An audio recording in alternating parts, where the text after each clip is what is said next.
Test one. Test one. Test. Test. Audio is not on.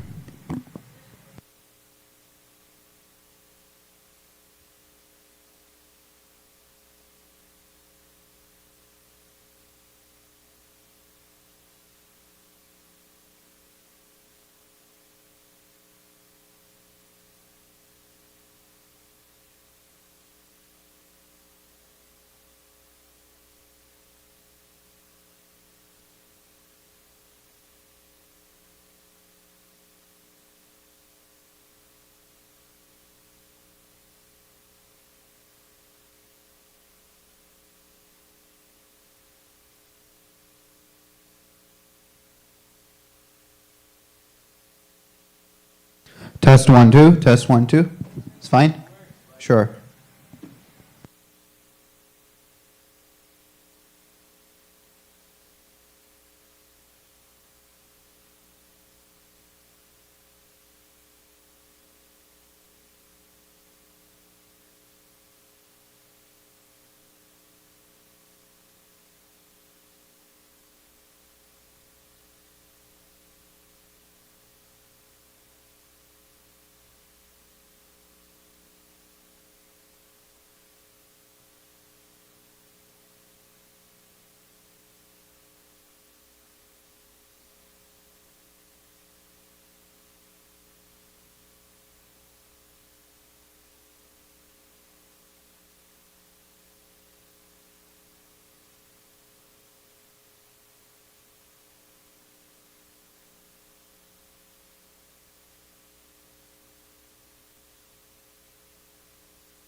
سيأتي زمن حتى الطفل يتمكن من استخدام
Hello. As in we didn't Hello. them on stands yesterday.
1, 2, 5. 7. 7. 12. Hello?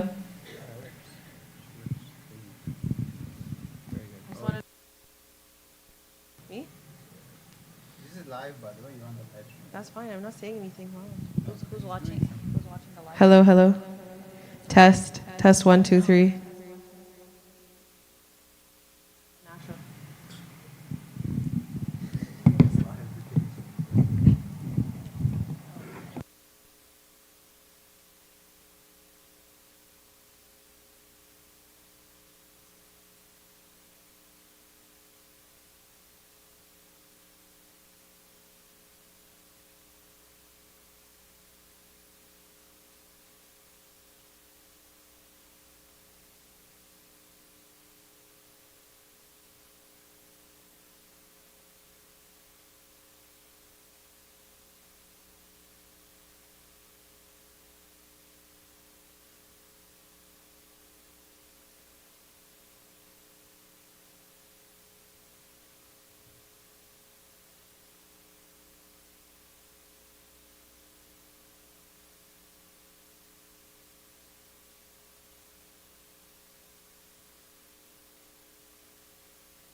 Assalamu alaikum, everyone. Just a quick announcement. We will be commencing shortly in the next 5 minutes or so, just giving people a little more time to arrive and get settled in, but we will be beginning the program in the next 5 or so minutes, inshallah. Thank you.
سيأتي زمن حتى الطفل يتمكن من استخدام الذكاء الاصطناعي بسهولة. فلا بد أن نسبق هذا الزمن، لا بد أن نسبق هذا العالم، لا بد أن نسبق إلى استخدام واستثمار الذكاء الاصطناعي بما يفيد تعليم أبنائنا. Assalamu alaikum wa rahmatullahi wa barakatuh. My name is Habib Mazahir and I'm a student at the School of Islamic and Occidental Studies in the holy city of Qum. Assalamu alaikum wa rahmatullah. My name is Abbas Bandali. And my name is Sabiha Bandali. We live in Austin, Texas.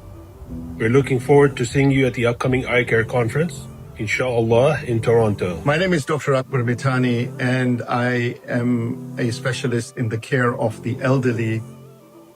My name is Dr. Sabra Kanani, and I'm a palliative care physician in Hamilton, Ontario. And my name is Iqbal Jaffer, and I'm a cardiac surgeon in Hamilton, Ontario. At Icair 2025, we're going to be speaking about major decision-making at the end of life. Assalamu alaikum.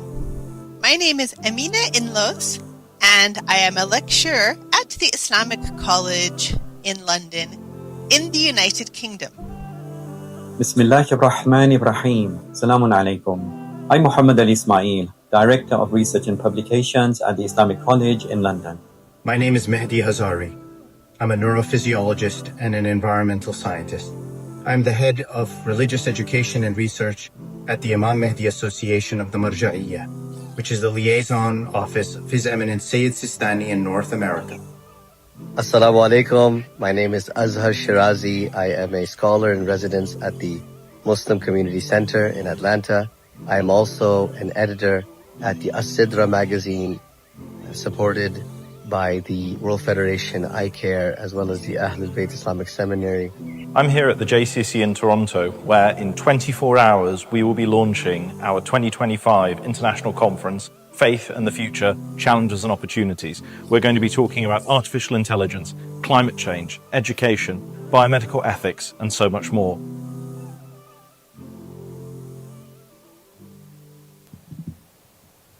أعوذ بالله من الشيطان الرجيم بسم الله الرحمن الرحيم الحمد لله رب العالمين والصلاة والسلام على أشرف الأنبياء والمرسلين أبو القاسم محمد وعلى أهل بيته الطيبين الطاهرين المعصومين. Brothers, sisters, respected scholars, elders and community leaders, Assalamu alaikum wa rahmatullahi wa barakatuh. It gives me great pleasure to welcome each and every one of you to the opening of the Icair SRI 2025 Conference, Faith and the Future, Challenges and Opportunities. Thank you all for taking time out of your lives to be here for this two-day conference, where we're going to be talking about some of the most important issues facing not just the Shia community, not just the Muslim Ummah, but the human race today.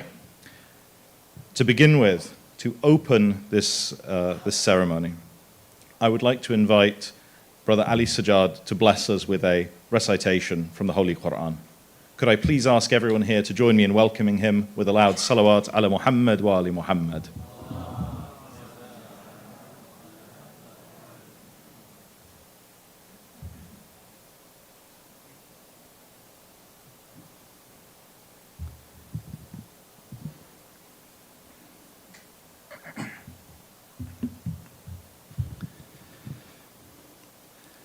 أعوذ بالله من الشيطان الرجيم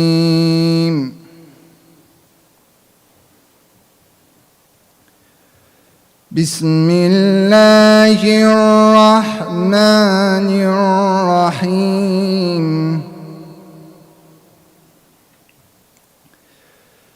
آمن الرسول بما أنزل إليه من ربه والمؤمنون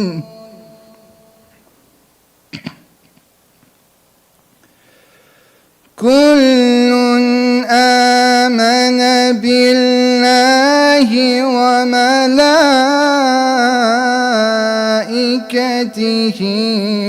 وكتبه ورسله لا نفرق بين أحد من رسله وقالوا سمعنا وأطعنا غفرانك ربنا وإليك المصير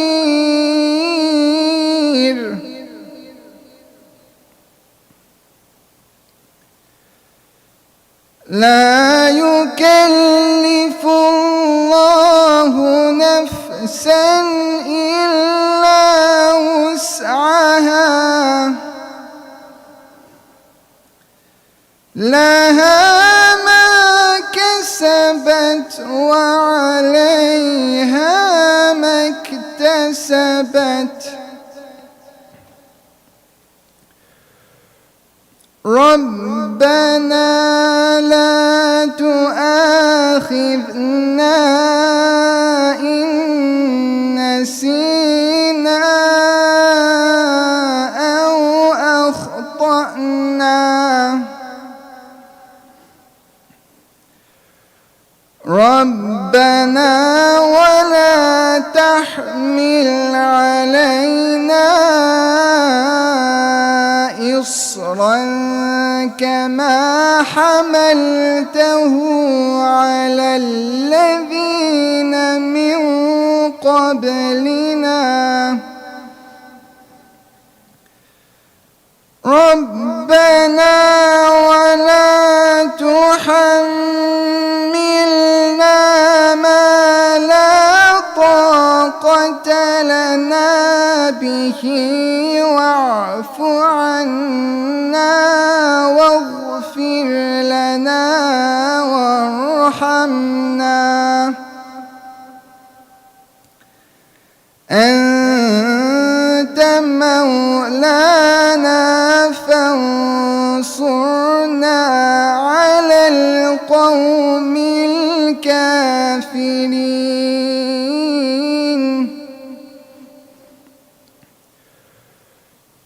بسم الله الرحمن الرحيم إذا جاء نصر الله والفتح ورأيت الناس يدخلون في دين الله أفواجا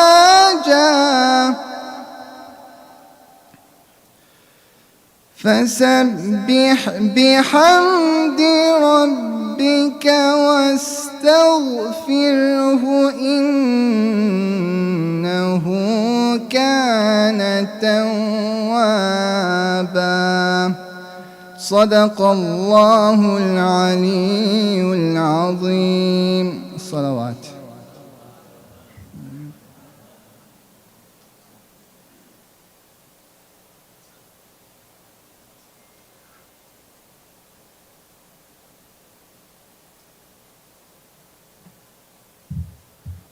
Thank you very much, Brother Ali Sajjad, for that beautiful and moving recitation from the Holy Quran. Please, can I ask everyone to join me in expressing our appreciation for that with a loud salawat ala Muhammad wa ali Muhammad.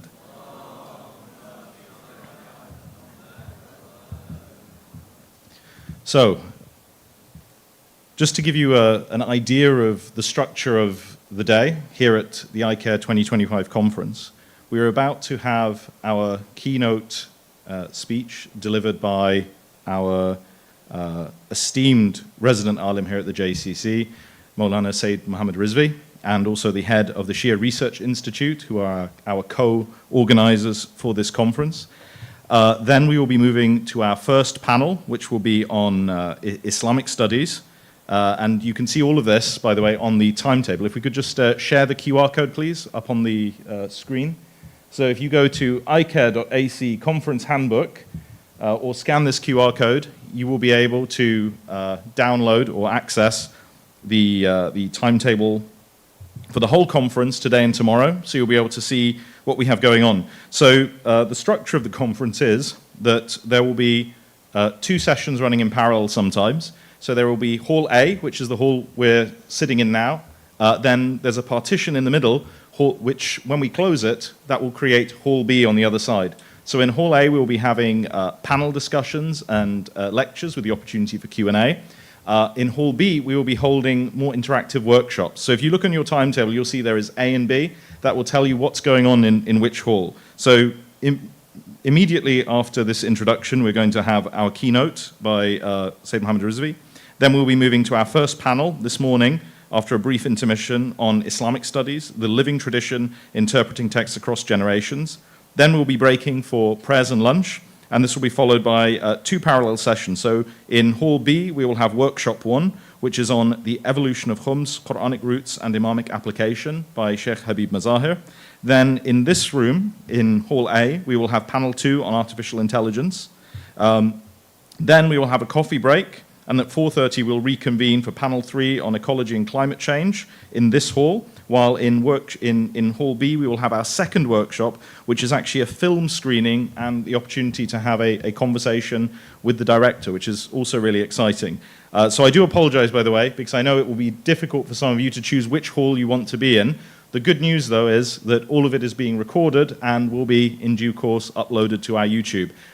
In fact, the lectures, if you're watching from home, it will be Hall A that is being live streamed. So it won't be the workshops being live streamed, but Hall A will be being live streamed. So as you can see, we've got a really exciting program. I'll save the discussion of what's going on tomorrow until tomorrow morning, but we really hope that you benefit from it. And I think what I just want to briefly say is a little bit about the thinking behind this conference. So we're living at a time when there is so much change in the world, so many challenges, so much going on, and we need to be in a position to confront those challenges. We need to address those challenges, and that's how we've picked the topics that we're talking about today. What we are really looking at is how can we carry the weight of our tradition, of our heritage, of the teachings of the Ahlul Bayt alayhim salam into the 21st century, and how can we draw on those teachings to address the crises, the multiple crises and the multiple challenges facing the human race today, whether it be climate change, the advent of artificial intelligence, whether it be questions in biomedical ethics or how we educate our children. These are the questions we want to answer. And I'm really happy to say that we have a world-class selection of speakers here today, from the Hausa, from the university, subject matter experts in various fields and professions. And we have so many, not just so many great speakers, but we have so many organizations represented here at this conference. And I just want to say thank you to each and every one of them for being here. We have Mainstay, we have Imam, we have Shia Research Institute, we have NASIMCO, the World Federation, we have the International Center for Advanced Islamic Research. And it is wonderful to see all of these different organizations represented here, talking together, trying to solve these problems together. Anyway, at this point, I feel like I've said far too much, and there is someone here that really needs no introduction, who I would like to invite to the podium now. He is, as well as being a veteran resident alim, whose lectures I've been watching since I was about yay high, and who has truly been a blessing for all of us around the world, but especially, I think, to the Shia community in North America, and who has recently published a brilliant new translation of the Quran with interlinear commentary that I encourage all of you to check out. But on top of all that, he is also the head of the pioneering Shia Research Institute, which is blazing new trails in terms of the study of Shiism in the university, in academia, and it is such an honor to have him here today. And so I would like, without further ado, can we please welcome Sayyid Muhammad Rizvi to the podium with a loud salawat ala Muhammad wa ali Muhammad.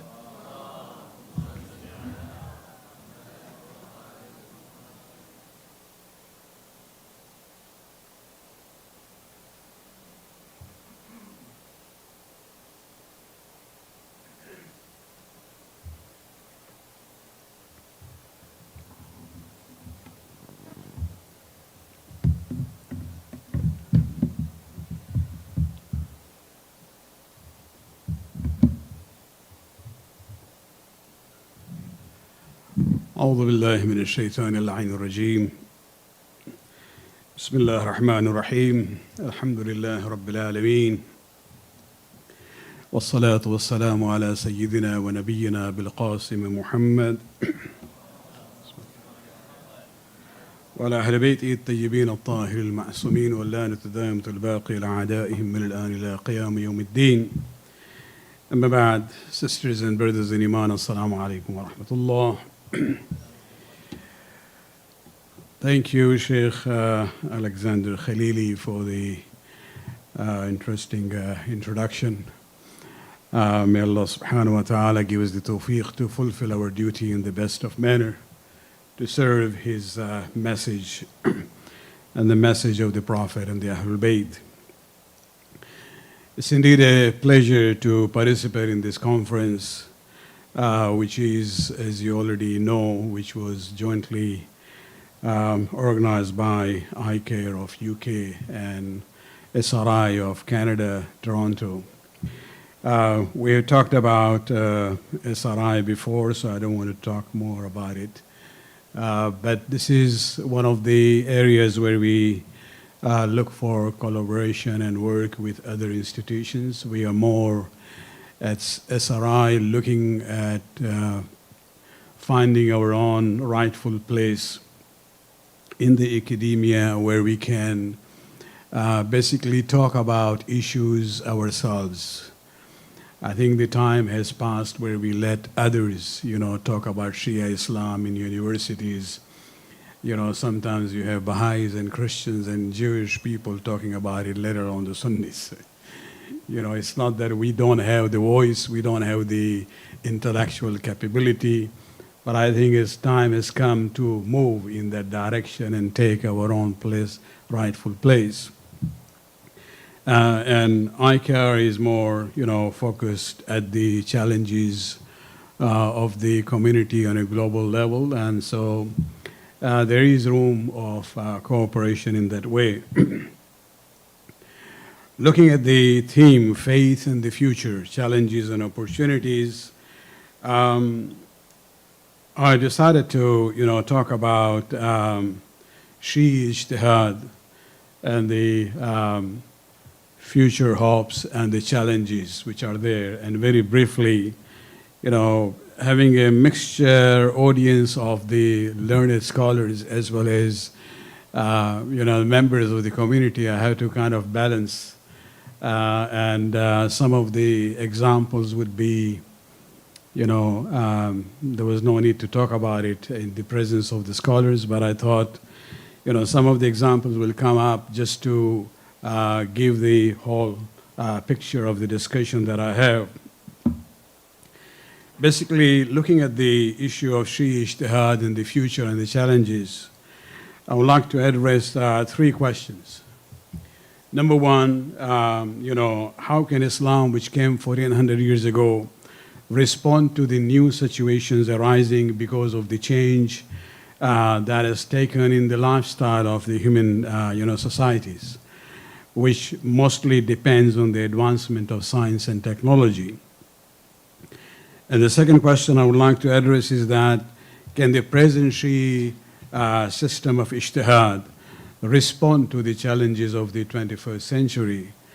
And then move on to the issue of, is the system of marja'iyat in Shia jurisprudence capable of responding to the issues that we face in the western part of the world? So focusing more on our challenges that we have here. Coming to the first general issue, whether Islam is capable of dealing with the issues, new situations which come up, knowing that Islam came 1400 years ago, there is no doubt that, there is a changing nature in human societies as far as the lifestyles are concerned. That will, change constantly from one place to another, from one time to another, because when it comes to our lifestyle, it depends on the level of science and technology of the time. Look at the example of the mode of transportation. There was time when people from, the Muslim world would go for Hajj, on camel caravans, would take them a month or more just reaching Mecca, then doing Hajj, and then going back. So it was a 2 to 3 months journey, especially if you see, people going from South Asia to Mecca in that way, or by sea. And now, from Toronto, you go for Hajj and come back in 2 weeks. Look at the distance and the time, and so lifestyle has its own. It changed, depends on the science and the technology. And so the issue comes up that, does Islam has this mechanism to deal with the changing lifestyles? Of course, there is a whole discussion where I can't go into it, that they are permanent features of Islam. We don't change. And that's mostly to do with the aqidah and the basic principles of law also. But then when it comes to the lifestyle, this is where you will see that Islam has created a kind of a flexible, system where it takes makan and zaman into consideration, the space and the time. And for example, just, when it comes to the issue of dress, the Sharia talks about satr and satir, covering. But it doesn't talk about, what kind of clothes you should use, what is the combination of clothings, the style, because these are all, depending on the natural resources of the area where you live. So we don't have a Islamic dress as such. There is no, and I think that's reflected in Hajj. When you put on the ihram is not a dress of any tribe or nation around the world. All clothings of the world, as long as they fulfill the conditions of satr, they are Islamic equally. And so that flexibility is there. And you can go back symbolically. Look at the Quran. The Quran wasn't revealed on one day as far as the Ummah is concerned. For Rasulullah, on Laylatul Qadr, that was a personal issue. It took 22 years. Gradually, the Quran came. And you will see there, ahkam came in gradually. And so that, gradual nature of the revelation of Quran was important, where the Prophet would then guide the Muslims how to implement the teachings of the Quran in their own situations. After the Prophet, we have approximately 2.5 centuries of the era known as the presence of the Imams of Ahlul Bayt. Although the revealed book was there, but there was a need for a divinely appointed guide of the Quran, who would actually, guide the community that you have these basic principles in Quran, how do you implement now? Although your time has changed from the days of Rasulullah. And this is where we see that, we have that very good example, window of 2.5 century, where this, using the permanent, values of Islam, and how do you implement that in the changing situation. And our Imams not only guided the people about it, actually all the way from the 5th Imam onwards, they trained their companions for them to identify the authentic sources of the Islamic law, as well as how to derive the laws from those sources, and how to apply them in the changing circumstances. And so by the time the era of occultation started, this didn't happen in vacuum. The system has already been placed there, that you have scholars of that time, who were able to do, which later on became known as ijtihad. The word ijtihad was used among the Shias later on in this 7th century of the Hijrah, but the phenomenon of ijtihad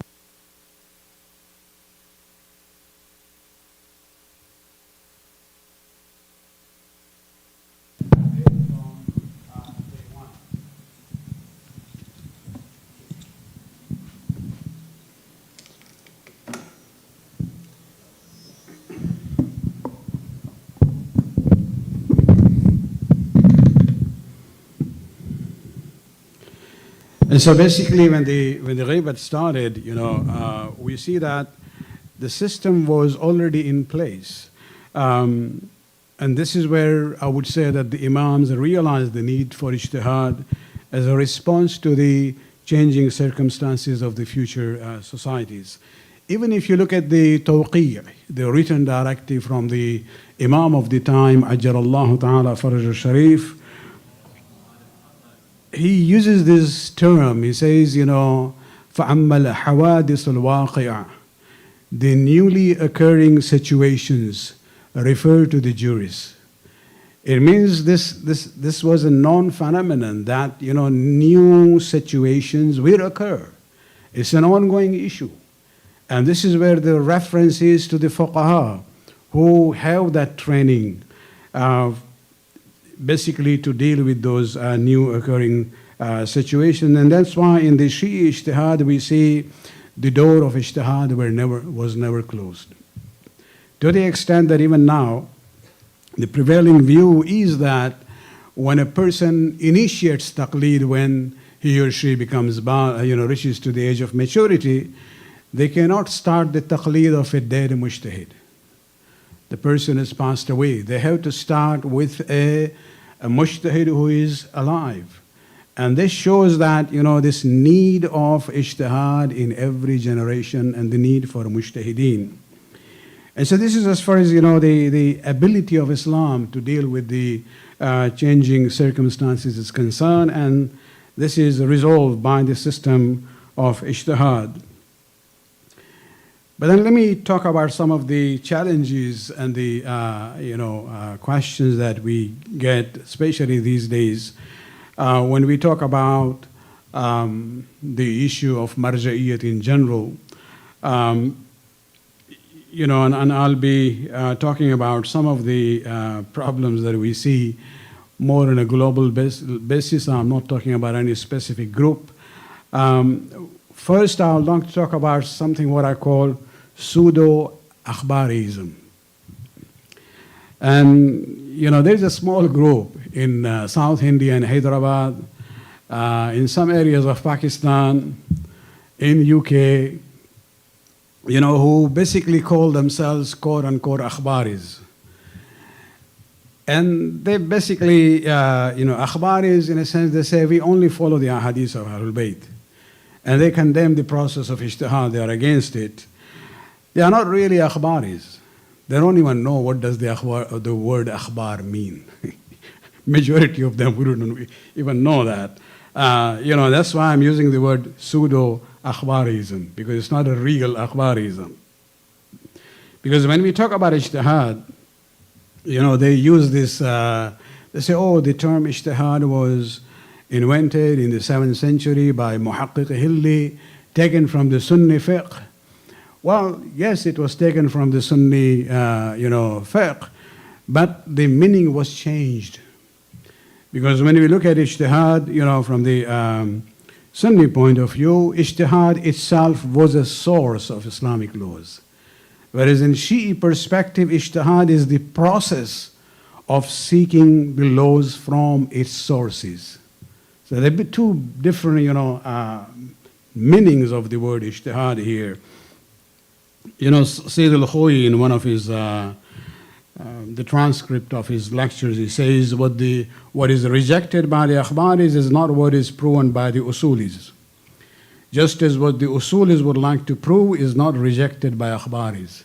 He says this is, more or less a semantics, debate between the two groups. We hear even among some of the modern scholars, even some of them from the Western background, who say that Shia Islam, originally it was akhbari. Akhbarism was the main path. And this usuli or ijtihadi method, this is an innovation. It didn't exist. This is a new phenomenon. This is again, not understanding the history of Shia Islam. One of the contemporary scholars in the Western world who worked extensively in Akhbarism, Dr. Robert Gleave, in his excellent work on this issue, he actually says it is when he talks about Akhbarism, he says it is a reaction to the hegemony of this ijtihadi position that the Akhbariyya emerged in the 7th century CE. Akhbariyya emerged later on, as a reaction to the Usuli method. It's not that Akhbarism has been there from very early days. Even Dr. Devin Stewart actually says a prevalent misconception concerning the Shia legal system is that the exclusive authority of the Shia jurist was not established until quite recently, even as late as 19th century. While it may be true that the institution of marji taqlid did not take a recognizable shape until the 19th century, the location of the religious authority among senior jurists and the division of the Shia community between mujtahid and muqallid is nearly as old as the 12-bar Shia legal madhab itself. And so this process has been there in our history. It's nothing that, this was an innovation later on. Final point I would like to make on this issue is that, when they, so-called akhbaris, criticize usulis, they don't realize that they haven't been to any dars kharij to see how the mujtahideen does the discussions. Most of the discussions in ijtihad actually is based on the akhbar and the ahadith of the Ahlul Bayt. And so it's just, I would say, ignorance on their part. Anyway, that was a more minor, challenge that we see these days. Let me now go on to the East and West perception. We hear sometimes that, this jurist, this Maraja is sitting in Qom or Najaf. They don't understand our issues. And therefore, they are not really qualified to provide sufficient guidance to us in the West. And then the issue comes up, we need a marja'iyat in the West. Let me respond to the last issue, we want marja'iyat in the West. Before I go to whether the Maraja and Qom and Najaf are capable or not, no one denies the reality that knowledge cannot be confined to a geographical region. Even if you study the Shia history, you will see that the seat of marja'iyat has moved. From the time of the Ghaybat, Baghdad was the first place. This is where Saduq was, Mufid was there, Kulaini was there, then you talk about Sheikh Tusi was there, and then it moved from Baghdad to Najaf. This is in the so in the 5th century you had Baghdad. In the 7th century it was basically then it moved to Najaf, and from Najaf in the 7th century the marja'iyat, the seat of marja'iyat, moved from Najaf to Hilla, and in the 9th century from Hilla back to Najaf. And then in the 10th century, from Najaf to Jabal Amil in Lebanon. And, then in the 11th century, it moved from Jabal Amil to Isfahan. And from, Isfahan back to Najaf. And then during the time of Ayatollah Burjardi, which is more recent, the Hawza of Qom came up. And now we have these two major Hawza and Qom and Najaf at the moment. So if you study history, you will see that, nobody can say that the seat of marja'iyat is fixed in the East or the West. Even in the East, it's not in one place. This is where you have to see that nobody can deny that, yes, marja'iyat one day would emerge even in the West. But I would like to make a point here that when we talk about emergence of marja'iyat or the seat of, marja'iyyat in the West. This needs solid and robust scholarship, and that comes through generations. It is not attained by just, fundraising and buying a big building and have few teachers and students. It's not even sufficient to have what I would call freshly graduated mujtahideen from Najaf and Qom coming and settling in the West. That would still not be enough. You will have to build that culture. It might take few generations before we can reach to that level, and it will take its own due course.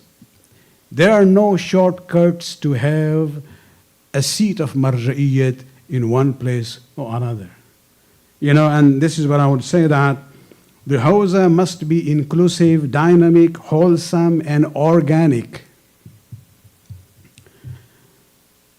We have to have these, chicks, born organically in 3 weeks under the hand, not in the incubator where you just heat up and things, we want incubated mujtahideen.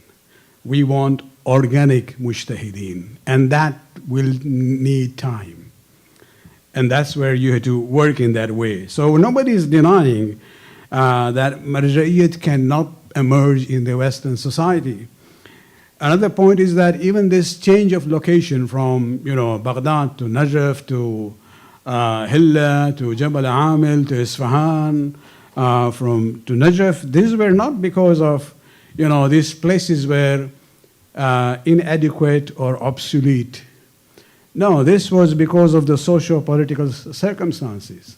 When Sheikh Tusi's house and library was burned between the Shia, because of the Shia-Sunni riots in Baghdad, this is where he basically moved away from Baghdad to Najaf. And because of his piety and his scholarship, he became like a magnet. The ulama started to gather there, and that was the beginning of the formation of the Hawza in Najaf. So that was the first part, whether we can have the marja'iyyat in the West or not. The second issue is that the present situation, the Maraji who are there in Najaf and Qom, are they capable of understanding our problems? MashaAllah, on one hand we say the world is a global village. Is it global village only for us sitting here in the West and we know everything which is happening in the world? And they're sitting in the East, they don't know what is happening here? You look at even the business world at the moment.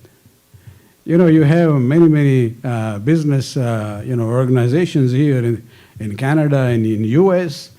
They do these outsourcing in a sense that there is capability in the West where they can get things done at a cheaper rate than what will happen here as far as the labor rate is concerned in North America.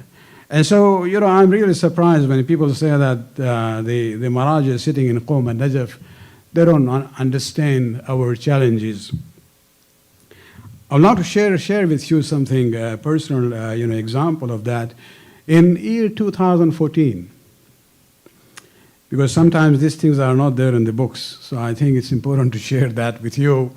In 2014, I had an opportunity with some of the scholars from USA who were there in Iraq. We went to visit the Maraji at that time.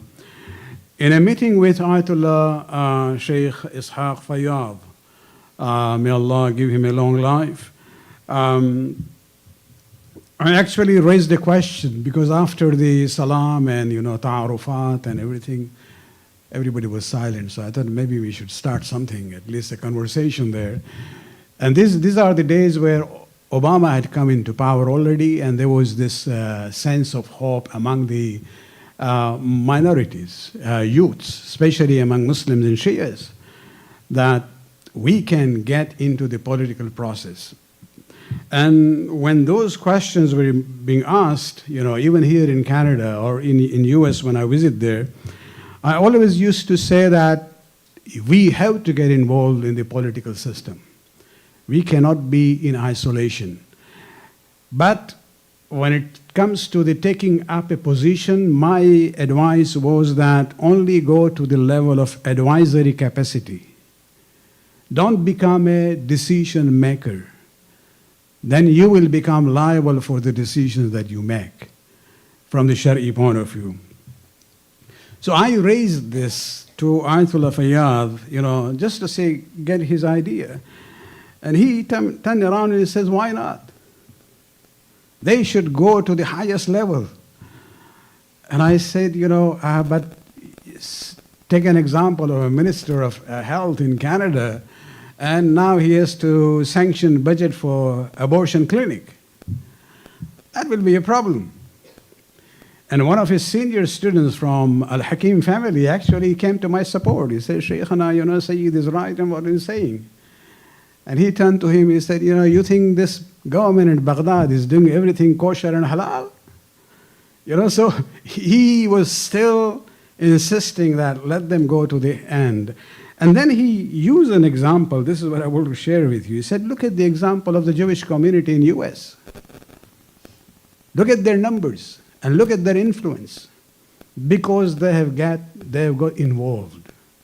Now, mind you, my view is still what I had before. I don't share that view of going all the way to the decision maker, but involvement is necessary. My point is that this marja, an old man sitting in Najaf, knows the dynamics of politics in the United States of America. He knows how things work and how you influence the society. And this is where you have to, even if you look at the many other, communications that we have with the Maraji, it's not that they do not understand these issues. In the same visit, I had the opportunity to meet Ayatollah Sistani one-to-one. And one of the things he mentioned to me that he dedicates 2 hours every day to read the reports and the books about the Muslims around the world. He says, my wakil in Beirut is actually the capital of publishing house in Middle East. He says, my wakil in Beirut has the instruction that any book which comes in Arabic language about Muslims of different parts of the world, don't wait for me to ask you that send this book. If you see a book, send it to me. So he spends 2 hours every day, studying the life of the Muslims in different parts of the world. If there are any lack of communication or understanding, and this is where I'll come to, our colleagues here, it is actually the duty of the scholars on the ground, the muballighin in the West, who have to look at these situations, articulate the problems of their own communities, and communicate that to the Maraji, and get the guidance from there. You look at the example of the book known as a Code of Practice for the Muslims. This was based on the questions gathered by Abdul Hadi al-Hakim. There were many, many issues that he raised there which was not discussed before, but you got the answers. And based on that, this Ahlul Bayt Assembly in Tehran, using the same book, they actually came with a book known as Ahkam al-Muqtaribin, where they added the views of the other Maraji in there. And so my point is that we cannot overemphasize the importance of the role of local ulama and muballighin. They are the link between the community and the Maraji. And the rulings come from there, but its implication is on the shoulders of the local ulama. And that is something, we have to take as our responsibility, and that will, basically eliminate that gap that we think about East and West. Let me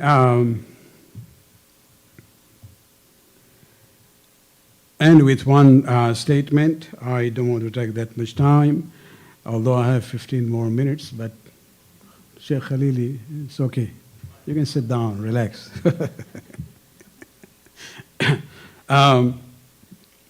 See, when we talk about ijtihad itself, this is again sirat al-mustaqim.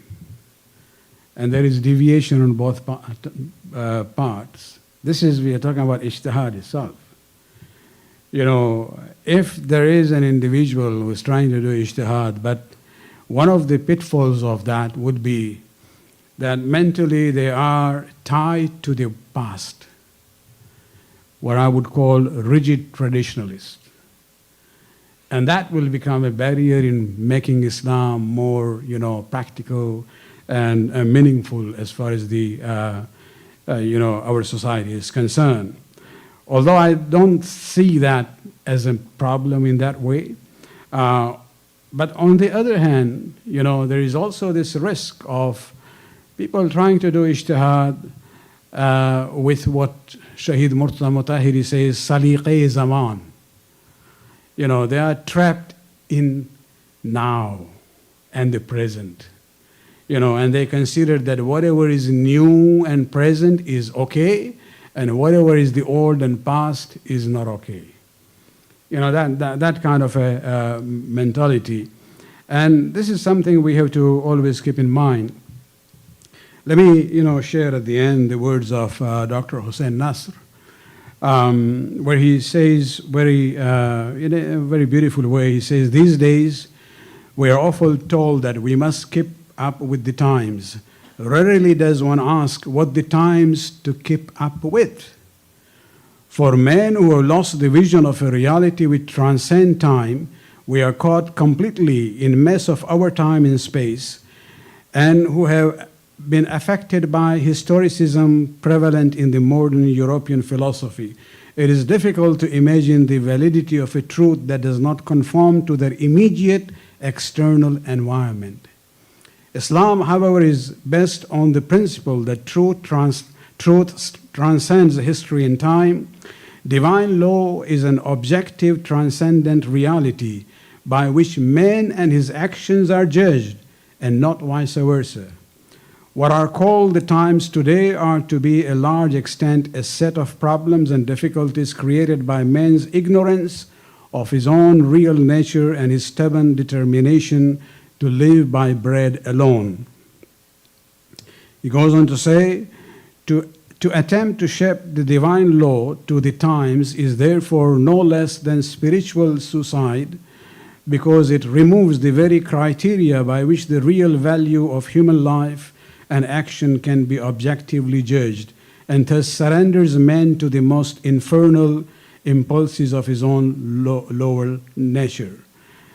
This is where, one of the Canadian philosopher from Catholic background, Margaret Somerville, she talks about it. The current trend is based on intense individualism, where you only talk about I, me, myself, and now. Don't care about what was in the past. And, if I would like to use the Islamic term for this intense individualism, I would use the term Hawaii nafs, following the desires. That has become a cult now. It has affected even the church institutions, where you see even the definition of marriage is being changed. Instead of leading the people, the church is being led by the people. And that danger which is there for them can also be there for us if the ijtihad is not done in the right way. When we talk about this issue of time, let me end with one more quotation from Shaheed Murtaza Mutahiri, where he says, man can embark on the vehicle of time and change, but he must not neglect the steering and control of that vehicle even for a moment. And so, to conclude, what I would say that, yes, we have to go with Zaman, but remember that we are servants of Sahibul Zaman. We are not, servants of the Zaman. And, that is our future. And if we keep that in mind, we have to steer that in the right way so we maintain our Sirat al-Mustaqim, whether you work as a mujtahid or as a muqallid. May Allah subhanahu wa ta'ala, give us tawfiqat to understand the reality of our faith and madhab and always keep us on the Sirat al-Mustaqim. Wassalamu alaikum wa rahmatullah.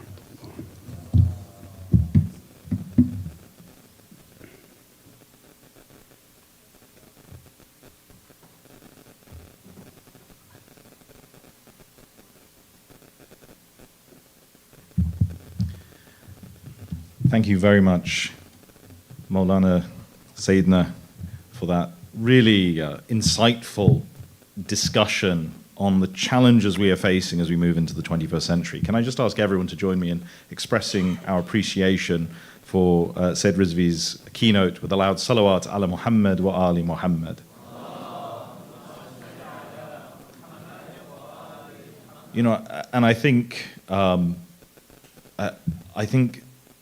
the Sayyid's address really gets to the heart of one of the main challenges that we face as we move into the future, which is how do we remain faithful to our traditions, to our values, to the teachings of the Prophet's household, while also being able to engage with the time, being able to move forward in time. And the quote from Shaheed Montari, keeping that firm grip on the steering wheel.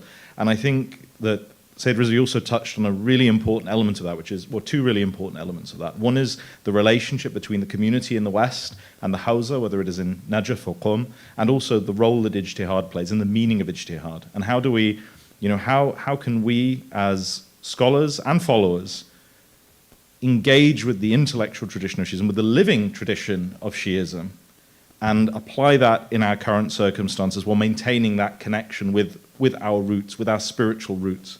And this is something that we will be exploring more throughout the day. In fact, I think this is something that we'll be talking more about this evening in our panel on community building from 7 p.m. till 9 p.m., which will be happening down here. So if you're interested in that topic, I advise you to attend and to tune in. Now we've come to a brief coffee break. I'm happy to report that we are more or less on time. We're a few minutes behind, but we're doing well. So if we could take a 10-minute break, I believe that there is tea and refreshments at the back on both the ladies and the gents side. So if we take a 10-minute break, we can reconvene shortly for our first panel, which will be on texts and traditions. So please recite a salawat and enjoy some tea.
just a quick announcement for those of you who are enjoying tea and refreshments. I would just like to call your attention to our publication tables, so you can see them because they have the blue banner with Al-Qalam next to them. So there's one on the ladies' side and one on the gents' side. These publication tables have on display the International Center for Advanced Islamic Research journal, known as Al-Qalam, of which there are 4 issues available. We also have 2 issues of a very new publication that we've just launched called Sidra Magazine. So I advise you to take a moment to go and check out our publication tables, have a browse, and you can purchase copies of both the journal and the magazine.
Salawat ala Muhammad wa ali Muhammad.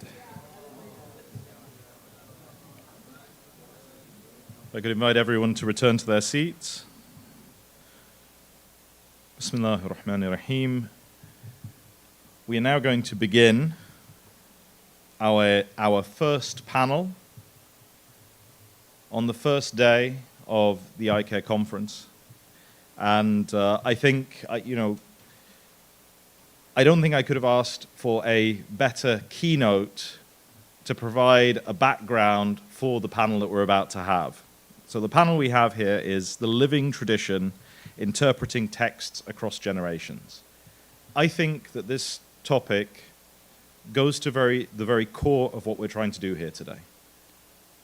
How do we live faithfully according to the values given to us, bestowed upon us by the Prophet and his household, peace be upon them all, while living in the modern world?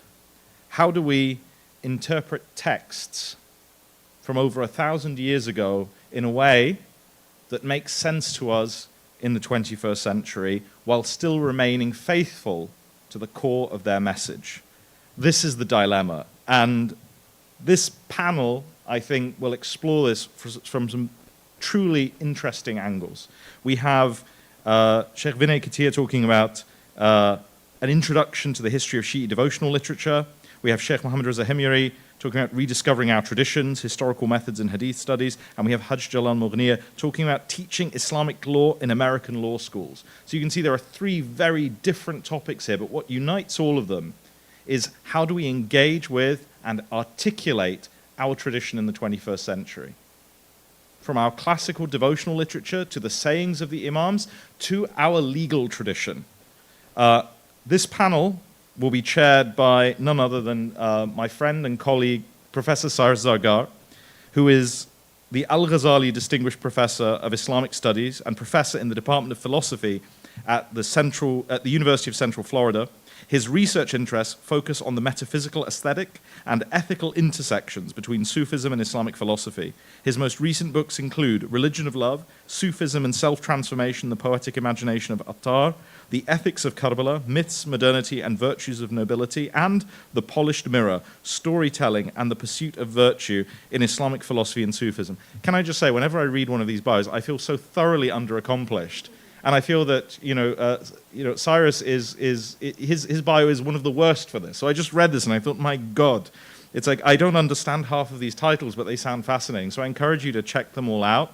And so could I please invite, without further ado, Professor Zargar to the podium. He'll be chairing this panel and introducing everyone else. Please welcome him with a loud salawat ala Muhammad wa ali Muhammad.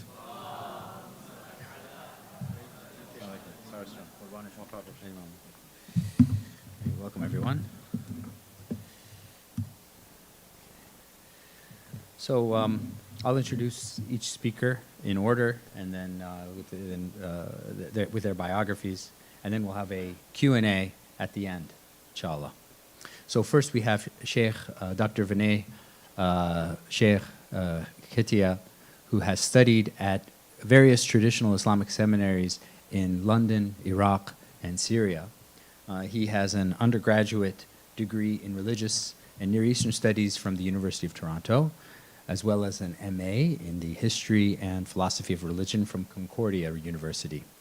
He is a PhD graduate from the Department of Religious Studies at McMaster University, focusing on the intellectual history of Islam and specifically Shi'ism.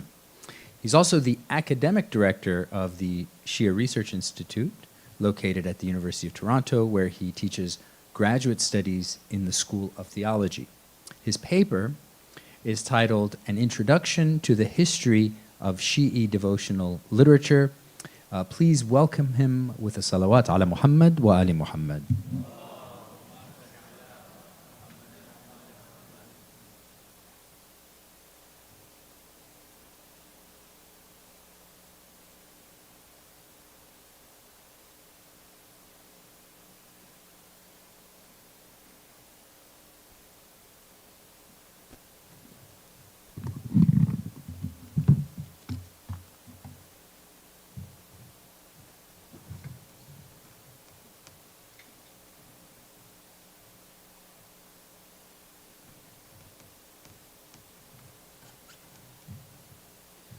أعوذ بالله السميع العليم من اللعين الشيطان الرجيم بسم الله الرحمن الرحيم وصلى الله على سيدنا محمد وآله الطيبين الطاهرين اللهم صل على أما بعد السلام عليكم جميعا ورحمة الله وبركاته. So the paper that I will be presenting is some of the thoughts that are coming out in my book with Brill on the history and philosophy of Shi'i devotional literature. Hopefully this year it will be announced. It's just going through the last stages of review, which was initially based on my dissertation, now thoroughly revised. But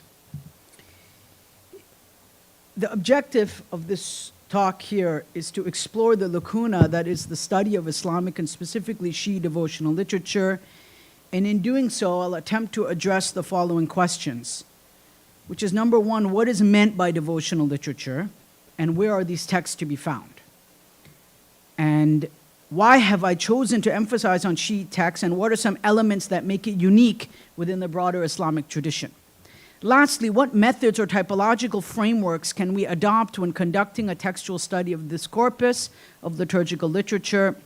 And the answer to the latter can certainly be informed by reference to the voluminous academic studies in the field of Christian devotional theology and the textual study of the Psalms and the study of biblical prayer. So what I'm essentially saying is that the study of Shi'i devotional literature within an academic context, by academic I mean within a kind of universal context, not where we're interacting with scholars of other traditions, can without doubt be put into conversation with the existing work on the Psalms and biblical prayers within the academy. And it's my intention to place the study of Islamic devotional literature in conversation with Christian and Jewish studies in the field of liturgy and devotional literature. And this is something I hope is one of the contributions of my research in this, and I'm actually teaching a graduate seminar for master's and PhD students this year at St. Michael's College on this subject.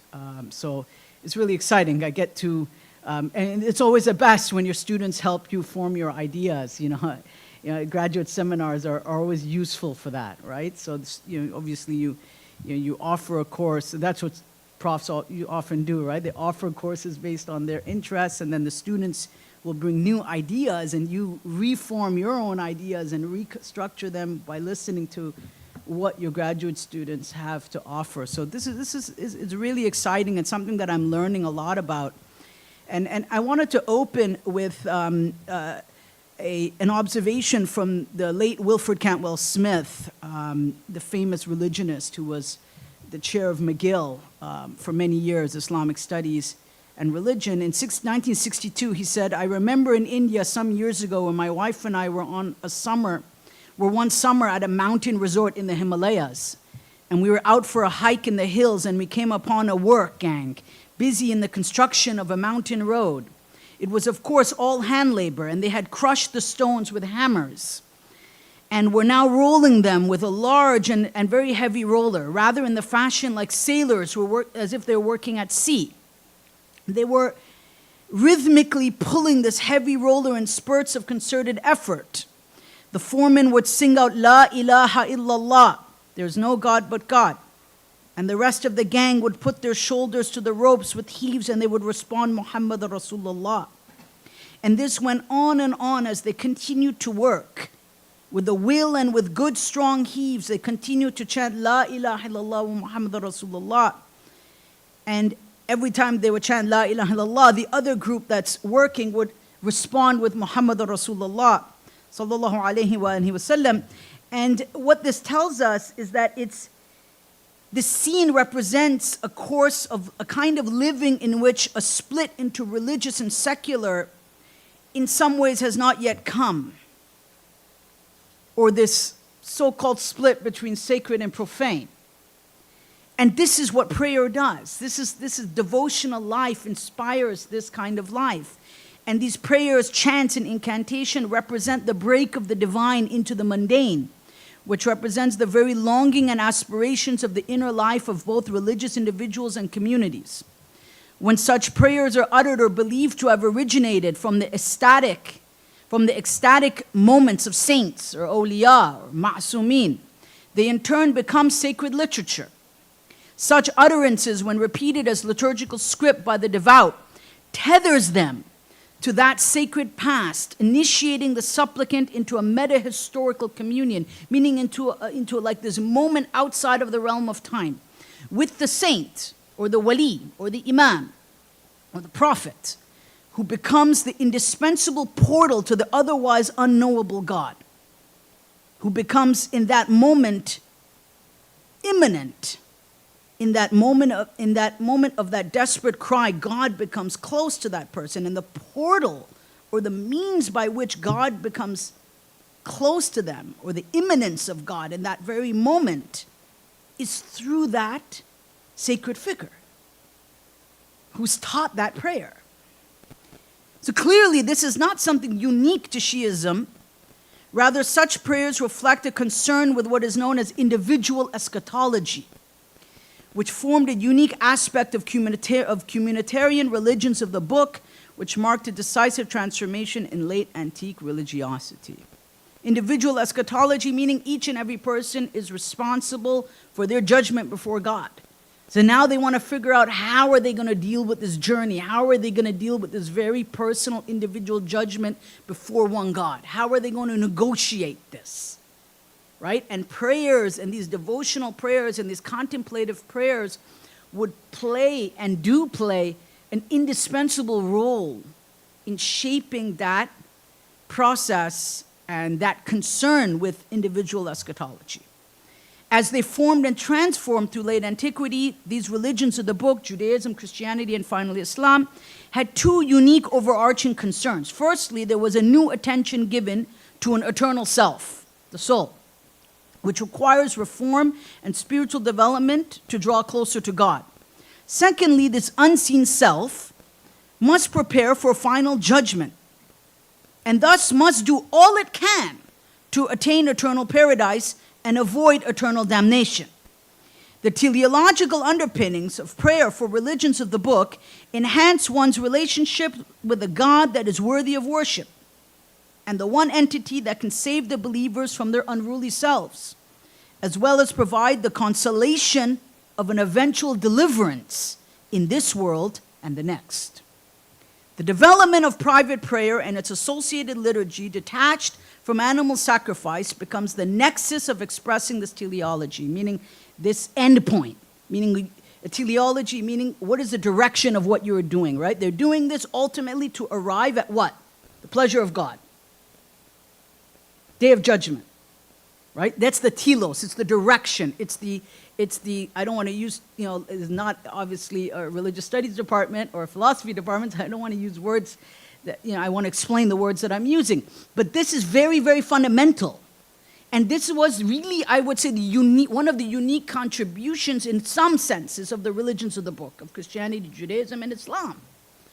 Because prior to that, as Sarah Stromsa points out in a fascinating book called The End of Sacrifice, she says, mentions something interesting, which is there was a shift from animal sacrifice, that people felt that they would, that one of the ways to please God was to sacrifice an animal in the temple, right? That you sacrifice an animal, and this was a way of releasing oneself, a way of, a kind of penance, right?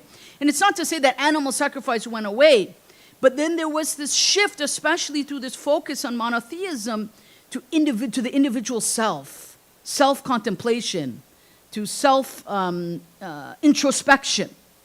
And this is where prayer and devotion would be absolutely indispensable.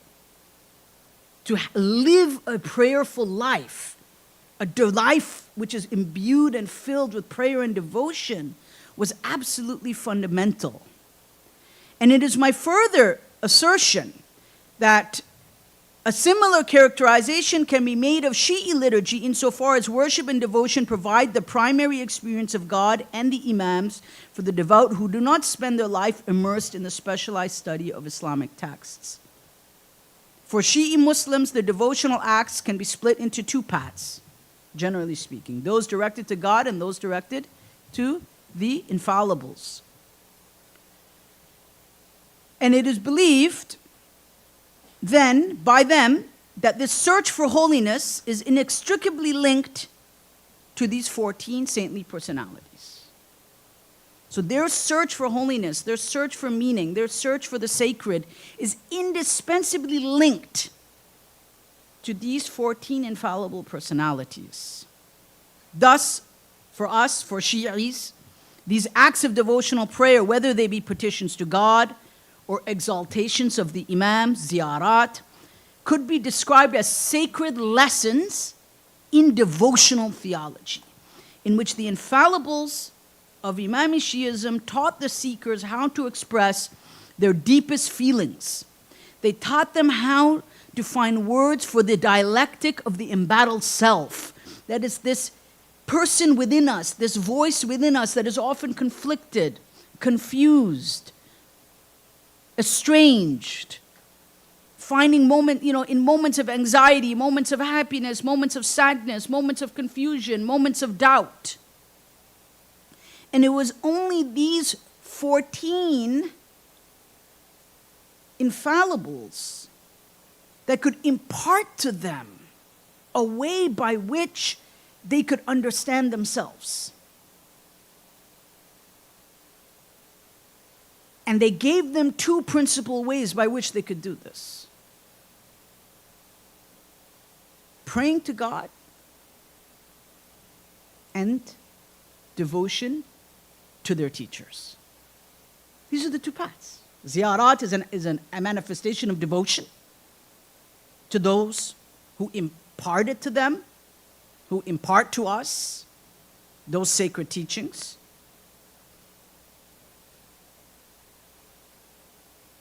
And the first part, obviously, is prayer to God. And these two were never seen as contradictions to each other. And in a broad sense, both dua and ziyarah are reflective of a conscientious attempt to acculturate the Shi'i community to Islamic ideals such as aqidah and tarbiyah, which is belief and pietistic discipline.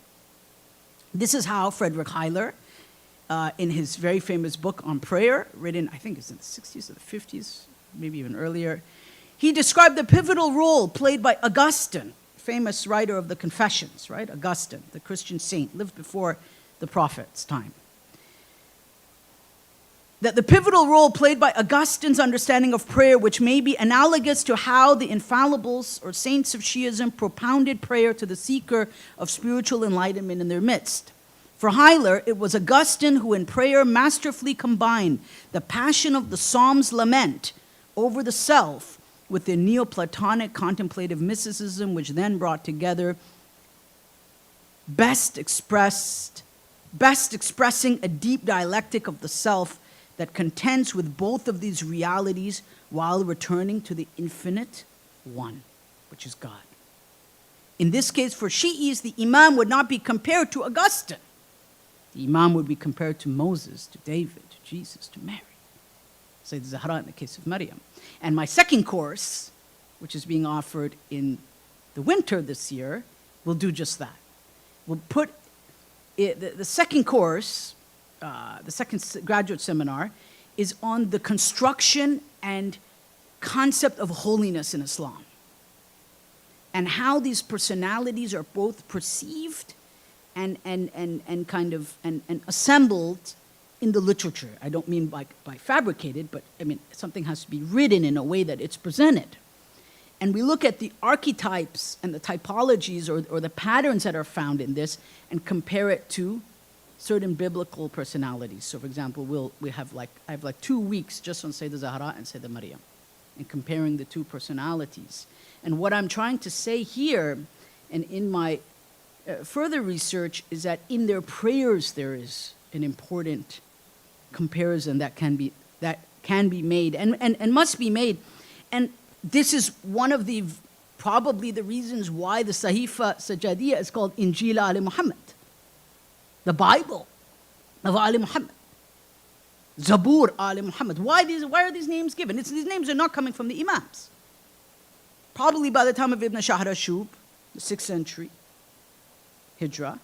But why did the ulama give these names? Maybe it's from the Imams. It's debated. But I think these were more later attributions. And there's nothing wrong with this, but why? Why not just call Sahif al-Kamila? Even in fact, in some of the earliest manuscripts, we see, like early manuscripts, I mean like from like the year 600, 700, so on and so forth, and later you see, instead of saying Sahifa, it just says Zabur Ali Muhammad, the Psalms of the family of the Prophet, which is of course a reference to the compilation of du'as of Imam Zain al-Abidin, which is known as Sahifa Sajadiyya. Because there was this idea that a comparison could be drawn between the two in their sacredness, in their importance, in their holiness, and in the fact that they are both important repositories of devotional literature that require commentary and further understanding. And just like that, there is an entire genre of literature of commentaries, marginalia, hashia, on the Psalms, which are the prayers ascribed to David, right? I mean, it's hundreds and hundreds of volumes and books written on when would have Nabi Dawood recited this prayer? When would he have said this prayer? He had met these people at this time, and then he said this prayer. There's a whole commentary tradition. Likewise, there's a commentary tradition on the Sahifa, right? The two are in parallel. Of course, one is ancient, much more ancient than, obviously, way before the time of Imam Zain al-Abidin. But the other rhetorical importance of drawing this, especially and this is done by Imami scholars themselves, 12 Rashidi scholars themselves, another rhetorical reason for using this word Psalms or Bible with regards to the Sahifa or the Id'iyah or supplications of Imam Zain al-Abidin is to also connect them in terms, as I mentioned, of their holiness and sacredness. Right? That the Imam's supplications are no different in their sacredness and profundity than that of the kalam of a prophet.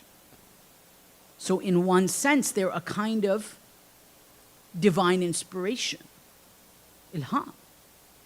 They're from God, actually. The Imam is just a receptacle that's imparting to people the words that God has inspired to him. Because that's what's believed about David.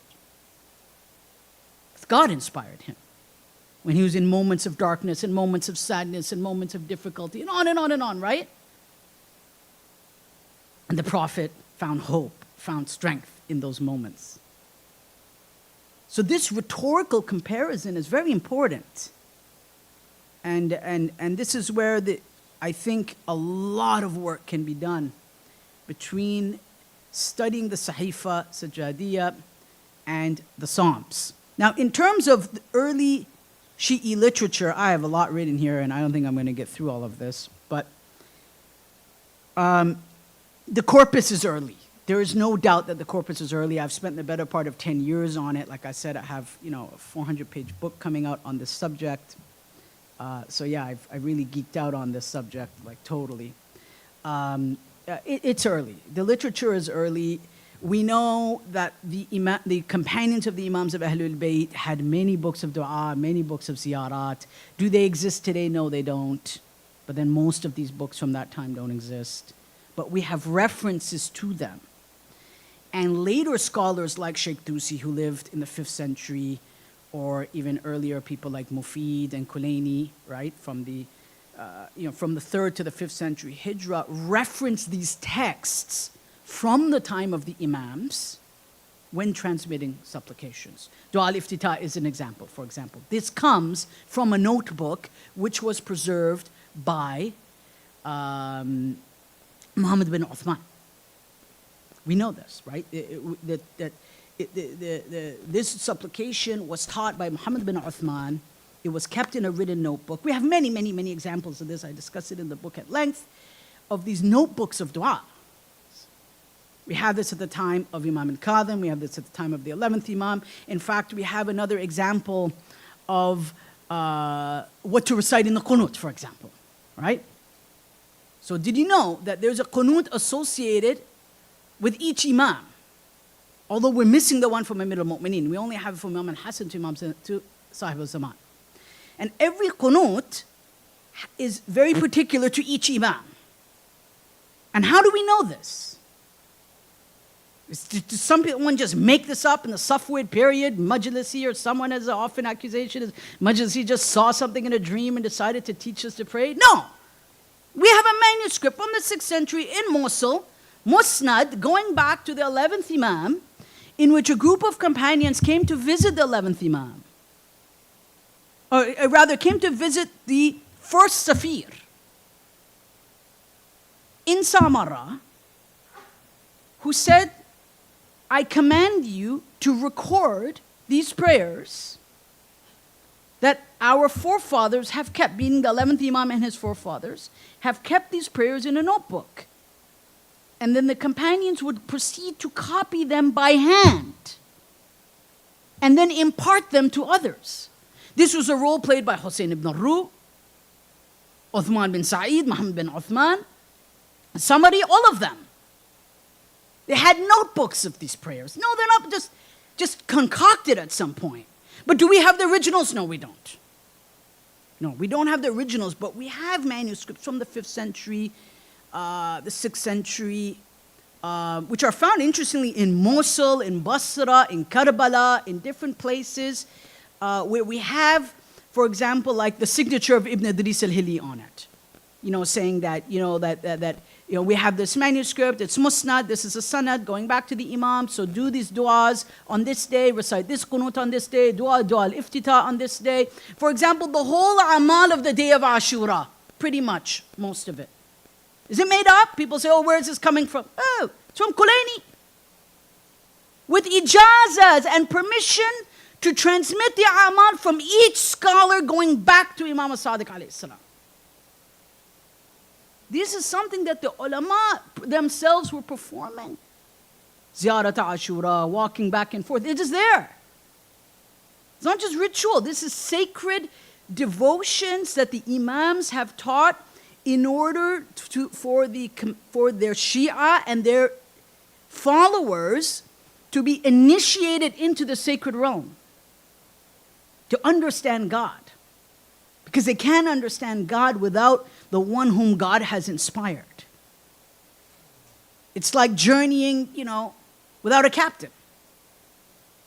So this literature is profound, it's old, but yes, we don't have contemporaneous documents. So for the critical skeptic, this is problematic. Yes, I do admit that. I'm not saying that we have things from the time of the Imams. We don't. We have references to it. Now the question is, are those references correct or not? Or are they made up or not? I think that they're so voluminous. There's so many of them. We can trace it back to the time of Kulaini. I think these books did exist. Unless all these indices were completely fabricated. They were all like Tusi would just sit, Najashi would sit and make up the whole thing. And even make up all his chains of transmission, let's say going to Yunus ibn Abdul Rahman, Fadl ibn Sha'ban, all of them who had books of dua and ziyarat. I don't know. I don't think so. You'd have to argue the reverse, that it's all invented. You have to argue the reverse. And unfortunately today, we just have a lot of people that don't know anything about this literature and make a lot of comments about things that they're not experts in. And I remember my teacher, the late Ayatollah Sayyid Muhammad Hussein al-Husseini al-Jalali, rahmatullahi ta'ala alayhi, who I had the opportunity to study hadith with for 7 years.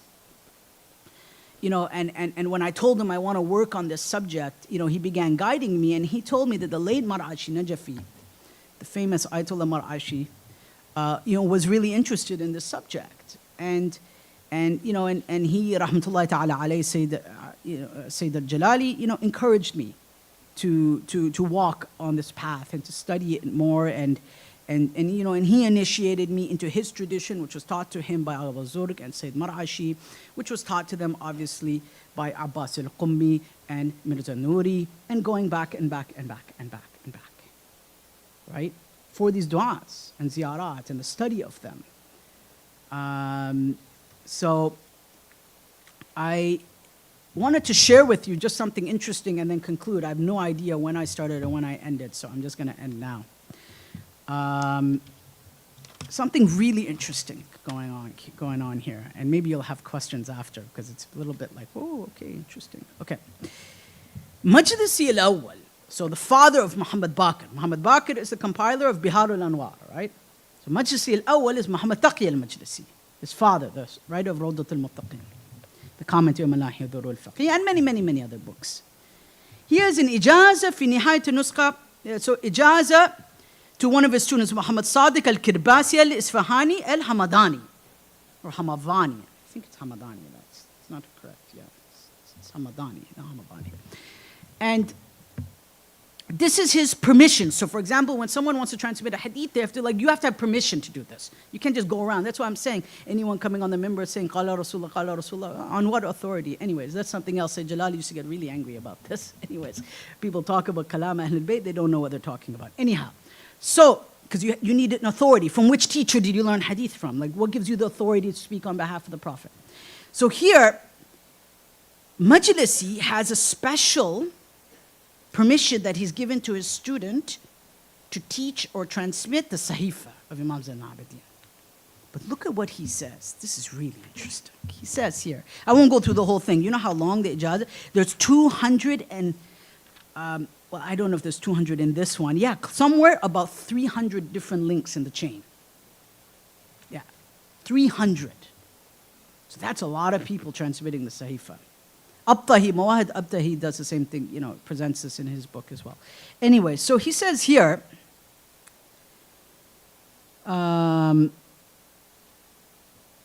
بلغ المولى الجليل والفاضل النبيل جامع العقول والمنقول حاوي الفروع والأصول مولانا محمد صادق. So here he's addressing his student here. تأييداته بقراءتي عليه في مجالس وأجزت له أن يروي عني زبور آل محمد. So he's saying here that that I read it aloud, that we had these sessions, and now I'm giving him a license, أجزت. I'm giving him a license to transmit from me Zabur Ali Muhammad. Right? Okay. Injil Ahlul Bayt wa Dua al-Kamil. So these are all the names for Sahifa Sajadiyah. This is very interesting. For the Sahifa that we're reciting. Mind it, there's differences in how many du'as are in it. I don't want to get into that. This is another whole different kettle of fish in Pandora's box. But nevertheless, the one we have today is pretty close. وإنجيل أهل البيت ودعاء الكامل. These are all the names. So the Injil of the Ahlul Bayt, وَدُعَاء الْكَامِل, so that's another title he's given for it. These are different names for the same book. Or whether it's called Sahifa itself, we're not even, there's so many names. In the early manuscripts, it doesn't even say Sahifa. It says Du'a al-Kamil, for example, right? These names were probably, developed at a later date. Was Sahifa al-Kamila, and the complete scroll. بأسانيدي المتواترة إلى سيد الأجل شيخ الطائفة. With my chains of transmission that are mutawatir, that are so plenty, going to Sheikh Tusi, the founder of the House of Najaf, the one that Moana was referring to, Najaf, right? The founder of the House of Najaf. And then from Tusi, there are chains of transmission going back to the Imam. علاها مناولة عن خليفة الرحمن في الرؤية, of which I received, was given to me, from the Imam of the time in a vision. And then he goes on to the whole story. So the Imam of the time seems to be also playing a role in this as well. And we find this all over the literature with regards to Sahifa. That's fascinating. We find it all over the literature. And this is one of the things I'm discussing is what's the role of the 12th Imam, at least envisioned by the great fuqaha, in the preservation of this book. This is Majlisi al-Awwal's words. And he says this in other places as well. If you go to the book on Ijazat in Bihar, you'll see this in other places as well. So he has his isnads, the ones that are written, but then he has also this unseen tradition that he's receiving through vision, ru'ya, from the Imam of the time, at least as he claims. So I thought I would just leave that with you there a little bit. وصلى الله على سيدنا محمد وآله الطيبين الطاهرين.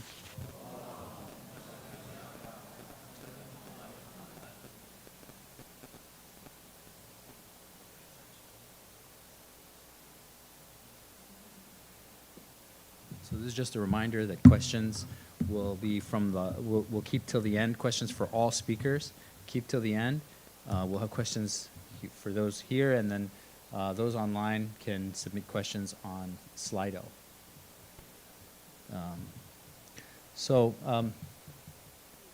Next, we have Sheikh Mohammad Reza Himyari, who was born in Iran and grew up in the Northern Virginia area.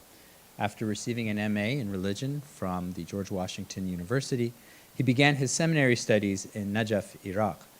In 2014, he moved to the Chicagoland area to continue his studies at the Ahl Bayt Islamic Seminary in Streamwood. He is currently pursuing further seminary studies in Qom, in Iran, and is completing a PhD at the University of Chicago. His paper is titled Rediscovering Our Traditions, Historical Methods in Hadith Studies. Please join me in welcoming him with a salawat ala Muhammad wa ali Muhammad.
أعوذ بالله من الشيطان الرجيم بسم الله الرحمن الرحيم وبه نستعين إنه خير ناصر ومعين ثم الصلاة والسلام والتحية والإكرام على سيدنا ونبينا أبي القاسم محمد اللهم صل على محمد وعلى أهل بيته الطيبين الطاهرين المعصومين أعوذ بالله من الشيطان الرجيم بسم الله الرحمن الرحيم رب اشرح لي صدري ويسر لي أمري واحلل عقدة من لساني يفقه قولي أما بعد. Dear ulama, teachers, brothers and sisters in Iman, Assalamu alaikum wa rahmatullahi wa barakatuh. It is an honor and a privilege to be amongst all of you. It has been a journey coming here, but alhamdulillah, we are all here. And for those who are joining online, if I knew there was an online option, no, I'm joking. It's great to be amongst all of you. So inshallah, I will be speaking about our hadith tradition, and it sort of dovetails very well, I think, with the Sheikh's previous talk, in particular because I will be talking about our hadith tradition in terms of how scholars have authenticated and have brought that tradition to our day. In other words, nowadays we have a lot of questions, and sometimes, after 1,200 years, these questions become very natural, that when the Imam says something 1,200 years ago, how do we know that the Imam actually said it? What did the Imam mean? And how is it relevant to our lives today? So that's more or less what I will be talking about. If you want to put it in context in terms of the previous talk, we'll be talking about, well, there is this almost 200-year gap between the books. 200 years is kind of a rough estimate, about 150, 200 years between the books that we have that are present and the books that were the sources for those books that we have today. So for example, we have the very famous book Usul al-Kafi and Furu' al-Kafi in the year about the death date of the author around the year 329, if I remember correctly.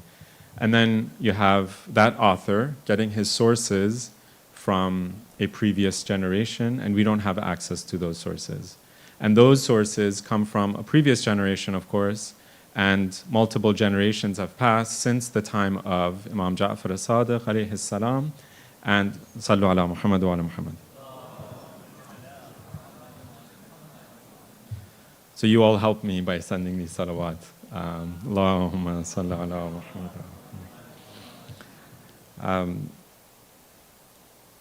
Yes.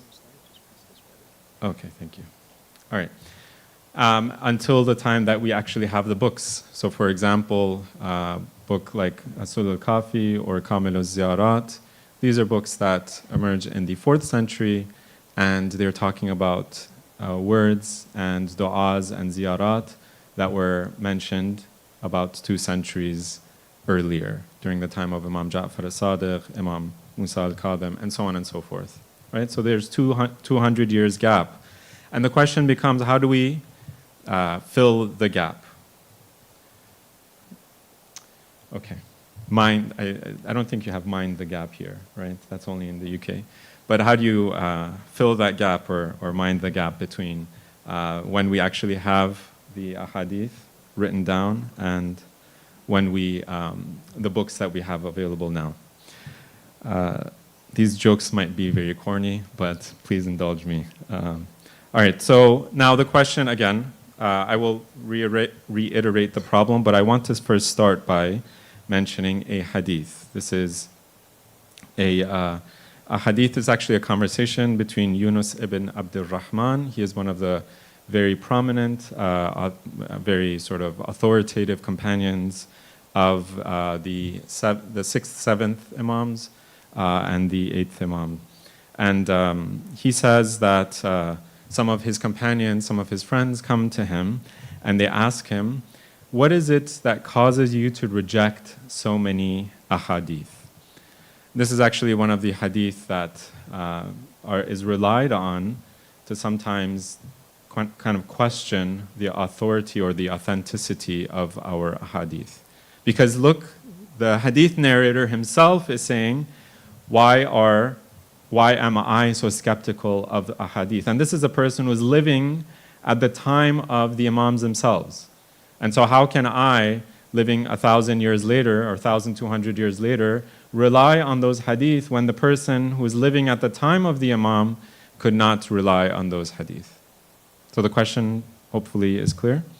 But Yunus, he is asked this question and then he responds. He says that my teacher, Hisham ibn al-Hakam, the very famous companion of Imam Sadiq and Imam Musa al-Kadhim alayhim as-salam, he says that he heard himself from Imam Ja'far as-Sadiq say, only accept ahadith attributed to us that correspond, or only accept hadith attributed to us that corresponds to the Quran and the Sunnah, or one for which you have a similar hadith from before. In other words, look at all of the hadith that you all have heard from the Ahlul Bayt, if this hadith corresponds to those other ahadith, if it fits the puzzle, and if it's not sort of an outlier, if it's not saying something different, then you can consider accepting it as a hadith of the Imam. But if it is sort of an outlier, if it doesn't fit the Quran, the Sunnah, and the other ahadith, then we have a problem. Because Al-Mughira ibn Sa'id, very prominent forger of the ahadith of the Ahlul Bayt, the Imam says, may Allah curse him, tampered with the ahadith in the books of my father's companions, ahadith that my father did not say. So fear God and don't accept anything attributed to us that goes against the word of God, Allah Ta'ala, and our Prophet's Sunnah. Okay? So this hadith, again, is a very prominent one, and it basically points to our problem.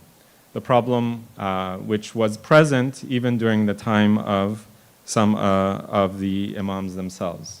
The problem I will sort of divide up into different parts.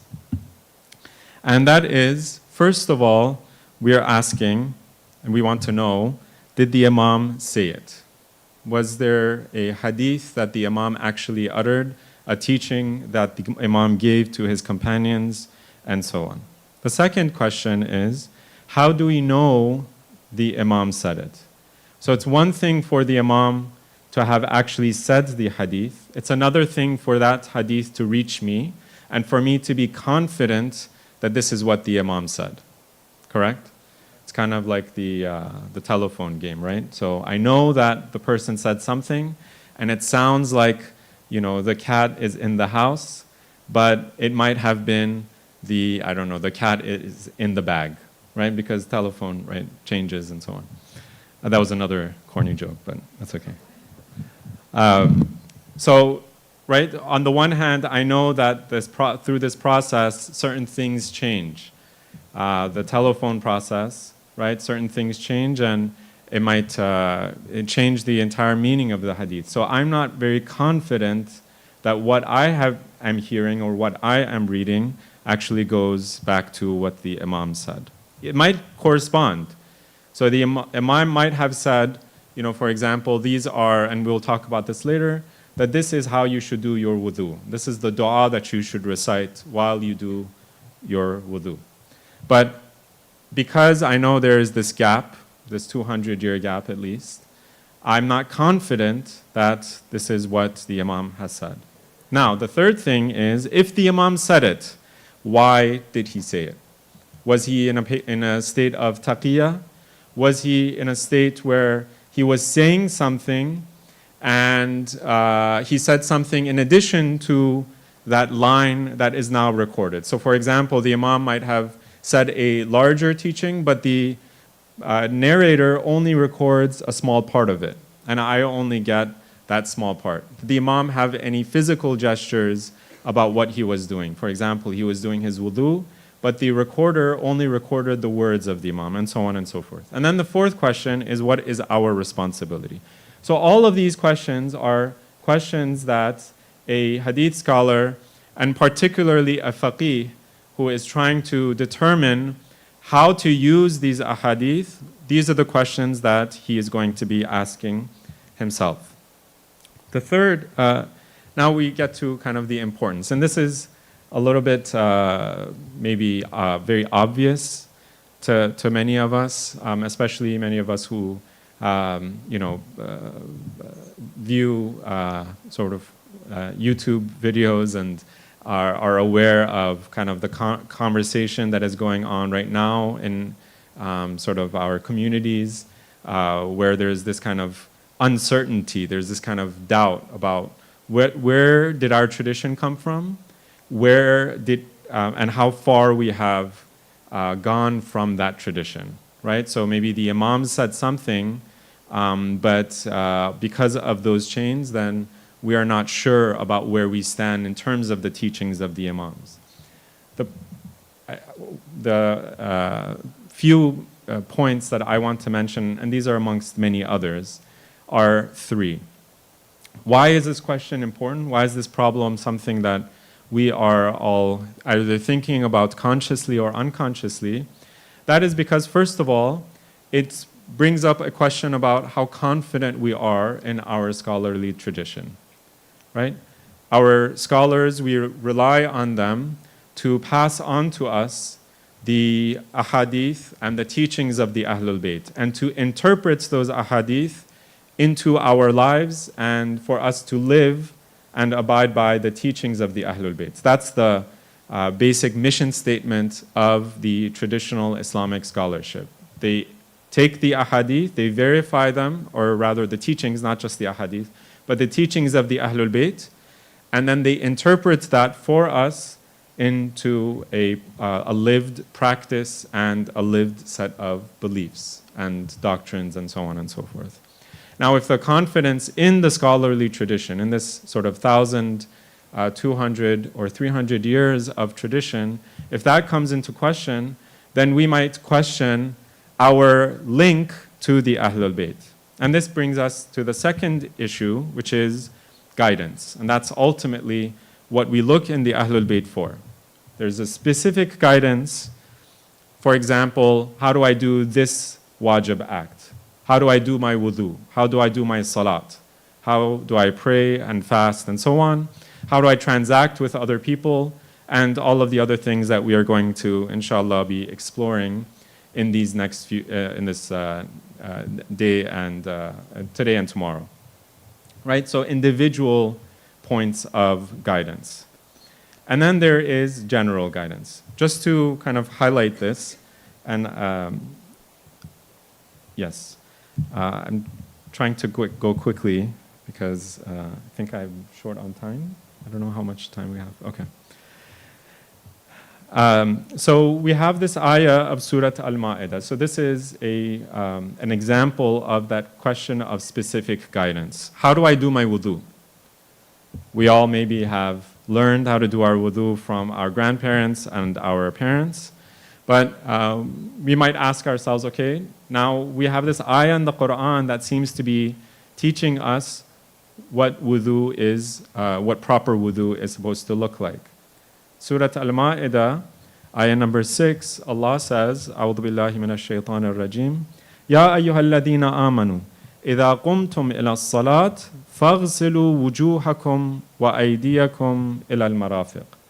فاغسلوا وجوهكم وأيديكم. Do we have Arabic language learners in the room? You can raise, don't be shy, it's okay. All right, I'm not going to ask you any questions, but you can think about this on your own and ask the scholars present for why this is an issue. فَاغْسَلُوا وُجُوهَكُمْ وَأَيْدِيَكُمْ إِلَى الْمَرَافِقِ وَامْسَحُوا بِرُؤُوسِكُمْ وَأَرْجُلَكُمْ إِلَى الْكَعْبَيْنِ. Again, because this is a very specifically Arabic issue, Arabic language issue, I tried to display it in the translation to kind of give a sense for why there is some ambiguity here. O you who have faith, when you stand up for prayer, wash your faces and your hands up to the elbows and wipe a part of your head. Period. And your feet up to the ankles. Period. So in English, when I want to take that and your feet and take it back to the sentence, which sentence do I take it back to? Which command do I take it back to? Do I take it back to wash your faces and your hands up to the elbows?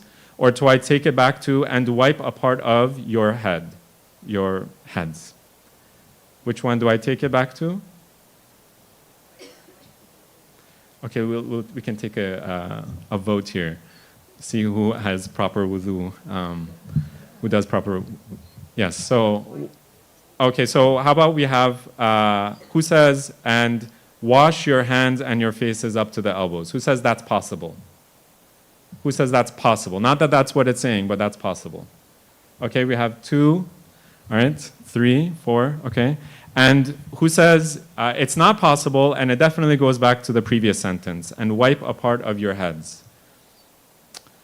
Okay, okay, so we have, And the rest of us, we have no idea, and we're just going based on what our parents and our grandparents say. And that's actually the conclusion of my talk, which is we go back to our parents and our grandparents and see what they said. Sallu ala Muhammad wa Muhammad. All right. The Arabic is vague. Some of the reciters of the Quran, they will say, they won't put that period. Arabic doesn't have periods and commas, at least the Quran doesn't, but they wouldn't put that period. They would say, بِرُؤُسِكُمْ وَأَرْجُلِكُمْ, right? There's a very clear connection between ru'us and arjul, but that's only some of them. The others will have what I have listed here, بِرُؤُسِكُمْ وَأَرْجُلَكُمْ, which seems to be a little bit more vague. And that is why this question has come up in the Muslim community, not just amongst the followers of the Ahlul Bayt, but even amongst the larger Muslim community. And so people have tried to figure out, well, which one is correct? Is it, do you wipe your feet or do you wash your feet? Right? Yes, you wipe your feet according to the school of the Ahlul Bayt. And what the Imams do is that they don't just say that, for example, this is something that goes against the Quran, but they actually try to argue through the Quran for their position. We can talk about that later, inshallah. All right, so that's a specific form of guidance that we need the Imams to tell us which is the correct method and which sentence does that verse go back to. All right, that might seem sort of menial, but of course wudu is a central part of our practice.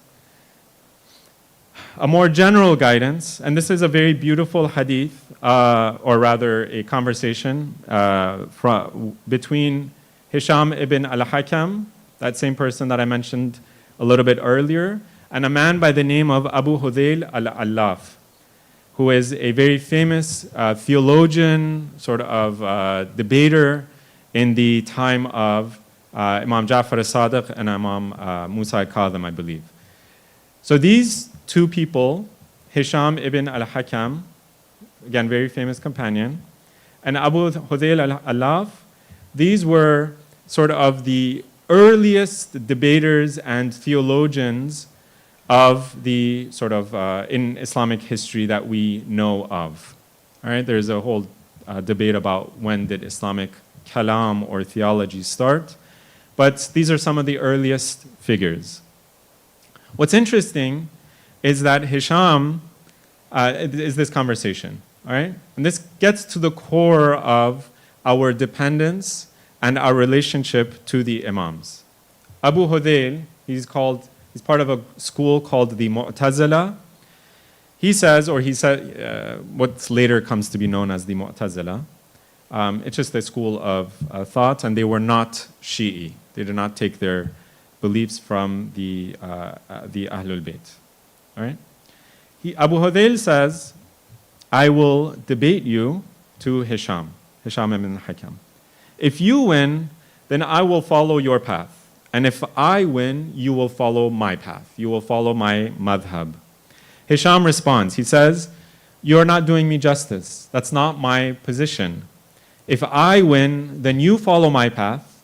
All right? And this is very sort of, not a sneaky way, but like a very interesting way of responding. And if you win, then I will refer back to my imam. Right? The conversation, the debates that they used to have was based on reason, on sort of this kind of sort of proving your point and trying to create a cohesive and a coherent doctrine. So for example, if I say that God, na'udhu billah, somebody says that God has two legs, then I have to say that God has 2 feet as well. And if I say God has 2 feet, then God has a body. And that is a problem because of this ayah of the Quran, right? So we're trying to create a coherent doctrine about Tawheed. If I say that God does not have a body, then we might have to ask, well, where is God? And so on and so forth. How can I point to God? All right? What Hisham is basically saying is, my reliance on my aql, my reliance on my intellect, is limited, just as your reliance on your aql is also limited. So there are vast amount of things. There's a large part of my religion and my belief and my practice that I will have to refer back to an imam for me to justify and authenticate my belief. Okay? Now, this gets to one of the main questions that I think we sometimes don't think about when we are thinking about how we deal with a hadith. And that is, when I look at a hadith, what is the goal, what's the purpose for my study of that hadith? Am I trying to talk about history? Am I trying to talk about something legal, trying to figure out wudu, for example, how to do wudu, or how to do salat, or how to do a transaction, and so on and so forth? Or am I thinking about something theological, where it's not enough for me to point to a hadith and say that this is what the Imam said about Tawheed?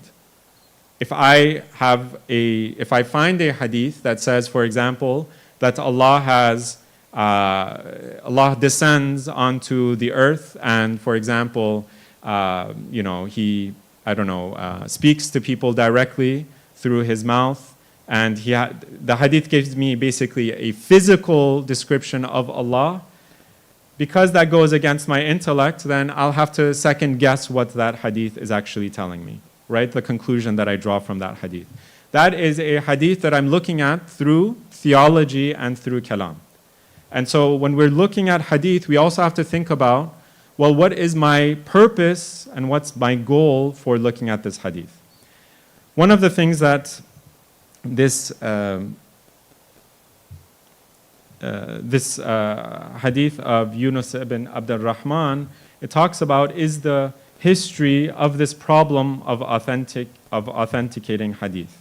In other words, even during the time of the Ahlul Bayt, the time of Imam Muhammad al-Baqir, Imam Ja'far al-Sadiq, this question was a very lively debate amongst the Muslims. I want to just focus on this hadith, and I'll come back to it at the end as well. The question is, when we are thinking and looking at our books of hadith after 1,000 years, sometimes we might think that all of these hadith that our scholars, our ancient scholars had compiled, maybe they were kind of sloppy about compiling them. Maybe they weren't paying as much attention as what we might do when we are looking at hadith. So, for example, in our day and age, we might check our sources, whereas people during that time, they might not have been as meticulous as we were. But one of the things that we get from this hadith, and we can maybe talk about it more if people have questions in the question and answer section, is the following. When we look in the hadith, in this conversation between Yunus ibn Abdul Rahman and his companions, we see that this is already an issue that Yunus himself is grappling with. That we have all of these ahadith in all of these books, and I have to figure out, well, which one of these ahadith is a hadith that has been fabricated by Al-Mughira ibn Sa'id or by other people and has been inserted into the books of, or into the sort of the literature of the Shia, right? And so this is a very old problem, is my question, is my point. Let me just get to a couple, 4 premises for what I'm going to, the solutions that the ulama have come up with, and then I will try to conclude by mentioning those solutions to this problem. The premises, these premises are basically, we have 3 main solutions that I want to talk about today in trying to resolve this problem of hadith authentication and the verifying the ahadith both in terms of whether the Imam said it, but as well, what do we do with it today? These premises, they kind of go, they are common amongst the different solutions. First of all, there's an sort of an understanding, and this kind of is borne out in when we look at the history of the time when hadith came to, were spread and the imams were mentioning the ahadith. And that is that ahadith were mentioned and they were spread in historical light. In other words, during the time of Imam Muhammad al-Baqir, Imam Ja'far al-Sadiq, this is a time when the Muslims were already trying to figure out what was that process that I can use to authenticate a hadith. Again, this is around the early part of the 2nd century of Islam. And you already have a budding scholarly community. And this scholarly community is not exclusive to the Shia.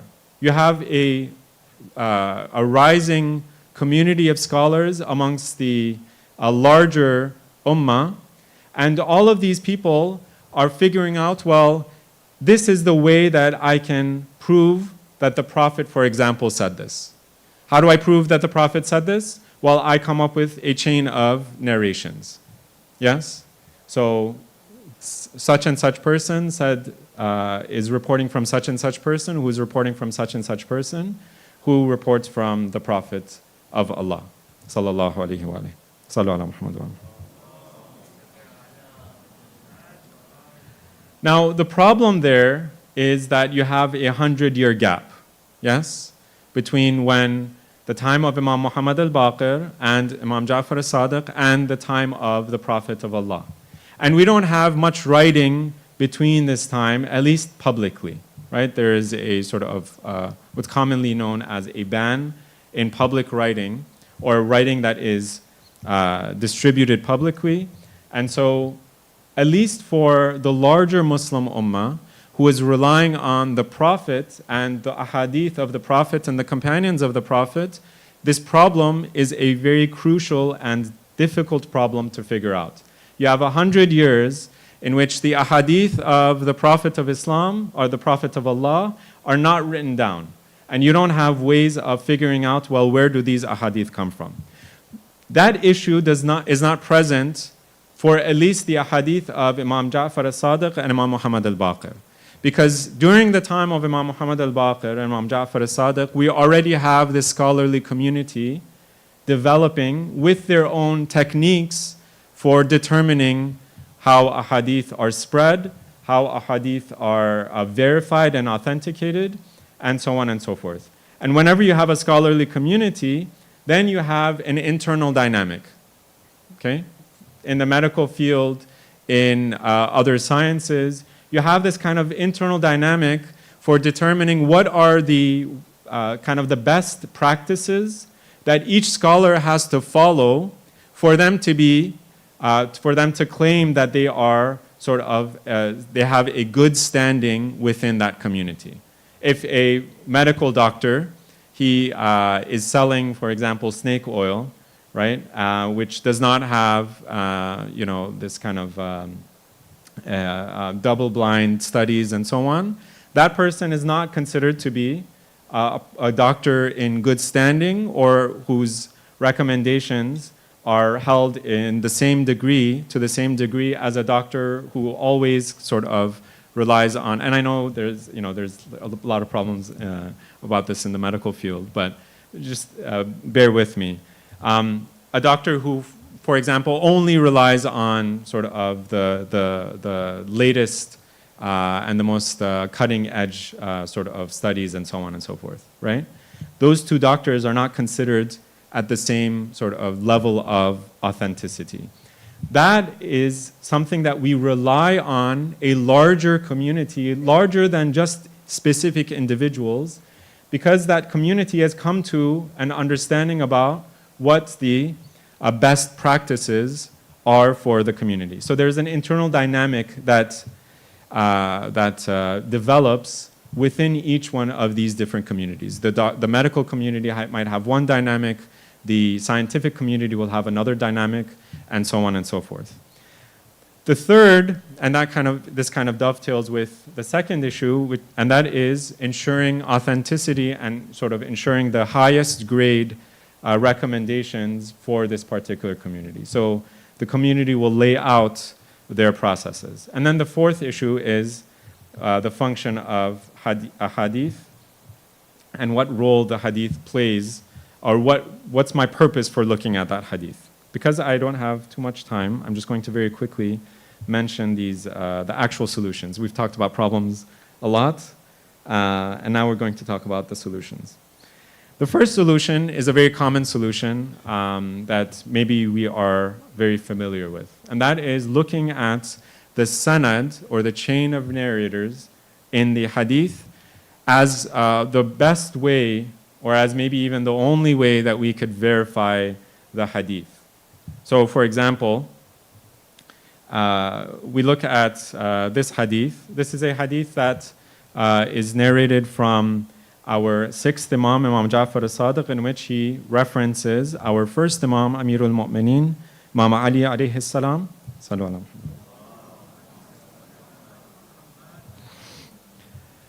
And this is a hadith. This chain of narrators is at the top. For those who are able to read it, no? Yes. For those who are able to read it, it says, وَأَخْبَرَنِ الشَّيْخ عَنْ أَبِي الْقَاسِمْ جَعْفَرَ ibn Muhammad. This is from Tahdhib, Kitab al-Tahdhib of Sheikh At-Tusi. So Sheikh is talking about Sheikh Mufid, and he is referencing his teacher, the person that he is narrating from Muhammad ibn Ya'qub. I'm sorry, yes. أخبرني الشيخ عن أبي القاسم جعفر ibn Muhammad عن Muhammad ibn Ya'qub. So the author of Al-Kafi, Al-Kulaini. And then he references عن Ali ibn Ibrahim عن Abi. And so the process would be, you look at each individual in this chain, and you say, for example, this person is a very authentic and very authoritative person. He never lied. He never made up hadith. He heard the hadith directly from his teacher, and he only reported a hadith that he heard directly. Okay? So you kind of vet each individual person in that chain, and you say, well, this person checks out. Next person checks out. Next person checks out, until you get to the imam. That's one way of looking at verifying the hadith. The isnad, the sanad, the chain of narrators. The reason why this becomes such a prominent method is because, first of all, we don't have access to all of the information that the ulama who compiled these ahadith, they had access to. Right? So maybe the ulama, they were looking at books. Maybe they were hearing it from the teachers themselves. Maybe they saw the teachers and they authenticated those people themselves on their own. But because I can't authenticate that person, I have to rely on what information I have. The second reason is because we are now unfamiliar with the methods of the previous scholars. Okay? And other reasons why people would rely on just the chain of narrators to look at the hadith. There's another method that some of our prominent scholars of the contemporary scholars have pointed to, not just as a method that they are coming up on their own, but as a method of the scholars who were compiling these books. So for example, when Sheikh At-Tusi, when Sheikh As-Saduq, when Sheikh Al-Kulaini, when they were authenticating their hadith, were they doing it? Were they just looking at the chain of narrators? Because if you were just looking at the chain of narrators, then you'll have a very serious problem, because many of these individuals in this chain, we don't actually know whether they are authentic or not, whether they are authoritative or not. So Ali ibn Ibrahim, we are not sure whether someone has said that that person is authentic or not, and so on and so forth. So there are gaps sometimes that we have, and people point to those gaps and say that For example, this person, it's not quite clear whether he was a liar, whether he made up a hadith, or whether he didn't, and whether he was truthful. This method, it basically says that, first of all, books played a very prominent role even during the time of Imam Muhammad al-Baqir and Imam Ja'far al-Sadiq.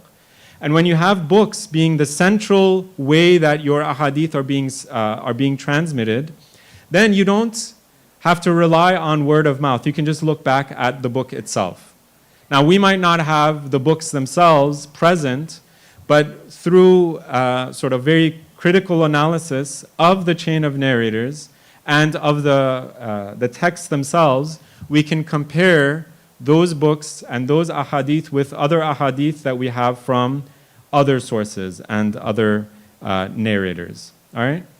And there are other issues that are involved in this method, which, again, we can discuss more. But the primary focus here is the role of books, and in particular, the role of books within the Shi'i, the Imami, the Imami tradition, which didn't have a ban on books and which used books to authenticate hadith and to spread those ahadith to other people and to other generations.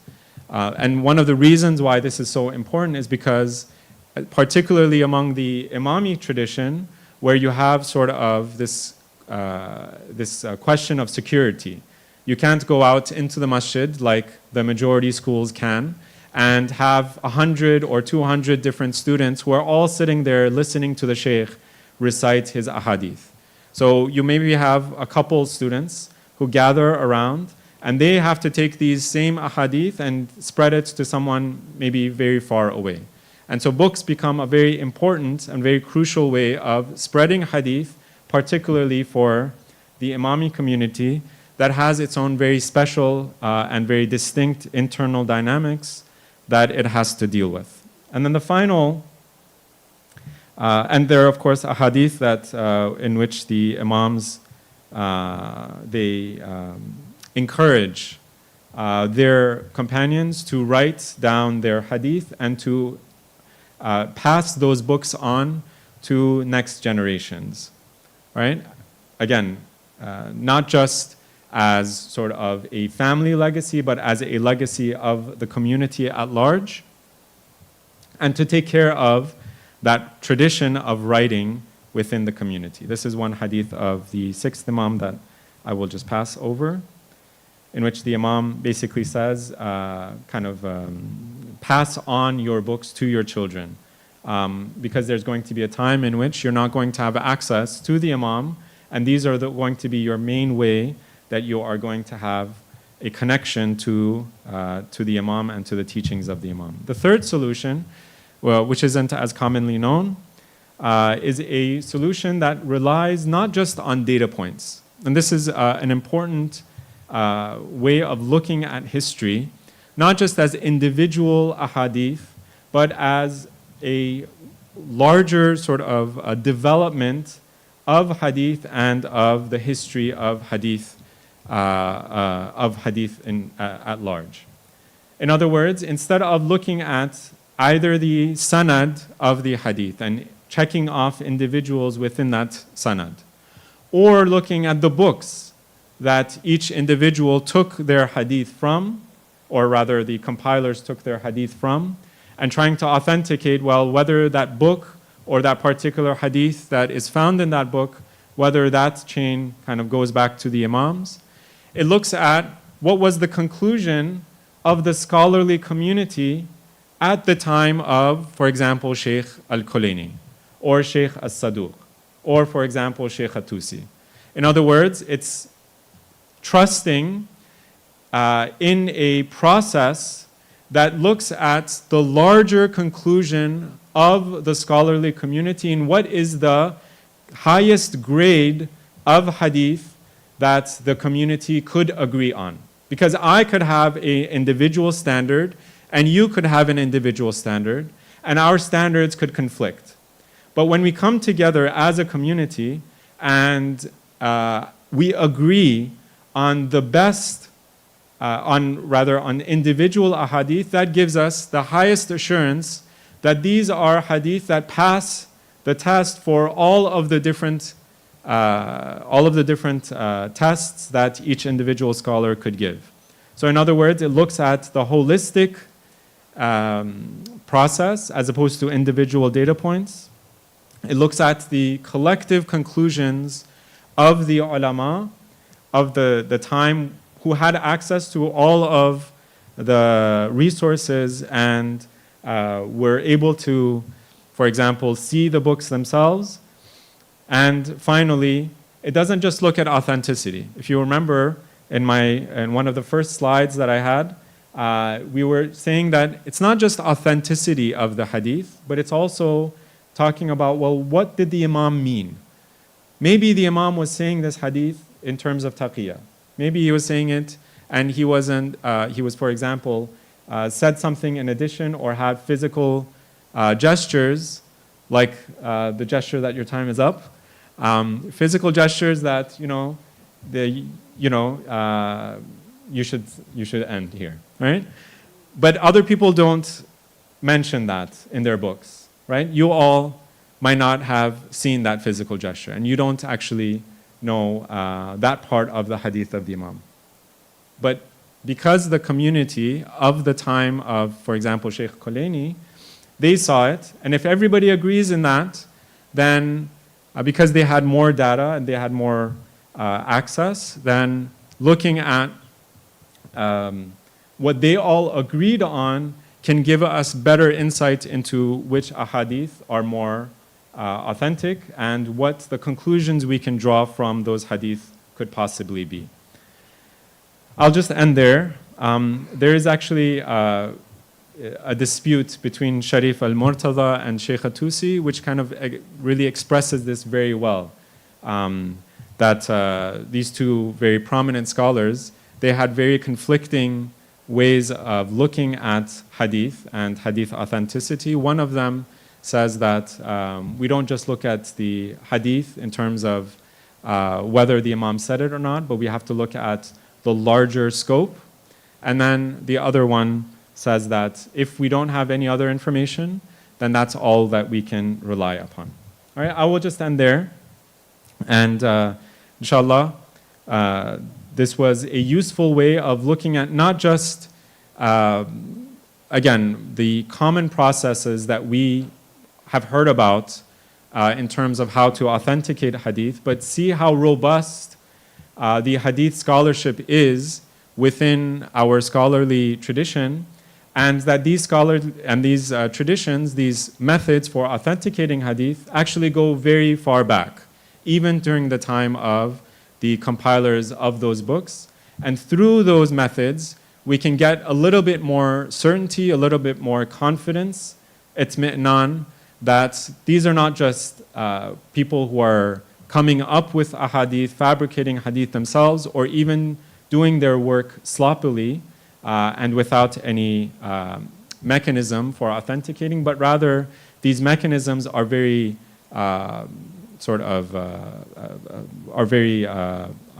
proven with the test of time. But also, we might have sometimes questions about those hadith, and which are fair, but at the same time, it gives us a higher level of confidence in that process that those ahadith went through. Thank you all very much. I apologize for going over my time. Wassalamu alaikum wa rahmatullahi wa barakatuh.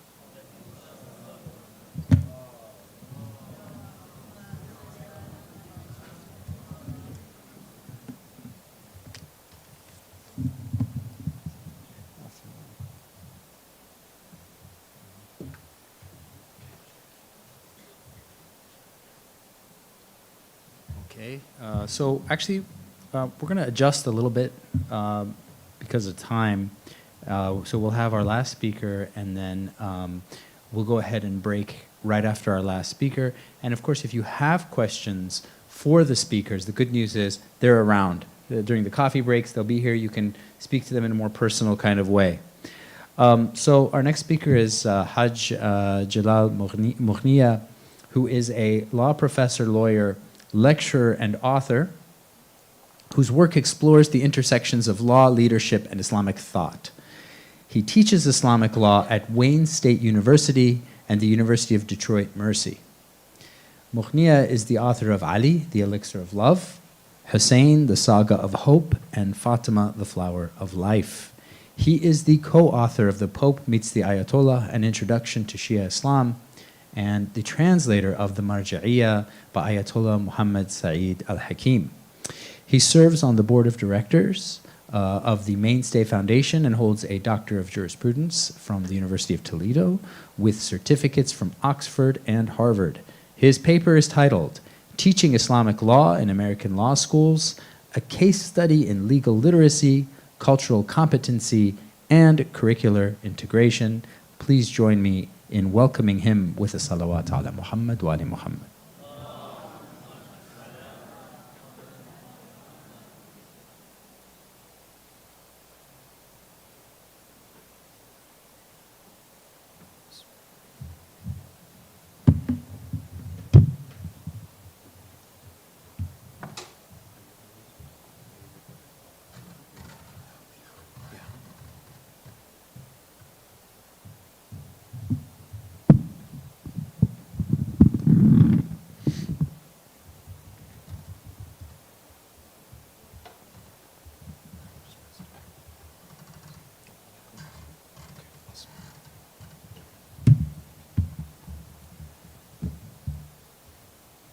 صلوا على محمد وآل محمد.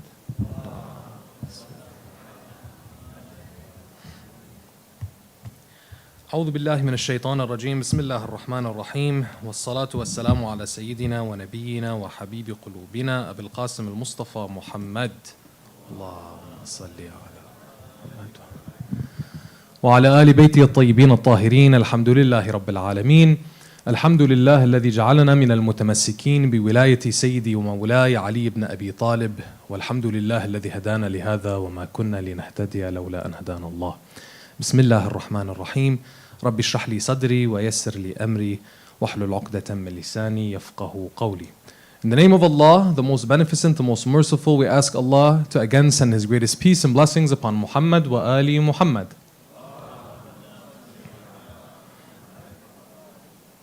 We praise Allah for all the blessings He has given us, and the greatest blessing being that He allowed us to be of the ones who remain steadfast, dedicated, and loyal on the path of our Master after the Prophet, the Commander of the Faithful, the Prince of the Believers, the Protector of the Prophet and his message, Al-Imam Ali ibn Abi Talib alayhi salam. Allahumma salli ala Muhammad wa ali Muhammad. Praise Allah for this blessing and every blessing, for without Allah we would have nothing. Assalamu alaikum, my dear respected brothers, my dear respected sisters, wa rahmatullahi wa barakatuh.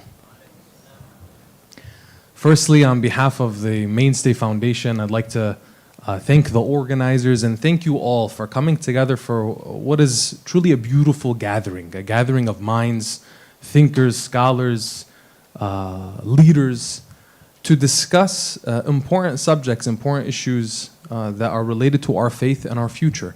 And I think one of the core things that I'm going to address today is, though it's specifically with regards to the teaching of Islamic law in specific settings, and that setting being law schools, particularly in America, we'll draw some references into Canada as well, you're going to see a lot of intersection. You're going to see a lot of interaction. And one of the things that I want us to think about today is how related and integrated our fields of study, our fields of work, and our faith-based living as a community actually is. Instead of approaching things as this segregation of our being as a religious faith-based community, and then there comes our academic institutions, our work, our professional careers, etc., we're going to see how all of these things actually work together. And perhaps that is the wiser approach for us to have as a faith-based community, inshallah. I wanted to share a quote with you that I learned from a young sister who was at a school that I had the privilege and honor in visiting some of the schools that the Mainstay Foundation supports in its scholarship and education initiatives in India. And she told me something profound. She said when I was interviewing her, without education, we are nothing. And I carried that with me, and I'm carrying that with me today. And I want you all to see the profound impact of education that is inspired by our faith wherever we go, as far as India and as closest to where we are here, home, whether we're calling it Toronto, Detroit, or wherever you and I are coming from. Without education, we are nothing. Now, why am I presenting this particular topic, this particular presentation here at the Icair conference? The theme is extremely relevant and is one that really encompasses the spirit of the experience that I want to share with you all today. Beyond necessarily presenting a scholarly or academic topic, which are profound, and I truly benefited from the shuyukh before me, I wanted to emphasize and give my time today as more of a case study and looking at some of the experiences that I have had as a professional, as a law professor, and bringing forth my experience into how can we provide an opportunity for Muslim law students and students generally to be seen and their identity be affirmed, as well as provide an opportunity for non-Muslims to be educated by our heritage and our tradition. Inshallah, you'll also see how the academic institutions, whether it be this particular example with legal education or other academic institutions, can be platforms and spaces for us to build both inclusive and faith-based frameworks. Too often it's seen in academic institutions as the emphasis on secularism. Too emphasis it's seen as that what is academic is secular. But more and more we're seeing the ability for communities to bring forth an authentic expression of themselves. And we are authentically a faith-based community. And there's nothing wrong with professionalizing this and putting it forward.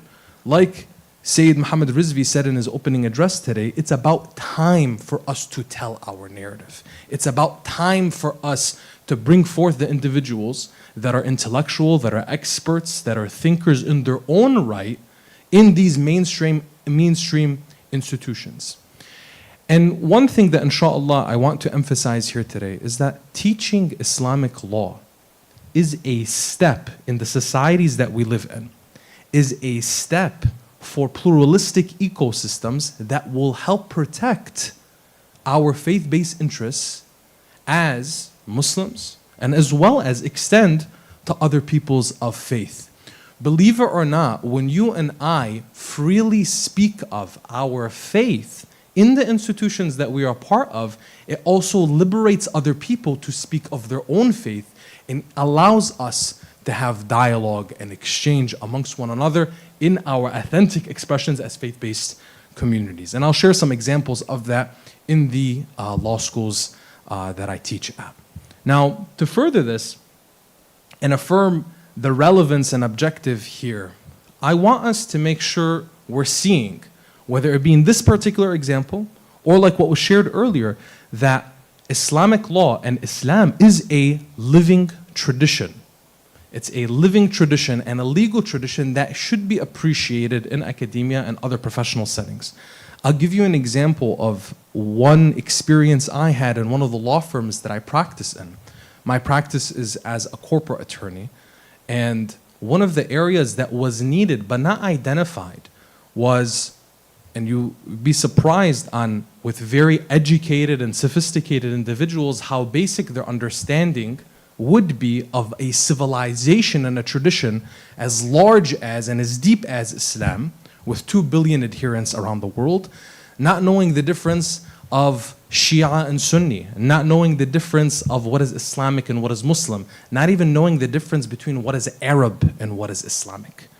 And in certain legal settings that people were dealing with clients, transactions on a large scale, foreign law, international law, and the adherence to Sharia and some corporate and commercial transactions, we need somebody who understands this. So I experienced that in the professional setting, and I've been bringing that into the academic setting, especially in the law schools that I've been teaching at, where there's a high concentration of Muslim law students and non-Muslim law students who are interested in being exposed to this area of law that is becoming more and more relevant today.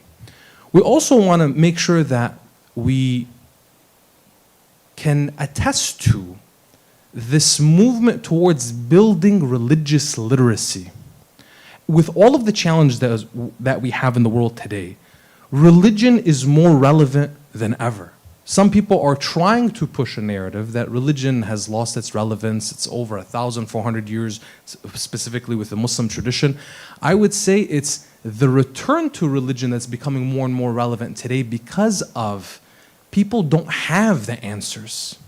With moral decay, with the challenges of quote-unquote modernity, Islam offers solutions to people and doesn't actually promote a complete takeover of people's way of living, but instead complementing their way of living so that they can be more successful and have more fulfillment.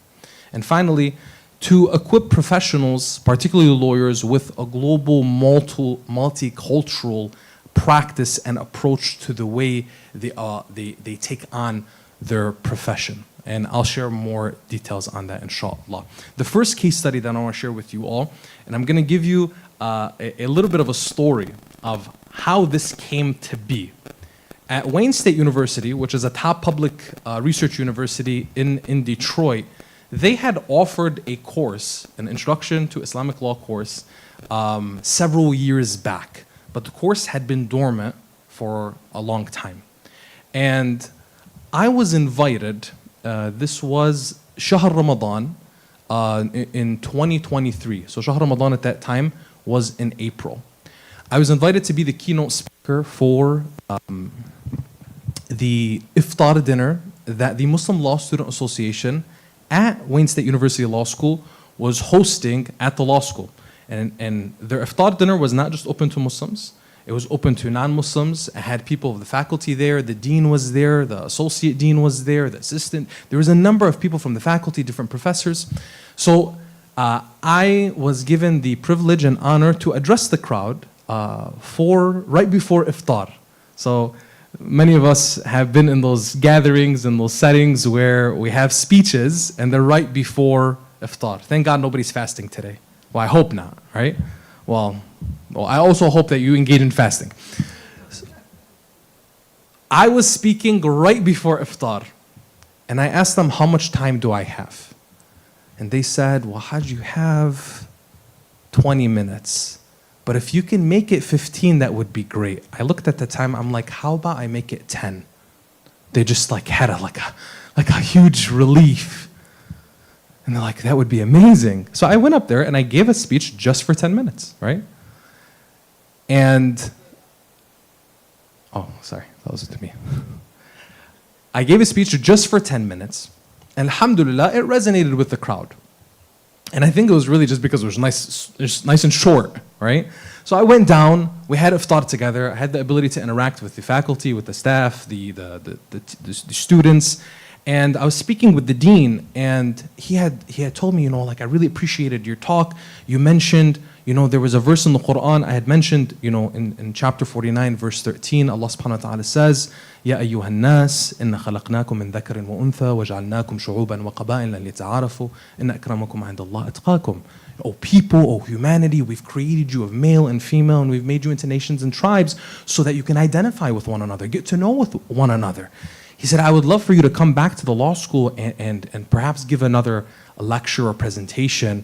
We have these, programs that take place, etc. So, be my honor. I would love to. And then one thing led to another. And I asked him, I was a little bit more forward. I'm like, Dean, I appreciate your support for these kinds of gatherings and supporting the Muslim student body here. I think you have one of the largest Muslim student bodies actually in the country. I didn't tell him the largest, it was one of the largest. And he was like, yeah, he didn't know that. I don't think he knew that. And he's like, yeah, we're doing all that we can. I told him, I wonder, do you have a class at the law school? I mean, these are JD candidates, these are Juris Doctor candidates. Do you have a class at the law school that has anything to do with Islam or Muslims? Perhaps an Islamic law course? He said, that's a great question. Would you be willing to teach it? Mind you, I had just met the dean and he had just met me. And I'm sharing the details of this conversation to show you all. Anyone here have a legal background, law school, lawyers, law students? Nadia, okay. Anyone else? This is my colleague from Michigan. Even if you don't, I want to share this example as in the relevance that you and I can have and the importance of building relationships and having conversations as our authentic selves. That led from one thing, from that dinner, this was in April, I had conversations and email exchanges back and forth, just to sum it up for you. They offered me and asked me, would you be willing to join our faculty to teach this course? Now, mind you, I'm a practicing attorney.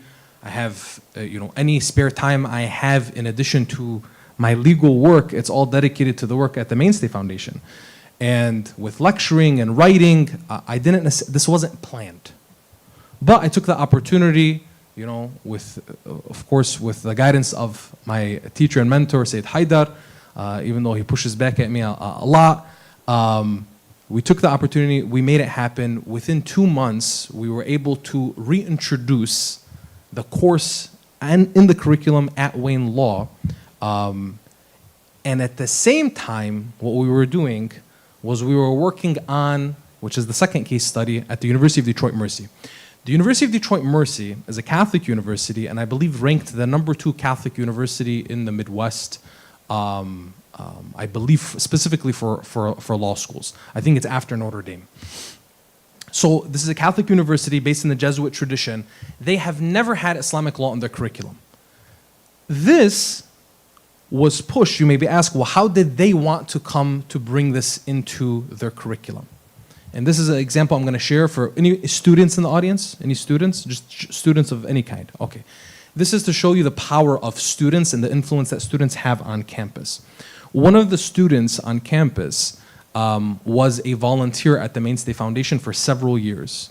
And she kindly looked at me as a mentor, and I had helped her with a number of things from her undergrad into law school.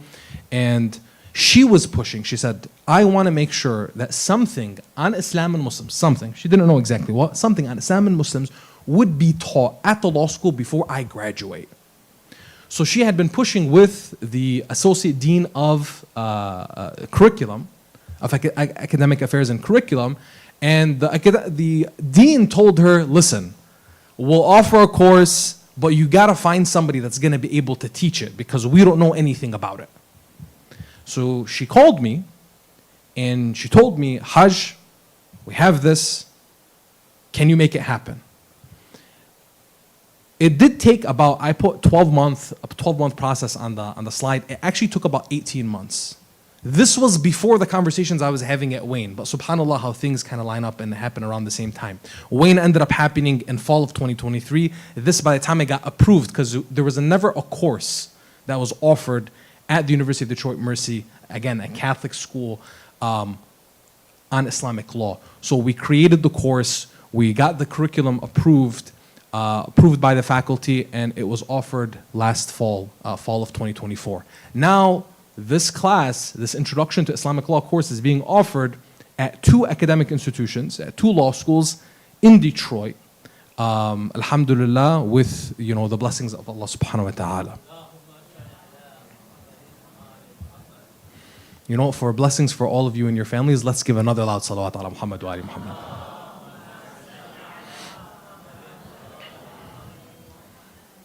Now, when I introduced this course, I let it be known that this course is not a seminary course. It's not a course on fiqh. It's not a course that you would see, for example, that may be offered or taught, whether it be in the traditional classical seminary sense, or it be in our Islamic centers or schools. And it's funny, with a lot of the students that come and take my class that are from our community, because alhamdulillah, in Detroit, we have a lot of Muslims generally, and Shia Muslims particularly. They ask me, Hajj, who's fatwa for which marja are you going to be sharing, right?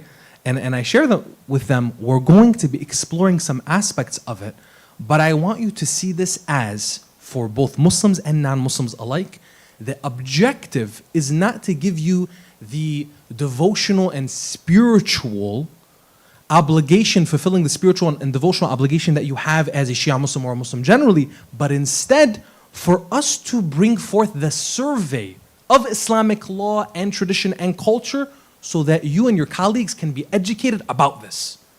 So the approach is semi-academic, semi-professional, with an appreciation and respect to the spiritual, religious, jurisprudential. And how do we do that? Throughout the course, it's emphasized, none of you are going to become experts in Islamic law here. None of you. Instead, you are going to develop the humility and humbleness and appreciation for the richness of Islamic thought and Islamic law particularly, so that when you do face issues as a lawyer, because you're all being trained to be lawyers, again, the context, you're all being trained to be lawyers, you're students of the law, that when you do face something that has to do with Islam or Islamic law, you go back to jurists of the classical tradition. And this was a beautiful, enriching opportunity that I had even for the Muslim and specifically the Shia Muslim law students at both institutions, where they developed a greater appreciation for their own faith and their own Islamic law, their own jurisprudence. And alhamdulillah, what we were able to do is even connect them with those who had more interest. But you'd be pleasantly surprised by even the greater interest that was from the non-Muslim students. I tell you, even being in a place like Detroit, and Toronto is similar with the large concentration of Muslims in this area, but even in a place like Detroit, you'll be surprised how many non-Muslims have not engaged in a substantive way with Muslims. I gave a presentation a few years back at speaking of the Catholic Jesuit tradition, I was invited to speak at the Catholic Jesuit high school. And one of the students that came up to me, young man, senior in high school, 12th grade, he came and he thanked me for the presentation I gave. And he said, beyond thanking you, I just wanted to let you know I've never met a Muslim before you today. I was dumbfounded, baffled. I told him, wait a second, where do you live? He goes to school in Detroit. I said, where do you live? He said, Grosse Pointe. I told him, you know, Grosse Pointe is like 15, 20 minutes away from Dearborn. And you all know Dearborn. Highest concentration, right, of Muslim Americans. And we need to be aware of this. So this is with someone who's never met. I had some students who have that truly, when I was talking about this, not knowing the basic differences between Sunni, Shia, not knowing even that there's different madhabs, even some of the Muslims didn't know that there are different jurisprudential madhabs. One of the opportunities that I had, alhamdulillah, was that I was also able to introduce the course, of course, needing to survey all of Islam, be it the Islamic history, the dynasties, the empires, but through one where we always made sure that the school of thought of Ahlul Bayt alayhim salam was represented. For example, in the introduction, there was less emphasis on Sunni and Shi'i and more emphasis on the 5 madhabs of Islamic law. And even this particular thing, or this particular framework, it doesn't take Shi'ism as an offshoot or as a minority opinion, and instead it makes it, statistically, arguably, of course, that the Ithna Ashari, or specifically in the legal sense, the Ja'fari school of thought, is perhaps even population-wise of the number of adherents worldwide, because this was always contextualized for people, right, is perhaps only the second in most followed after the Hanafi school of thought. And that also, a very simple framing, but it allowed Tashayyu' and it allowed the Ja'fari madhab to essentially be seen as more relevant and important in the framing that we had. It also allowed us the opportunity that when teaching this course, that yes, though definitely within an academic setting, you have to cite to and discuss the works of leading academic scholars within the Islamic law space. Because as much as this was emphasizing accessibility and training of lawyers within a very practical, pragmatic context, there are leading Islamic or leading scholars, academic scholars particularly, on Islamic law that are not even Muslim. For example, one of the leading academic scholars on Islamic law is Wa al-Hallaq, based in New York.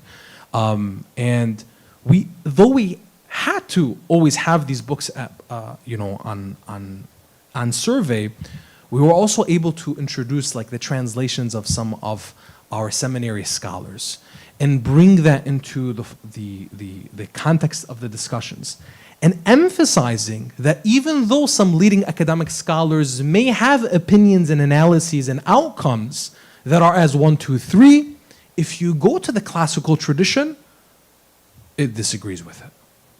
And that was the richness of the discussion, where it allowed for law students to appreciate when I'm assessing or seeing things that are related to Muslims and Islam, I have to go back to Muslim experts. I have to go to Islamic experts. I have to really appreciate and respect this field of law. Just with staying in tune with the time, inshallah, yes, and in one point that I wanted to make sure that we capture here today, inshallah, in this reflection, this case study, is for Muslim and non-Muslim alike, one of the important takeaways for having courses like this, and obviously for us as a faith-based community, a Muslim faith-based community, a class on Islam, and particularly within law school setting, a class on Islamic law matters to us. Both for Muslims and non-Muslims, the idea of cultural competence, the idea of literacy, religious literacy, is hugely important. Why? Because the argument for us, and this is what I put forward to the law schools, was you're going to have more effective leaders in the law. You're going to have more effective lawyers and law students and professionals, inshallah. I had covered some of this in my points earlier with what the class and the course highlighted from the different texts and the translations, and exposing the students to a number of areas, surveying things from the legal theory to Islamic contracts, commercial transactions, family law, criminal law, and also providing them a foundational period in Islam with regards to the history itself, and like I said earlier, the 5 madhabs, so that was very holistic and comprehensive. And with regards to the teaching of it and the approach that I took, one of the things that I emphasized, and the students appreciated this and the faculty at the law schools appreciated this, I wanted to make sure when you're looking at the number of law students and graduates that you have, lawyers that you're going to have in the law school setting, and this is so important for us whenever we want to push anything within the theme of this conference, faith and the future, we have to see things within the context that we exist in, so that we are truly pushing forward what we want where we are. How many law students are graduating each year in America and Canada? Any idea? Just throw a number. 1,400? How many? More than 1,000? How many law students in US and 10,000?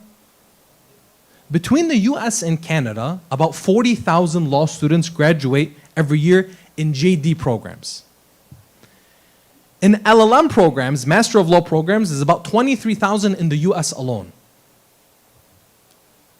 That's the number of law students.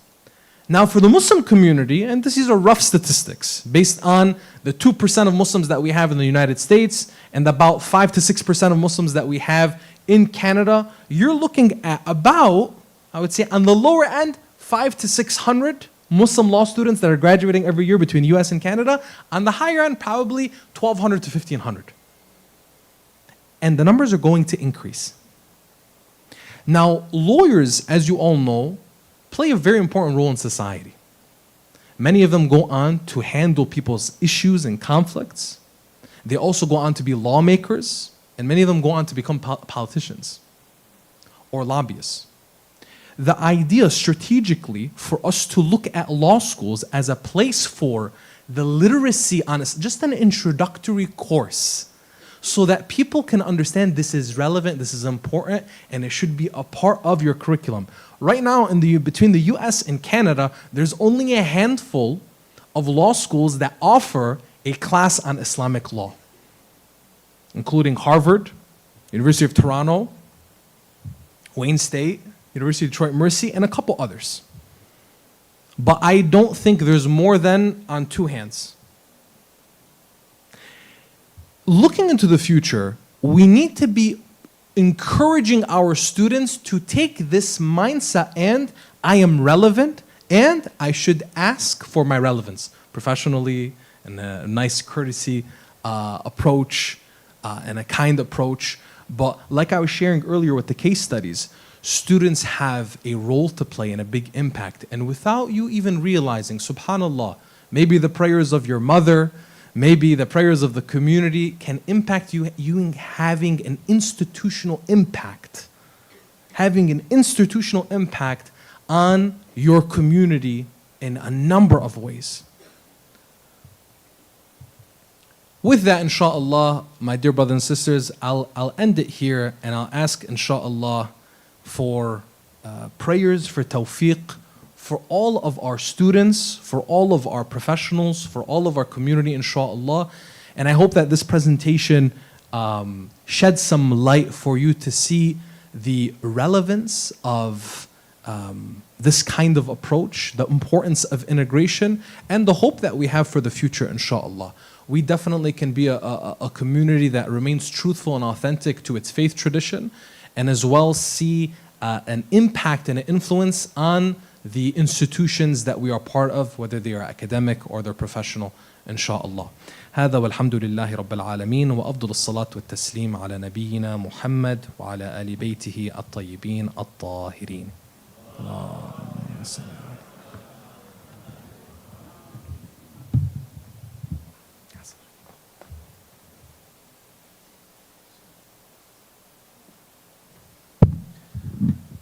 This brings us to the end of our first panel. I'd just like to take a moment to thank Haj Jalal Mughniya for that really, really interesting presentation. And I think what was great about the panel was actually each of the presentations, while stemming from the same root, coming from the same sort of point of inspiration, each approached the question in a very unique way. And I was really fascinated by actually the last presentation, because I think it's very relevant to something that we've been experiencing, well, for all of my adult life, actually. And I think even before then, if we go further back, which is the lack of understanding about Islam and Muslims and the Muslim world amongst our leaders, amongst our elites living in the West. And this is just, in recent, I'm talking like within the last few weeks, this has just been underscored by the sheer amount of bad takes you can find on Twitter that are attempting to explain Islam by politicians, by thinkers, which are just completely and utterly wrong, sometimes hilariously wrong. I don't want to dwell on the examples, but I think that what Haj Jalal has highlighted there, the importance of this cross-cultural competency and understanding, it's not only something that we should want as Muslims, we should want our elected leaders, we should want our fellow citizens to understand our faith, to understand our background, but I think even from the perspective of people who maybe do not see themselves as friends to Muslims, really then they should make double the effort to try and understand. Because what we've seen in the last, for those of you who are of our generation, who've grown up in the shadow of 9/11, the war on terror and so on, we've seen what bad takes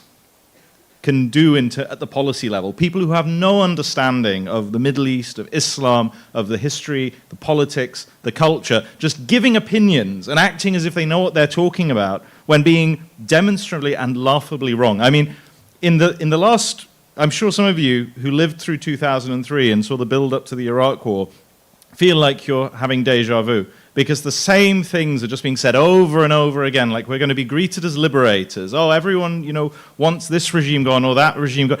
And it's just so frustrating as an academic, as someone who spent 20 years studying the region, looking at this and just going, how can they say things that are so stupid? And I'm sorry to use this blunt language in an academic conference, but it's just stupid. I mean, it's kind of like, This is so bad that you're literally willing to take your country into a war and have thousands of your countrymen die because you're incapable of picking up a book and reading and understanding for yourself. So I feel that what Hajj Jalal is saying isn't just important for us as Muslims. It's not just important for us as Muslims that non-Muslims study Islam, study Islamic traditions, understand the Middle East. It's important for people who aren't Muslims. In fact, people who have no interest in Islam but aspire to lead their countries.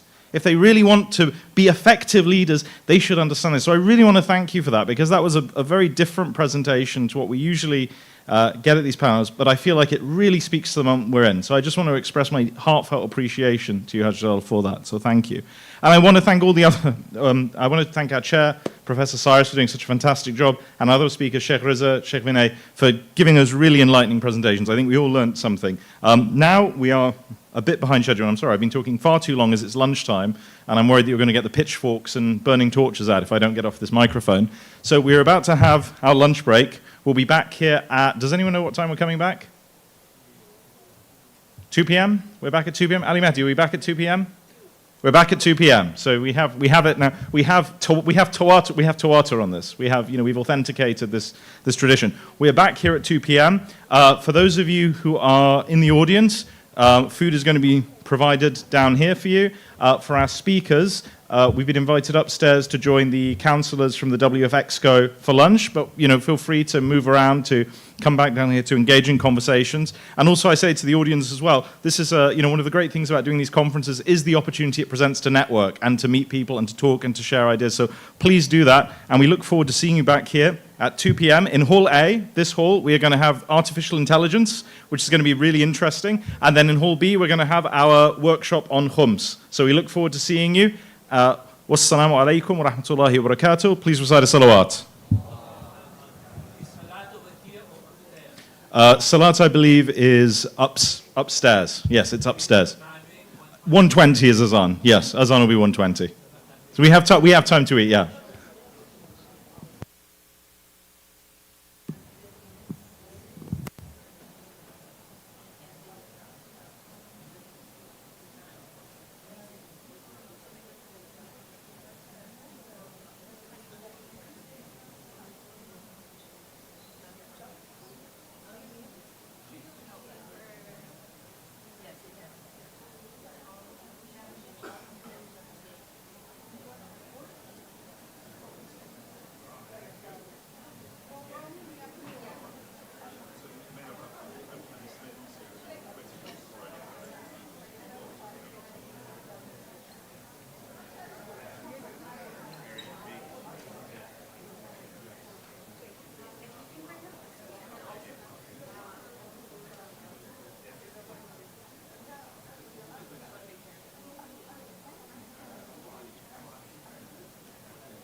Assalamu alaikum, everyone.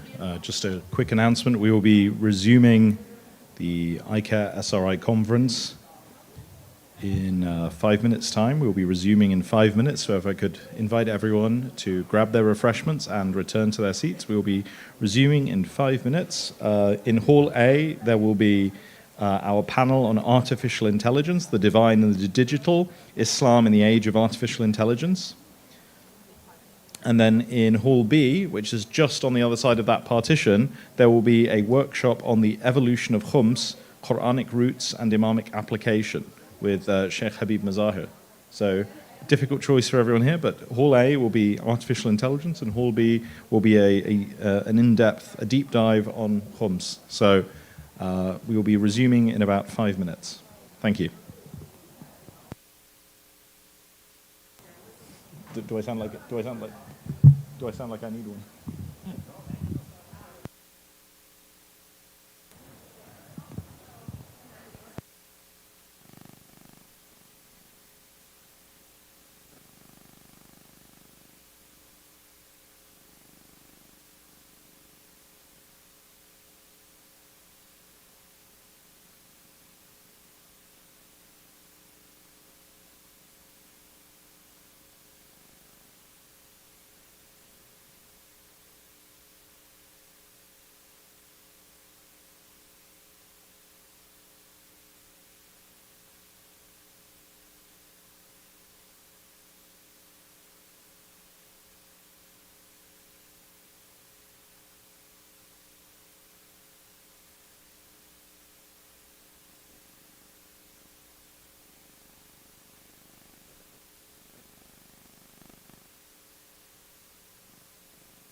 Salawat ala Muhammad wa ali Muhammad. Assalamu alaikum, everyone. Welcome back to the Icair SRI conference. Gives me great pleasure to welcome you to session 2. So just a reminder, there are 2 halls for this session. There is Hall A, which is the hall we're standing in right now, and there is Hall B, which is on the other side of the barrier, on the other side of the partition. So, that is our barzakh right there that separates the 2 worlds. I'll let you decide though which is dunya and which is akhirah. Obviously, I'm a bit biased, but I would say this is the ukhrawi world, this is the heavenly world, and that over there, it's dealing with khums, so that's the material world. This is the world of AI, of immaterial things. So of course, the panel we have here in Hall A is our artificial intelligence panel, the divine and the digital, Islam in the age of artificial intelligence. I'm going to be introducing our speakers in just a moment. And in Hall B, we have our Khums workshop with my esteemed friend and colleague, Sheikh Habib Mazahir, who's going to be doing a deep dive into the Quranic basis and imamic application of Khums.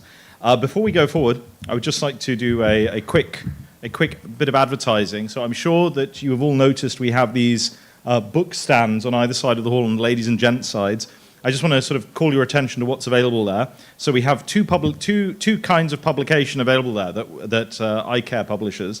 One is the Al-Qalam Journal of Advanced Islamic Research, which is our flagship academic journal.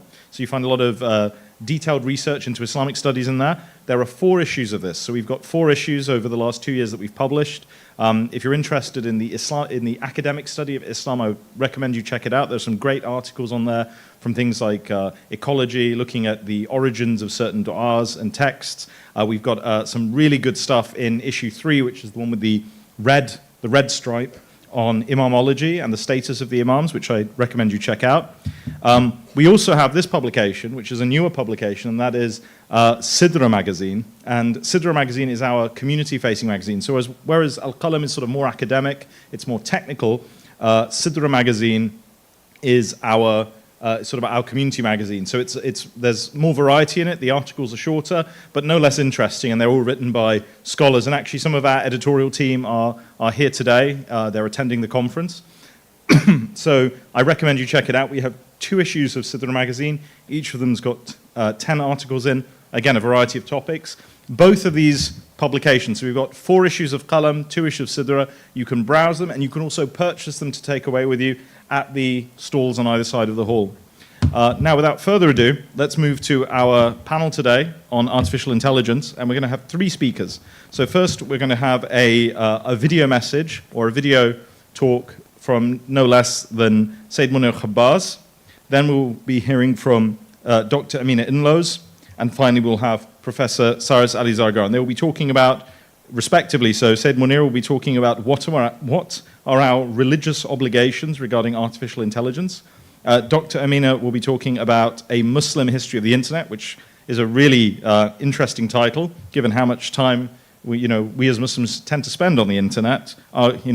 Whether it's sort of doom scrolling on the news or arguing with one another about theology. But then we're closing with Professor Cyrus Ali Zargar, who's going to be talking about human groundedness in an age of artificial intelligence. So to introduce our first speaker, who will be presenting via a pre-recorded video, Sayyid Munir Khabbaz began his Hausa studies in Najaf in 1978 at the age of 14. Later on, he attended the Bath Kharij sessions of the likes of Sayyid al-Khoy and Sayyid al-Sistani. After that, he moved to Qom and continued his studies under Sheikh Mirza Tabrizi, Sheikh Wahid Khurasani, and other Maraja, attaining the status of ijtihad. Currently, Sayyid Munir teaches advanced Islamic jurisprudence, Bath Kharij in Najaf. He has also authored several significant works, including a commentary on Dua Iftitar, Religion Between Scientific Data and Atheistic Criticisms, and The Mahdawi Reality. So several of these works have been translated into English, and I'm sure we all know him very well. I would just say that in my experience, having met Sayyid Munir and discussed AI with him, he's someone who's really switched on and aware of what's going on, and who's very, and he and actually many of the other scholars that I met in Najaf recently were very concerned, very interested in AI and very aware of developments there, and very keen to actually to actually engage with this new reality. So this is a really interesting video, which we'll play now, and then we will move on to our in-person speakers. So please recite aloud salawat ala Muhammad wa ali Muhammad, and we can begin the video.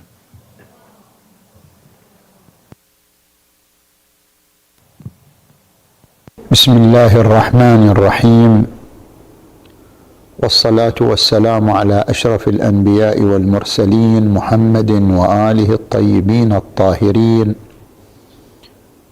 واللعن الدائم على أعدائهم أجمعين إلى قيام يوم الدين. قال الله تبارك وتعالى: ولتكن منكم أمة يدعون إلى الخير ويأمرون بالمعروف وينهون عن المنكر. صدق الله العلي العظيم. من الوسائل والآليات التي تطورت وبرزت في العصر الحاضر هو استثمار الذكاء الاصطناعي. هل نحن كمسلمين وكشيعة أهل البيت صلوات الله عليهم أجمعين لنا مجال في استخدام واستثمار الذكاء الاصطناعي؟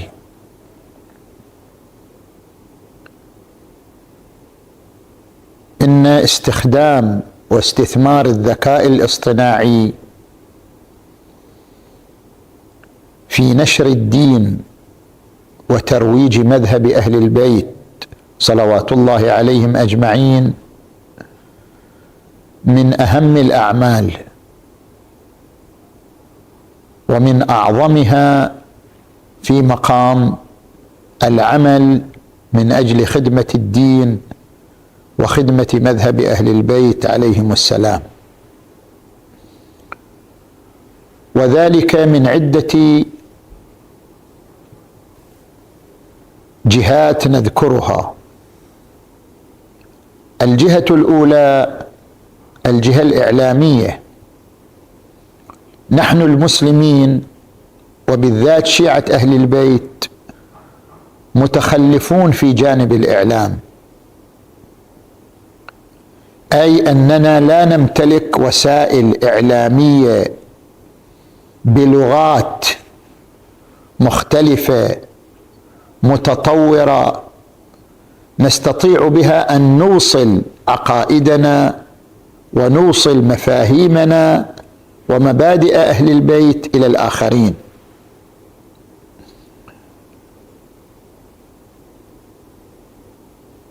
أهل البيت صلوات الله عليهم قالوا: أحيوا أمرنا، وليس إحياء أمرهم فقط بالشعائر المستحبة التي نمارسها في أيام المناسبات، مناسبات أهل البيت عليهم السلام، بل إحياء أمرهم بنشر أقوالهم ومبادئهم وتاريخهم عبر الوسائل الإعلامية المتطورة.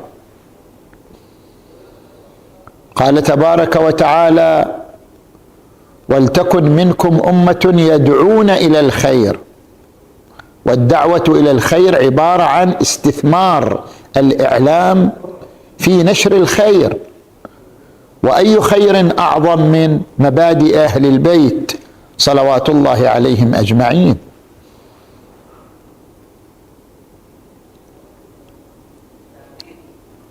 ولذلك نرى تركيزا من قبل الأئمة الطاهرين عليهم السلام على نشر مذهب أهل البيت صلوات الله عليهم أجمعين.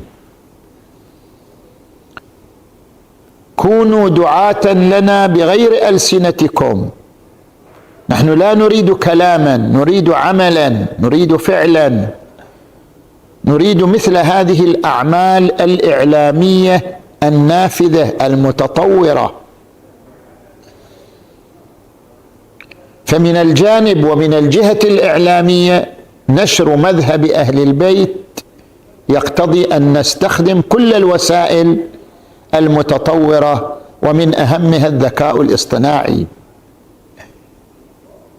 تعبئة الذكاء الاصطناعي بتاريخ أهل البيت، بمبادئ أهل البيت، بأقوالهم، بحيث كل باحث في أي منطقة في العالم عندما يدخل ويطرح أسئلة على الذكاء الاصطناعي عن الشيعة، عن عقائد الشيعة، عن أهل البيت صلوات الله عليهم، سيجد أجوبة وافية وشافية من خلال قيامنا باستثمار الذكاء الاصطناعي وتعبئته بهذه المعلومات الصحيحة.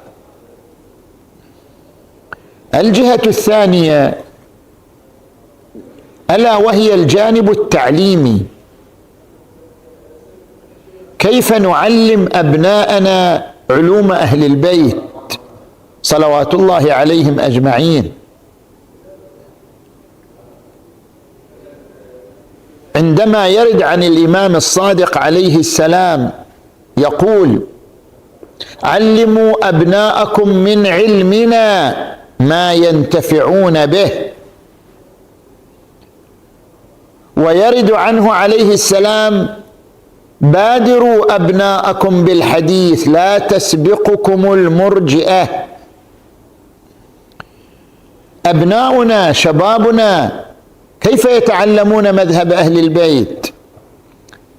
الأطفال وهم في المدرسة كيف يتعلمون مذهب أهل البيت؟ يتعلمونه من خلال استخدام الذكاء الاصطناعي.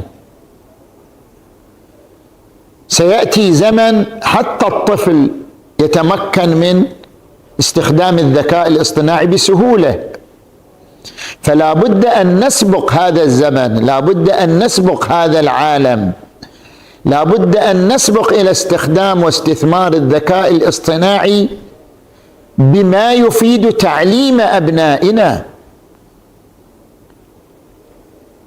اقرأ باسم ربك الذي خلق، خلق الإنسان من علق، اقرأ وربك الأكرم الذي علم بالقلم، علم الإنسان ما لم يعلم.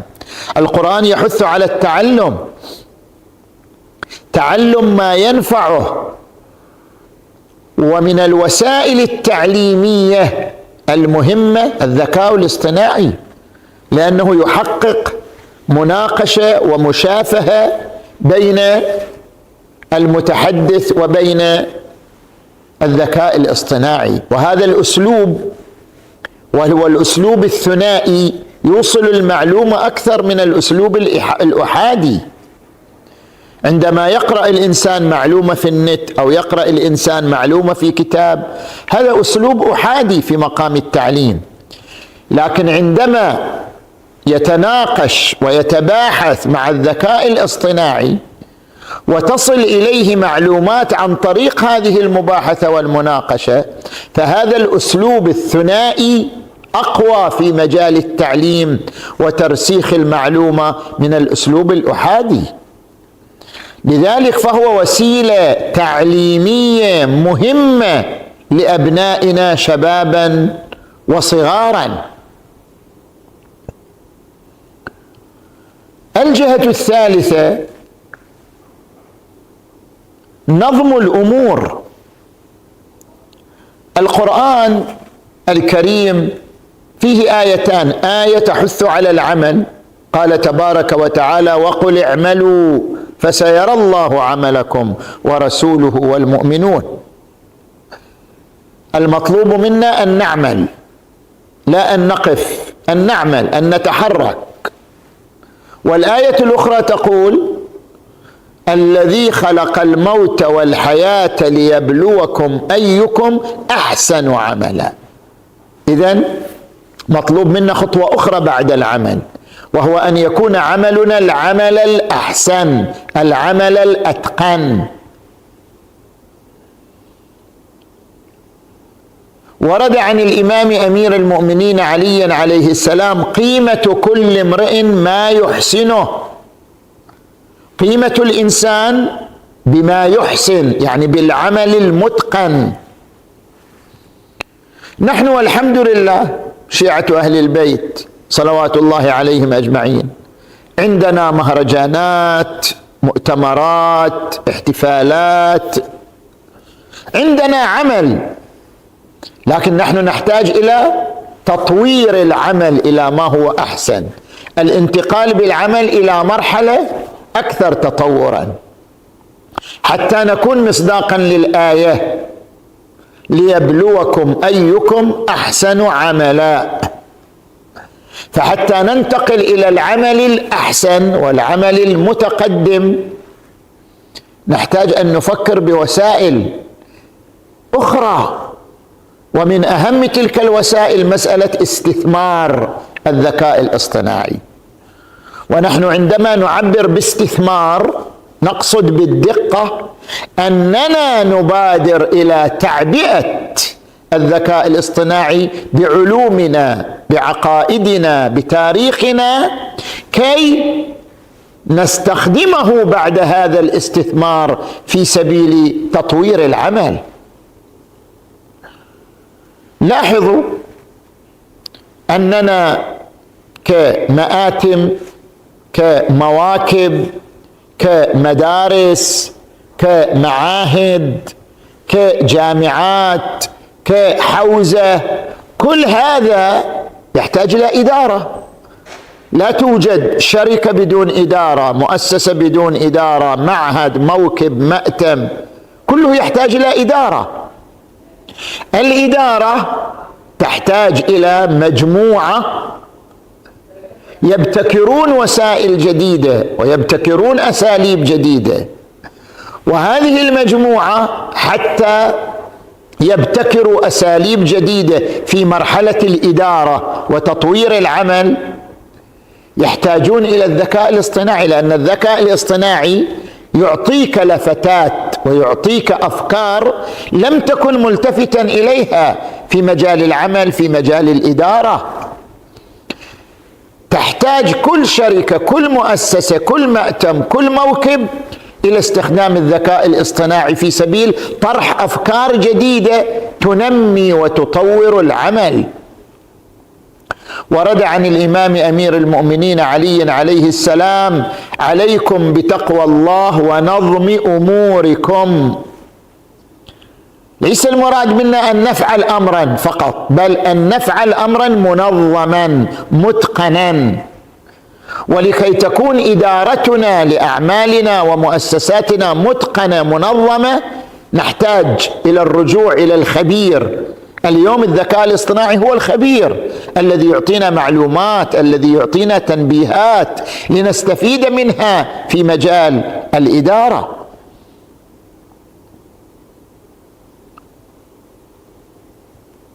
والجهة الرابعة هي عندما يخاطبنا الله تبارك وتعالى بقوله: وأعدوا لهم ما استطعتم من قوة.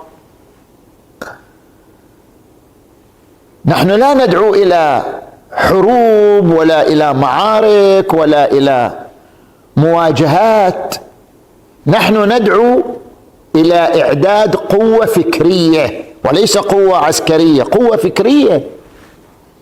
نحن كيف نقاوم تيار الحداثة وتيار ما بعد الحداثة؟ كيف نقاوم الأفكار التي يطرحها الغرب علينا؟ الغرب الآن يغزونا في بيوتنا ومنازلنا، يغزونا بأفكاره، أفكاره التي تهدم الأسرة، أفكاره التي تهدم عفة المرأة، أفكاره التي تدعو إلى جميع المبادئ الشاذة التي انتهى الغرب من خلالها. أصبح الغرب بلا أسرة، أصبح الغرب بلا أرحام، أصبح الغرب بلا جيران، أصبح الغرب بلا مبادئ تعاونية، فقط تعاونية. نحن كيف نحصن أبناءنا وأجيالنا من هذه التيارات الفكرية الغربية؟ نحتاج إلى قوة فكرية في المقابل. هذا هو معنى وأعدوا لهم ما استطعتم من قوة. والقوة الفكرية في مقابل ذلك هي القوة المعتمدة على وسائل والآليات المتطورة، ومنها مسألة الذكاء الاصطناعي. فعلينا نحن المسلمين قبل غيرنا، ونحن شيعة أهل البيت قبل غيرنا، أن نبادر نحن إلى استثمار الذكاء الاصطناعي وتعبئته بما يتناسب وينسجم ويتطابق مع مذهب أهل البيت صلوات الله عليهم أجمعين. لذلك تأهيل واستثمار الذكاء الاصطناعي يحتاج إلى تعاون. الخبير التقني بالذكاء الاصطناعي، العالم الديني الحوزوي الذي يضع البرنامج الديني والمعلومات التي من خلالها يمكن النفوذ إلى الذكاء الاصطناعي. الطرف الثالث ألا وهو من سيستخدم هذا الذكاء الاصطناعي، من سيبرمج حياته وإدارته من خلال الذكاء الاصطناعي. أيضا يدخل طرف ثالث لكي يعلمنا كيف هو يستفيد من الذكاء الاصطناعي، لنتعلم من طريقته كيف نصل إليه بالمعلومة الصحيحة من خلال الذكاء الاصطناعي. فنحن نحتاج إلى هذه العناصر الثلاثة في سبيل القيام بهذا العمل التعليمي الإعلامي الذي هو قوة فكرية. نحتاج إلى هذه العناصر الثلاثة لإتمامه. نسأل الله تبارك وتعالى أن يوفقنا لمرضاته، وأن يجنبنا معاصيه، وأن يجعلنا من خدمة أهل البيت صلوات الله عليهم أحياء وأمواتا، والحمد لله رب العالمين، وصلى الله على محمد وآله الطاهرين.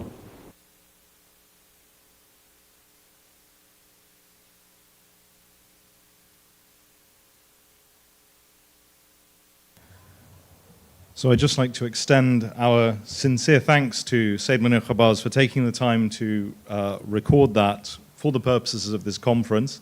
He's also recorded a keynote, which we will be broadcasting tomorrow in the morning, inshallah, so please do attend for that and tune in for that.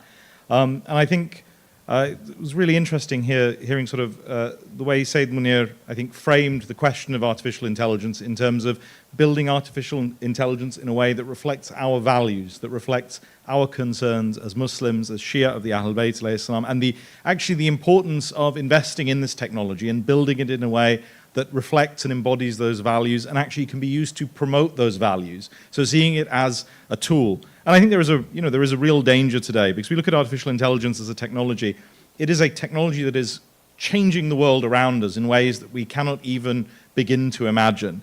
And there is a real risk, I think, of us as Muslims and as Shia being left behind in the technological advancement of artificial intelligence. That doesn't mean, of course, that there aren't questions that we should indeed ask about this. Questions to do with, where does the data come from? How is the data used? How can we use artificial intelligence? I think there's also ecological questions we have to consider about the amount of water some of these data centers are using, for example. So we shouldn't be uncritical in our adoption of this technology, but I think Sayyid Munir frames it very nicely when he says that if if there is this technology there, we need to learn how to use it for good.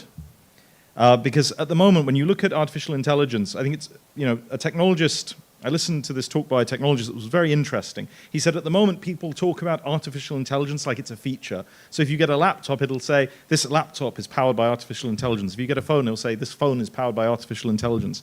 I mean, just the other day, I saw a washing machine that had artificial intelligence being advertised as a feature. But he said in 5 years' time, that won't be the case.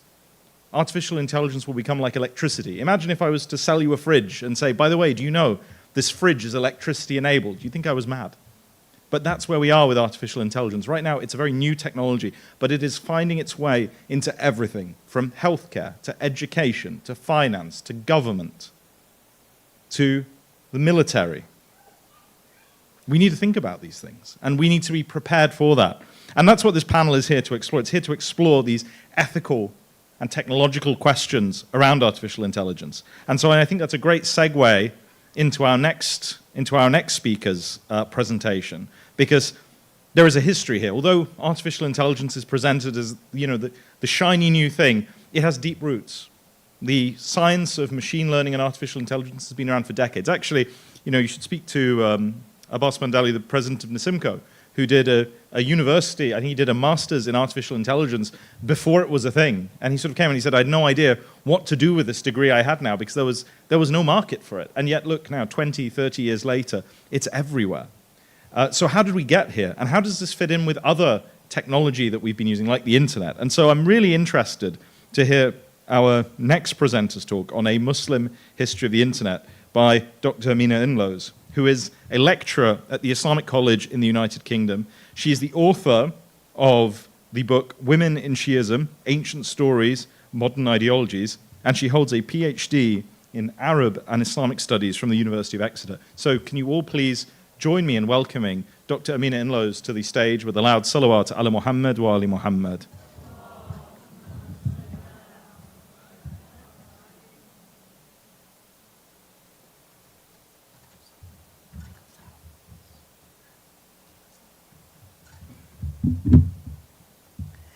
أعوذ بالله من الشيطان الرجيم بسم الله الرحمن الرحيم الحمد لله رب العالمين ثم الصلاة والسلام على سيدنا محمد وعلى أهل بيته الطيبين الطاهرين.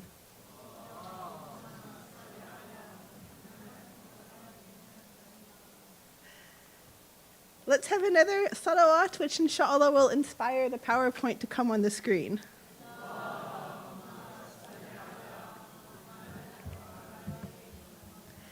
So those were some excellent points. And I think also the talk we just heard from Sayyid Khabaz is a reminder of how many Shi'i scholars are taking an optimistic and proactive view of artificial intelligence. Of course, Muslims in general have a broad range of views. Some are hesitant about a new technology, where others are more optimistic about it. Some are pragmatic. But in general, we have seen, since artificial intelligence really came to center stage a couple years ago, that a lot of Shi'i scholars have been asking basically, how can we use it to do what we are doing better? And inshallah, we will be able to do that. So today we're going to be talking about a technology which, as Sheikh Alexander was saying, is related to artificial intelligence, has some similarities and differences in how it's panned out, and that is the internet. The internet is something all of us have some sort of history with. Many of us are in an age bracket when we can still remember our first time we encountered the internet. I was on the nerd program when I was a kid, so I encountered the internet a bit before a lot of other people. But I have to say, when the internet became a bit broader, and I got onto one of those big, now outdated services called America Online, I made the very quick and very astonishing discovery that there was an Islam chat room. Like, wow, because I'm living somewhere where there's just not much Muslim discussion at all, and all of a sudden you can go on this invisible highway and talk to other Muslims, just not too much because they used to charge by the minute and so forth. But the internet has changed a lot of our lives, and to some degree, I think it has changed worldviews and values. And I'm not going to say this is the same for everyone in every country, everywhere. We're all individuals and we have different circumstances. But I do think that the way the internet has become interrelated with many lives today has changed some of the way we see things. And so that's what I'd like to talk about today. A lot of times when we talk about the history of the internet, we talk just more about the technicalities, like how was it that the idea of a network was devised, but not so much about the ideas. And I'm going to be focusing on Islamic ethical and human ideals for today. Now, I know most of you probably can't read this because it's quite small, and we will break it down. But this is my history of the internet. And the dates on it are approximate, based on when, looking at various sources and even my own recollections, it seems like certain things became prominent, not necessarily when they were first invented. So for example, you take something like YouTube. Most people didn't use it when it first came out because they didn't have like a broadband connection, or they didn't have the time, or it just wasn't popular. But nowadays, YouTube is quite popular. Cryptocurrency, another one, when it came out, Bitcoin, for example, had practically no value. No one cared about it. And in our time, it has become an international phenomenon. So these are more dates of prevalence. And on the top is a general history of phenomena on the internet. And on the bottom is a Muslim history. And one of the things that we can see from this, and some of us might recall, is that when the internet first became a thing, which I've put that roughly before 1995, 90 to 95. It existed before that. But when it first came out, there was not a tremendous Muslim presence on the internet. We know it was primarily, first of all, run by men, and basically scientists, researchers, and government people, mostly in the West. That was who comprised the internet primarily at the beginning, and of course it is a different picture nowadays, but by and large it seems Muslims globally took a little bit longer to get past the digital divide and have more shared access to the internet, but we did get there. Just really, I think a few years after, most likely when you could start to get it through mobile or cell phones.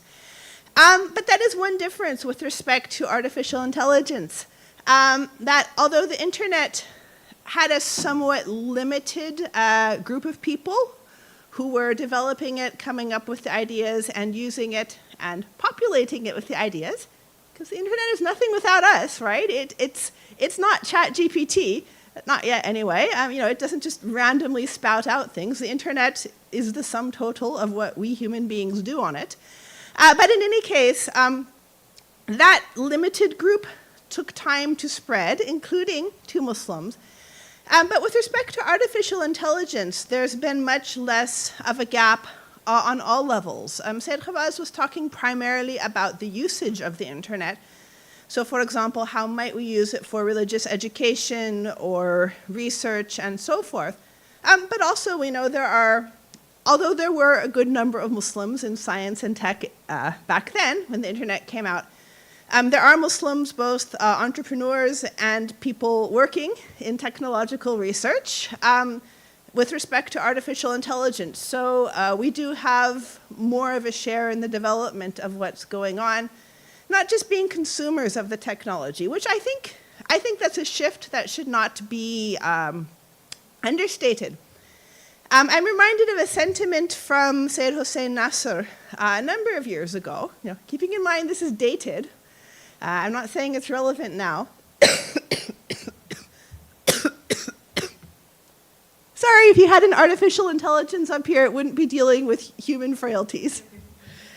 But he said that, in the earlier parts of the 20th century, or maybe even getting a bit close to the later parts, a lot of Muslims globally saw modern technological advancement as belonging to the West. So they were waiting for the West to come up with solutions like things to the environmental crisis. But I think we've gotten past that now, and we are part of the people who are developing these things, even though there is a certain emphasis on certain corporations. So that is a difference compared to this, where we do see it took time for us to catch up with what was going on online. So now, the olden days. Obviously, we're not going to be able to talk about everything regarding the internet, so what I would like to focus on a couple values that I find interesting. That although there was a limited usage of the internet in the early days, there was a strong value of freedom of information and non-monetization. Once it actually, got out of government control, there was an ideal that the internet was not going to be a consumerist or commercialized place. Ha ha ha. Ha ha ha ha. Didn't work out like that. But there was this ethos, which I think personally that is a very Islamic ethos. We're not forbidden from trade and making an income and so forth. But it could be argued that some of the values of consumerism and so forth have had a negative impact individually and globally. And I think that for those of us who remember the internet back in this time when it wasn't a place where you're trying to promote yourself, construct a self-image, promote your business, promote a product, make money, make bots to get people to buy your product, etc., there was a certain sincerity to it, and I do think that is an ideal that is worth considering. Now, I'm not saying it's bad to do online marketing.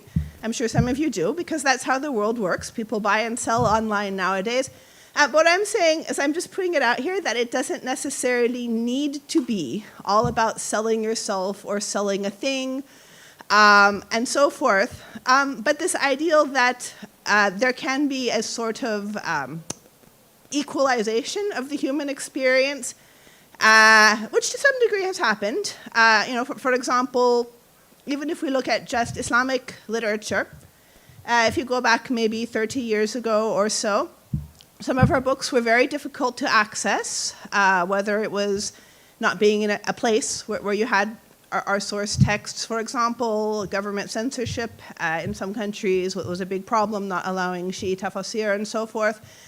And nowadays, anyone who has a mobile phone can read our hadith books, our tafsir books, really any important books about Shi'ism. We have the major digital library softwares nowadays. So that is an ideal that actually has been actualized through many people carrying out a lot of work and making these things available to anyone who has an internet connection.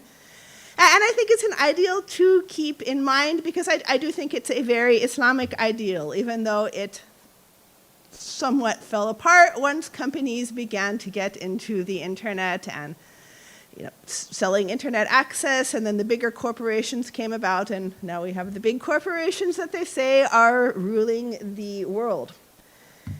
At the same time, during this phase of commercialization, this seems to be when a lot more Muslims were getting online.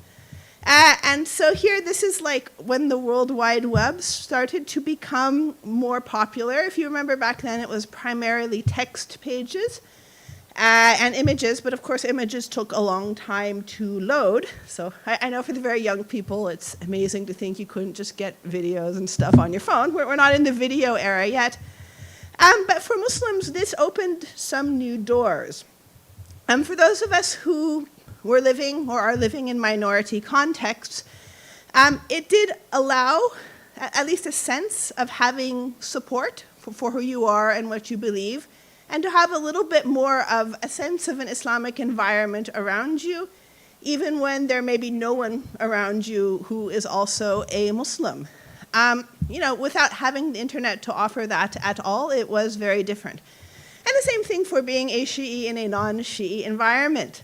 Muslims also took to da'wah online a lot, trying to convert people to Islam, or their preferred branch or view of Islam. And of course, that is still done very vigorously.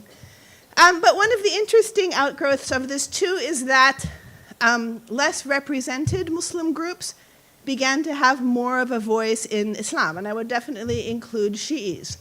And this was alluded to previously in the morning session. But unfortunately, many Muslims globally, and also many academics globally, have treated Shi'ism as an offshoot, there's a tendency to treat the majority as the real Muslims and Shi'is as the others. And the establishment of the internet allowed for various groups, including Shi'is, to actually have an authentic and a more equal voice. And of course, this definitely was strengthened by the Islamic media revolution, which came after this, which also allowed us to broadcast our views more equitably with what was out there. So that was a major shift in this time. And one of the other shifts in this time, some of you might recall, is once audio files became a thing, even though it might take hours to download your audio file, we could also share online Islamic media, especially majalis and ultmiya and stuff. And that was quite amazing to some people, especially in places where we didn't necessarily have access to a lot of ulama or a lot of religious programs. To be able to share this material globally did create a sort of link between the mu'mineen, which was greatly appreciated. And also, I think that's one of the reasons over time the level of dialogue in our community really has deepened in terms of the complexity of the topics that are discussed, just the average knowledge that young people have, for example. Even if sometimes we're pessimistic about it, it does tend to be much higher than it was in the past, where sometimes, I mean, this is a change that's gone over time, but sometimes the basics were new to people, especially even before this time. Then we get into Islamic media. And in general, as a Muslim, I'm trying to avoid categorizations of good and bad, because I don't think it's ever that simple. Most things have pros and cons. And I don't really want to classify any technology as inherently good or bad. On the other hand, being a human being, I have inherent biases, and so that slant will come out. But I would say in general, many Muslims, and especially many Shi'is, found the media boom, if you will, that sort of all of the videos that have come on, for example, about Islamic topics, to be incredibly helpful. I mean, we're in a situation nowadays that sometimes if I want to just hear about something very obscure, I can look it up online, and I'll oftentimes find video content in English, which would not at all have been the case in the past. So this has been tremendously helpful to a lot of people. That said, something did come up that I would like to address, and that is what is known as the celebrity sheikh culture. Mashallah, alhamdulillah, they're all celebrities. But what I am referring to is something we didn't really have in the past, to my knowledge. And that is, it seems like before the internet era, usually the ideal of your religious leader, the sheikh, is someone who's maybe a bit older, because with age, and inshallah, comes wisdom. And young people have wisdom sometimes, but even more wisdom. Someone learned, someone a bit self-effacing, like we look at Ayatollah Sistani and how many years he refused to take photos. Even now, there's very few photos of him. Yeah, and when the internet first did start spreading photos and having people on social media, you may remember a lot of ulama did not get on social media. You didn't find the Twitter account of Sayyid Khamenei, for example, and of course we didn't have Twitter back then. But I'm pointing out there was this sort of sense of the elder who's humble and not necessarily promoting themselves. Whereas with the celebrity sheikh culture, many people embraced younger religious representatives as, a bit like our equivalent of celebrities. I think you know what I'm talking about. And I'm not passing judgment on any of these people, but it does change the, it is a different value system, if you will, to be promoting youth, promoting people who, frankly, they look nice online. I mean, if your mujtahid lives in another country, you don't care what your mujtahid looks like. But realistically, being humans, we will share media from people who are a little bit, more aesthetically pleasing, not like a crooked nose and so forth. And again, a youthful appearance. And, some of this, again, has been good. But the treating of religious leaders as celebrities, some people would argue it is not necessarily in line with some of our deeper spiritual ideals. I did a stop and double take during Sheikh Vinay's lecture when he was talking about devotion to teachers. And I didn't have a chance to interrogate him in the panel exactly what he meant. But I started thinking about how vital that was as a value in the traditional Hausa system, because there are so many unwritten rules, if you will, that do form part of our religious and spiritual education and heritage. And definitely, there was a sense that there's a certain respect for your teacher and so forth, that it almost becomes part of your spiritual education in the same way we do find sometimes in other religions, also in the Sufi tradition as well. And I'm not saying that's not here anymore, but that is sometimes diluted if we're just getting information online and so forth. And so sometimes, there might be this tension between a celebrity culture, where people are being spread based on shares and likes and so forth, versus the spiritual aspect of devotion to one's, a spiritual leader whom one has faith in their teachings. I'm just putting this out there for consideration. There's pros and cons to all of this.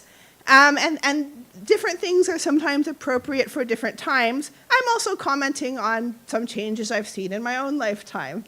Alhamdulillah, I'm old enough to have seen all of these changes.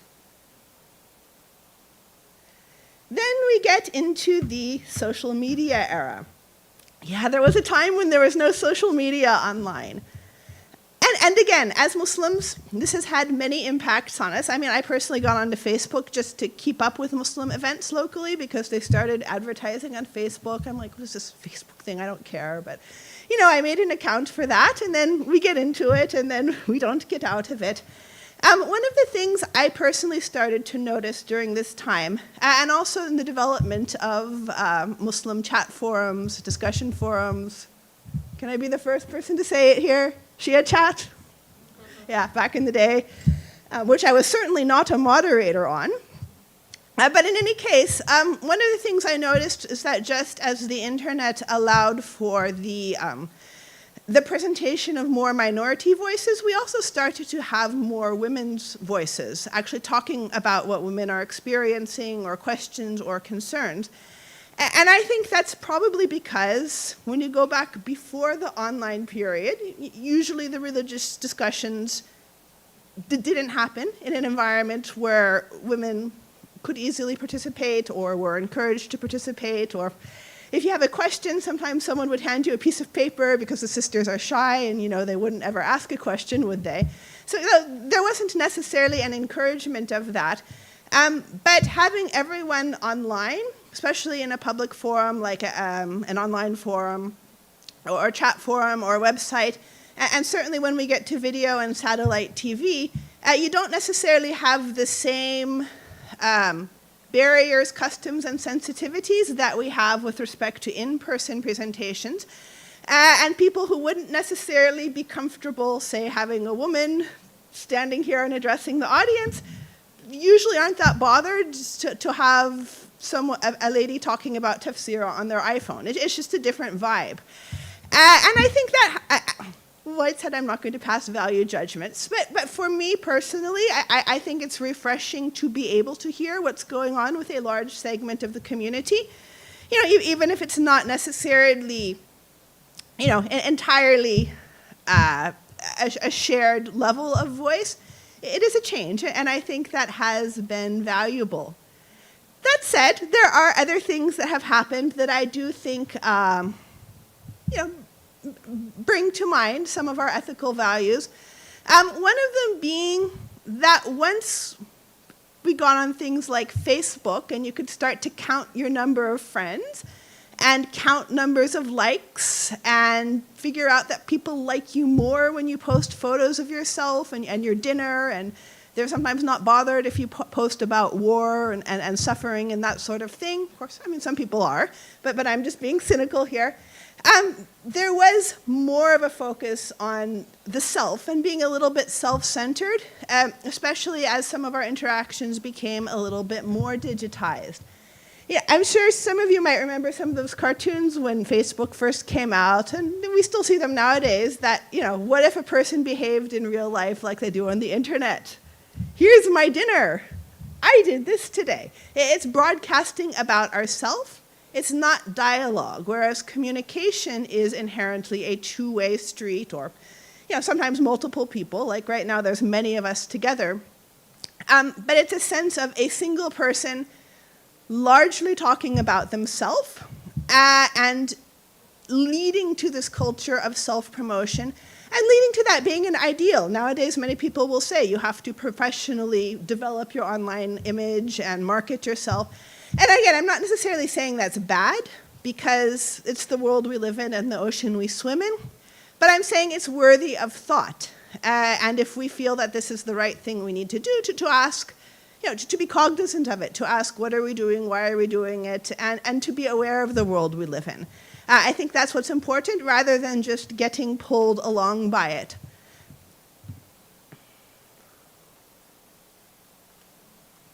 It's around this time that I think Muslims did worldwide begin to cross the digital divide, because you might recall that even when social media started coming out, it was still predominantly people in the West who were online and shaping the online world. But that began to change. And incidentally, with respect to Islam, and Muslims, one of the things that did change it was the non-English language support online, which got better and better over time. So, for example, you can use the internet in Arabic nowadays. You can search in Arabic. You can search the Quran in Arabic, and so forth. These things weren't there in the past. So, we move on to relatively recent times. And this is really when the internet becomes a corporate sort of thing. And it's, on the one hand, we've got these giant, if I may, world-ruling corporations. I'm allowed to say them, they're not taboo words. Google, Amazon, and so forth, that have a tremendous amount of literal power in the world, especially Google. Although sometimes we feel like we are in control when we're using Google, the moment you use their search, they are also putting things into your head. So for example, if as a Muslim I type, "Are Muslims allowed to eat shrimp?" there are certain answers that are going to come up for many reasons. And some of these answers are going to be more representative of certain agendas than others.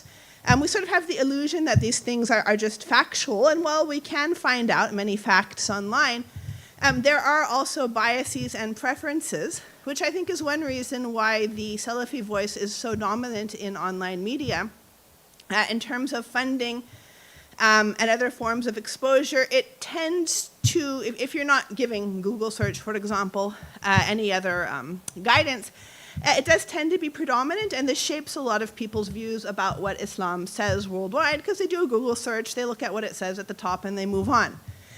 So this is something to take into consideration, that the way these technologies work do affect us, and certainly with artificial intelligence, those of us who are using ChatGPT and who doesn't,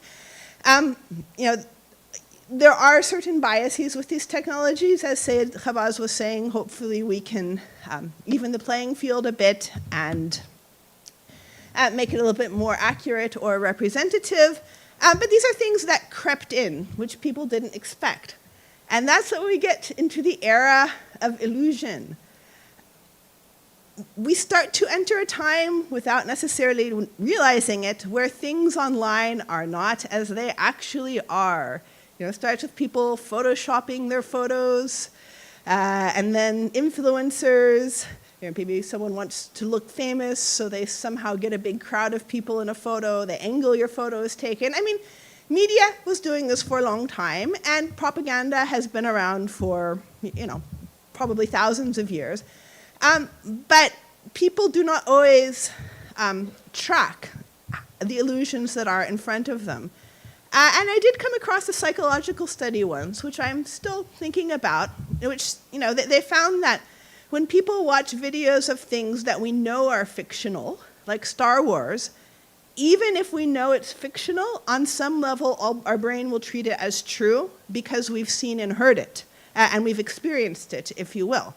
And I'm not saying, therefore, we shouldn't watch fiction or we shouldn't have anything to do with it, but I think that's good to keep in mind, given that fake videos, fake news is probably only going to keep multiplying now that we can do it so well. And that these things do have an impact on people, they have an impact on ourselves, and one has to be particularly on guard not to be swayed by illusions. And I think one of the problems is that, capitalism being what it is, we are encouraged to always put out illusions. That's what, I'm totally going to offend some of you, but that's what marketing is, essentially. You want to give people the illusion that your product is necessary or the best. And it totally may be, I mean, water, for example, excellent thing to have. I love to have clean, fresh, drinkable water, and there are many products that are useful, but I'm also being realistic that this is one of the underlying values that we have in our time, and one that does tie into the environmental situation we're facing, which we're going to be hearing about next. And then we get to the era of artificial intelligence. As I mentioned at the beginning, unlike at the beginning of the internet, this is a time when Muslims are much more involved in the development of artificial intelligence technologies compared to when the internet first began to gain steam. I would say we have some very practical concerns about artificial intelligence as Muslims.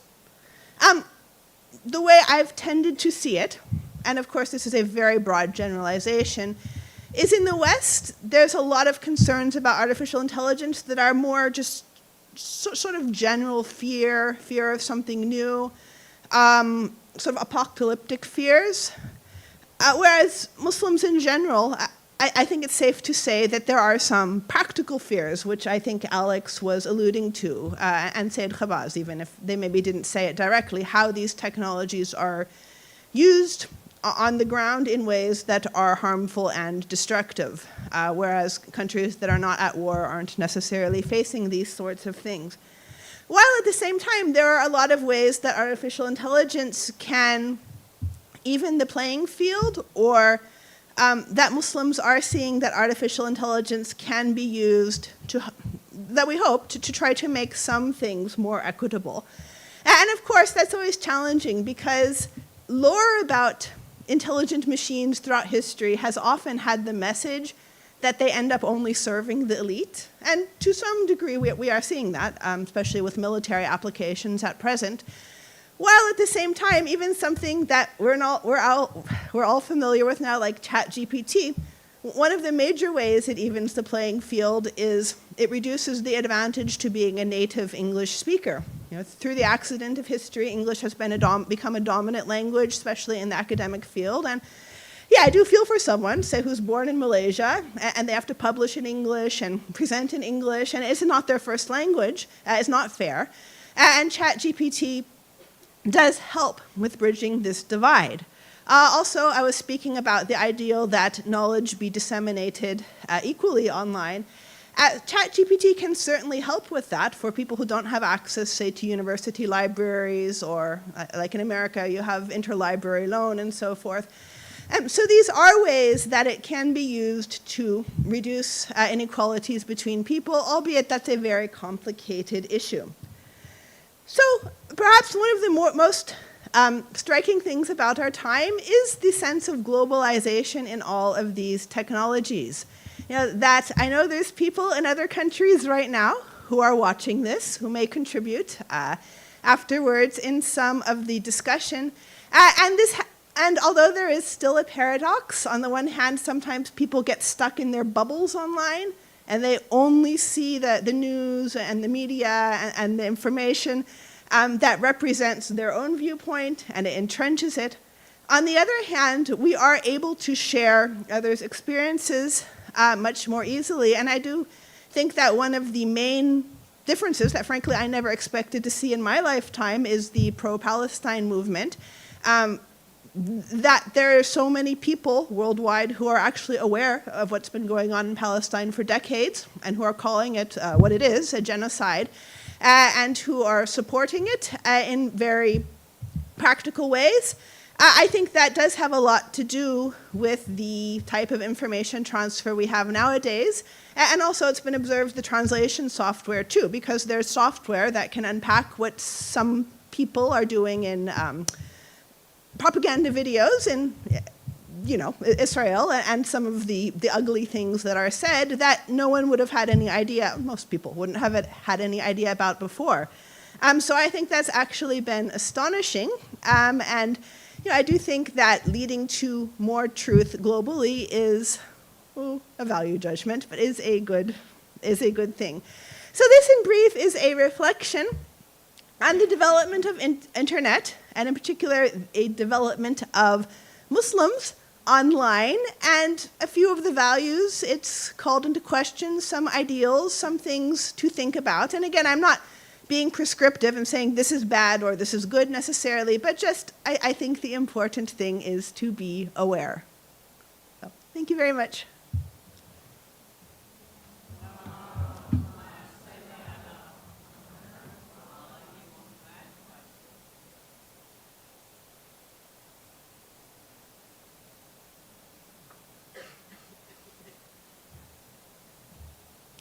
Thank you very much, Dr. Inlows, for that insightful presentation on I suppose we could even call it the Islamic history of the internet. That was really fascinating. And yes, definitely some nostalgia there. Shia chat, a blast from the past. For if you know, you know.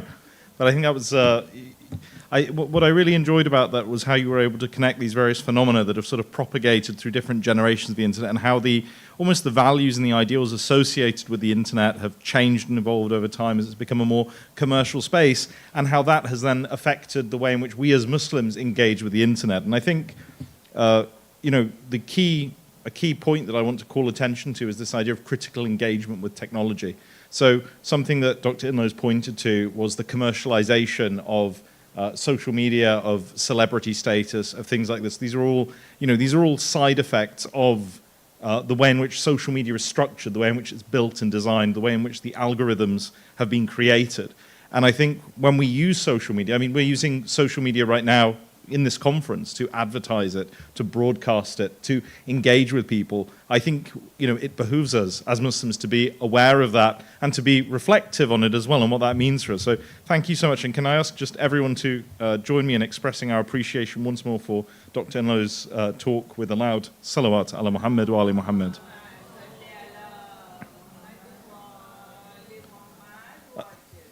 I think actually Dr. Inlows wins the prize for loudest salawats so far on the talk. I'm thinking what we need to introduce here is actually a salawat meter. So at the end of the talk, whoever gets the loudest salawat by the end gets a prize. No pressure on the audience. Please be sincere in your salawats to show your level of enthusiasm. But now, excuse me.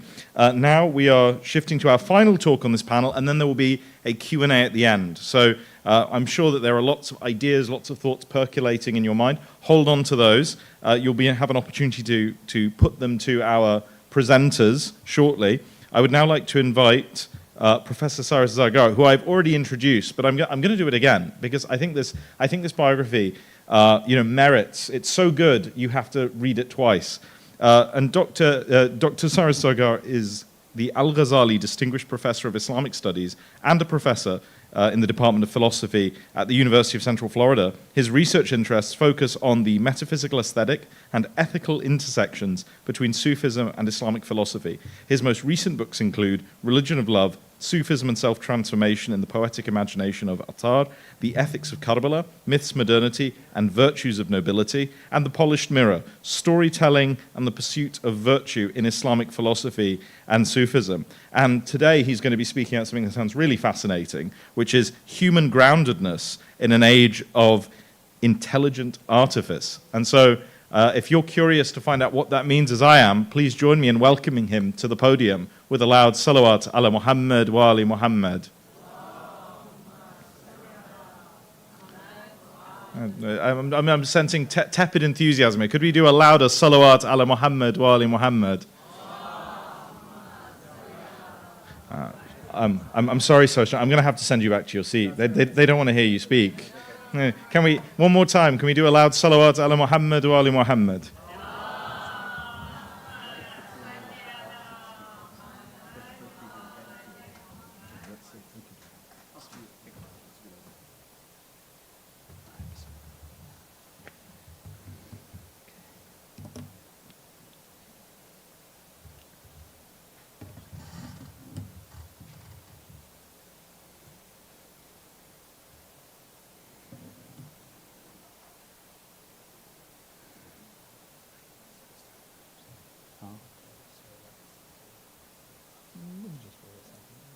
Sorry, but the first slide comes quickly. So.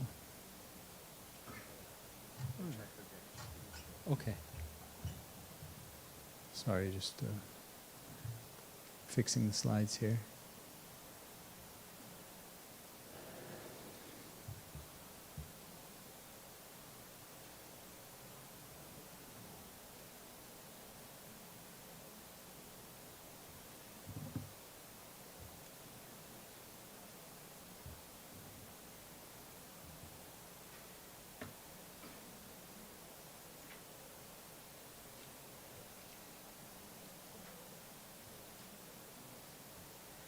Okay, there we go. Thank you. Okay, I'll point to you guys. I'll point to you guys when I want to switch. Is that fine? All right, bismillah. Okay, so a narration from Al-Kafi states that anger was mentioned in the presence of the fifth Imam, Abu Ja'far, and he commented, as you can see on the slide, indeed, a man becomes angry and he is never satisfied until he enters the fire. So whoever becomes angry with a people while standing, let him sit down immediately, for that will drive away the devil's influence, the devil's filth from him. And this is the important part. This is the part I'd like for you to focus on. Whoever becomes angry with a relative, let him draw near to that person and touch that person physically, for when the tie of kinship is awakened by touch, it settles down. So there's a few interesting things about this hadith, about this narration. First, we tend to think of emotion as, we tend to think of anger as an emotion that leads to vice. But we don't really usually, when we think of the solutions to it being physical. So we would think about managing our emotions or reframing things or gathering our senses. But here you can see the advice is different, right? And it tells us to do something physical to solve, let's say, an emotional problem. Being aware that anger as an emotion has a physical component to it, right? Hormonal causes, that kind of thing. But the other interesting part of it for me is the part that pertains to the relatives, to the close kin.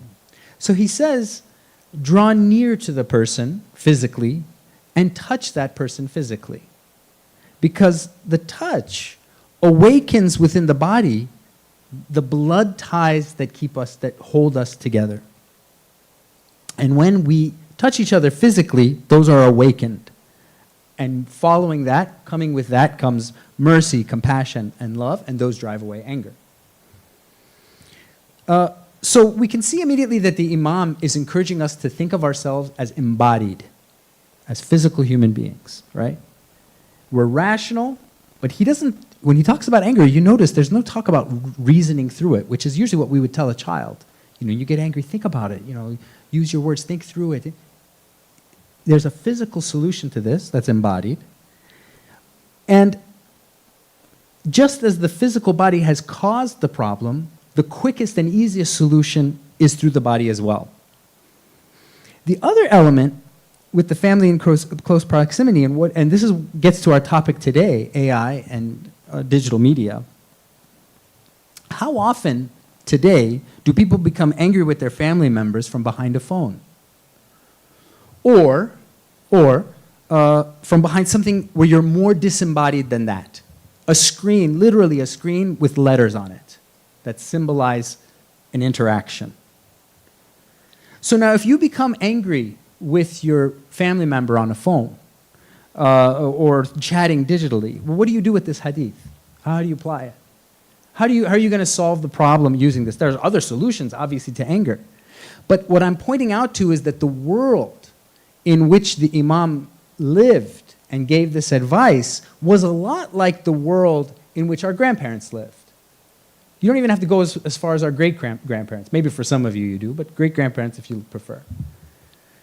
In that world, a person would see not only their immediate family, not just their mother and kids and father, but aunts, uncles, cousins, grandparents. They would see them very often on a daily basis, physically around them.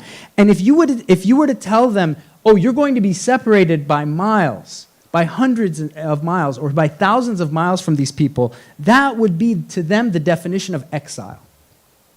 They won't be in your physical proximity at all, because they weren't only thought of as your support, but that family, that larger family, was thought as your source of identity. That's who I am.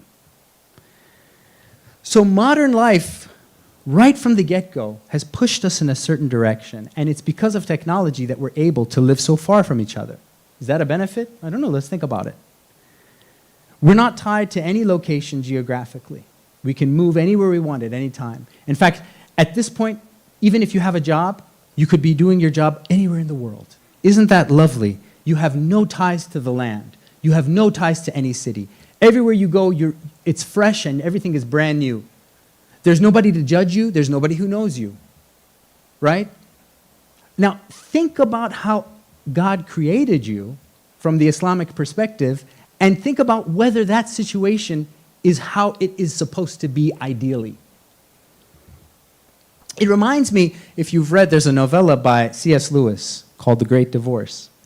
And it's beautiful. In the book, people don't realize that they're in hell. But they are. And hell for them is that they've built these houses that out of hatred for each other, that are so huge that when you walk from one end of the house to the other end of the house, it would take an entire day. He wrote this, I think, like around World War II, in the time of World War II. Think about how much truer it is today, where the dream is just to be far from everybody. So what I want to talk about today is the way in which our physical bodies should help us determine the way we manage emerging technologies. There are a lot of people who will tell you about what artificial intelligence can and can't do. I'm not one of those people. Is it intelligence? It's a language model. It imitates things that are out there, and in doing so seems intelligent, hence we call it artificial. I don't have any position, like Dr. Inlow's, I have no position on whether it's good or bad, or how revolutionary it is. I honestly don't care. It's a tool. Other tools have come, other tools have gone, and they've always changed our lives. But whether they're good or bad, maybe it depends on how we use them. The flaw in most religious communities is that they think their job is to react instead of to plan. And among Muslims, another, I would say, added difficulty is a fixation on the issue of whether something is permissible or impermissible, instead of what makes my life better. Because it's very likely that something could be completely permissible, and yet at the same time making your life much worse. All that would mean is just that there isn't a fiqhi way to describe something that is ruining your life. Okay? I want to think about, and it's a very simple topic. I'm not even saying anything all that complex today, so I apologize if you came for something deep. What does it mean to be human in a physical sense? And how can we channel the knowledge we have to manage what's on the horizon? So the world that I grew up in is very different from the world that my children grew up in. And alhamdulillah, Dr. Inlows gave us a really great description of that. So the world that I grew up in terms of knowledge, actually, we were very poor, right? I mean, I grew up in the United States of America. We were knowledge-wise poor, okay? How so? If you wanted to know something, you had to find an expert. Or, if you were really good, you would go to the library, go through the card catalog, and find the right books, and eventually yourself have to become an expert, okay? And that was a lot of work, and it meant that most people you encountered were, in terms of general knowledge, quite ignorant. They were ignorant about the world in a way that young people today are not, and they had prejudices that I think many young people today don't have. So it's not that this technology, again, is something bad. But the other side to this is the world that I grew up in, there were fewer distractions. You know, I remember literally lying on the floor and staring at a ceiling fan. I remember that in my childhood. And I did that because there was nothing else to do. I remember looking at, I remember this. I would sit by the window and I would see a speck of dust floating in the air. And I would just stare at it, right? And I know, by the way, that this is something that generations of human beings have done because that speck of dust is an important symbol in Persian poetry. So I know that there were great, Persian poets, Arafa, who were also bored and looking at specks of dust. And the reason I say that is because maybe there's something to that. Maybe there's a tranquility.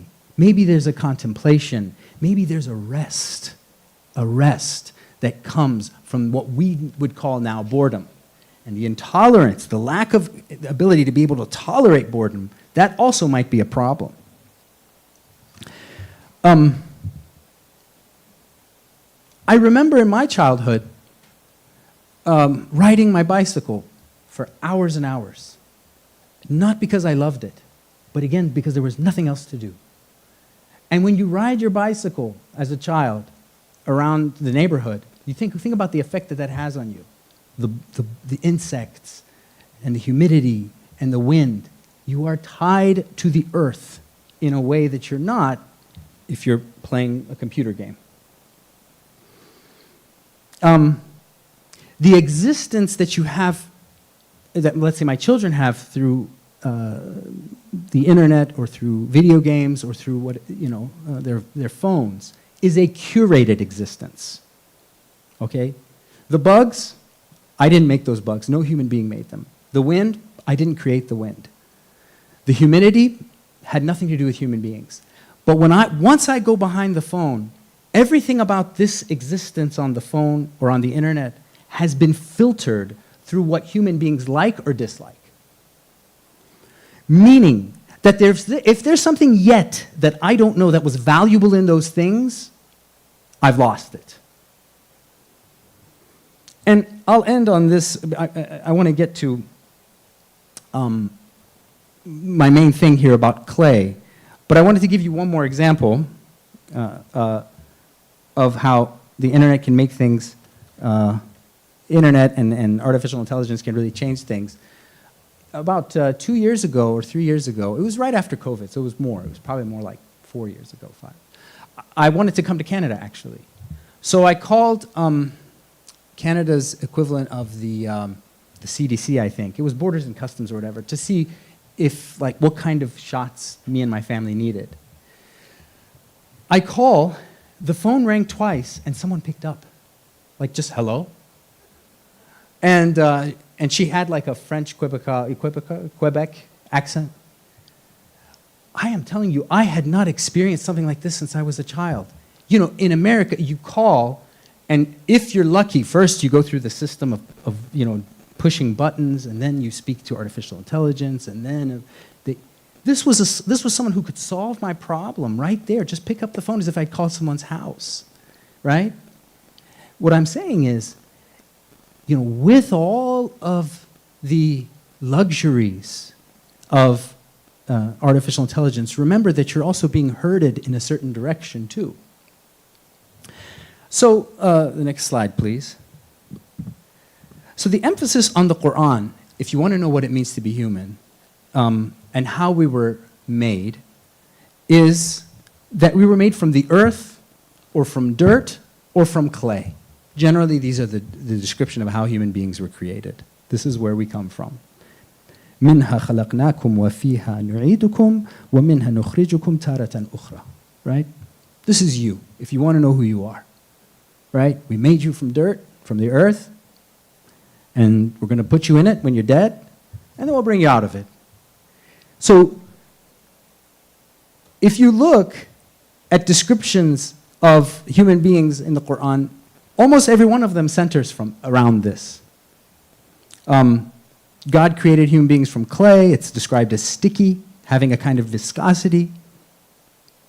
Iblis, as we know, objects to prostrating before Adam. Why? Because, you know, you created me from fire, you created him from clay.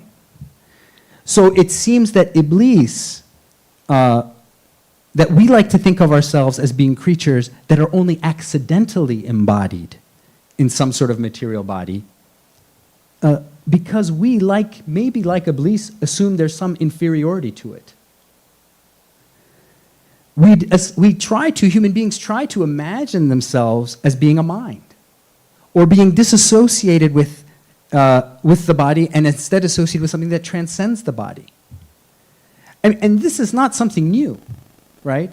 If you go back to medieval Islamic philosophy, this is what Ibn Sina was saying was the end of the highest goal of a human being, to become so disassociated with the material and so disassociated with the body that you become pure intellect. Well, intellect in the philosophy of Ibn Sina is synonymous with immateriality. The two are always tied together. And this presents problems because, you know, he's criticized. It's not even really clear if Ibn Sina believes in really the same bodily resurrection that the Quran describes, maybe in an allegorical sense.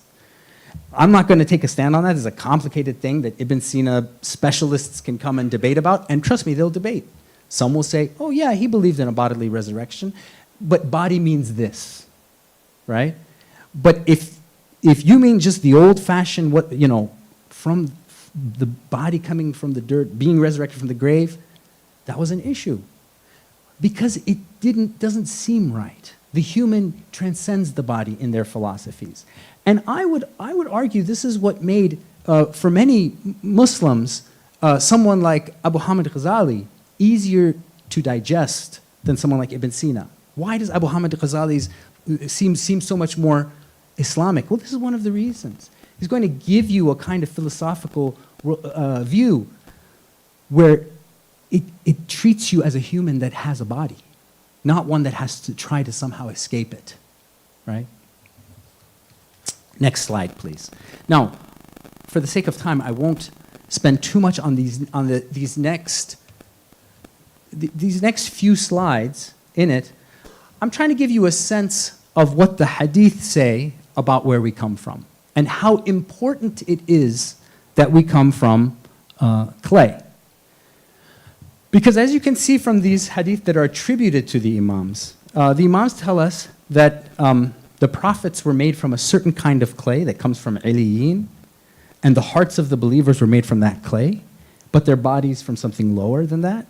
And the disbelievers come from a clay from Sijin, right? And these clays affect them. If we could go to the next one too. So this is another one where Layth ibn Bakhtari al-Muradi, known as Abu Basir, asks Imam Jafar Sadiq, he says, why is it sometimes I get really sad or gloomy? And there's no reason behind it. And he says, in explanation, the sadness and joy that reaches you is from us. When sadness or happiness affects us, it affects you. So what's the connection? This is because we and you are from the light of God. He made us, our clay, and your clay one. So you notice the connection to the Imam is a connection through. Is it a connection through the light or through the spirit? It's a connection through the clay. Were your clay left on its own as it was first taken, then we and you would be equal, but your clay was mixed with the clay of your enemies. Were that not the case, you would never commit a sin. I won't put myself in a position where I say I really understand what this means, but look at what it's talking about. The bodily origins. And in fact, there's so many things like this. In fact, when it comes to resurrection, that this tina, this like root clay that of who you are being the source of resurrection, that this is a major idea in the Shi'i literature. So there seems to be something more to being embodied than we care to admit. Our connection to the Imams and our connection to our own righteous ancestors is all transmitted through our origins in bodily existence. And if you think about this, if it weren't the case, then why is it that when a person intends to visit the Imam in a way that's the closest and most proximate to the Imam, that person visits the body of the Imam, the place where the Imam is physically buried, right? it would seem quite possible that what's taking place when you visit the imam is a reunion. The same reunion I mentioned at the beginning of my talk. When you're angry with your relative, what do? You touch them, clay to clay. And this is what happens when you make the ziyarah. Your clay and their clay are now in close proximity. It's an awakening and a reminder because that's where you came from the Shi'i philosophical perspective. So since we're made of earth, from earth, we are beings that are affected by emotion and ambiguity and imperfections. That's who we are. We are beings that find our perfection in the world from which clay was derived. And what heals us, just as I said at the beginning, is when we can go back to that clay. When we go back to scenarios of beauty, right? Lush gardens, beautiful mountains. It's a visceral experience. It's not an intellectual one. Because the clay that we've come from, the earth that's within us, now connects to the earth that's outside of us. And even when God wants to describe paradise in the Quran, think about how he describes it.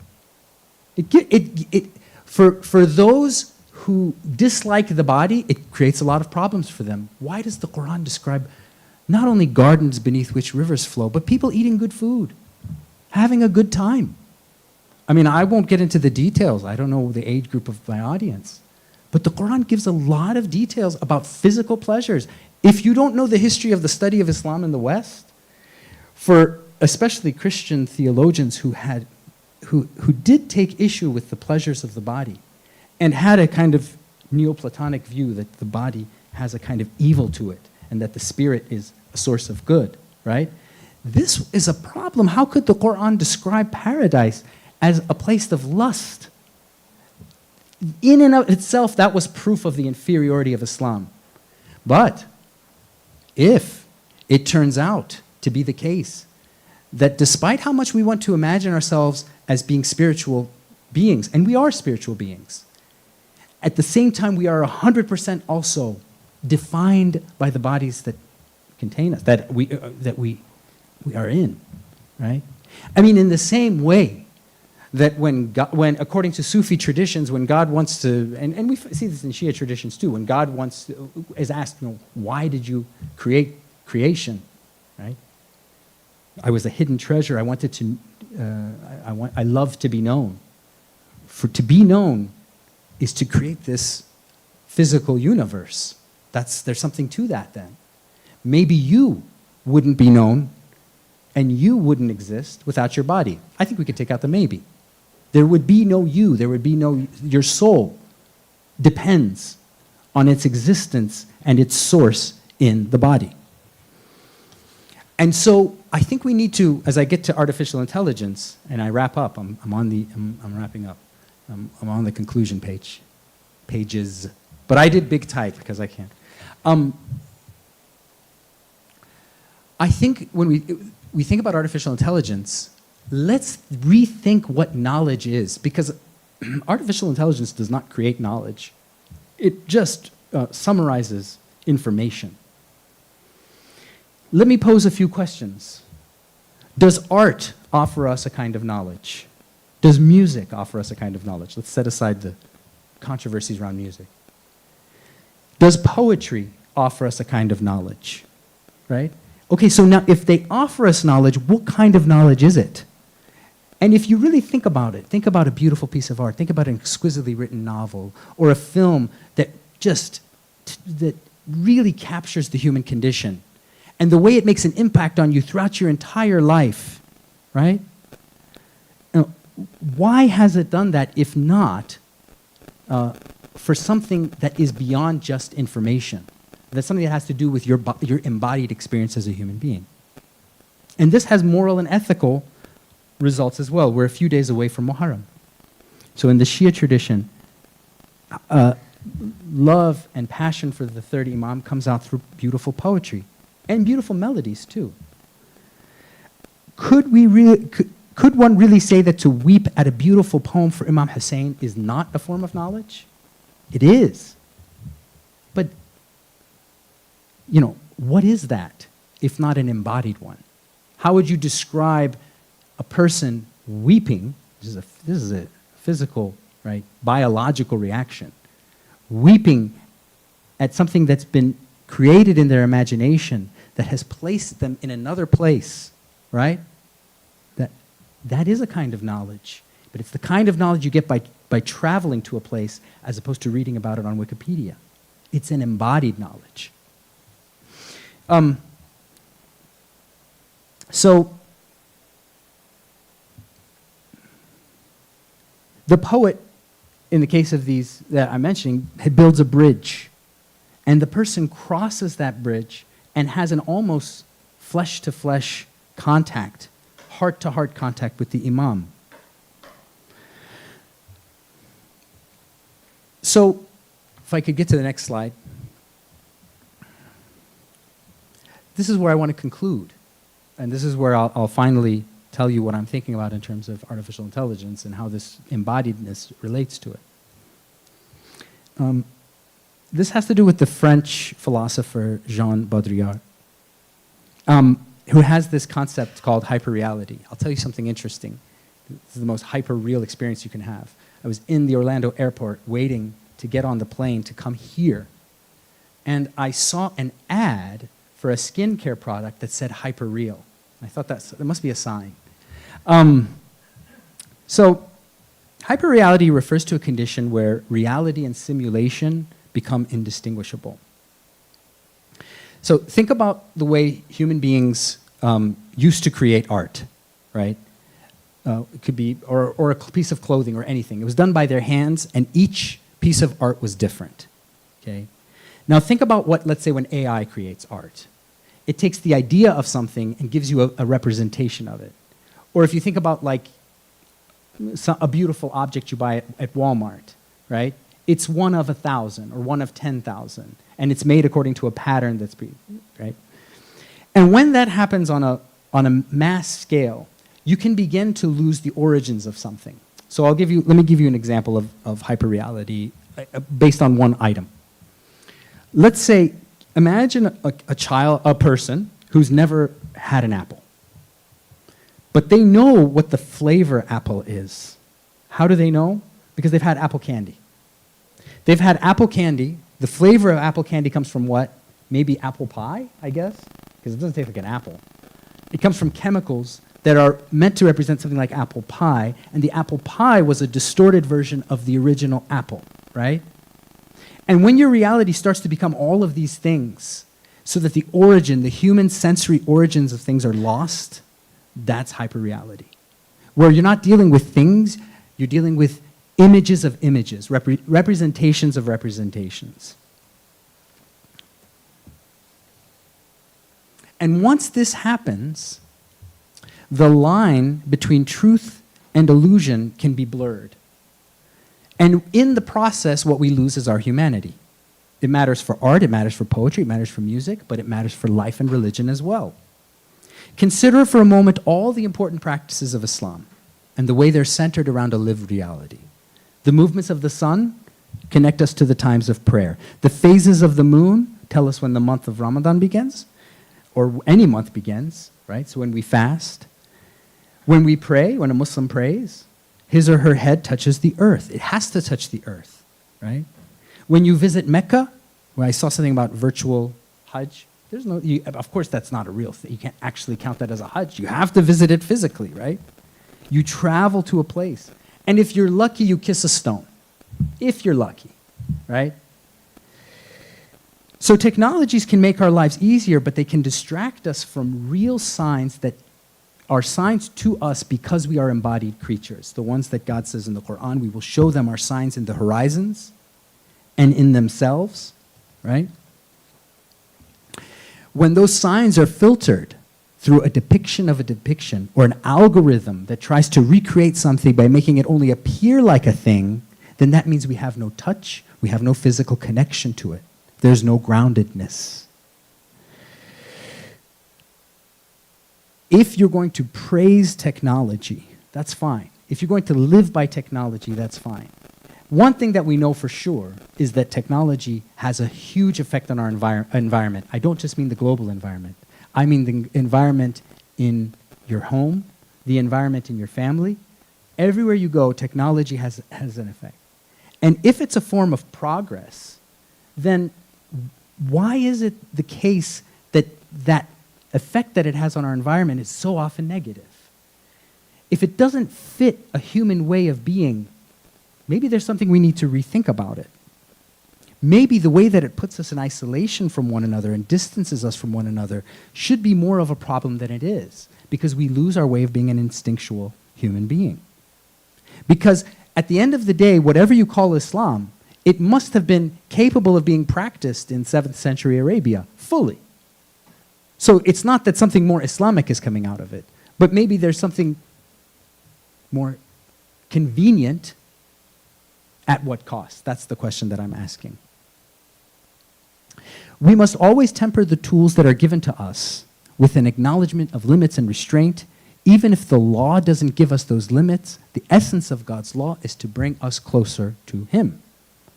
In the words of Baudrillard, the French philosopher I mentioned, we live in a world where there is more and more information and less meaning. Let me repeat that, because I really am finishing with these words.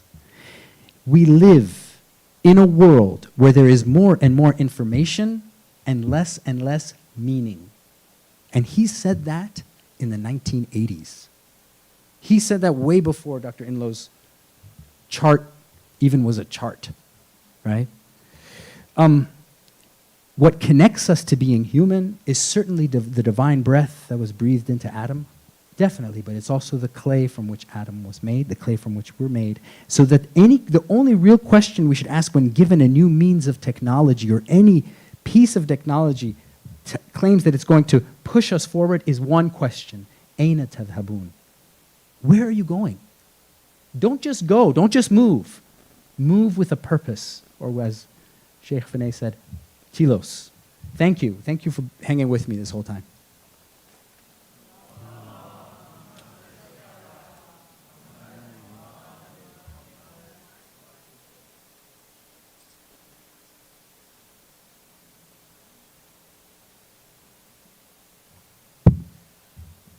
Thank you very much, Professor Zagar, for that really quite profound reflection on where we are going with technology, and especially with this idea of sort of abstraction and disembodiment. And I think the thing that came to my mind, actually, when you're talking about these artificial representations and sort of this almost this disembodiment, is, you know, talking about the virtual Hajj, the difference between actually being physically somewhere and seeing it with your own eyes versus seeing an image of it. And I think, you know, now with the advent of AI and deep fakes, there's this real risk that when we sort of engage with the world through our devices, through social media, through technology, that it's so much easier to present us with a false image of reality. And by the way, this was something, I mean, like you said, this was happening before the internet was even a thing that was in our houses, before AI was anything more than a science fiction idea. I mean, even in the 80s, you know, the use of mass media to manipulate people, to present, you know, false images of reality was there, but now it's sort of, it's almost on steroids now. It's like the potential,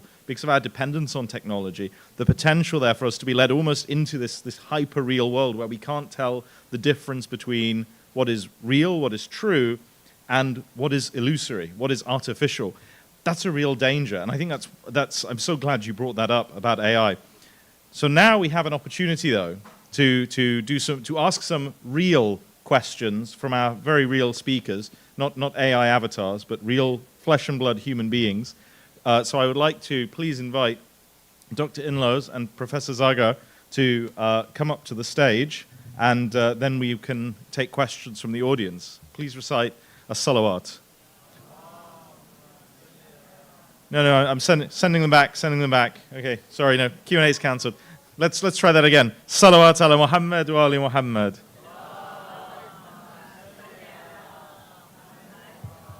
You know, however you're comfortable.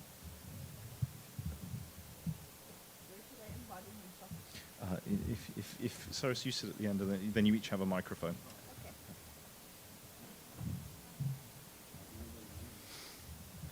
Yeah.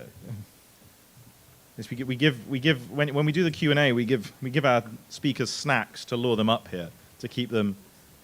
I see that Cyrus is monopolizing the snack bowls. There's a reason. So it's the embodiment, you know, it's the physical. Alhamdulillah. Okay, so we're going to take questions from the floor. So if you have a question, please raise your hand, and we will get one of our volunteers will get a microphone to you. So, and you can either sort of ask a general question, and we can, the speakers can take, or if you want to address a question to a specific speaker, that's fine as well. So, do we have any volunteers, or should I say victims for the first question? Who wants to be brave?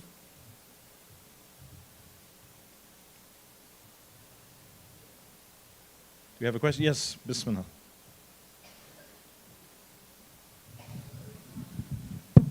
Assalamu alaikum, Jamia.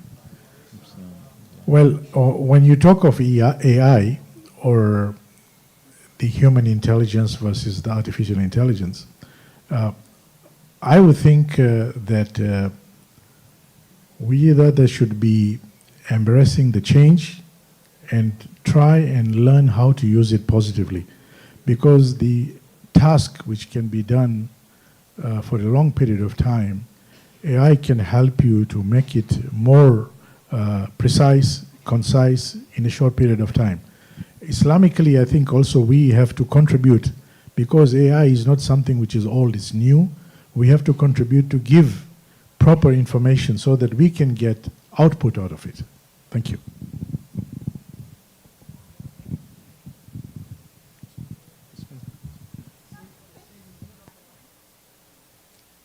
Said Munir is not on the line, unfortunately.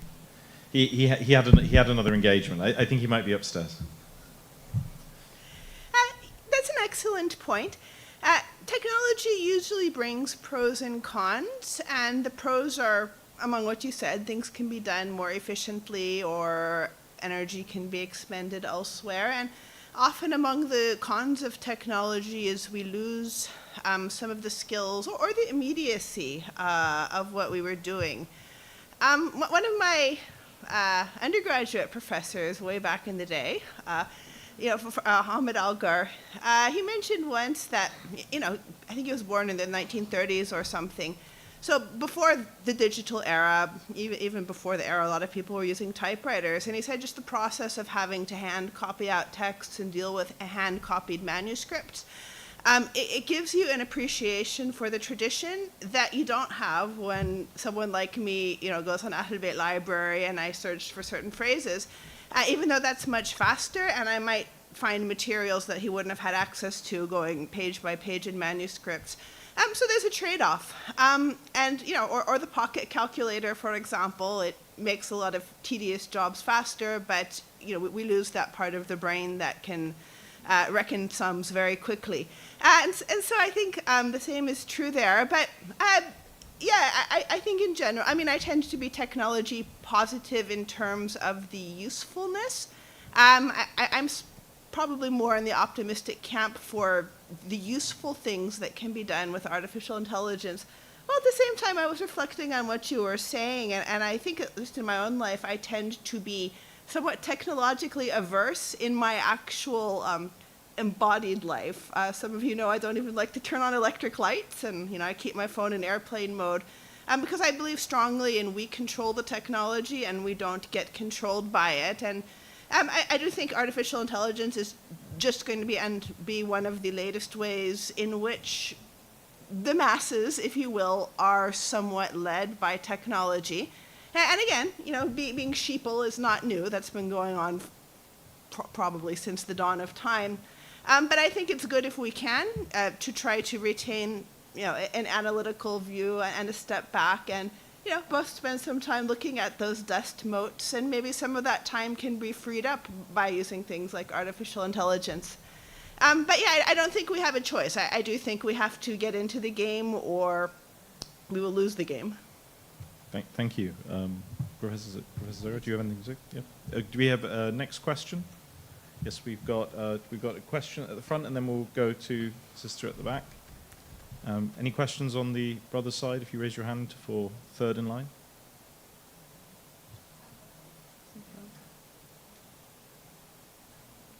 If you press and hold the button. Is that better? Okay. Thank you so much. I found both of your talks really insightful, actually. And I was wondering, I was thinking about Dr. Amina Inlos, what you were saying about how we're not just consumers anymore, right, of social media, of online content, of social media giants and of AI, but we're increasingly as a community or as Muslims becoming producers of it. And so I was wondering, how do you both actually think that how do you both think that Muslims could be best leveraging AI to enhance our spirituality, if in fact you think that's even possible? Because I feel like a lot of the discussion has been around how it makes things more efficient, right, and productive in terms of knowledge generation and circulation, I guess. But in terms of spirituality, is that even a thing? Is that something that we can use to benefit ourselves on a spiritual level? And the other question was directed towards, our last speaker. And I was wondering if you could just elaborate a little bit on the point that you made about when you were talking about how when we think about AI, you suggested that we rethink what knowledge is, and you cited examples like poetry, art, music. I wasn't clear on what the connection was that you were making there to AI, or, I wonder if you could just elaborate a little bit on what you meant by that. Thank you. Do you want to go first, so that we can? You want to go first? Go ahead. Okay, it's a good question. There are some ways in which technology might spark certain spiritual realizations. Some of that's just media-based, a beautiful Quran recitation, for example, beautiful pictures of nature, religious books and prayers and so forth. Some people have made the argument that there is something inherently spiritual in computer games to some degree, because even from the beginning, a lot of games, they do have heavily religious themes, not necessarily based in the Abrahamic religions, but because a game world is a world, and you're born, you die, sometimes you can start over. And so some of that can involve a certain amount of spiritual exploring.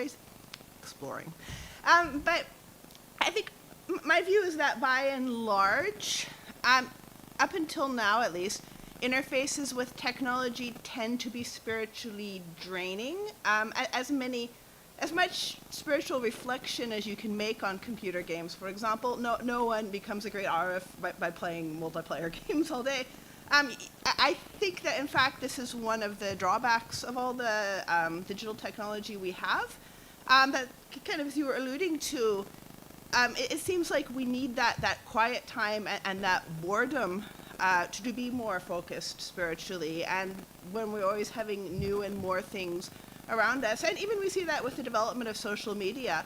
For example, I think people's focus on reading has dropped dramatically, say from reading a book to reading a tweet to, looking at a picture or a video and so forth. Similarly, that also affects our spiritual focus. So that's, again, I think one of the reasons I personally tend to believe in regulating technology, that you use it for what is useful, and if you find things spiritually beneficial, great. But I think that the spiritual experience is something that, for now at least, is not done through a machine or digital intelligences. Yeah, and to answer your second question, so the talk in general, what I'm trying to do is to help me and whoever's interested rethink what it means to be a knower of things. So let me give you an example.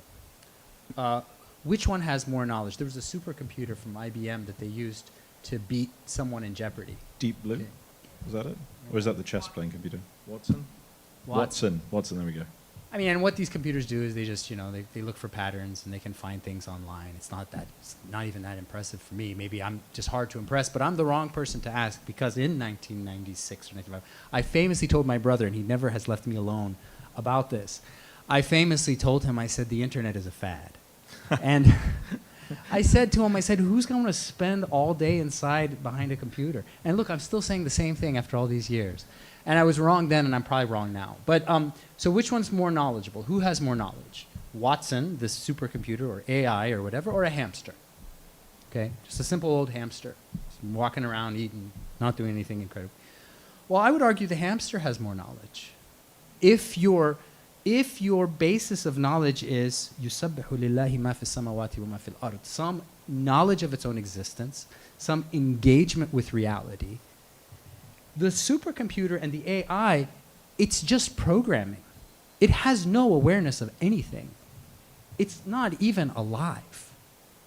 So the hamster has knowledge. The cat has knowledge. The dog has knowledge. They know things on their own level. And the reason why that matters and connects to art and music and poetry is that for the past, and this is a post-Enlightenment European thing, this is the end of where we've been getting to. For the past 50 years, you know, I would say at least, they've been telling us that these are meaningless, useless things, cutting them from schools, saying that someone who studies art or someone who studies music or someone who writes poetry is a waste of time. What about knowledge? Knowledge is figuring out a way to get from here to outer space. Why? What's with... And by the way, the people who went to outer space, they never went to outer space. Why? Because they never got out of their suits. The whole time, there had to be a buffer between them and the elements. Why? Because they were made for here. There's nothing for you there.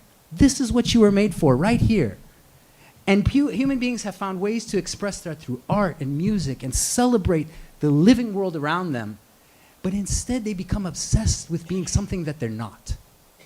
And what is that? It's a superhuman. That's why they're obsessed with Mars. Because they want to imagine that they are not tied to the body.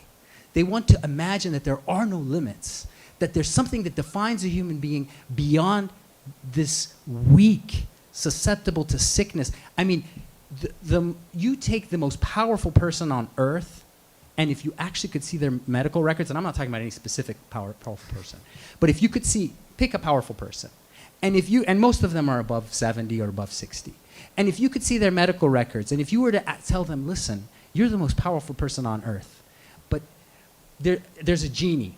It will grant you a wish. You can trade places with a 20-year-old poor person living in a third world country, but he's perfectly healthy. Believe me, in a heartbeat, they would take that. Why?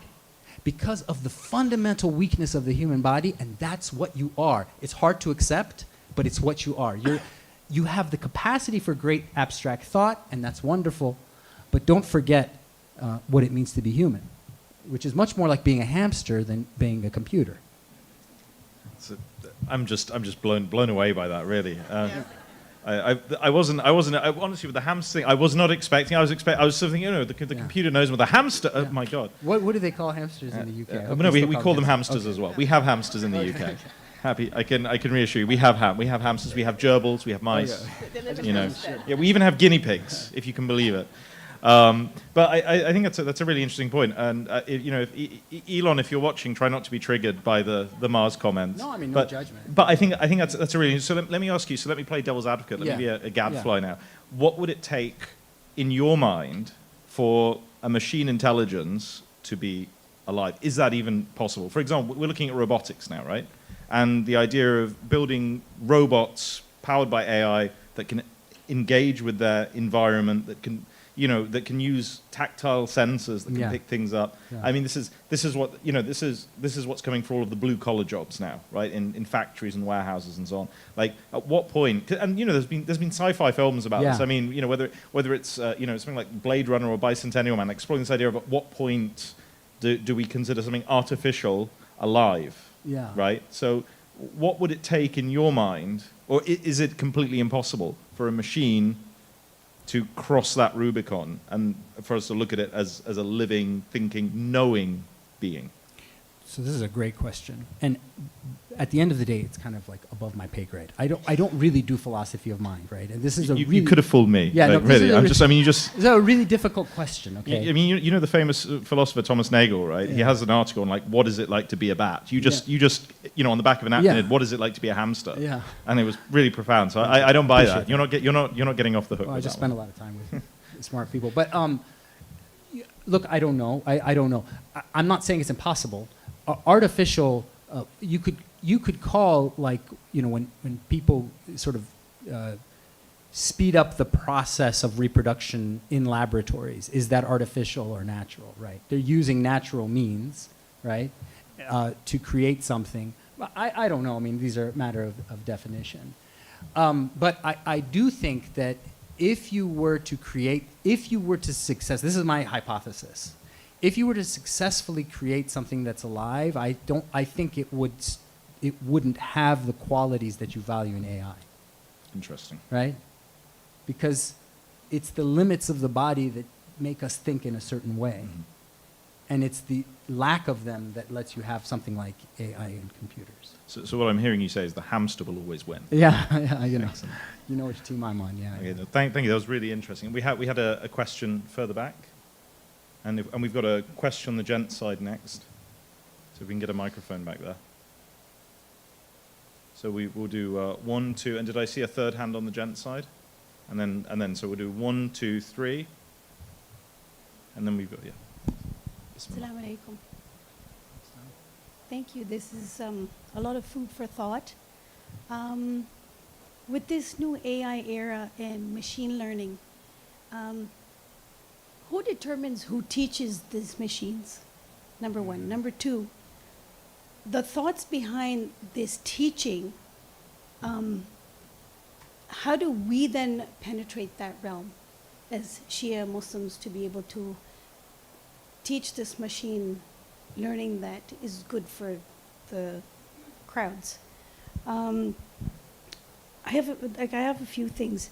Another thing is, how do you then, when you're using AI, be able to discern between real information or deep fakes? How do you make that determination as the masses? And then as Dr. Amina pointed towards another tool to then control the masses. And you said you don't like using the light switch, and you want to be able to control what you can. But doesn't it look like an eventuality? Something that inevitably we're all going to have to fall into, like the basket of eggs that all of us have to stay in and no longer have the hamster's pleasures? That. And another thing is, being Shia and AI coming at the rate and speed that it is, how are we or our ulama or scholars then going to help us with parameters around such new or emerging technologies? Those are some big questions. I think the question of who determines what AI says, it's sort of like the question of who determines what our social norms are in the world, or who determines what rights a person has. They're very complicated questions. I mean, the short answer, of course, is the developers, trainers, programmers, corporations are feeding this information in. But, of course, that's an oversimplified picture. Now, I don't want to conflate artificial intelligence with LLMs or GPT, even though that's the one that's pretty much getting all the attention today.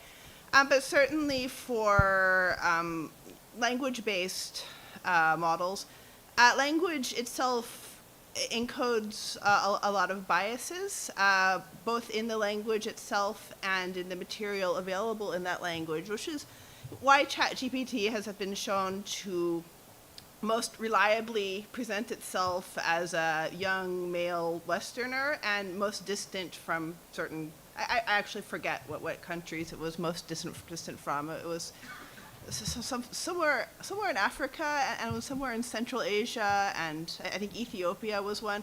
No, but the point is, there's just such a conglomeration of reasons why, and some of that is due to English language dominance. But nowadays, given that something like ChatGPT has access to the internet, and it was trained on internet materials, what has been put online, and again, what language and what biases is also affecting it.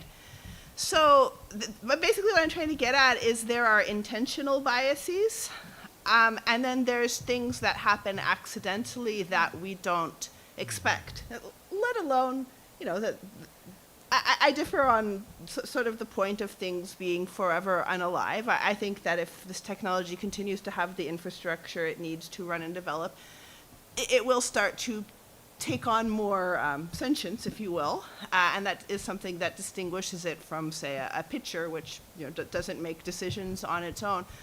So there may be some involvement there as well of its own volition or decisions. So basically, it is complicated, and I don't think we should oversimplify it. You know, certainly with respect to you know, Shi'i-specific uses, there's a lot of research going on in Iran for how to use it specifically for higher-level research with respect to Shi'ism, and certainly that would make something that's purpose-built and is focused on the task at hand. You know, are things being used for Islamic manuscript research. There is an excellent program for Sunni materials. It's called Usul AI, and you can go on it, and it tells you, it's got a bunch of classical books. What is the book about? If I want to know, what does Al-Ghazali think about something in the Barzakh, it'll find me the page and talk about it. You know, so that sort of thing, when it is purpose-built, it can be quite useful, but it's also a challenge, in my view, to do it in such a way that it's fully authentic with all of the facets of the classical tradition versus trying to give people the right answer that they expect in the 21st century, which doesn't necessarily cover the diversity of possibilities in our tradition. But basically that's a lot. As for discerning what is real and what is fake, I don't think we're really going to have an absolute answer for that. You know, just as frankly, we didn't have maybe 5 years ago, when people hear things on the news, by and large, they just follow it. And not to get all political here, but, you know, certainly during the pandemic, there was a lot of that going on. The fear combined with various agendas, one way or another, whether they be political or economic or whatever, led to a lot of people being very harsh with other people in terms of following the current trends, you know, rather than taking a step back and saying, yes, this is important, but also there's a lot of fear being generated right now that's not doing anyone any good. All I can say is, as people, it's good to try to be as aware as possible and just keep two eyes open to what appears as if it may be manipulation, or to see manipulation when it's going on among others. As for whether we will be more manipulated in the future, I honestly don't think that's really possible. I mean, empires have manipulated people for a very long time, and groups and so forth. And, you know, all we can really do is, you know, consider ourselves and people around us and to try to be honest about what we see while sort of accepting that this is part of the human condition. I know that didn't even begin the question. Yeah. Well, I'll respond to the part about how does AI how does AI get things from us, right? And I think an important thing that the way I look at it, my understanding of it is, all the things that we consume, that we upload, including if you take a 123andMe DNA test, this is all information that a company like, let's say, Google will get. And before, they had so much information they didn't really know what to do with it.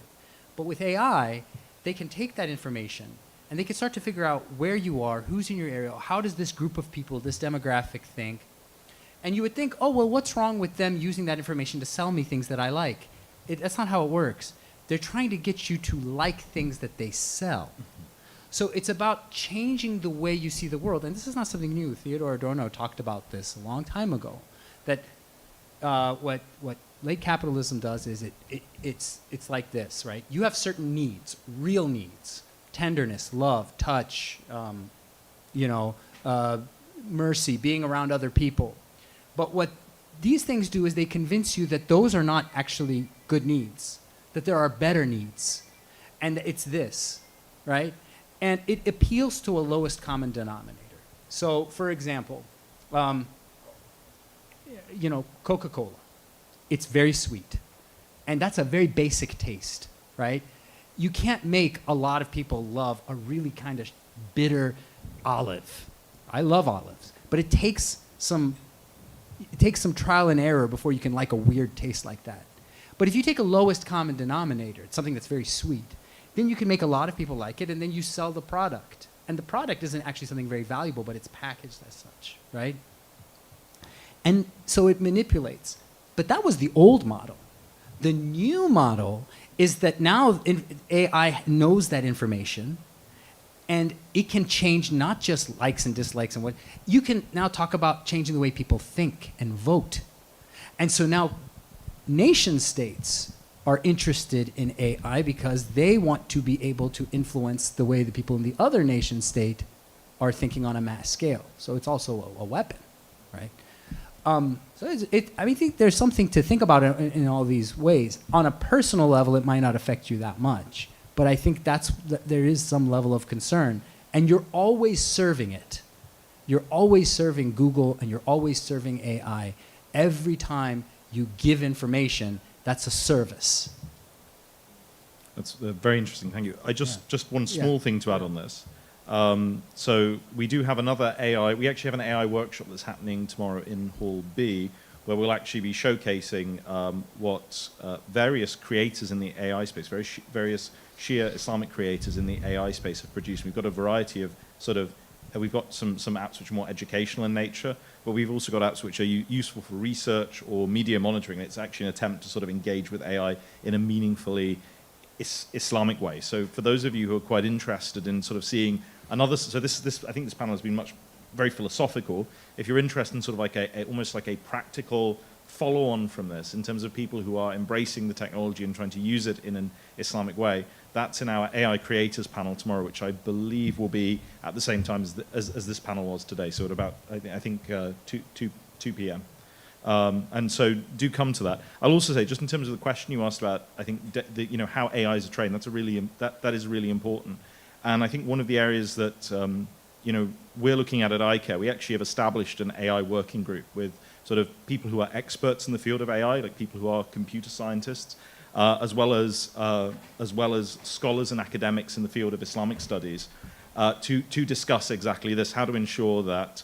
To see if there are ways in which we can ensure that we are represented in the way to avoid these sort of unintentional biases. And there are ways of doing this. I mean, remember, not all LLMs are being made necessarily by Google or OpenAI. There's also open source LLMs being made. And one of the ways in which we can contribute to that is by actually creating data repositories which reflect our tradition and sort of our texts and our values. And so that's something we're actively exploring. But I think it's just fantastic hearing kind of the way the audience is thinking about this already. I think it shows how engaged we are. I think if we'd had this discussion a year, and actually we had discussions like this before, but if we had this discussion a year ago, I don't think we'd have seen this level of awareness and switching. So, what I will say though is one thing that keeps happening and again with technology is no one's going to create a space for us. No one's going to step aside and say, hey, why, or to borrow a phrase from Persian, after you. Yeah. No one's going to open that space for us. We have to create that space for ourselves. Now, I'm conscious of time, so we have time for one last question. I'm sure some of you have more questions, but perhaps you can take it up with our speakers in the coffee break that is imminent, I promise. We have refreshments, but I'm going to give the last question to the brother over there. Could I ask you to keep it to 60 seconds or less, and I'm going to ask each of our speakers to 60. So it's a lightning round. Okay. So it's not. Sure. I can't. There's no prize though, except I'll be your friend. Thank you, Sheikh Alex. Nice to see you again. Nice to see you too. So I liked your reference about 1995 when you thought the internet was a fad. 30 years later, we couldn't be more wrong, right? Because it's prevalent, it's ubiquitous, it's everywhere. Today, if you look at ChatGPT, yes, started in 2023, came out as just sort of the LLMs. But as time is going on, what's happening is you've got these agentic AIs coming out, right? And you've got this Anthropic, which has come up with the Model Context Protocol, and so now you've got autonomous AI that can literally think and have feeds, multimodal feeds from everywhere. So this has caused a lot of furor in the consulting business. I'm in the consulting business as well. So you're taking the Boston Consulting Group, Deloitte, they're all worried because their consultants are going to potentially become irrelevant. When you have an autonomous agentic AI model, forget about consciousness and all that kind of stuff. Just the fact that this will be a super human type of consultant. So are our marja'iyyat worried from, if we now go back to the application to the Shiism, give yourself 10, 15, 20 years, the year 2025, the year 2035. You are not going to have a ChatGPT type of thing. That's like when the internet was back in 1995. You're going to have an autonomous agentic AI that can give fatwas, that can potentially answer questions that what our ulama and our marja'iyyat and our Maulanas are doing today. How are we preparing for that? And if you look at Jeffrey Hinton, who is talking about the issues with AI and hallucinations and so on, where is that human in the loop who's going to come in, sort of make sure you QC what's being said? That's a very good question. So, we all know about Sheikh Google, but are we ready for Ayatollah GPT? I think is what you're asking. Ayatollah Uzma GPT. Yeah. Well, that question, I think, there's, mashallah, a lot of people in this audience who can answer that question much better than I can. And I only have 60 seconds, so I want to respond to one part of it. Okay? There was a show when I was a child called The Jetsons, and it imagined the future. And in general, when people imagined the future, what they imagined was robots and things basically doing manual labor, doing things that we didn't want to do, sort of like slaves, but they're robots. And what's fascinating to me is that as we quote-unquote progress, right, actually the one thing they can't do is like pick fruit from trees really well, or manual labor, right? And so it's funny because as I talk about this thing of us being nodes where our real life experience feeds AI, it can't really do what it does without us talking and working and living. The interesting part of it to me is that it's almost as if we are working physically and somehow serving this robot in the sky that thinks for us. I mean, that's me as a non-specialist who doesn't know a lot about artificial intelligence or computers, and I know I'm being very harsh, but I'm just saying that it's interesting that history has gone in a very different direction than what we thought. And if everyone's out of work, this is the part I don't understand. If everybody's out of work, right, if this whole thing just makes it so that people who do jobs that involve thinking and writing and creating, they're just unemployed. And the people who own these businesses become richer and richer, it doesn't seem like they're simultaneously willing just to pay people to do nothing. So what happens to those people? Do they just rot? This is what I'm saying. Like, if I don't know the job of a marja as well as the people here, but it would seem to me that that's the kind of planning that a religious scholar would do, would be to say, look, we're looking at the future, and we're seeing one where all of you are unemployed, and all of the skills you have are obsolete, and the computers come and here's the plan, right? Instead of looking at it as a legal haram and haram issue and what is intelligence and what is non-intelligence, and help us. How do we live? How do I feed my family, right? I think that's the real question, personally. So I'll leave it to. Yeah. Very good point. I think sometimes, especially in the secular age, we tend to idealize the marja'iyya in a sort of rational and quantified manner. That is to say, we imagine who is the most a'lam, in the same way that I might say, how much water does this pitcher have, and whichever marja has the most knowledge is better, just like the pitcher with the best, most water is better.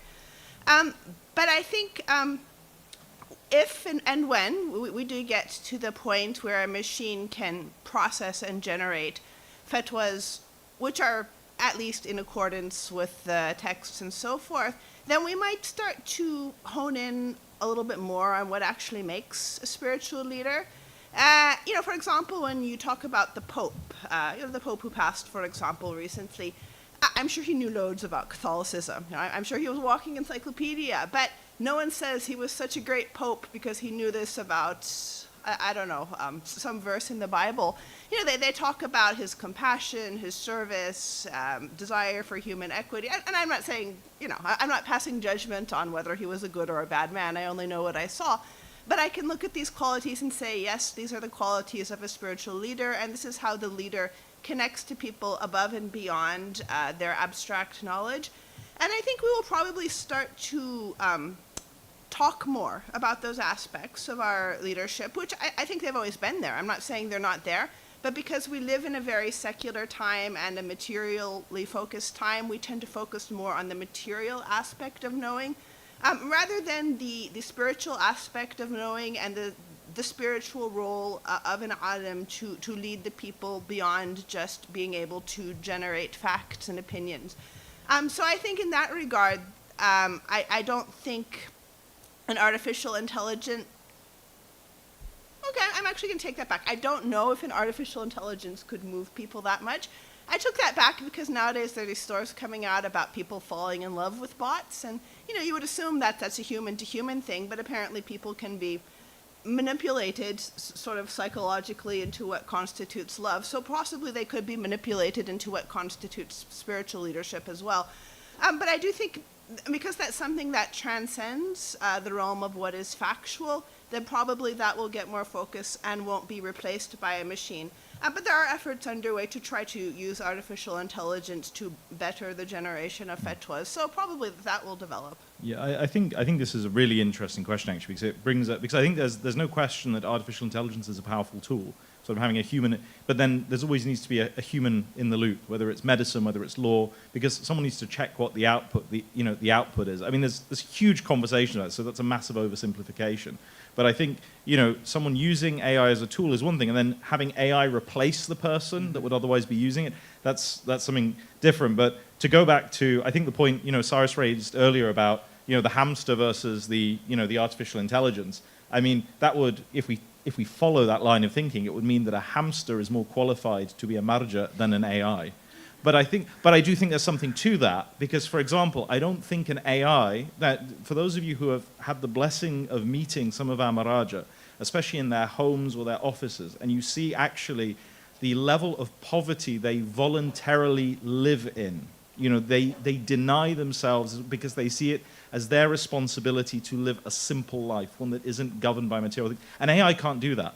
I don't think that, just to go back in history a little bit, because I know a lot's happened, but if you remember when Daesh first appeared and it looked like they were going to overrun the Middle East, I don't think the reason when Sayyid Sistani issued his call to the people of Iraq to resist ISIS, I don't think the reason why you saw those millions and millions of people rushing to basically risk their lives, I don't think that was because he had the most book smarts. I don't think that's because he could give you every fact and every line in every book of fiqh. Although Sayyid Sistani's knowledge is tremendous, there's no question about that. But the thing is, there's something more there. Because you can have someone with all of that intelligence, with all of that information, but if they asked a person to hold the door for them, they wouldn't do it, right? So the real authority, that we're confusing information with knowledge, we're confusing fact with wisdom. And I think that there's something to what we've hit on today, that there is a modality of knowledge from which this spiritual authority comes that doesn't exist in a machine, because a machine can't live in a simple room. A machine can't wear simple clothes. A machine is this abstract thing in the cloud. And even in the examples we mentioned, the word you chose was very interesting. You said manipulated into having, it can manipulate you. And usually when we look at these cases, these are people who are very lonely, who are actually lacking things in the real world. So I think what I believe, and I'm going to close with this thought, what I think is that as we get sort of to this level where reality and illusion become harder to distinguish, I think it's actually going to sharpen our ability to identify what, as Dr. Inna says, what really matters when we look at what it is to be human, what it is to be spiritual and material beings. And can I just say, for those, just returning to this idea of the hamster as a marja, can you imagine how adorable a hamster would look in a white turban? I mean, just mashallah. You can't do that with an AI.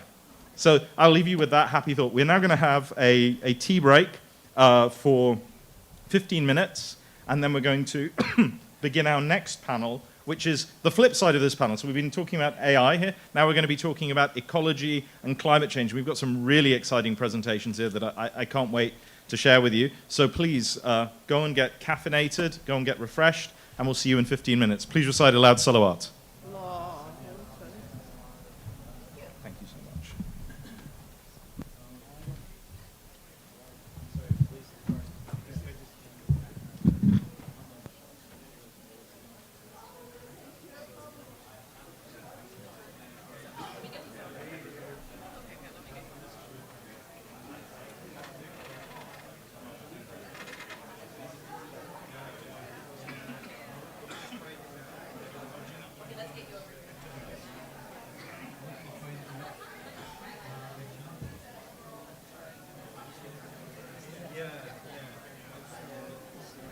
this one, I've got my own slide and I've got it on flash.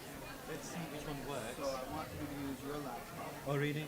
Then We prefer that because you might have made changes. yeah. No, I haven't. But Just in case.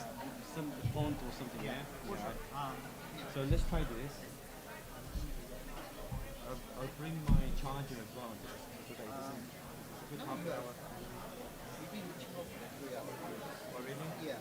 Listen, try to make it low mode. Is that good? Yeah.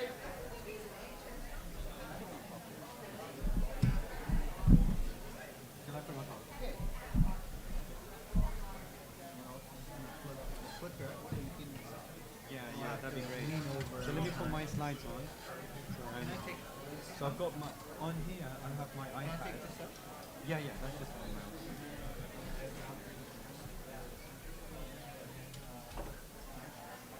You've got your notes on your iPad. Yeah, so I'll have my iPad here, and I'll click the slide. Yeah.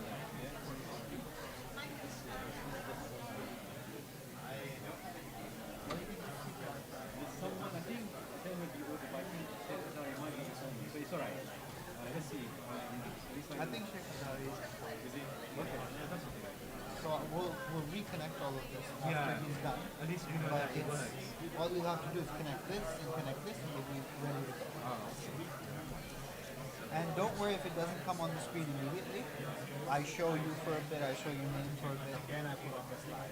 So when you're doing your introduction, yeah.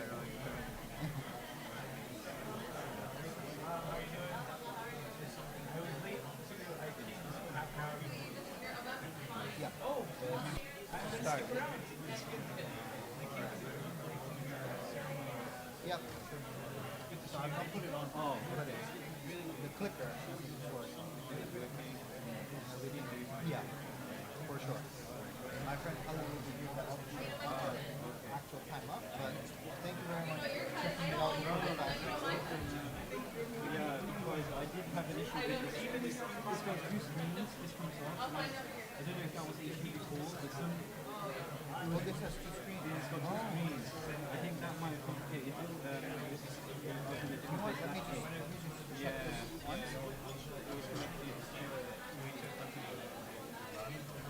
Yeah, it's testing it because I've had issues with this laptop in the past because it's got two screens.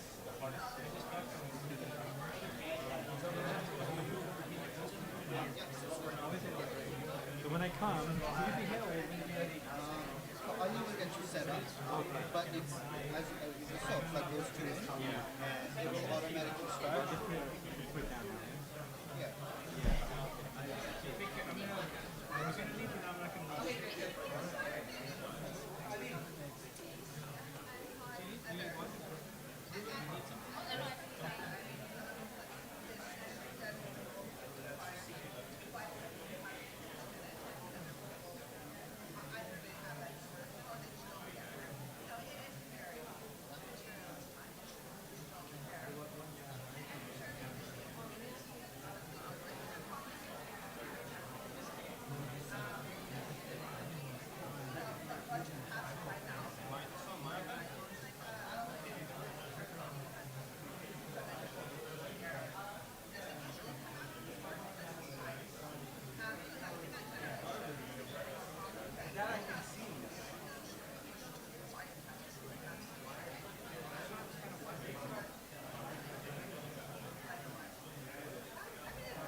Hazari. You guys don't want to... Good? Okay, thank you. You want it on the podium?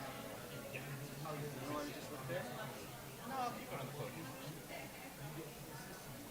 And I can change my own slide, right? Clicker, you why are you using this?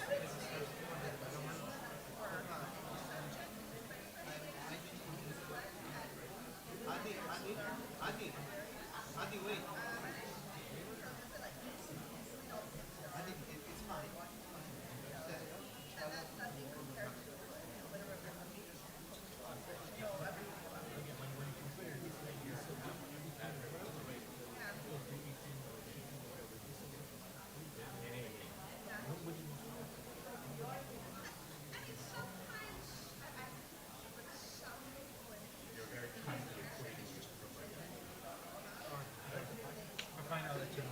I'll take it. I'll take credit for it. I'll take credit. You know, I can only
Salawat ala Muhammad wa ali Muhammad.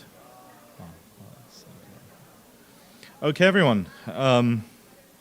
We are now going to begin our third session of the day. So again, you have a difficult choice to make. In Hall A, we have the Ecology and Climate Change panel. But in Hall B, we have a film screening, a short film screening, with an opportunity to discuss and have Q&A with the director, who is an award-winning animator. So we have in Hall A, one more time, we have our Ecology and Climate Change panel, which is going to be really fascinating.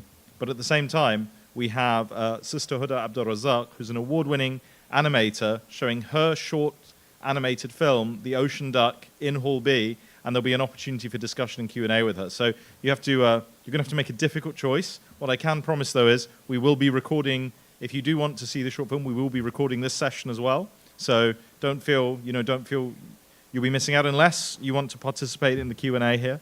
But without further ado, then I think we need to begin this panel. So I would say this is a panel that I'm really happy that we are including in our program. I think that the climate catastrophe and the ecological challenges we're facing are one of, if not the most important crises that we are facing as a species. This is no joke. This is something that if we don't respond, we could be looking at the extinction of our species. So I think this topic is so important, and that's why I'm really happy that we have not one but two scholars here who are going to be shedding light on it. And I think from an Islamic point of view, I feel that we as Muslims should be leading in this field, but unfortunately, it quite often seems that we fall behind. So I'm really happy that we have not one but two scholars from two different continents. We have Sheikh Mehdi Hazari from North America, and we have Sheikh Mohammed Ali Ismail from the UK here to talk about this. And to chair this panel, I'm going to be handing over to Sister Shifa Abbas, who is a non-profit leader with expertise in youth engagement, international development, and academic research. She holds an honors Bachelor of Science in Biotechnology from the University of Waterloo and a Master's in Religion, Culture, and Global Justice from Wilfrid Laurier University, with research focused on Islam and eco-theologies. She currently serves as Chief Administrative Officer at Nasimco. So, to kick things off, without further ado, can I please ask you all to welcome Sister Shifa Abbas to the podium with a loud salawat ala Muhammad wa ali Muhammad.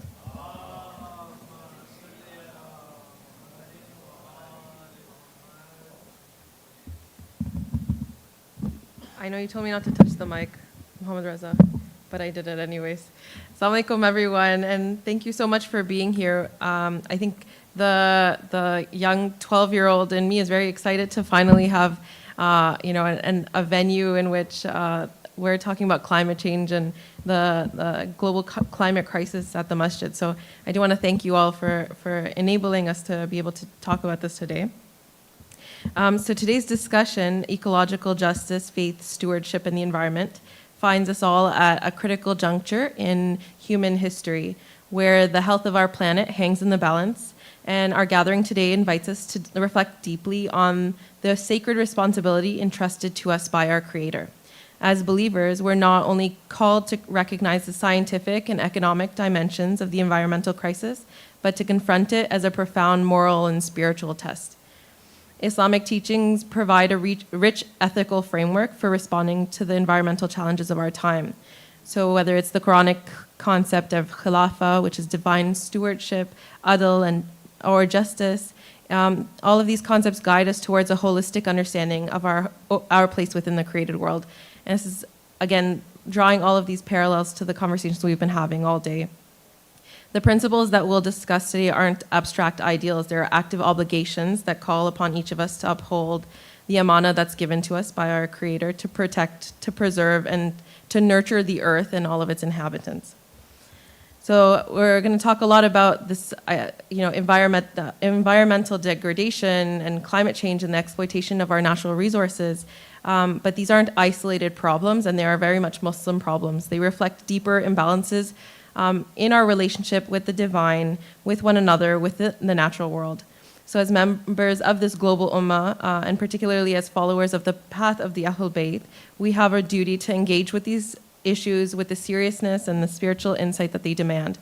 So today we hope to venture to explore how our faith can be a source of strength and vision in addressing ecological injustice. And to begin, inshallah, we have two speakers. Our first speaker is Sheikh Dr. Mehdi Hazari, who will be speaking on fulfilling our environmental promise, sustainable practices rooted in Islam. He is a neurophysiologist and environmental scientist by profession. He examines the health impacts of climate change and environmental pollution and addresses factors of population susceptibility. He is also adjunct faculty in medicine at UNCCH and chair of graduate admissions. Sheikh Hazari is also a religious scholar, resident alim of the Shia community in the Triangle in North Carolina, and head of religious education and research of Imam, the liaison officer of Agha Sistani in North America. So I'll ask Sheikh Mehdi to come up with a loud salawat, please.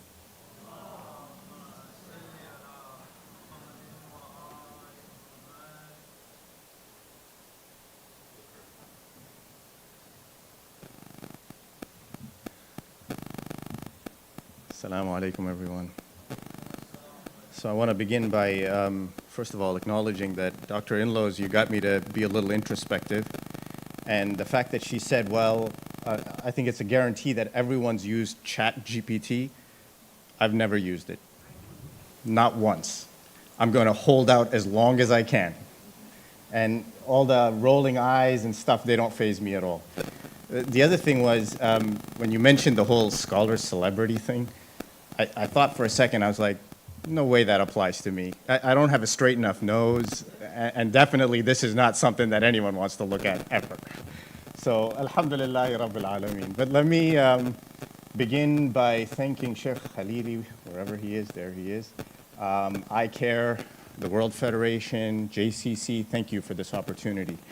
I am a neurophysiologist by profession, and I work in the field of environmental science, particularly researching the effects of climate change, researching impacts of environmental pollutants on the human body, and population susceptibility. These are things that are occurring now, and if I could begin to tell you the story of how much disparity there is in the world, you would run out of here screaming, all right? And I'm going to say this now quite clearly so it's documented. JCC probably is not going to invite me to come back ever again after this, after what I'm going to show you today.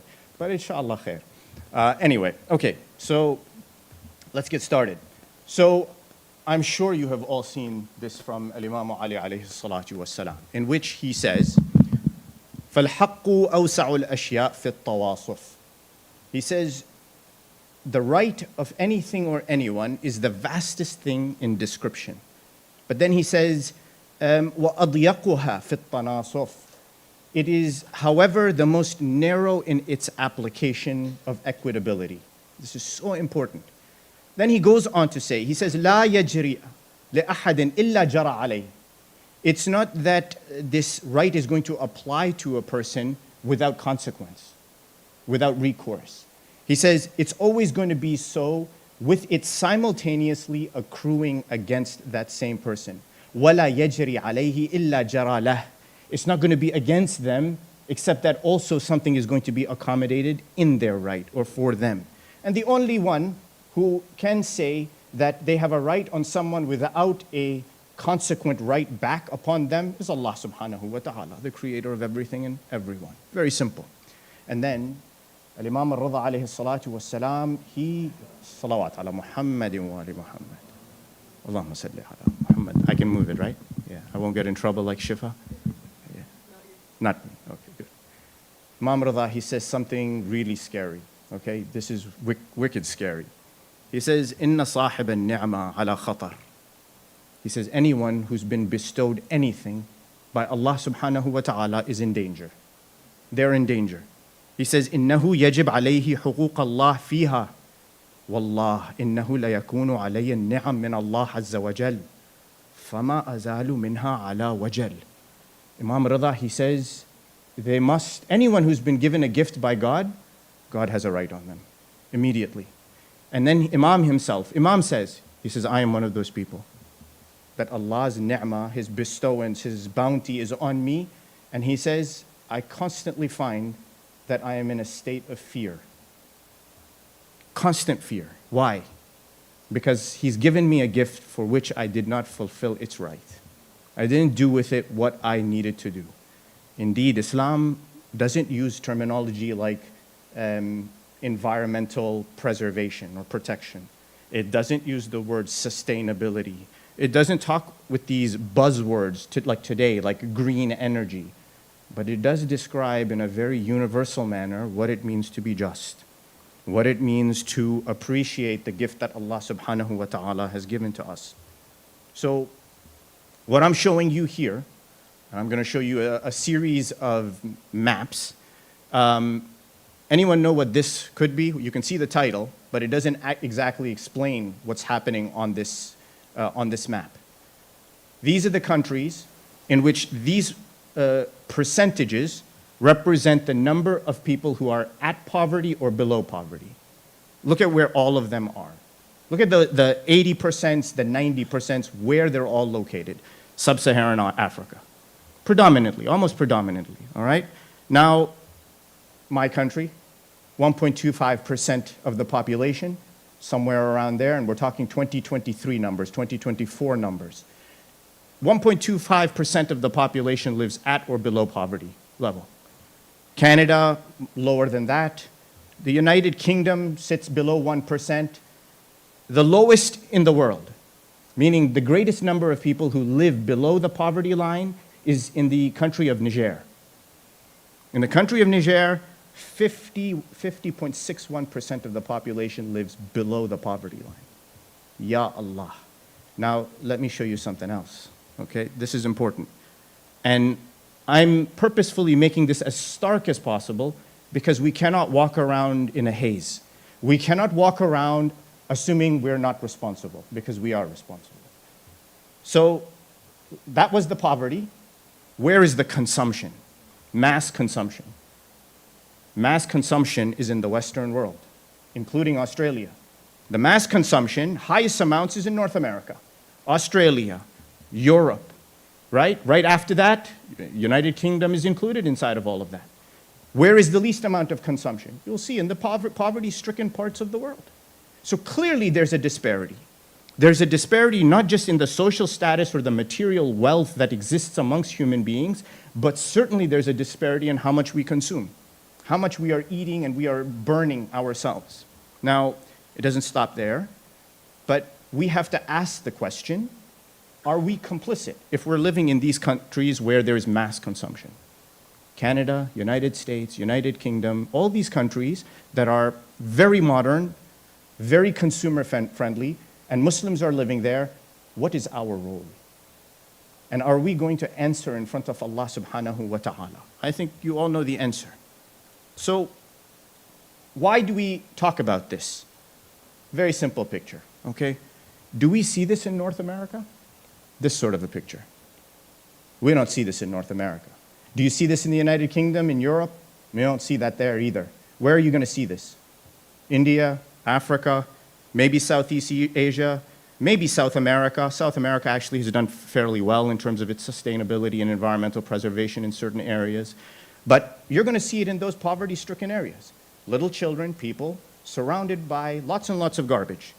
But not just garbage, plastic. Okay? I hope you all have your plastic bottles with you. No to plastic. No plastic bottles, no plastic cups, please. Do away with them. Do away with them. Look at the consumption of plastic in the world. We don't see it in the waters where we're going swimming. We don't see it in the landfills around us or around our homes. It's those poor children who are seeing it. But who's consuming all of that plastic? Is us. Look at where the numbers are. The highest numbers are in the United States, in parts of Europe, even South Africa, strangely enough. I don't know what's happening there. But you can see who's the consumer. And strangely enough, you know, I don't know how many of you know this, there is an island of plastic floating in the Pacific Ocean. Do you all know how big it is? 270,000 square miles, the size of the state of Texas. It's the size of the state of Texas. That's how much plastic is floating around in the Pacific Ocean. That's scary. We're destroying this earth, actively destroying it, yes? Is it just plastic? Food. How much food waste is in there? And my brothers and sisters from Tanzania, don't take it personally. I'm picking on everybody, okay? So you can see, start with the number 4 down, look at the second down, look at the amount of food wastage. Tanzania is amongst them, Indonesia, Muslim country, China, we know not only consumption, but wastage in terms of emissions. The production of particulate matter and exhaust wastage that's destroying human health, I mean, that's well documented. And then the United Kingdom, you can see where it stacks up amongst them. All right, so you can see sort of the trend in humanity. And this trend is increasing. It is not going down by any means. Yes, there are some improvements. There are some efforts to improve sustainability, but they're not enough. They're not even close to being enough. So when you talk about sustainability as an Islamic concept, it is the understanding that everything we need for our well-being, for us to live a healthy life, and maintain ourselves adequately and survive in a normal manner, either directly or indirectly, is in our natural environment. Is it not? It is. And not only that, but sustainability demands that not only do we use it appropriately, properly, with some amount of ethics, but we ensure that the next generations can do the same thing, and the generations after that, and the generations after that, and that it is not just restricted to us. So this is an important concept when it comes to sustainability. Now, you can see that the United Nations sustainability, I can't say the word today, and it's already like 5 o'clock, so I'm tired and need coffee. Sustainability Development Goals state all of these things that need to be done. 1, end poverty, hunger, obviously, improve health for all, equitability in the quality of education, achieve gender equalities across the world, sustainable management of water, sanitation, reliable, sustainable energy, and then production and consumption, which we already described, and then finally, climate change. Climate change is a massive issue, right? And we can see tangible effects from what it's doing today. Now, of those, there's an environmental component that applies to the ones that I've highlighted. And indeed, you can argue that all of them actually have some environmental component. If you were to go back and look at it more granularly, you would be able to see that all of these conditions and the goals that you want to achieve have some environmental component that needs to be addressed, and that's extremely important. Okay, so why is this important? And why am I coming back to poverty? Because in the end, it's about 2 things: how much God has given you and how much you're consuming, is it not? It's about that. It's entirely about that. If God has given you and you're consuming, then you're not poor. If God has chosen that you should not have, then you will be poor. But that poverty is a material poverty. But the world has decided, and this is quite well known, that there is something called the multidimensional poverty index. That poverty is not just about how much money you have in the bank, what type of a house you live in, what type of food you eat, how hungry you are, but it also has to do with the fact that the food you're getting may not be as nutritious as it needs to be. In the local city where I come from, in Durham, North Carolina, there are many inner city children who go to public school. They come home because they're single parent, a mom usually, goes to work. She doesn't come home till 10 o'clock after working 3 jobs. They eat chips for dinner and a bottle of soda. They don't do this one day. They do this 6 days out of the week. One day the mother's home, she can cook for them, make something simple, all right? So you can see this happening in our backyards, where nutrition's not there, years of schooling there are disparities in, and it's so bad that people are considered poor because of it. School attendance goes down because these children are not healthy, or they're going to school and they're not learning anything. Not only that, but people are termed to be poor, quote unquote, because the standard of living is just not up to where it should be for a human being, for any human being. Meanwhile, we live comfortably.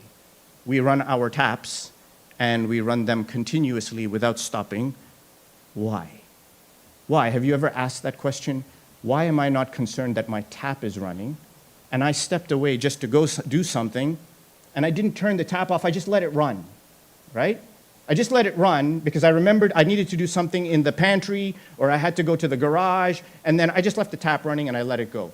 Why do we do that? Because tomorrow you still will have water running out of your pipes. If tomorrow your water shut off because you left that tap running, would you leave it running? You would never leave it running. You would never leave it running. And this is the problem with humanity. That the problem that excess and continuous access to whatever it is you've been given is going to cause inside of us, this form of ghafla. So it's not only all of that, drinking water, sanitation, housing, all of these, because there are decrements in them in the lives of people, deficiencies, people are termed to be poor. And if you look at all of these, they all have something to do with your environment. Clean water is an environmental issue. It is a sustainability issue.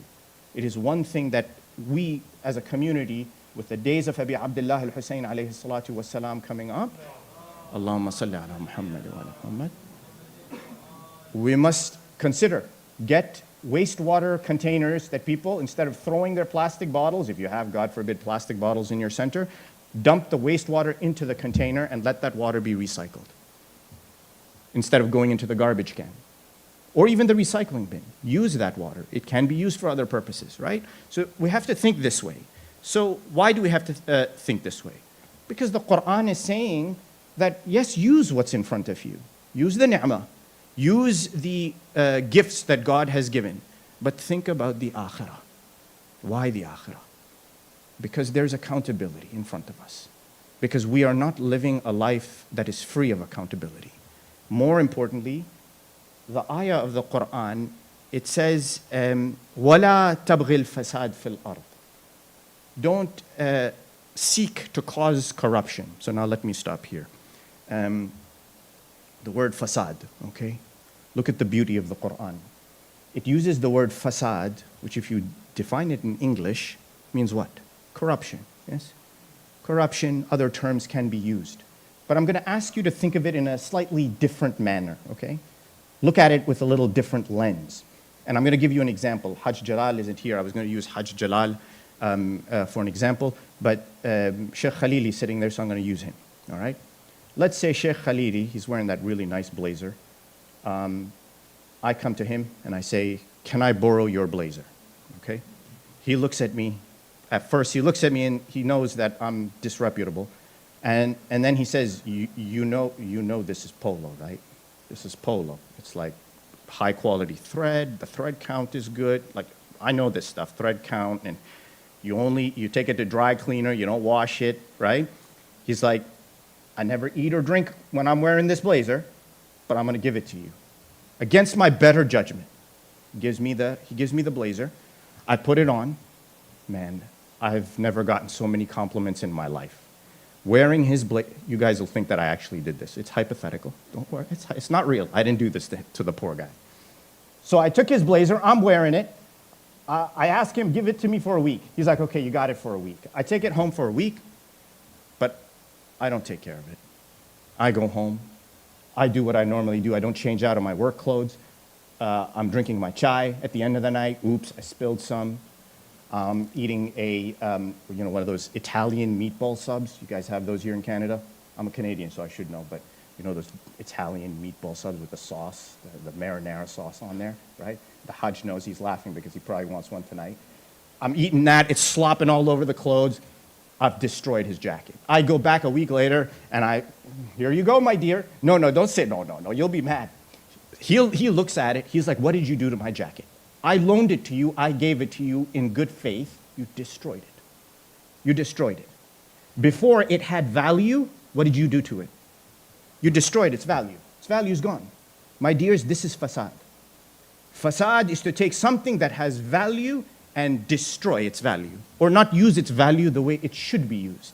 If I have a cup of water that Allah has given me to drink, and I don't drink out of it, and instead I throw it, what did I do to the value of that cup of water? I destroyed it. I misused it. Why? Because that cup of water could have quenched the thirst of some poor child suffering in heat. Could they not? Could it not? It could. And this is what fasad is. And that's why you see that the Ahl al-Bayt alayhim as-salatu was-salam are constantly pushing us that, and the riwayah of Rasulullah sallallahu alayhi wa alihi wa sallam Salawat ala Muhammadin wa ali Muhammad, in which he tells Imam Ali alayhi salam, he says, three very hard things for my ummah. One of them is to be fair with their fellow brothers and sisters. And when asked for an explanation, the report is not that you have $1,000 in your bank account and you go and you give $1 or $10. Is that you have $1,000, you take $500 and you give it to them. Half of what you have, you give it away. That which is most valuable to you, you give it away. That is the value of it. That is how you create value. And that applies to environmental sustainability. Now, I'm going to present to you this one ayah and I will quickly finish, inshallah. So, in my feeling, when I read this ayah, this verse of the Holy Quran explains sustainability in its entirety. In one ayah, Allah explains to us sustainability, in my mind, when I read this ayah, okay?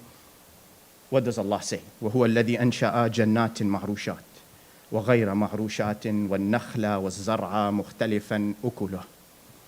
He gives a description that God has created gardens, okay? And I will go through it quickly, with palms and different types of vegetation.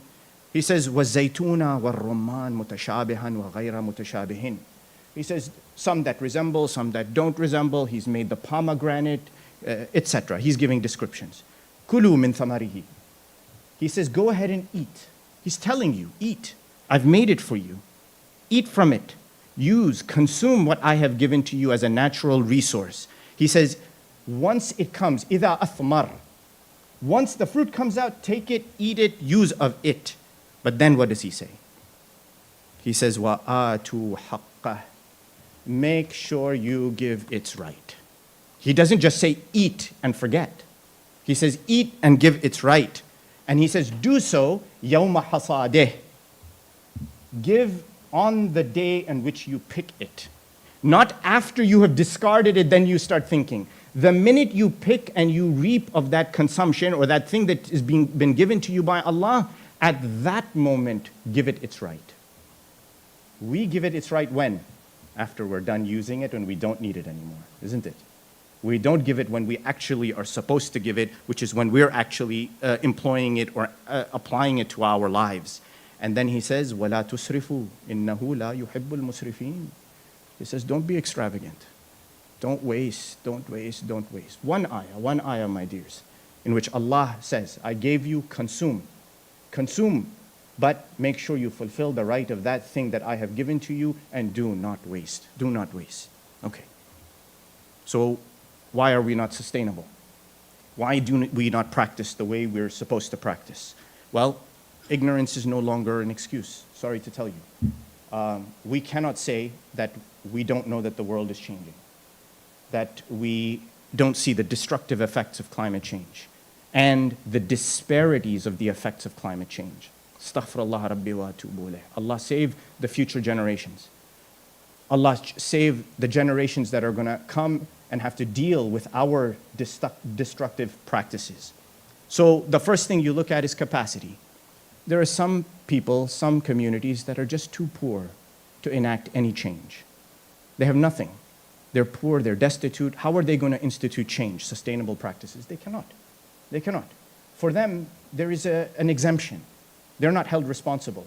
But are we those communities? We are not. We are not those communities. We have the ability, we have the resources, we have the manpower, the woman power to do what we need to do. So why don't we do it? Well, time inconsistency. I don't know if anyone's heard of this. Time inconsistency means I'm thinking about now, I'm not thinking about later. It's a human practice to behave this way. Let me use now, not think about tomorrow. Now is more important. I don't think about tomorrow. Normalization. Everyone else is doing it, so I'm going to do it too. You live in a society that consumes, you will consume too. You live in a society that uses plastic bags. You know, in Ireland, they instituted a plastic bag shaming process. So they shame people for using plastic bags in certain communities in Ireland. And they've found people stop using them because you don't want to be the odd person out using a plastic bag. I think we need some of that sort of stuff. Minimization, making the effects of it small or insignificant. Projection, meaning they made me do it. I live in a society where I'm forced to do it, etc. And lastly, no accountability. And the believer is the one who forces accountability on themselves. You don't need someone to tell you that this is what you should do. Allah is telling you, do it. Allah is reminding you that He has graced you. Hold yourself accountable and be responsible. Okay, so what can we do? Either individually, as a family, or your communities, your centers, your mosques, you can do this, and you should. And I laud the JCC. I heard the talk yesterday about the achievements. This is wonderful, and it should continue, and it should grow, and it should be encouraged of other centers to do these sorts of things, to engage in these practices. Conduct a sustainability assessment. Know where you can improve. If you have the resources, you should be able to strategically implement certain plans and certain changes. Reduce energy consumption. My dears, lower your carbon footprint. Turn off lights. Use motion sensors. These things are a little expensive to put in, but eventually when you put them in, they will lower your energy costs, actually. Implement waste reduction. I already told you about water, okay? Remind people, don't throw away water in plastic bottles. Don't use plastic bottles, but save the water. Compost your food waste. Allah, Allah. I don't know what Imam Hussein alayhi salam would do if he saw the amount of food wasted in Muharram. Astaghfirullah Rabbi wa atubu ilayh. In the least, if that's happening, take the food, compost it. Give it away to a food kitchen. Somebody who needs it, use it. Look for renewable energy sources, solar power, other sorts of things. Low energy batteries, okay? Low emission batteries. And then finally, partner with others, okay? The stronger we are in partnership, and I hate to say it, we, the followers of the Ahl al-Bayt, are particularly poor. We have not done a good job in building this effort. We don't hold hands in this, we don't support each other in this, and we don't do enough. And it is on us collectively when it comes down to answering why that's not the case. All right. What's this? A plastic spoon, right? Why am I showing you a plastic spoon? I'm showing you a plastic spoon because I showed you a picture of a young child sitting in the water, garbage floating. Or imagine an island of plastic floating around the Pacific Ocean, choking the life out of birds and fish and marine life, killing some human beings, okay? You're also being affected, all right? The amount of plastic we use has a direct impact on our health. Absolute direct impact. How many of you have heard of the journal Nature? Nature is the top biomedical sciences journal. Yes, it's got an impact factor through the roof. I tried to publish in it. They laughed me out of the room, all right? No, alhamdulillah. My publications are different, and I don't aim for Nature. I got to rescue myself after that statement. Okay. Nature Medicine published an article this year, 2025, in which they did an assessment on the amount of microplastics. Microplastics are micron-sized plastic particles in the brains of human beings. Guess how much they found? 1 spoon worth. Every one of us has a spoon worth of microplastic floating around in our brain. Some studies say 2 spoons. Just from the use of plastic. Plastic spoon, plastic bottle. Nature Medicine, this is not some Mickey Mouse journal. This is a study that's verified and showing that microplastic levels, I do microplastic research myself, so I know this stuff is really nasty, and it leaches into everything. You leave a water bottle, plastic water bottle, all the plastic from that bottle is going into the water, and you're drinking it up, all right? Plastic bags with your lettuce, anything, all of these things, all right? I told you, JCC is not going to invite me after today, right? I ruined it. I ruined everything. With that terrible note, thank you so much. And my apologies, I don't mean it to be so negative, but really I do actually. So hopefully we can all change and get better. Thank you so much. Assalamu alaikum. Allahumma salli ala Muhammad wa ala Muhammad. See, even the salawat is gone. I sucked the air out of the room, that's it.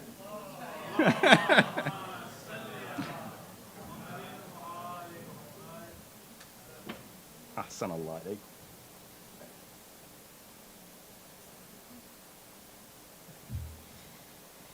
It's not every day that we get to talk about this topic, so please forgive us because it's so impertinent and it's so important.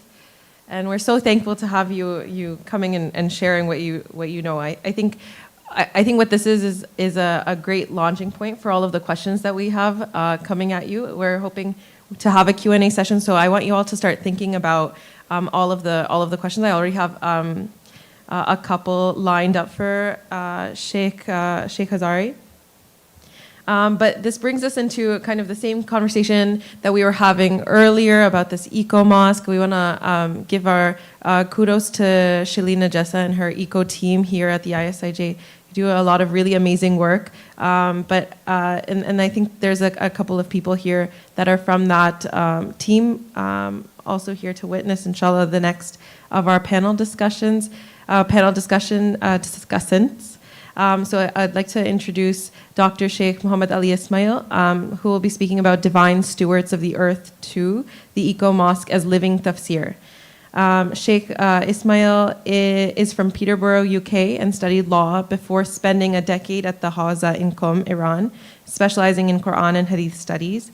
After earning a postgraduate certificate in education at the University of Portsmouth, he taught in Damascus and later joined the Islamic College in London, where he is the Director of Research and Publications and a senior lecturer. He received his doctorate from Middlesex University in 2020 and founded Hawza Online in 2021, where he serves as principal. His publications include works on Islamic law, spiritual development, Quranic exegesis, and ahadith. So please, with a loud salawat again for Dr. Ismail.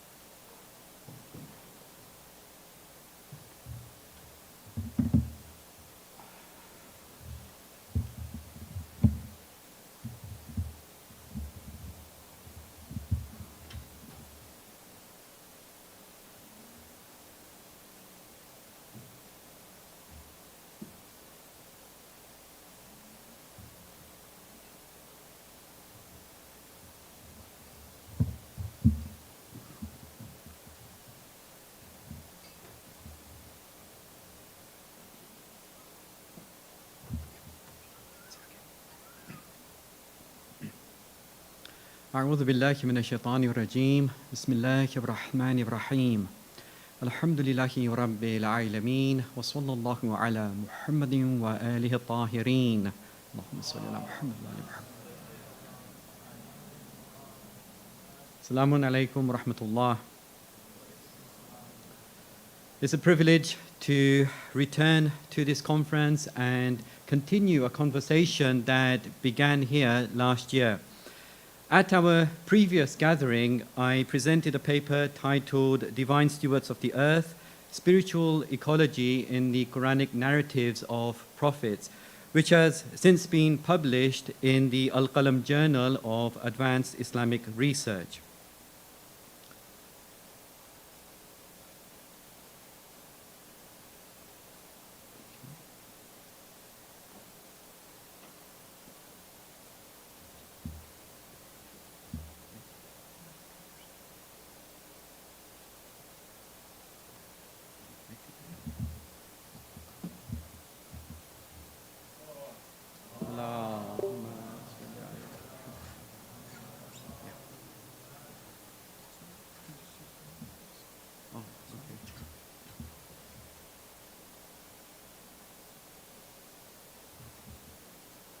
If you just tell me if it's being displayed there.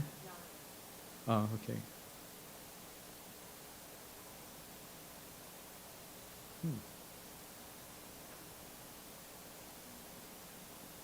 I've got it here, but it's not displaying there.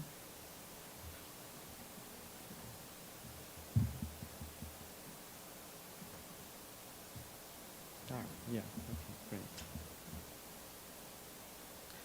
Right, so with regards to that paper I presented here last year, it examined how the Quran presents the prophets as models of environmental stewardship.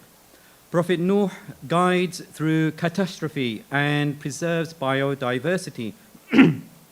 Prophet Hud warns against the abuse of power and environmental neglect. Prophet Saleh teaches respect for life and responsible resource use. Prophet Yusuf demonstrates foresight in managing resources.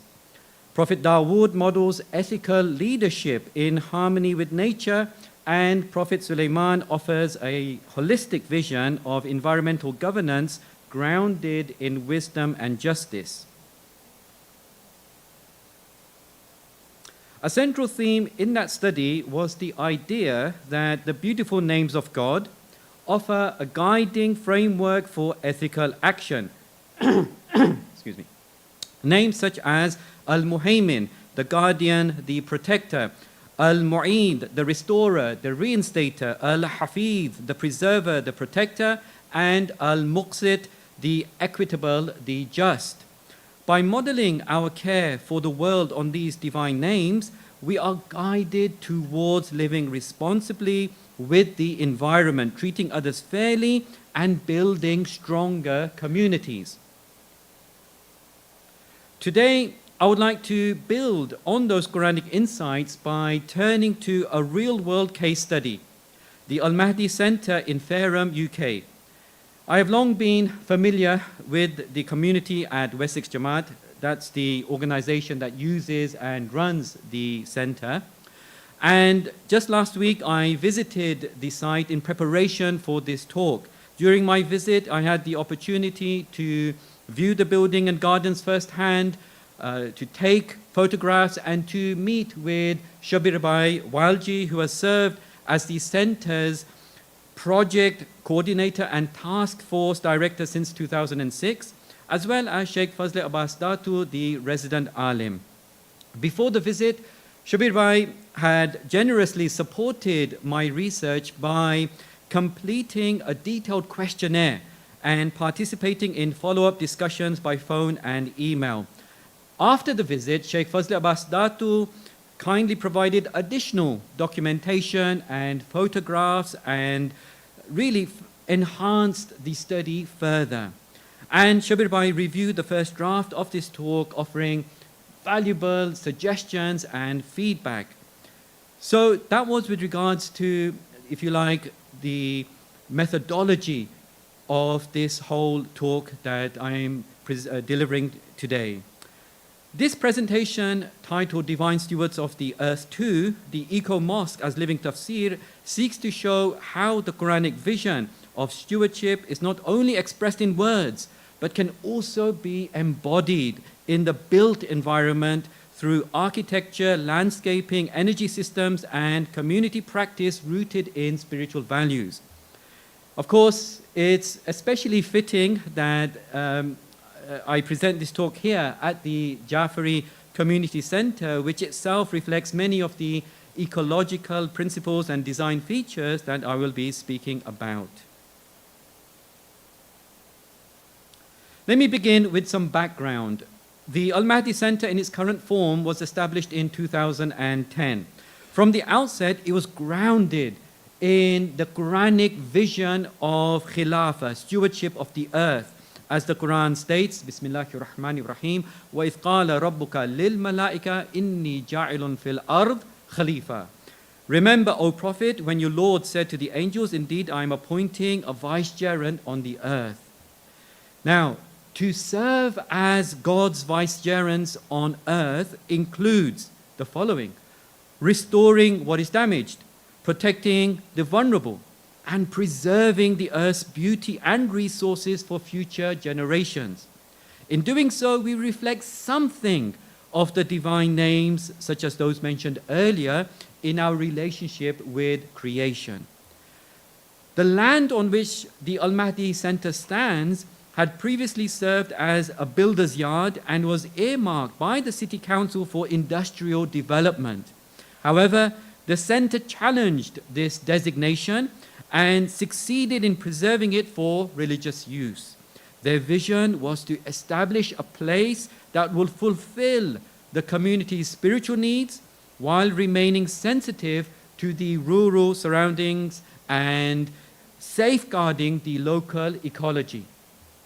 At the groundbreaking ceremony, members of the local community were invited, including church representatives, and the bishop himself.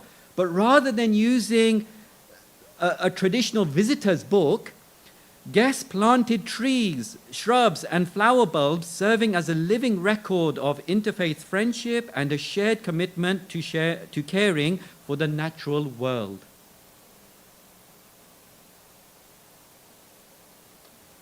The center's landscape has been thoughtfully cultivated as a space where environmental stewardship, spiritual meaning, and community engagement meet.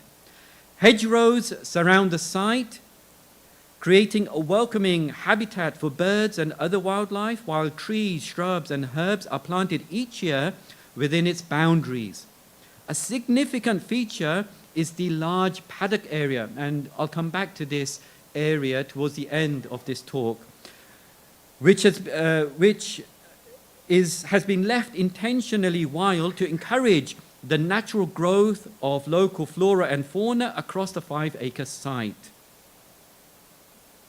The landscape appeals to all the senses. Visitors experience fragrant plants, landscaped views, birdsong, and the calming sound of water. 2 fountains add to this sensory atmosphere, supporting reflection and worship. As Imam Ali alayhi salam teaches, experiences such as gazing at greenery are nushra, therapeutic and spiritually restorative. The Al-Mahdi Center's design draws on this wisdom, creating sensory encounters with nature that soothe the soul and deepen one's connection with the Creator.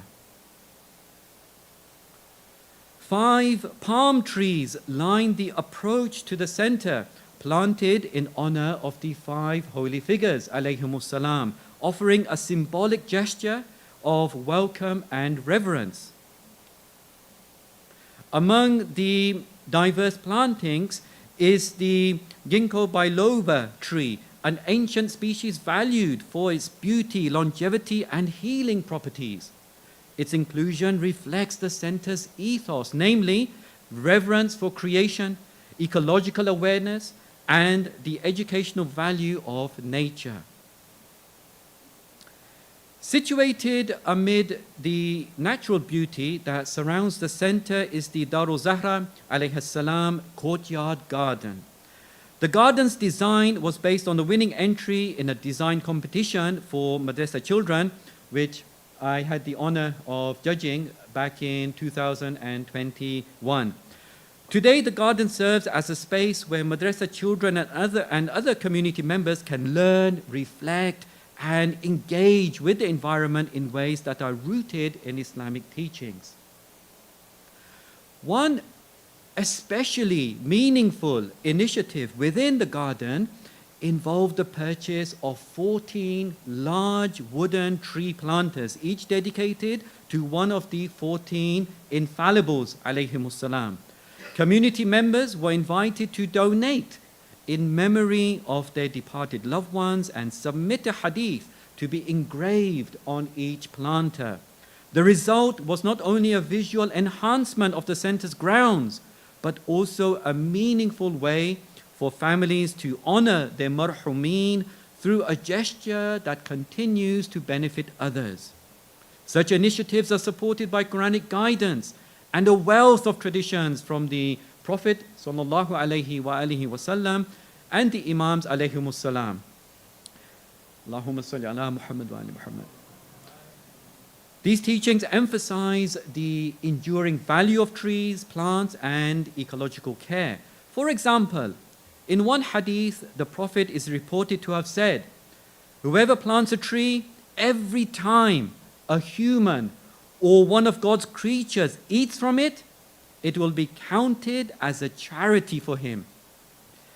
Planting a tree, then, is not merely a good deed, it is sadaqah jariyah, an ongoing charity.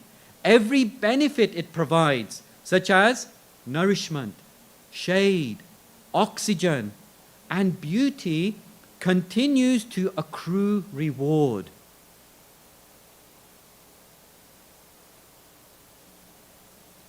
The garden has become an integral part of the centers communal and spiritual life. Community members of all ages engage with it, from madrasa lessons held outdoors and children planting seeds during environmental activities to moments of quiet contemplation and family walks.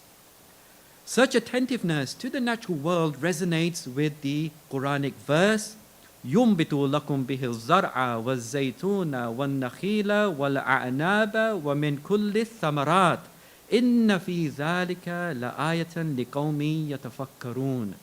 With it, referring to the rain, He causes crops to grow for you, along with olives, date palms, grapevines, and all kinds of fruits.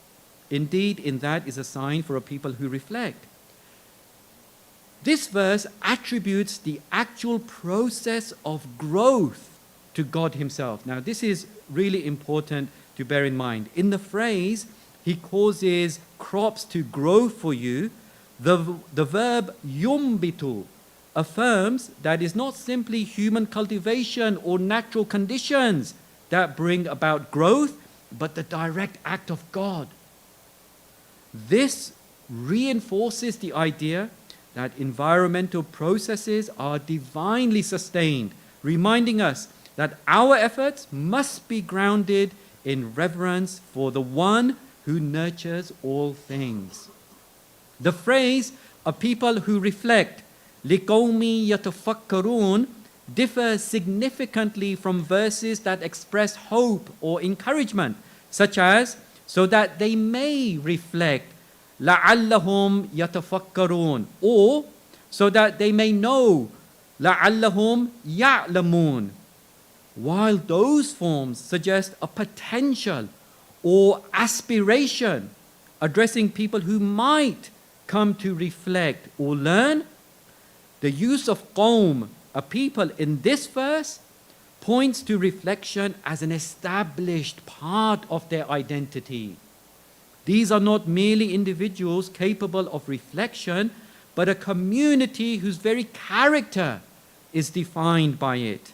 In the context of environmental stewardship, this suggests that recognizing the signs of God in nature is not simply a passive act of observation, but something that grows from a reflective way of thinking. In this spirit, the Darul Zahra alayhi salam courtyard garden provides a space where reflection on creation can deepen one's awareness of the Creator. As I touched on earlier, the center's design supports the community's religious life while remaining environmentally responsible and in harmony with its settings. From the outset, care was taken to ensure the peace of the rural surroundings would not be disturbed. Particular attention was paid to preventing noise and light pollution, especially during events and rituals. Outdoor lighting is kept minimal and angled downwards, ensuring illumination remains within the site. I was truly impressed when I saw such attention to detail, that even the outdoor lighting, the way it's angled, is done so that it doesn't cause light pollution. This preserves the darkness of the surrounding countryside and protects local wildlife from disorientation, showing that even details like lighting, which are often overlooked in sustainability, can be handled with care.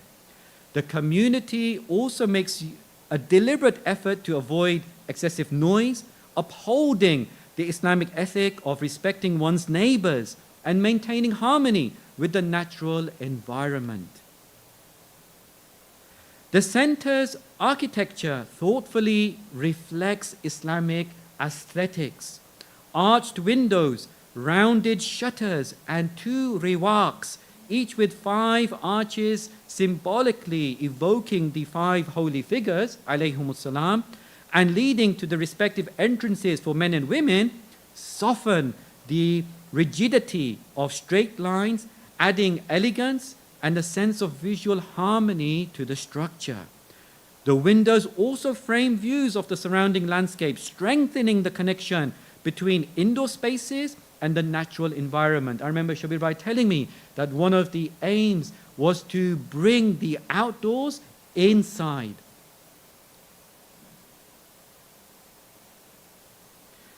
Geometric patterns built from simple repeating forms like circles, squares, and triangles reflect the unity, order, and infinity of God. Arabesque designs with their interlaced and flowing forms symbolize divine creativity, paradise, and the interconnectedness of creation. And calligraphy of Quranic verses and supplications ties the visual to revelation and devotion, drawing the eye and heart towards God.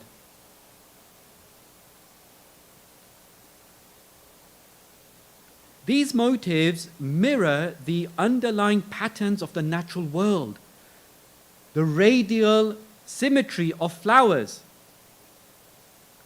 the tessellation of honeycombs, the spirals of galaxies, the fractal branching of trees, and the crystalline precision of snowflakes, all natural expressions of harmony, repetition, and proportion. By avoiding representations of living beings, a principle known as aniconism, which in Islamic religious art often leads to the use of abstract forms, Islamic ornamentation turns attention to patterns that express deeper spiritual realities. Rather than depicting figures, these designs use geometry, flowing vegetal motifs, and calligraphy to guide the viewer beyond the surface of the material world, inviting reflection on the beauty and harmony of creation and the divine source behind it. It reflects the Quranic verse, الَّذِي أَحْسَنَ كُلَّ شَيْءٍ خَلَقَهُ. He is the one who perfected everything he created. Thoughtful design, therefore, goes beyond mere function. It creates beauty that uplifts the soul, invites contemplation, and strengthens spiritual connection. And of course, the center that we are all in now also integrates these elements very beautifully. You can see, for example, the arabesque pattern on the carpets here, and in various places around the center, how it makes extensive use of these motifs and design elements, such as the geometric patterns and the calligraphy. The center's operations reflect a commitment to sustainability rooted in both environmental responsibility and Quranic ethics.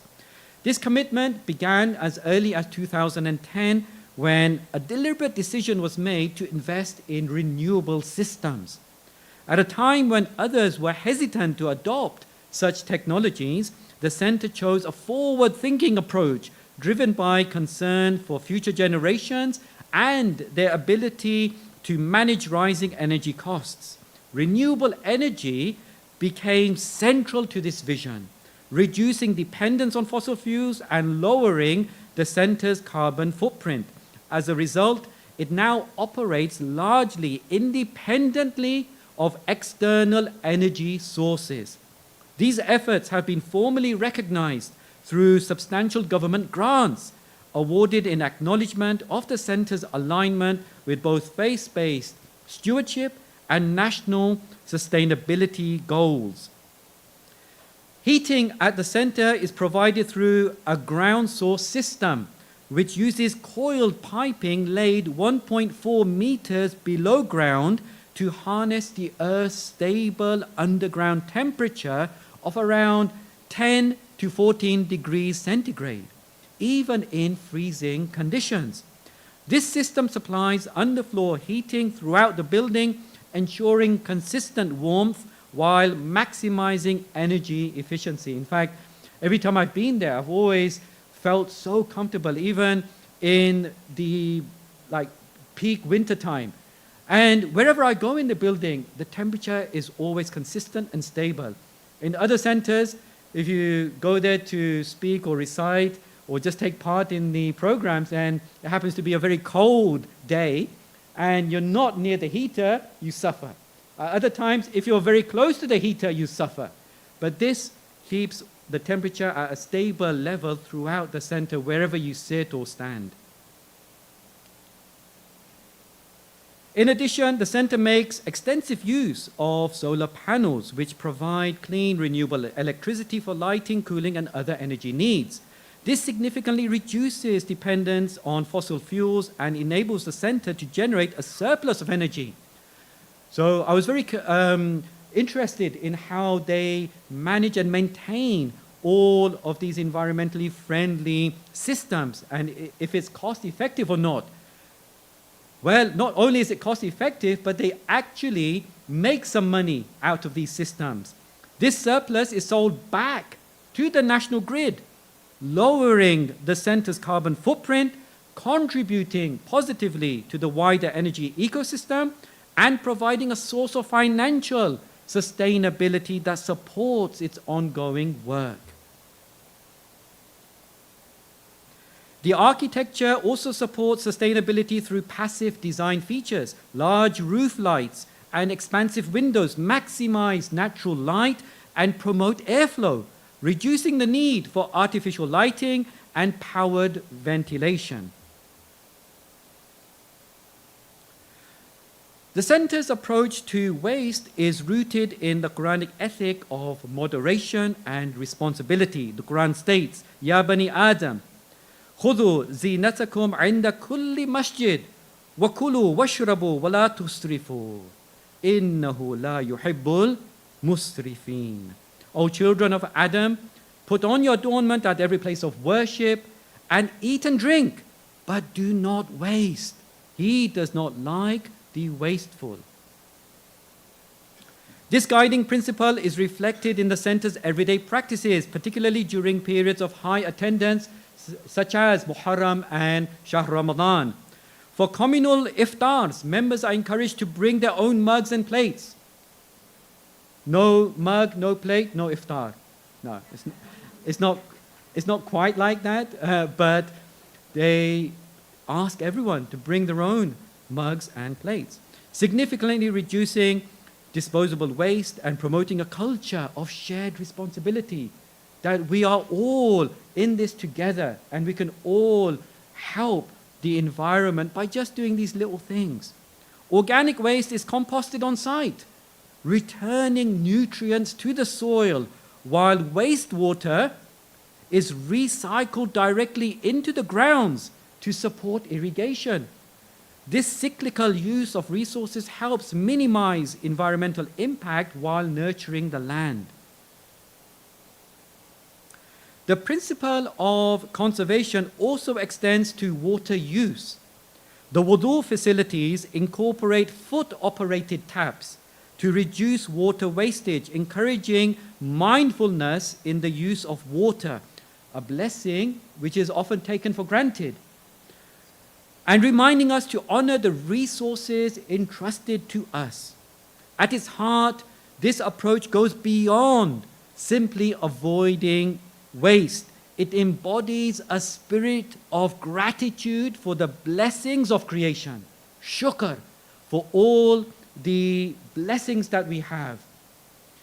By using resources responsibly, the center fosters a way of living in which thankfulness is expressed through action.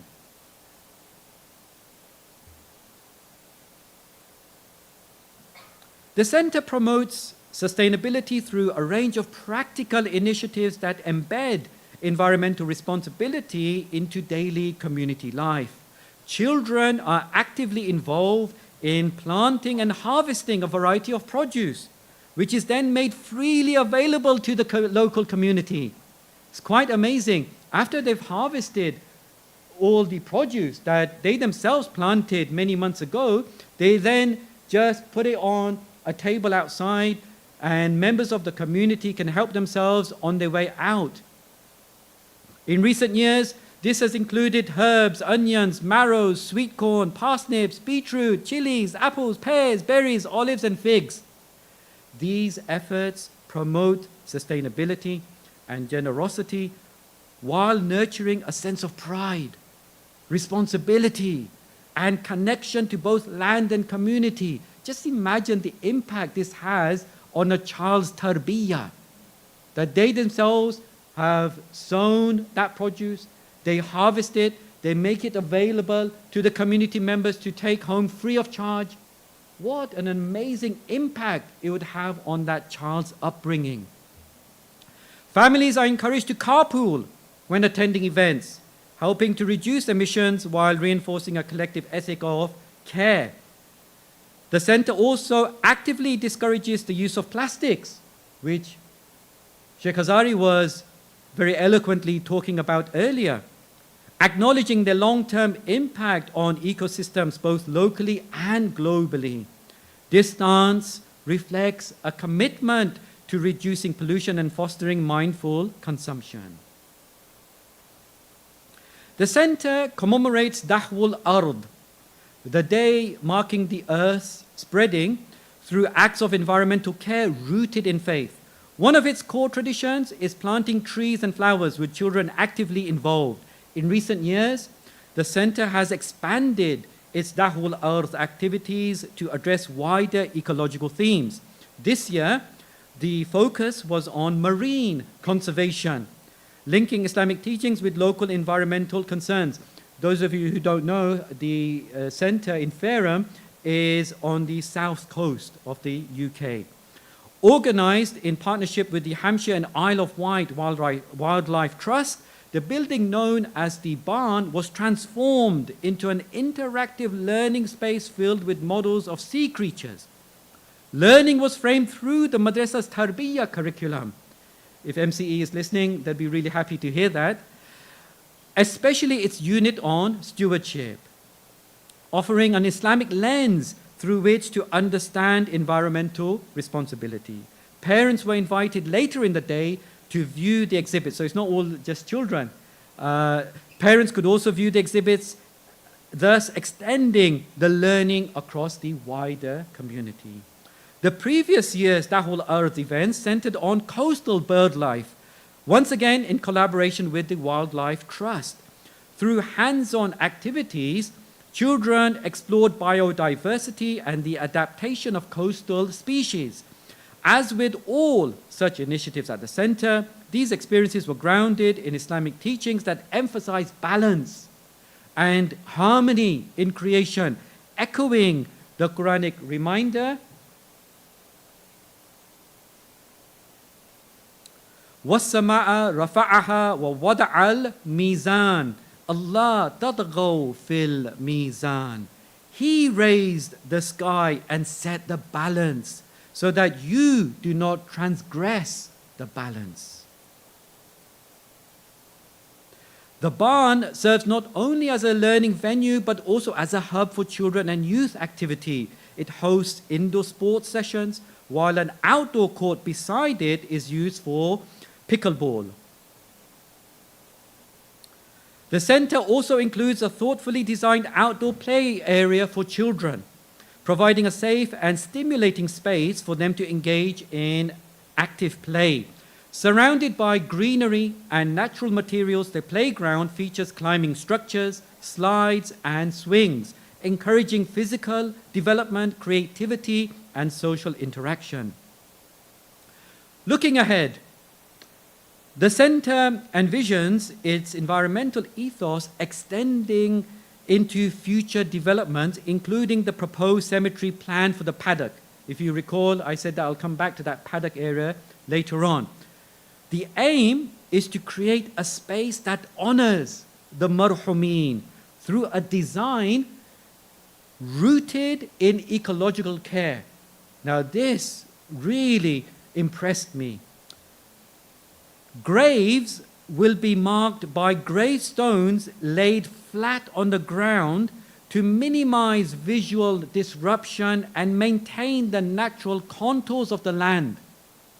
Trees and shrubs will be planted near each grave, encouraging biodiversity and fostering a sense of harmony with the surrounding environment.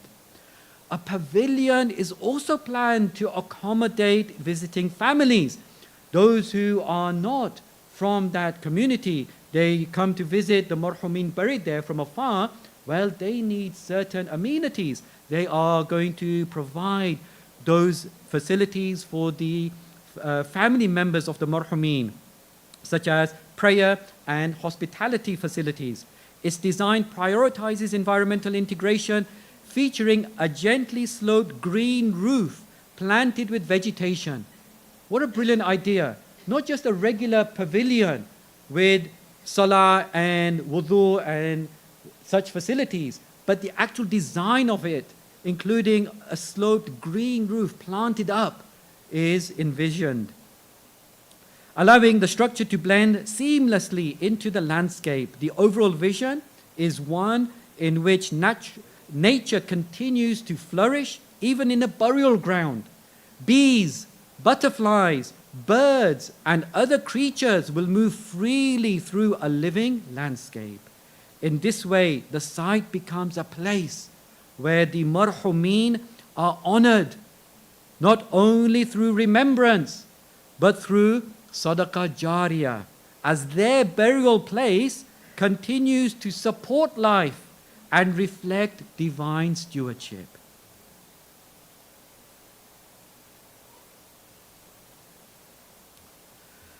Throughout this talk, we have seen how the Al-Mahdi Center serves as a living tafsir of divine stewardship through its architecture, energy systems, land use, and community life, and educational ethos.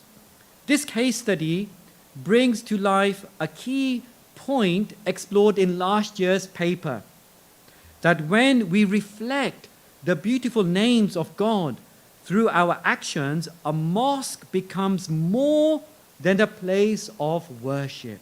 I'll repeat that. When we reflect the beautiful names of God through our action, a mosque becomes more than a place of worship.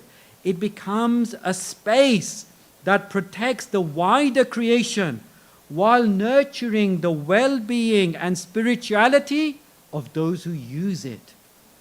This vision is deeply rooted in the Quran itself, which often conveys spiritual truths through examples from the natural world. One such example is this verse. مَثَلُ الَّذِينَ يُنْفِقُونَ أَمْوَالَهُمْ فِي سَبِيلِ اللَّهِ كَمَثَلِ حَبَّةٍ أَنْبَتَتْ سَبْعَ سَنَابِلَ فِي كُلِّ سُنْبُلَةٍ مِئَةُ حَبَّةٍ وَاللَّهُ يُضَاعِفُ لِمَنْ يَشَاءُ وَاللَّهُ وَاسِعٌ عَلِيمٌ. The parable of those who spend their wealth in the way of God is that of a grain that grows 7 ears. In each ear, 100 grains. And God multiplies for whomsoever He wills, and God is all-encompassing, ever-knowing. This image beautifully captures the essence of Sadaqah Jariyah and mirrors the ethos of the Al-Mahdi Center. A single act, like planting a tree, nurturing a child's understanding, or designing a space with care for creation, can grow into something far greater, blessing not only the present community, but generations to come. May our mosques, homes, and institutions take inspiration from such examples so that we too may honor the responsibility placed in our care and strive to fulfill our role as true stewards of the earth. Thank you all very much for listening. Wassalamu alaikum wa rahmatullah.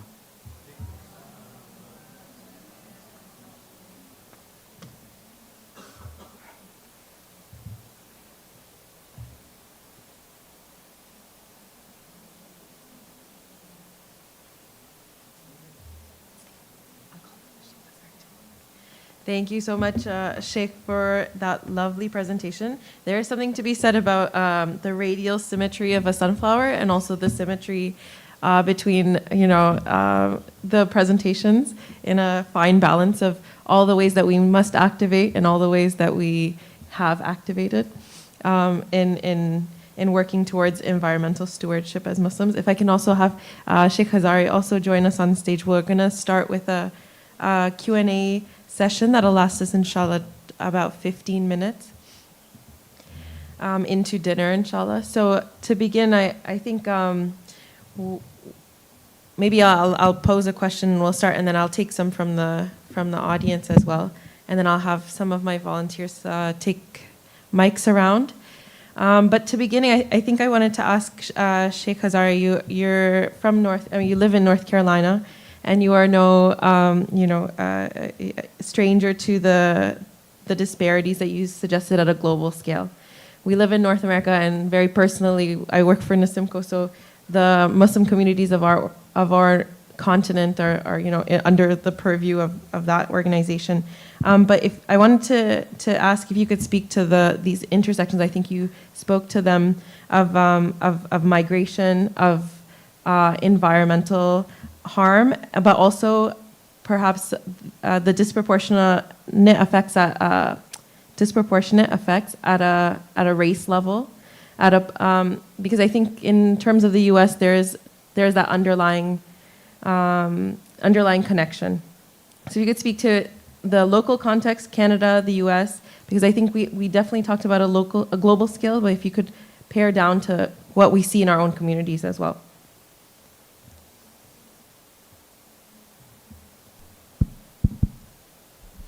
Assalamu alaikum wa rahmatullah.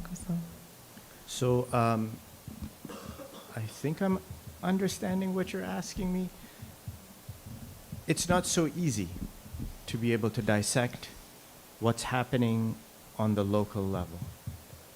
Why? Because it's not one resource, it's not one disparity.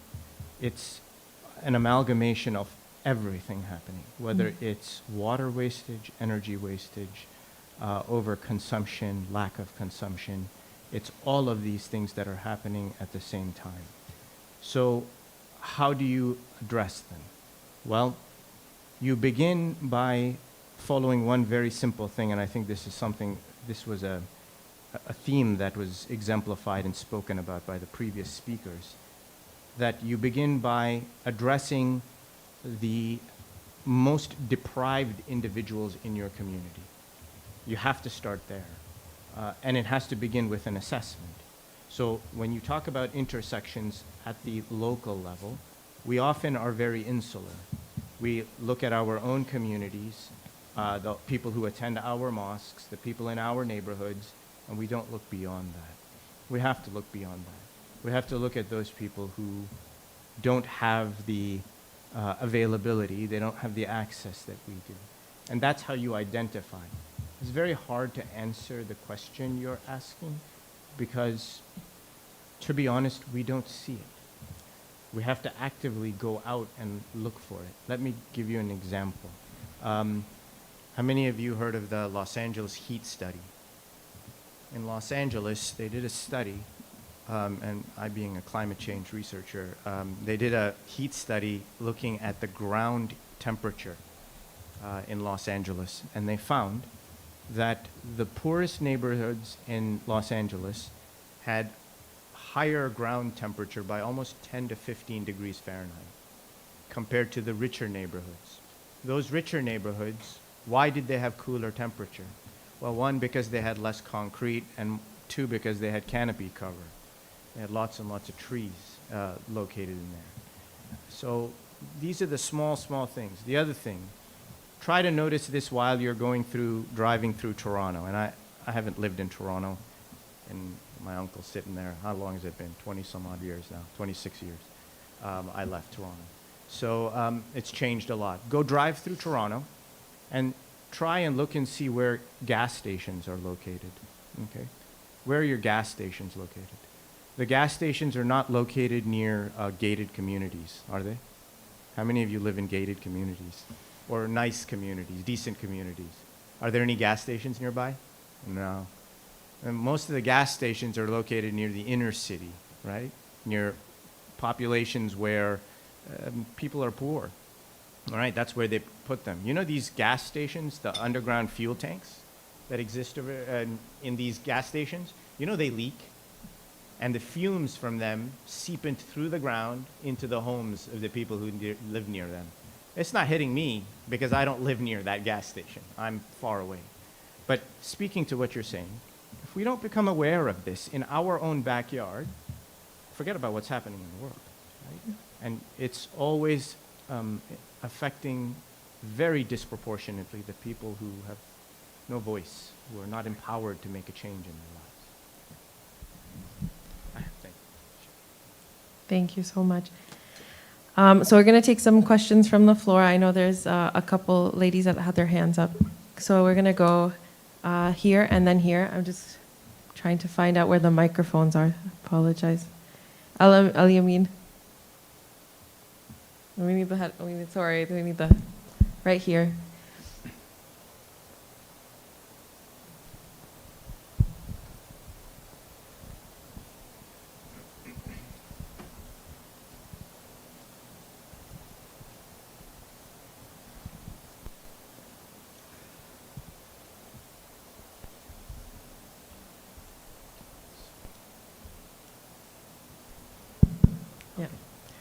Thank you. That was a very insightful presentation. I had a question for Sheikh Hazari in terms of the climate change, and you talked about how it's very hard for us to, because we can't see the effects, right? So it's hard to, and to do those practices, even though we know about all the ayahs in the Quran and all that. I do wonder, and maybe there is something along the way, but as humans, we kind of need to be told, okay, don't do this kind of thing, right? And I do wonder if there's any way of getting sort of almost like a ruling from the Ayatollah, or just to make it, just because when you're told, oh, it's wrong, it's haram, we just kind of follow along. So I do wonder if that's possible. I do have a question number 2, if that's okay, I can say that. Also, the question number 2 is you kind of alluded to about brain health and the microplastics. And I know you're a neurophysicist, so I'm just wondering, have they done research in how microplastics could be causing this new wave of like dementia and like the Alzheimer's hitting younger people? I'm just wondering if you're aware of any of that research. So as far as the second question is concerned, we don't know. The data's out. It's so, like I said, this one on the plastic spoon, it was just published, 2025. We're on basically halfway through 2025 right now. We wrapped up a study on microplastics last year, and we're still working on that. So we don't know. Could be, but it could also be a whole bunch of other things like PFAS or PFOA, a whole bunch of other things that leach into your foods and things that children are eating more regularly today. As far as the first question is concerned, great question. I was actually talking to Shalina about this yesterday, that why can't we get a fatwa? You'd be surprised the connection between that conversation and this one right here. So, we could take this to Sayyid Sistani. Let's try, right? Sayyid Radawi is upstairs. He is Wakil. I know another Sayyid Kashmiri. We can ask him. So we can ask Sayyid Murtada maybe and take it. I highly doubt that they're going to come and say using a plastic water bottle is haram, right? That's my personal opinion. I highly doubt that they're going to come out and say, no, you cannot use plastic bags. So, I would say that actually may be a good thing, though. Because when people are forced to conform to a law and to a limit, what do? They become devious, unfortunately. Not everybody, but some people become devious. And then the action itself may not be due to consciousness and understanding and a desire to be ethical. It now just becomes, well, I don't want to get punished, so I'm not doing it. Does that build caring? No, it doesn't actually build caring. Because the flip side of that coin is not just environmental preservation, it's actually helping those who are disproportionately being affected. If I'm imposed because of a fatwa, does it create that caring for that person who's indigent or who doesn't have what I have? Probably not. I just don't want to get punished, so I'm not doing it. Make sense? So So we're going to take one question over here. If you want to raise your hand, we're going to get one of the mics walked over just in a second. Oh, it's at the end of this table. In the meantime, maybe I have one question from Dr. Aladina, if you permit, while the mic comes to you. If we can get the ladies' mic over here.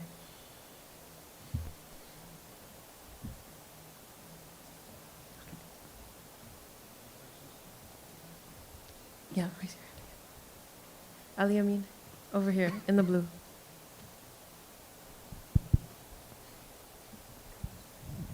Go ahead, please. Assalamu alaikum. It's working? Just on the topic of plastics, if you I can, stirred a hornet's nest. maybe a two-part question. If you can just maybe highlight a bit more some of the known, like you said, this dementia is still not known for sure, but what are some of the known, issues or problems with plastics? Like what do we know that plastics does cause? And maybe a suggestion or two, besides plastic bottles, how can we reduce the consumption of plastics?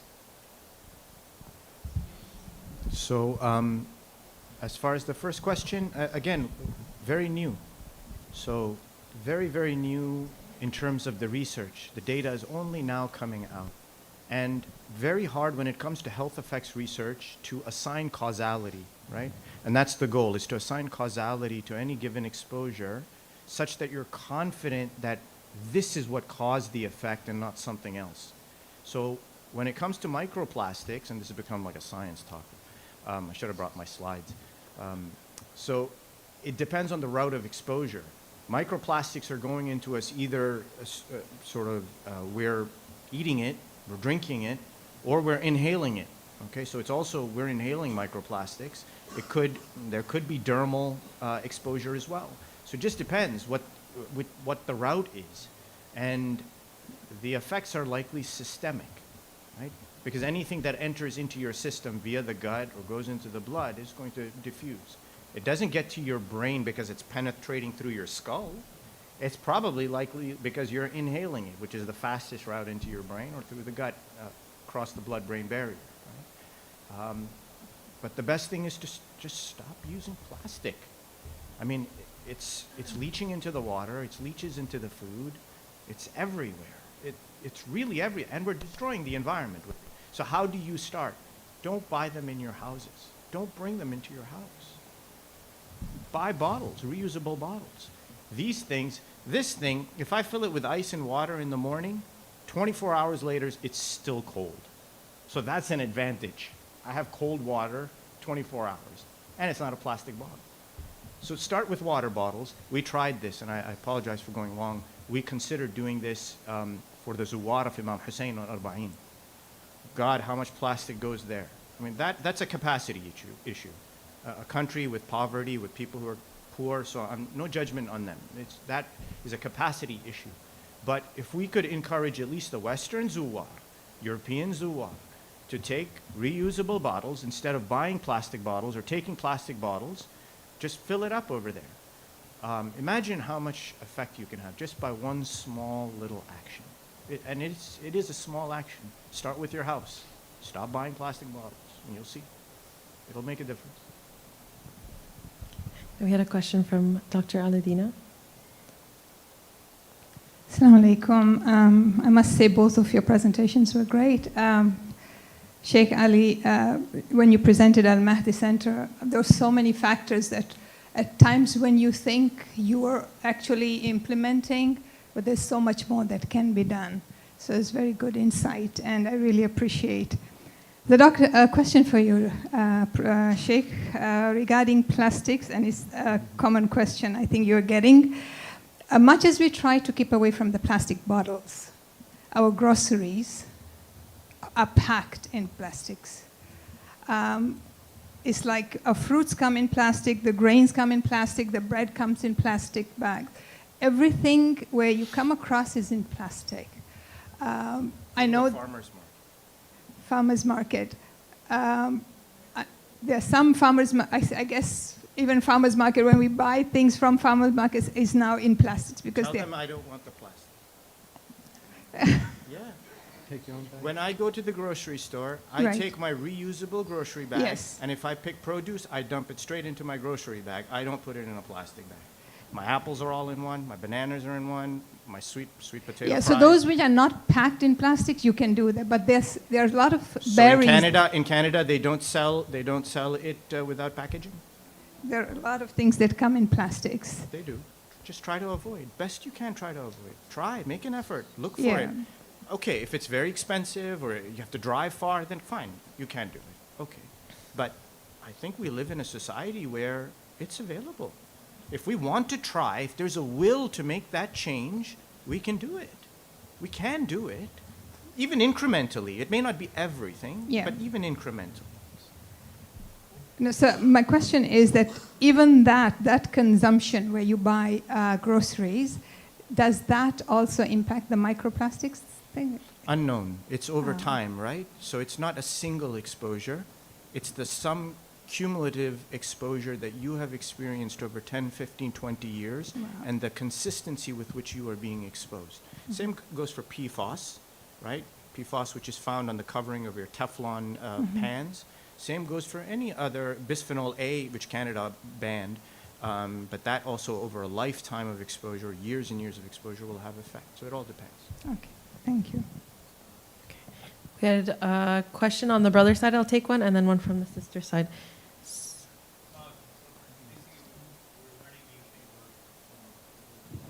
Sorry, I'm going to ask for the mic just because there's people at home listening too. No problem. Assalamu alaikum. Thank you so much. Very, very informative. Alhamdulillah. Microplastics. We're understanding that, of course, there's a major issue.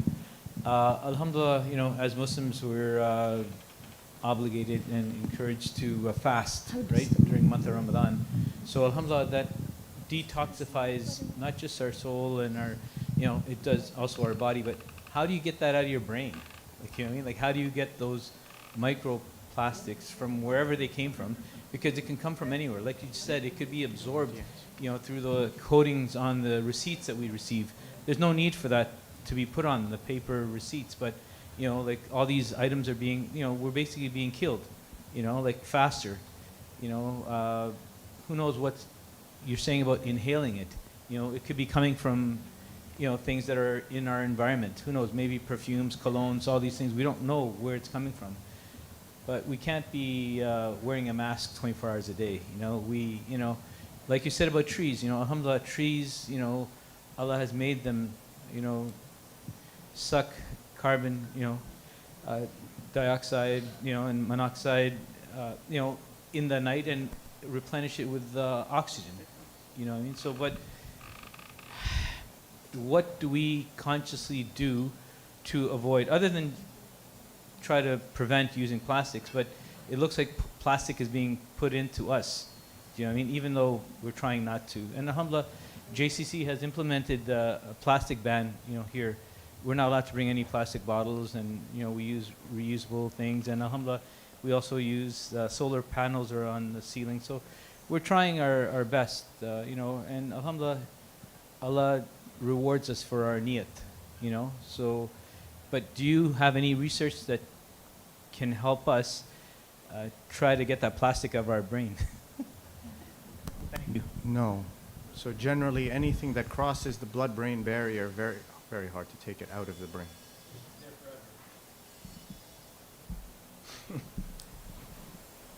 We had a question here from the sisters. Go ahead, please.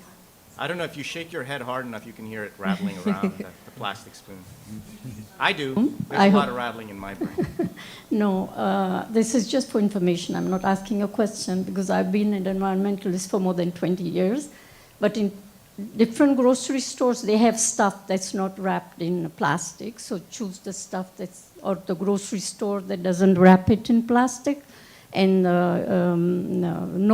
there's this bulk barn that sells, you take your bottles, they weigh them, and then when you fill them, they weigh them again, and you get 25% off on top of that because you brought your own stuff. So there is ways of saving on plastics if you want. It just needs a little bit more work. You might have to go in your car a little bit further But it's a vicious cycle. Okay,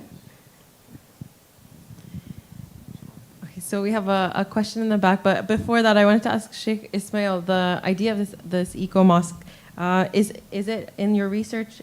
Do you know of it coming through a publication in a way that can be disseminated and shared with other masajid? Right, yeah. Well, inshallah, I hope it can be published, perhaps by the Al-Qalam Journal again.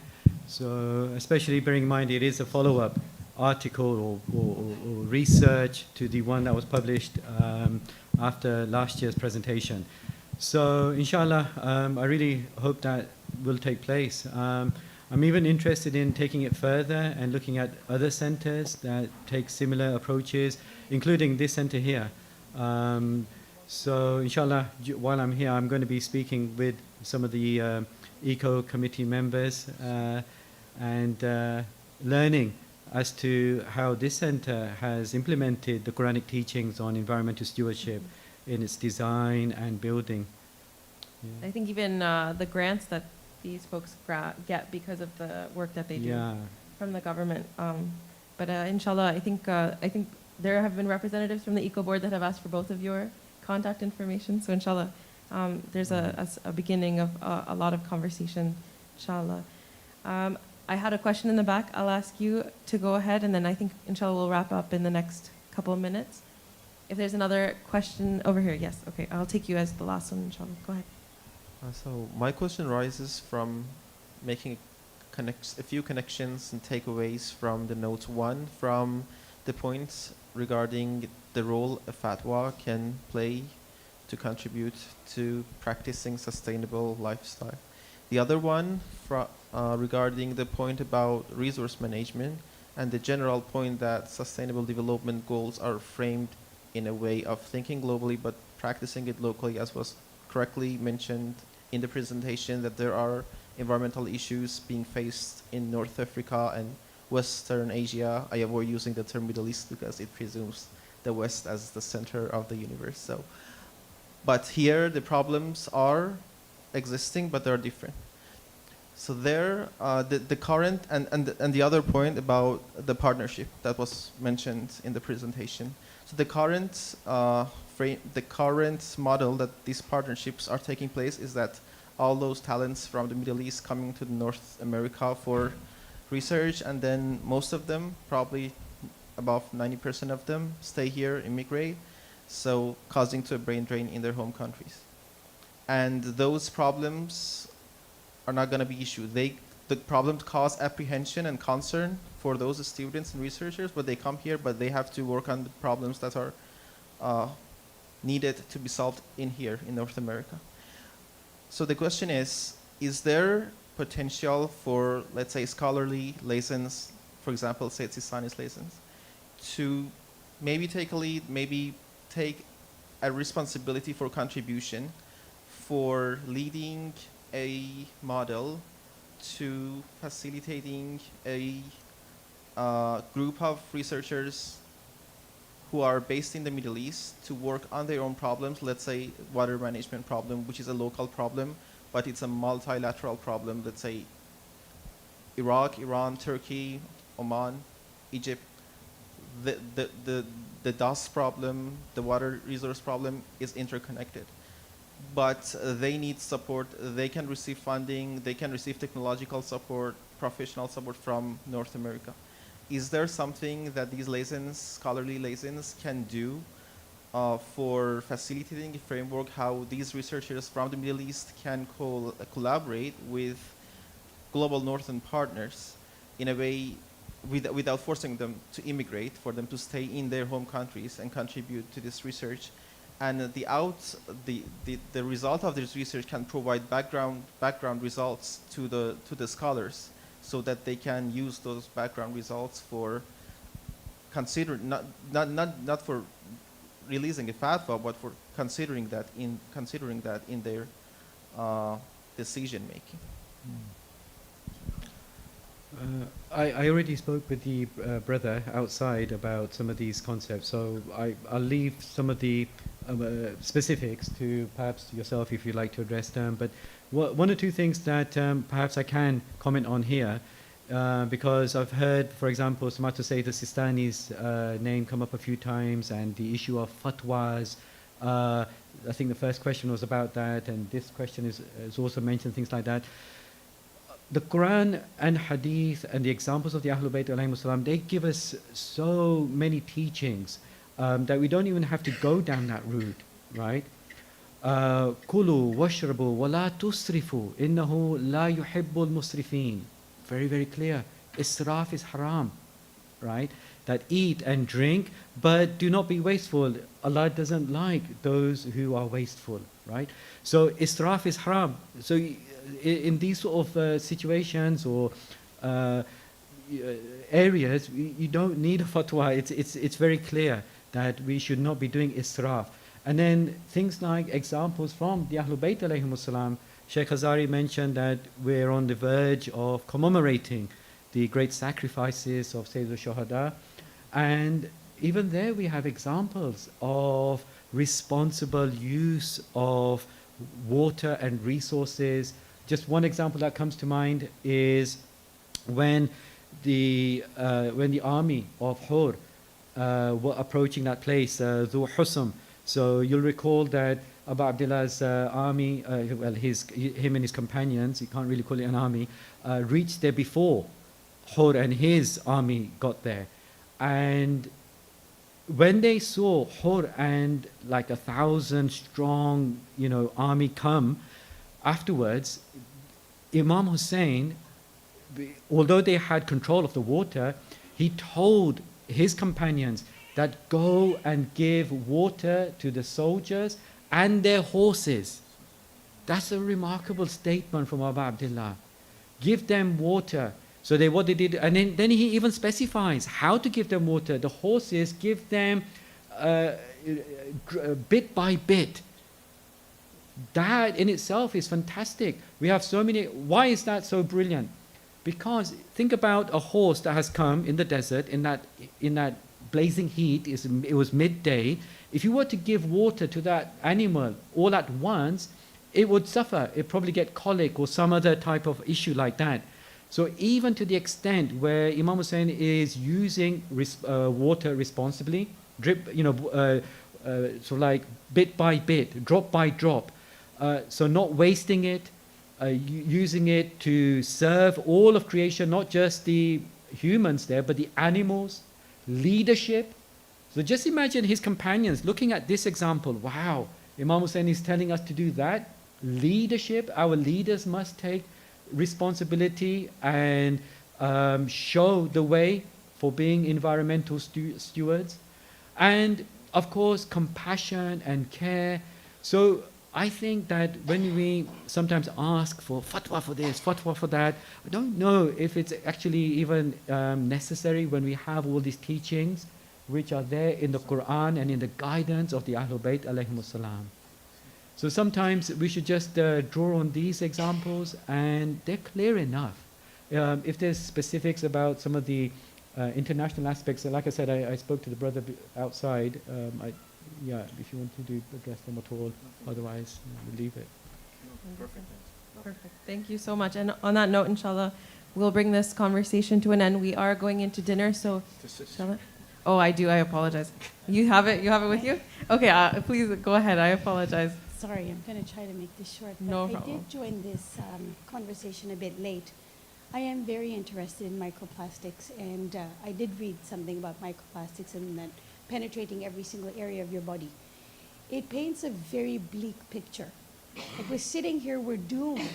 Do you know what I mean? Like when we talk about all these things, we're pretty much doomed. Plastic is everywhere. It's in our dreams. What I'm saying is, now going into Muharram, we're going to get tabarruk in plastic. We're getting this everywhere, everybody's house. It almost seems as an inevitable situation. As human beings, we bring in new innovations. Like a silly example, vaping. Vaping's there. They say it's a safer way to smoke. Safer way. They bring in these things to make money, but it's only after many years down the road. Like you said, the research was just in 2025. about the effects of microplastics and how it's penetrated us. How do we now, because all of us are walking microplastic organisms, do you know what I mean? How do we now look to the future to almost purge ourselves? Because you said you can't get it out of your brain. Yeah, it's there. How do we, from our bodies, kind of find a safer way to almost cleanse or remove or try and get the microplastics out of us? Yes, reduce the incidence of it in your house. That's a very good suggestion. But we have people that look for convenience. Oh, it's faster, it's easier, it's this, it's that. And they sell millions and billions of bottles of water, and it's everywhere. How do we then move forward to find solutions, find positive ways, rather than have a bleak future for all of us? So, in the interest of time, there's only one solution at this time, given the fact that there's no evidence that there's a way to leach it out of your system, right? Do you guys serve gulab jamun at JCC? Mm-hmm. It's a serious question. Yes. You do? Okay. Does everyone, well, that's a different issue. Does everyone eat gulab jamun? No, some do. Okay. What about a person who, God forbid, had a heart attack due to the fact that they had metabolic disease and their doctor said no more gulab jamun? What would they do? They will stop eating gulab jamun. They'll Why? either stop eating it, or they will die happy Or and they continue to eat or it. they will die. Right? It's the same principle. It is the exact same principle. The only difference is we don't know that microplastics are going to kill you. Okay, that we just don't know that yet. The data is not there. We can't conclusively say, oh, microplastics are going to kill you. There's no data. It would be wrong of me to say that that's causal, right? But it's the same example, that either we stop or we keep going down the path that we're going on. Same thing with the gulab jamun. Because as of right now, there's no way to correct what has already been done. There's no knowledge on that. There's no information.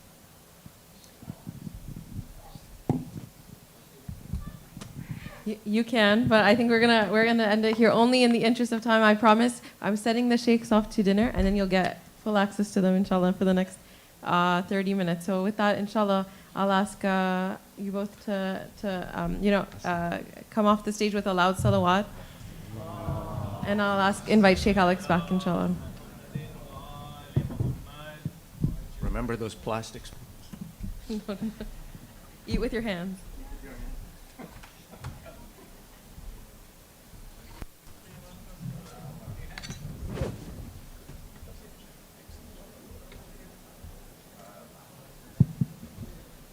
Well, I just want to say a big thank you to both of our panelists and our very capable chair. Microplastics, that is my main takeaway from this. I think we had so many questions on microplastics. What are microplastics? How many microplastics are there in us? How do we get the microplastics out of us? I'm going to be having nightmares about microplastics now, so thank you everyone for that. And Sheikh, can I just say, Sheikh Mehdi looks very pleased at the thought of me waking up in a cold sweat going, oh my God, the microplastics. So yeah, I hope everyone else is equally traumatized and that we can. But I think what this underscores though is there is a real need for us to look at solutions to this. You know, we're facing, this is just one aspect of the climate challenges we're facing. And I think what I really enjoyed about both speakers is they were looking at the same challenge from two very different angles. I think, that I almost want to say that the one talk left me kind of despairing and the other left me hopeful. And this is the basis of all Islamic spirituality. You have, hope and fear. So I'm now fearful of microplastics, but very hopeful about eco-mosques. So thank you both. Please join me in expressing our appreciation for both of our speakers and our excellent chair with a loud salawat ala Muhammad wa ali Muhammad. So as I understand it, for audience members, there is food and refreshments being served down here. Scholars and scholars, speakers, chairs are invited upstairs again to join the councillors from the EXCO meeting. We are going to break now and return, inshallah, at 7:10 for our final panel. which is going to be which I think is really crucial. It is on community building, and it's asking how can we build resilient communities of faith to meet the challenges of the 21st century. So we're actually, I think a lot of the problems and a lot of the challenges we've been talking about today, we're looking at how as institutions, the community as an institution can address those challenges. So we really look forward to seeing you back here at about 7:10, bi'idhnillah. Enjoy dinner and take care. Salawat.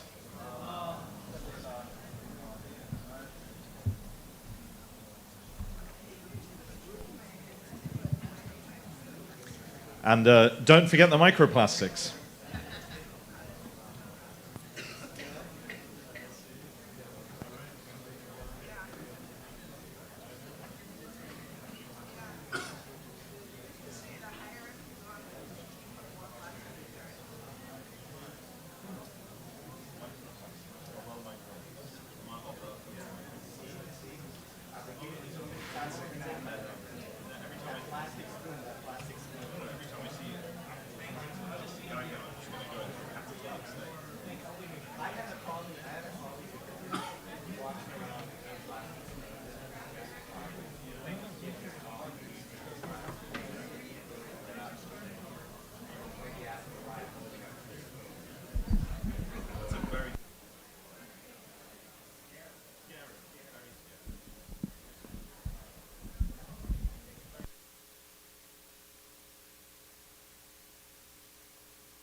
Assalamu alaikum, everyone. We will be beginning our next panel in 2 minutes' time. We'll be beginning our next panel in 2 minutes' time.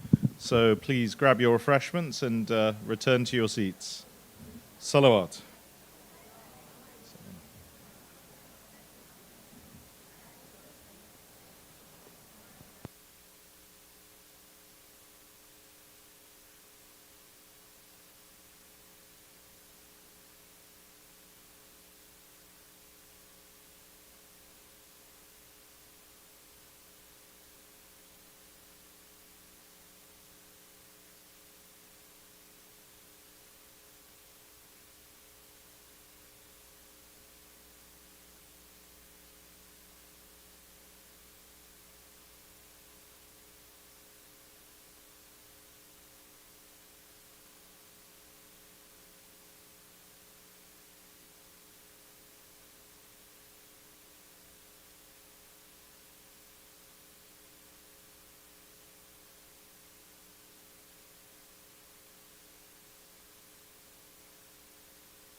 صلوات على محمد وآل محمد.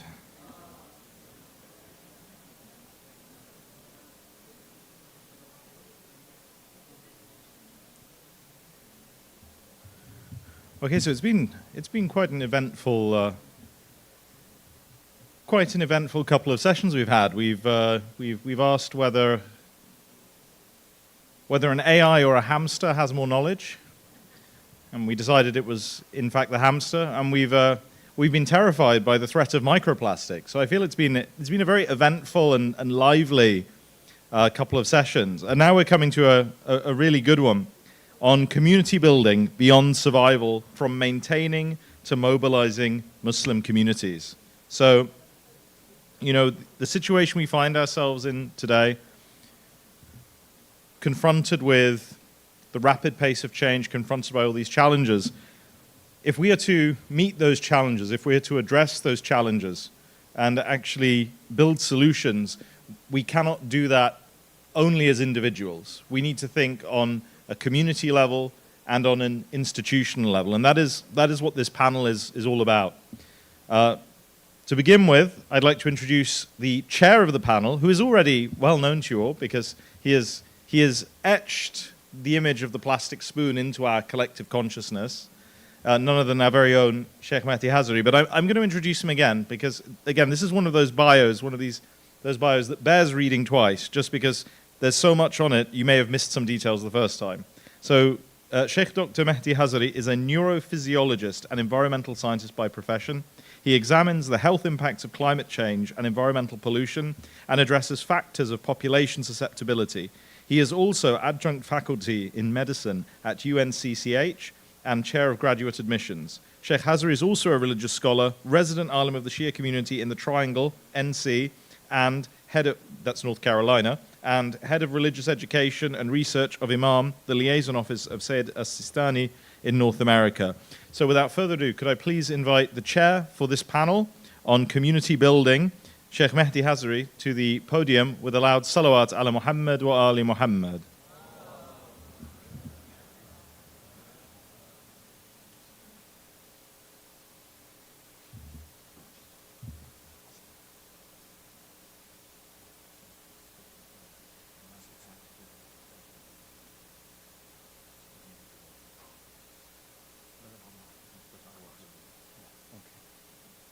Assalamu alaikum, everyone. I promise I'm not talking about plastic spoons, so rest assured. So as was already described, the panel is going to examine through a number of individual talks and then hopefully a panel discussion at the end where we'll get into hopefully some difficult questions and some even more difficult answers. And the goal is to examine the relationship that Muslims have with their centers, how the dynamic of that relationship develops, how it's changed, how there have been deficiencies, and really a lack of connectivity when it comes to the communities. And so we'll hear on a number of different topics. We're going to start off with Haj Abbas Bande Ali, who was born in Tanzania. He studied in England and moved to the US over 20 years ago. I know Brother Abbas because of his time at Icair, right? But it was during COVID, so this is actually the first time we're meeting, which is kind of weird and strange. Brother Abbas is an entrepreneur owning several car washes, storage facilities, and triple N properties in and around Austin, Texas. He currently serves on the board of 3 nonprofits and often leads the Friday prayer at Icair, Austin, Texas, where he has served in various roles for the past 20 plus years. And he is actively engaged in inter and intra-faith initiatives. Brother Abbas serves as Nasimco's president, which just started, right, 2 days ago. Congratulations on that. And so without further ado, please welcome him with a loud salawat ala Muhammadin wa ali Muhammad.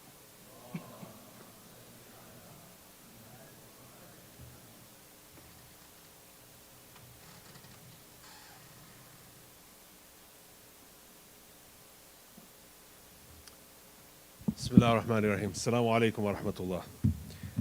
Assalamu alaikum wa rahmatullah. If you think you've had a long day, you have no idea how long a day we've had upstairs. It's been literally mental torture because of all the compacted presentations we have had. So alhamdulillah, thank you for your patience and forgive me. I've just literally finished upstairs and I've been down here. So a little bit of context about myself. I live in Austin, Texas. I sit on the board of Mainstay as a board of advisors. And you know, I'm so humbled and privileged that Haj Jalal is here, Sayyid Haider is here from the Mainstay organization. Where the sisters from Mainstay here as well, and it's awesome to see everybody. The topic that has been I was actually going to be speaking on AI, but there was a conflict with my talk upstairs, so that's why they switched me around. This topic is also right up my alleyway, because I believe, so let's take an example of JCC where we are right now. Toronto has around total population at Isij, around 7,000 people. That's the size of this center. And if we take that as an extreme example of a large, very large center, and then we go to a very small center, for example, that has maybe 50 people, Allah subhanahu wa ta'ala has blessed all these communities with the capacity and the potential to bring about leaders. And our challenge as scholars and people who work in the corporate world is to find those leaders and then empower them to be able to take our communities to the next generation. So, can I click this for my slides? Okay. Ali is getting my slides ready. So my topic for today is Islam Incorporated. And believe it or not, Sheikh Khalili and I came up with a name within a few seconds, right? We talked about what I should talk about, and he said, how about Islam Incorporated? And I said, mashallah, perfect. So let me break this topic down into two words. Islam Incorporated. And here we go. Okay, so I need to see my laptop is upstairs, so I'm going to borrow this one. Building, so this is the elongated version of my topic. And again, Sheikh Khalili, thank you for this breakdown. Building meritocratic Islamic institutions. That is a mouthful, right? And I know it's towards the end of the day, it's around 7 p.m., and so these are heavy words, so let me just break it down. Building meaning it's work in progress. As non-ma'asum, who will make mistakes, we will never get to the perfect stage, so we try and get as perfect as we can. So it's a continuum building. Meritocratic, this is really important because when we build Islamic institutions, and this is the baseline of what I want to talk about, is how we get leaders in communities who have an Islamic mindset, yet are willing to take the community forward. I've just been elected as Nasimco president 2 weeks ago. Nasimco has, for example, 27 centers under it. And altogether, we represent 17,000 people. Now, our parent body, World Federation, is a Khoja institute, but we, Nasimco, are not a Khoja institute because we have Khoja as well as non-Khoja members. But how do we measure the progress of our communities?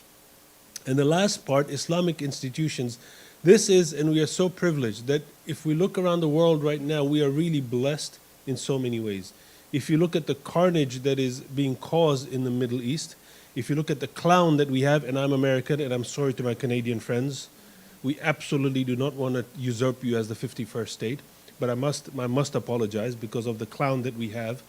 This is the environment in which we live, and yet we have made a conscientious decision to live in the West, right? And so we have to basically work with the things that are around us to try and take our Islamic organizations to the next level. Yet for many of us who work in the corporate world, we measure our progress. We have metrics, right? And so how do we take some of those key concepts from corporate world and bring it into our Islamic institutions? And this is one of the reasons, by the way, that I love being a part of Mainstay. Because Mainstay, when you listen to their spiel, and it's an elevator pitch that I've tried to perfect, and it's always so difficult, right? And the sisters laughing because they know we talk about this all the time. What is the elevator pitch for Mainstay? And building local awareness, and then regional, and then global, right? So we got to perfect it at the local level. And this is the challenge that we have, and this is what I wanted to talk about. I'll give 2 examples, and then I'll finish off with a final summary. In Surah Yusuf, Allah subhanahu wa ta'ala gives us a very good idea of what it means to be a leader. And I want to mention these 4 ayats, and then I'll move on to the next examples. Right off the bat, Yusuf has a dream. This is one of the first things I tell when I'm talking in our center in Austin, is I tell our young ones to have a dream, have a vision. Start off with a big vision, a big thing that you have in mind. Nothing wrong with having a big dream, a big vision. And then in Surah Yusuf, the 5th ayah, where Yusuf says that, he tells his dad, I have a dream. And his dad says, don't share your dream with your brothers. Shaitan is your enemy. It's really beautiful. Allah right there tells you, through Nabi Yaqub to Yusuf, know your enemies. Your brothers are your family, but Shaitan is your enemy.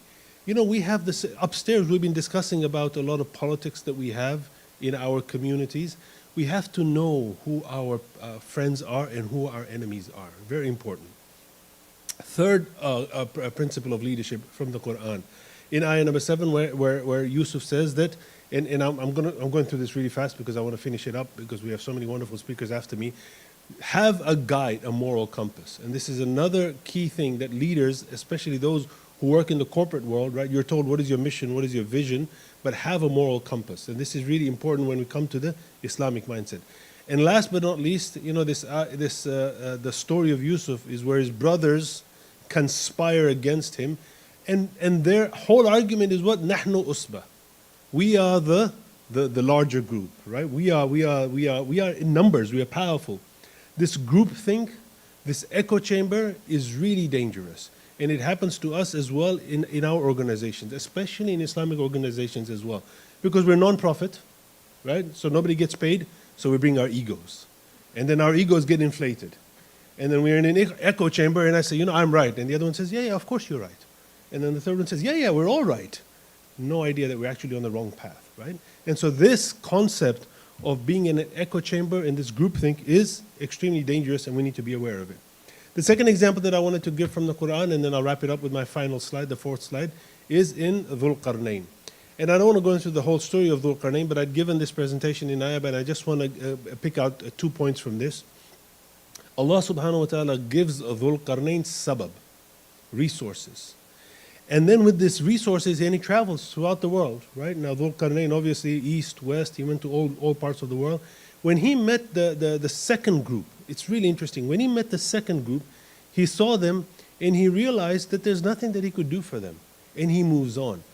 One key thing that we as Muslim leaders also need to know is when to cut our losses. Sometimes we try so hard to try and resurrect something, and it is not worth resurrecting. We need to understand, cut our losses, and move on.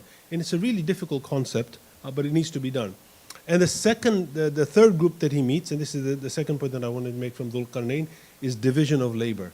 Many times you have people that try and take on stuff on their own, and in the corporate world we are told, right, find your lane, stick in your lane, stay in your lane. And then everybody goes in their lane, and like that we're able to progress as a community. So my last slide is, I think it's my last slide. Yeah, sorry, my second last slide. My topic for today has been Islam Incorporated, how to bring corporate mindset into Islamic organizations so that we can move them at a professional level. And so it's a good balance of the dunya and the akhirah. I have a friend of mine, and when I bought my first car wash and I went into his office and I sat down, and he had a big sticker on his door, and he says, I work for the Lord because the rewards are out of this world. And I always remember that, right? That he kept saying that. He said, I work for the Lord because the rewards are out of this world, right? This balance of dunya and akhirah is beautiful. And it is what we're all aspiring for. And it's something we need to inculcate in our youth leaders. That we're working in this dunya, but the rewards are in the akhirah, inshallah, right? Spiritual sustenance, we've been talking about it upstairs as well. It's a really important concept that we need to find. When our kids leave madrasa, the critical age when we really need them to connect, we have nothing to offer them, right? And so this is really, really important, spiritual sustenance. Volunteer work for a non-profit is really, really hard, and so we need to get better at this, get good governance, and take our organizations at a much higher level. And finally, this East meets West. We just had a lot of youth that spoke upstairs, and mashallah, it was amazing. It was phenomenal to see the potential that lies in our youth. We need to nurture this and encourage them so that they can step up and inshallah I have this example that I gave. When I became leader of Nasimco, I was asked to give my mission, my vision, and I said one of my visions is that I want to be a one-term president, because by the time my term is over, I want to identify the next set of leaders to take over the work that I'm doing. And it's possible. We just got to find the youth, pull them in, and give them the incentives to say that this is doable in a professional way. My last slide, inshallah, and then I'll turn it over to the next speaker. Data-driven. KPI. We do this at work, right? Key performance indicators. Let me give you a simple example. When I went to Austin, our center, and I asked them, have you grown from last year? You know the metric we use? How many slippers are outside in Ashura? That's our metric. Oh, we had 400 slippers. Next year, 420 slippers. Oh, we've grown, mashallah. Right? This is the only metric that many centers have. How many people come for Ashura? We can do much better than this. If we're, for example, a metric is how many people are praying Fajr on time. Let's start this year, today, how many people pray Fajr on time. Next 6 months, let's do another survey. How many people pray Fajr on time? MashaAllah, we have gone by 5%. Then we know that our speakers are working, our content is relevant, right? So KPI, metrics to measure the growth of our community. Accountability, good governance. How many centers, unfortunately, fall short on this, right? We have principles at work, we can bring them into our organizations. Embrace technology. The youth love this, but we're so fearful. Our talk upstairs here as well has been about AI, mashallah, and I don't want to reinvent that, but there's so much to embrace there in our Islamic institutions. Data-driven decisions. We do this at work all the time, right? You have a blue and a green. Which one gets more traction? The blue. Okay, we're going to make our theme blue. Simple things like that, right? Multiple hats. How many of our organizations wear, Hajlana, where are you? How many hats do you wear? I don't know, 5, 6? I don't know. Sometimes I forget, right? Multiple hats. We need to find a way to be able to bring in pools of volunteers that have the talents that can help out. 3 other things that I say, these are qualities that I always tell the youth to have. 1, grit, don't give up easily. Non-profit work is very, very difficult. Don't give up easily. Sabr, Allah subhanahu wa ta'ala gives us this quality. We just have to find it in us to deal with all the hardships that we get. And standards. I cannot stress this enough. And my last point, I don't know why we tend to set the bar here and then we tippy-toe over it and we say, mashallah. We need to set the standard really high so that we have to jump over it. And this is what I think will raise our standards and our communities to a higher level. Wassalamu alaikum wa rahmatullah.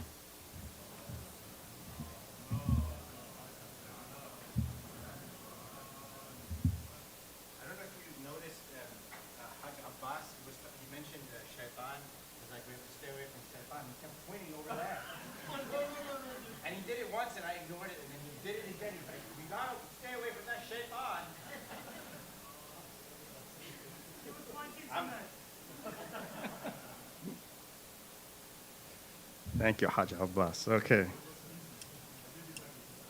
Okay, our next distinguished speaker is going to be Sheikh Azhar Shirazi. Alhamdulillah, we're blessed to have him.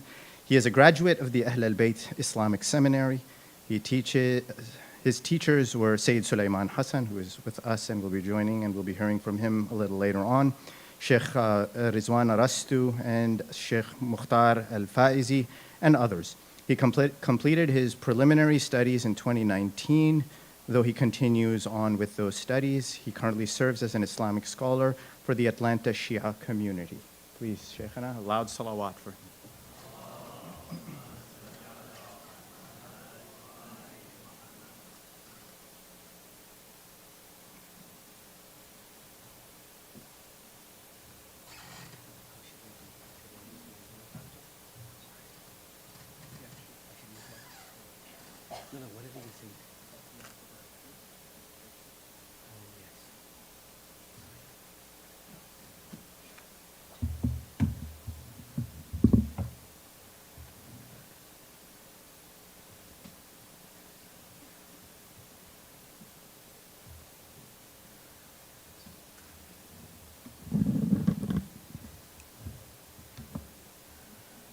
Thank you.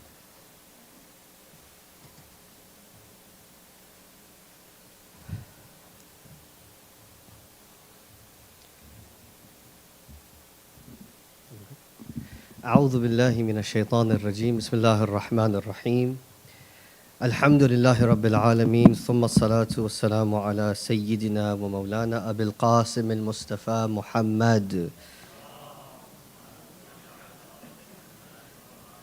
وعلى أهل بيت الطيبين الطاهرين المعصومين المظلومين أما بعد. Respected ulama, sisters and brothers, elders, Assalamu alaikum wa rahmatullahi wa barakatuh. I think my presentation, inshallah, will be on sacred relationships, wilaya, and social spirituality. What is this all about? So, when you think about spirituality and purposeful living and having a meaningful life, what comes to your mind? I think a few things come to my mind growing up in the West, right? So has anyone ever seen this book, Eat, Pray, Love, by Elizabeth Gilbert, right? So her kind of vision for a meaningful life was to travel the world, right? And to have certain experiences. And this seems to lead to enlightenment or becoming a better person or something like this, right? And I've heard that Islam also says, siru fil ard, travel the world, and so maybe there's something to that, right?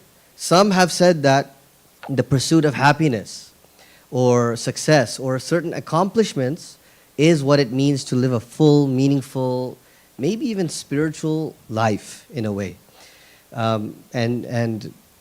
Islam seems to say that we should work hard and we should be in positions where we can help others, and so maybe there's something to that. But there are enough people who are experiencing midlife crises, having worked for companies and made a lot of money, yet they go and buy Corvettes and jump out of airplanes and they do all sorts of things because the money wasn't enough. Have you heard of Elon? Well, don't worry about that. So, and then there's the question of ritual, right? Ritual will lead you somewhere spiritually. It'll do something for your heart, your soul, you'll elevate. So some find it in yoga, they find enlightenment through certain type of lifestyles, vegan diets even. We have a ritual in Islam, don't we? What is it called? Salah. Have you heard of this? Salah. Is Salah the essence of spiritual life? Like in itself? Allow me to be a little bit controversial. I'm not sure if in itself Salah is the key to spiritual life. Does anyone know that one condition you have to have before you begin? I heard it. Can you speak louder, please?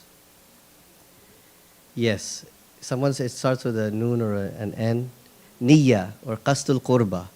Right? There's something that you need that without it, if you open up the fiqh manuals, you'll find out that actually your prayer, without that intention, that niyyah, that qasdul qurba, it's actually batil, it's invalid. Of course, if you can correct that in your prayer and bring it back and bring the intention back, you can technically rectify a broken prayer. But without this, the prayer is invalid. Do you follow that? Okay. So I think all of these things are interesting and useful and helpful and important, but I think they are not the fundamental thing. And so what is the essence of spiritual life? Very heavy thesis here. What I want to argue in a very brief presentation is that the soul of spiritual life are relationships, sacred relationships. This is what, in the parlance of Islam, we call wilaya. أعوذ بالله من الشيطان الرجيم ومن يتولى الله ورسوله وَالَّذِينَ آمَنُوا فَإِنَّ حِزْبَ اللَّهِ هُمُ الْغَالِبُونَ. Whoever has wilaya or a relationship of wilaya, love, devotion, consideration, prioritizing, it's one of those words that means so many things. But whoever has that sacred relationship with God or the representative of God or even the believers, they are those who are the party of God. Victory, success is understood in terms of this wilaya. So coming back to salah, right? Without that relationship component to our prayer is just exercise, right? But you have to have that relationship. Now very quickly, there's a challenge, right? So assuming that we need to create a relationship with God, Islam, when it conceives a spiritual life, it doesn't seem to say that we should have kind of connection with the vibrations of the universe or connect with energy. We call upon God. Ud'uni astajib lakum, right? Call upon God, He will answer you, right? There's a kind of connection there. And we should have that, we should seek that. But the question is, how do we then come close to a creator or the source of all things, including our own spiritual life? How do we do that when Allah subhanahu wa ta'ala is transcendent? He is muta'alin, He is beyond, right? He's completely, absolutely, utterly beyond even our own imaginations. We cannot even conceive of God, let alone feel like we are kind of in a position to talk to Him and have conversations with Him, right? Now, what does Allah subhanahu wa ta'ala do to bridge this gap? Now, don't get me wrong, Allah certainly is close to us. You've heard that verse of Quran, نَحْنُ أَقْرَبُ إِلَيْهِ مِنْ حَبْلِ الْوَرِيدِ. He is closer to you than your own jugular vein.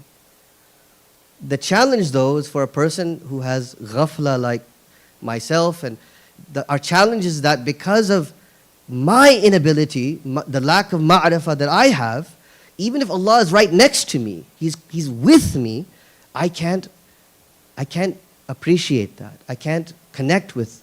It's kind of like, I was thinking of an example, and so, mashallah, so many young people here in the audience.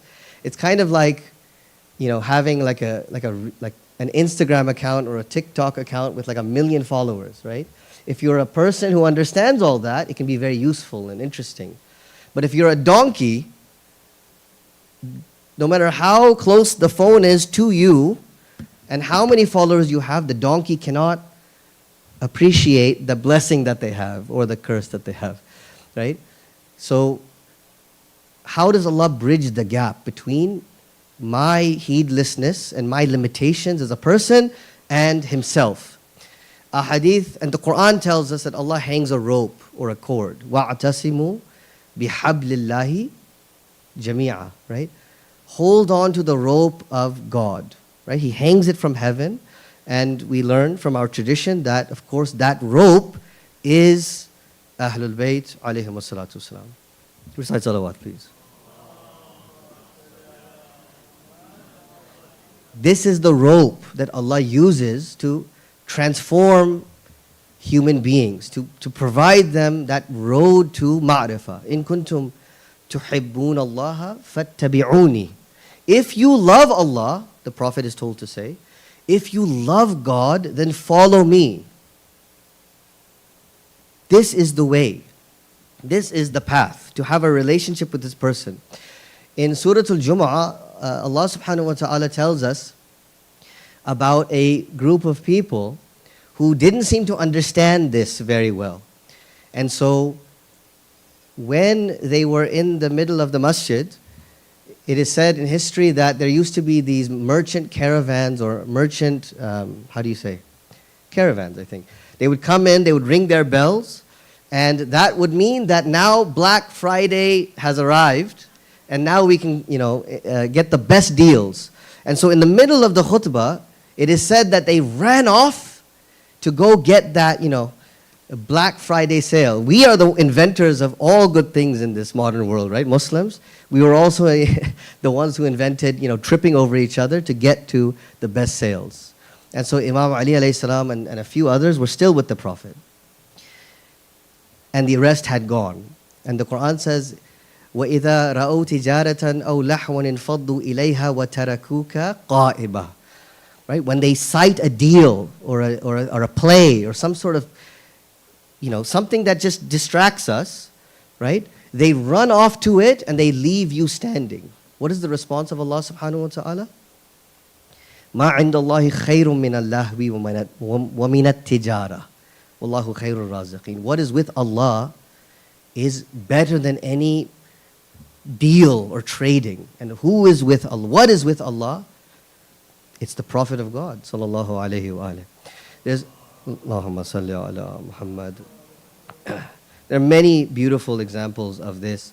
Just one or two very briefly, just to connect this idea that the relationship with this person is what is fundamental. Right? If you look at the story of Laylatul Mabit, where Amir al-Mu'mineen is notified by the Prophet that there are a number of assassins outside of his home on this night. It is said that the Prophet asks Imam Ali, what do you think?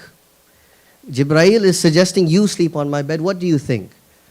And it is said that Amir al-Mu'mineen, narrated by Sunnis and Shias alike, it's one of those beautiful narrations that we all agree upon. It is said that he did sajda to shukr. He thanked God for the opportunity to die for his beloved. Right? It is said that when Amir al-Mu'mineen, after he hugged the Prophet, they cried in each other's arms and he fell asleep, Imam Ali and the Ahlul Bayt were not the types to sleep at night, right? We sleep a lot, we oversleep, but they were not the type to sleep. But on that night, Imam Ali slept mutma'innan. He was enjoying that sleep. Why? There was no prayer there, right? There was no salah there per se, but there was wilayah. There was the connection, right? I'm going to love God, and I'm going to love who Allah loves, right? And so that sleep of Amir al-Mu'mineen was ibadah. Right? There are narrations that say that the angels were discussing amongst themselves. Allah says, look at my servants Muhammad and Ali. Right? Would you, Jibreel and Mikael, do this for each other? And they said no. Right? And then Allah says, go and see what true ibadah is right now in the bed of Rasulullah, as Imam Ali is wearing the Yemeni cloak of the Prophet as his cover. Right. So if we understand this, then spirituality means to love, to devote yourself, to honor Allah, to have a relationship of that sort with God and those whom Allah subhanahu wa ta'ala loves. Okay. We're running short on time. But, right now, if you look online, on Instagram, on YouTube, one of the things that some Muslims are doing right now is kind of actively showing how Shias are mushrikeen, actually. We worship other than God, and we worship the Ahlul Bayt and things like this. Right? It kind of sounds like when Allah subhanahu wa ta'ala told the angels and Iblis to bow down to who? To show respect to who? Prophet Adam, right? And that one person in the audience saying, I don't want to do that. I only want to worship you. Right? Don't make me bow to this creature. Right? Worshipping Allah subhanahu wa ta'ala on Allah's terms was problematic for him. Right? And so the one who had faith in God, Iblis, he believed in God, he did sajda and salah. Imam Ali says he worshipped one sajda for 6,000 years. What was missing was wilayah. If you don't respect the one that I love, you're not worshiping me, God says. You're worshiping yourself.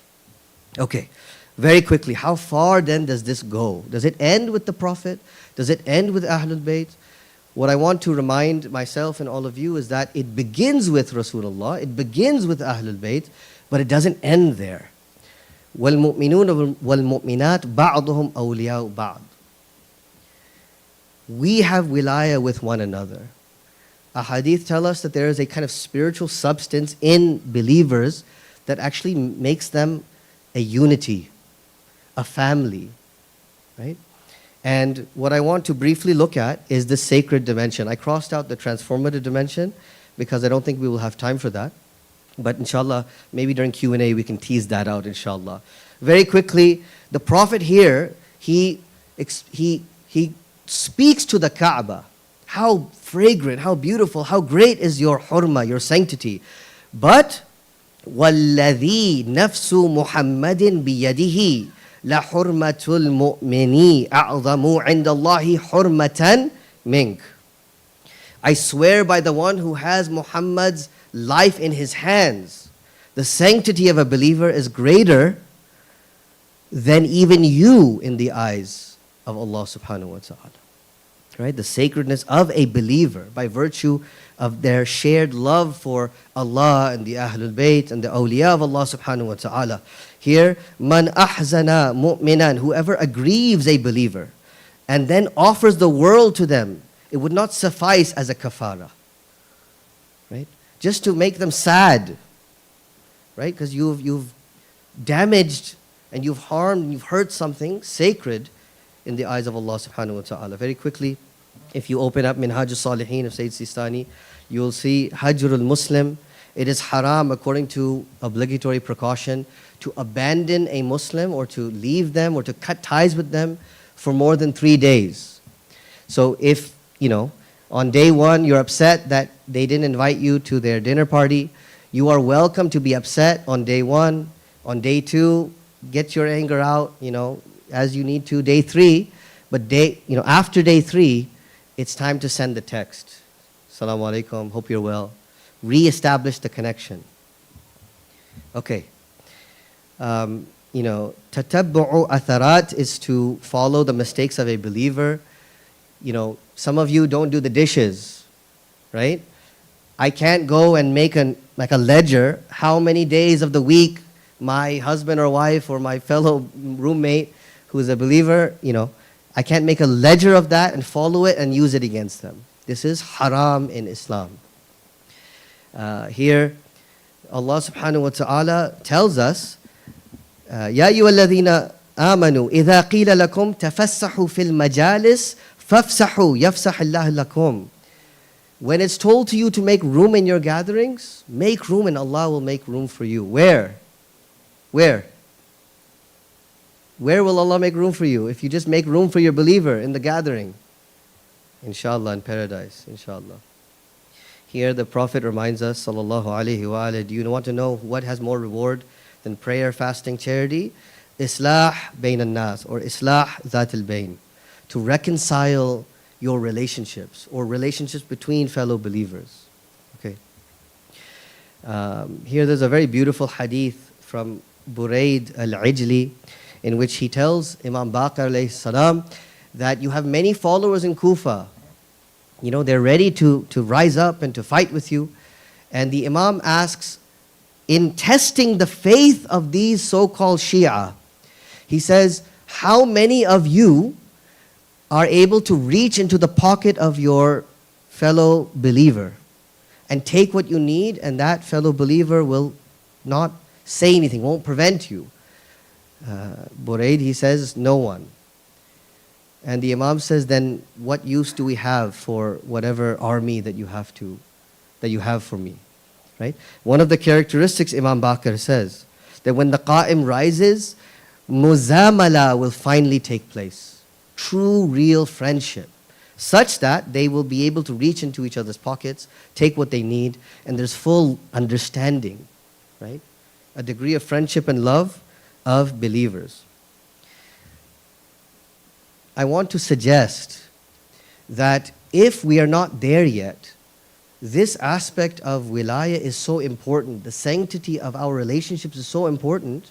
Of course, it's a fraction compared to our relationship with the Prophet and Ahlul Bayt. But even when you have infinity, when you have a large number, even a fraction is enormous. Right? If we are not experiencing these things, perhaps there's something wrong with our iman. There's something wrong with our faith as believers. And perhaps we need to spend more time working on this aspect of Islam with our children in Sunday school, to model it, to encourage this. I want to end, inshallah, with a thought. One of the very important cultural elements of our modern age, I was about to say Western, but I don't think it's just Western anymore. I think it's all of us across the world, is, individualism is very important to us, right? It's so important that it's enshrined in the very founding document of the United States of America, right? I think the Declaration of Independence, that it's an unalienable right. Is that how you pronounce that? Unalienable right to life, liberty, and the pursuit of happiness. Okay? happiness. To pursue happiness is a right. It's like a human right. But one of the beautiful things that I have learned sitting with teachers and those who can understand this beautiful aspect of wilaya is if you look at the Quran and if you look at the ahadith of Ahlul Bayt, it seems to me that you will not find this language anywhere. You will never find the Prophet saying, go and chase your dreams or seek out your happiness. But what you will find is the Prophet sallallahu alaihi wasallam, Ahlul Bayt alayhim wassalatu wassalam, they will tell you, go and seek out the happiness of your mother, your father. Make your wife happy, right? Go give gifts to your children. Make Allah subhanahu wa ta'ala happy. Make your life and your joys the joys of Muhammad wa ali Muhammad, and make your tears and your grief the grief of Muhammad wa ali Muhammad. And so, inshallah, I think if we can reestablish, we live in a time where our relationships are deeply strained. I read back in 2018 that 66% of America had lost 90% of their friends. People have utterly deprioritized their relationships in all aspects of their lives. Now it's time for us to rethink what's truly important, right? Certainly job, career, it's very important to be able to earn and to do well. But I think all of these are utterly, if I can be controversial, they're utterly useless if they're not in service of our relationships. Our relationship with God, our relationship with Ahlul Bayt, and of course our fellow believers. Wa sallallahu ala Muhammad wa ala Ahlul Bayt at-tayyibin at-tahirin.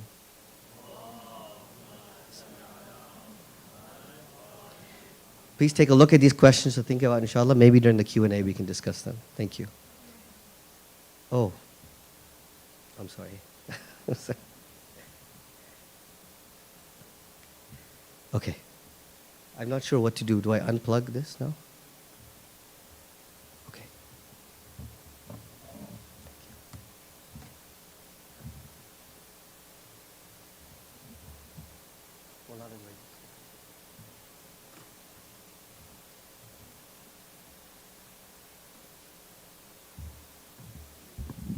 Sheikh Azhar?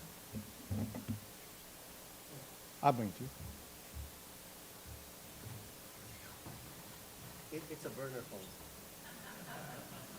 I didn't hear any of that. Thank you, Sheikh Azhar. Okay, our next speaker is Dr. Sayyid Sulaiman Hassan. Dr. Sayyid Sulaiman Hassan is a graduate of the Islamic Seminary of Qum, Iran. In addition to being like 8 feet tall. Yeah, that's what it says over here. It does.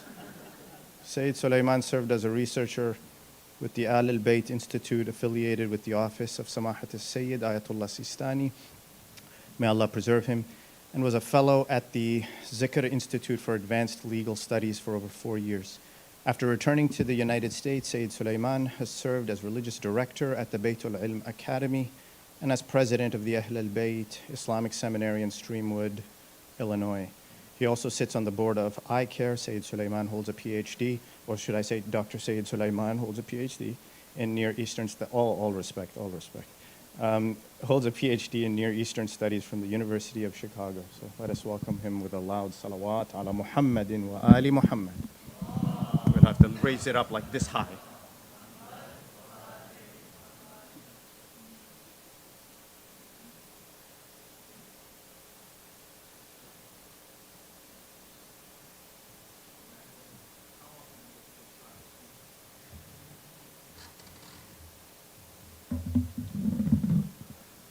صلوات على محمد وآل محمد.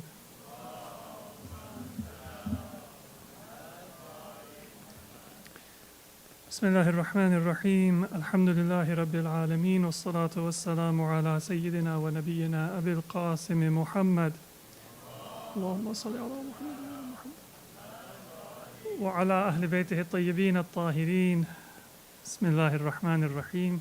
Assalamu alaikum wa rahmatullahi wa barakatuh. I think they did that purposely to emphasize your point. But I do have to say, of that 8 feet, 2 feet is the stage. So inshallah, I will be as brief as possible so we have time for our final speaker, Sayyid Haidar Baharulum, and also some interactive portion of this session. I think, Sheikh Azhar, your talk leads into our next topic very well, which is how can we re-mosque people who are alienated from our communities or our centers? And one big part of what causes the alienation, of course, is the individualism that is a very big part of our culture and our society, sometimes in ways that we don't always realize. So, to begin, I want to make a few points about what we are referring to. When we think about people who are unmasked, or people who look for third spaces, or people who are alienated from the community, in many cases, immediately the mind goes towards the youth. And the first point is that, yes, there might be a crisis depending on the dynamics of our community and its activities and its history. It might be a very acute problem with the youth, but this is not about high school students or college students or that busy phase when you graduate from Sunday school and you're too old for your parents to force you to come, but you don't yet have your own family, and so you disappear. In some communities we have that phenomena where people are not necessarily alienated or unmasked, but they're just very busy. And maybe spending a few years, say, in college, and then going for an internship, and then studying abroad, and so they are invisible. But this really is a problem or an issue that we should look at all different ages. Sometimes because a person is a new Muslim, and maybe they converted to Islam or they accepted Islam, depending on what term you prefer, in middle age or even later, that they just don't find a welcome home in an existing community. Sometimes it might be a person who has immigrated to join, say, family that is settled in the United States, or did we decide Canada is the upcoming 51st state? Is not? Whichever way it goes. We would join and become your 51st state if that were possible, I'm sure. Those of us from America, I'm saying. It might be that an elderly person comes and they have a vibrant community and maybe social and family network that they are part of, and they come to stay with their children, and all of a sudden they feel like they don't have anyone. And the center also is not relevant to their culture or their needs. So it's not a question of just the youth. That's the one that sometimes gets the most attention, even if we don't do anything about it. But at least we know that there is an issue there. But it's something that is not limited to any one age. Second point I want to make, that's the first point. Second point is that sometimes we assume that this is the job of ulama. That's, what they get paid the small bucks for, or no bucks for. And, or it's the job of people who are elected board members, and, they should figure it out because they are the heads of our institutions. And that's not how our Islamic community works. It's everyone's job. And when something is a wajib kifa'i, a collective obligation, those who do step forward and volunteer to run as servants of the community in our organizations, or who volunteer themselves to study Islam and acquire some specialized training, they are actually taking a burden off of the rest of our shoulders. Otherwise, the responsibility devolves upon each and every one of us.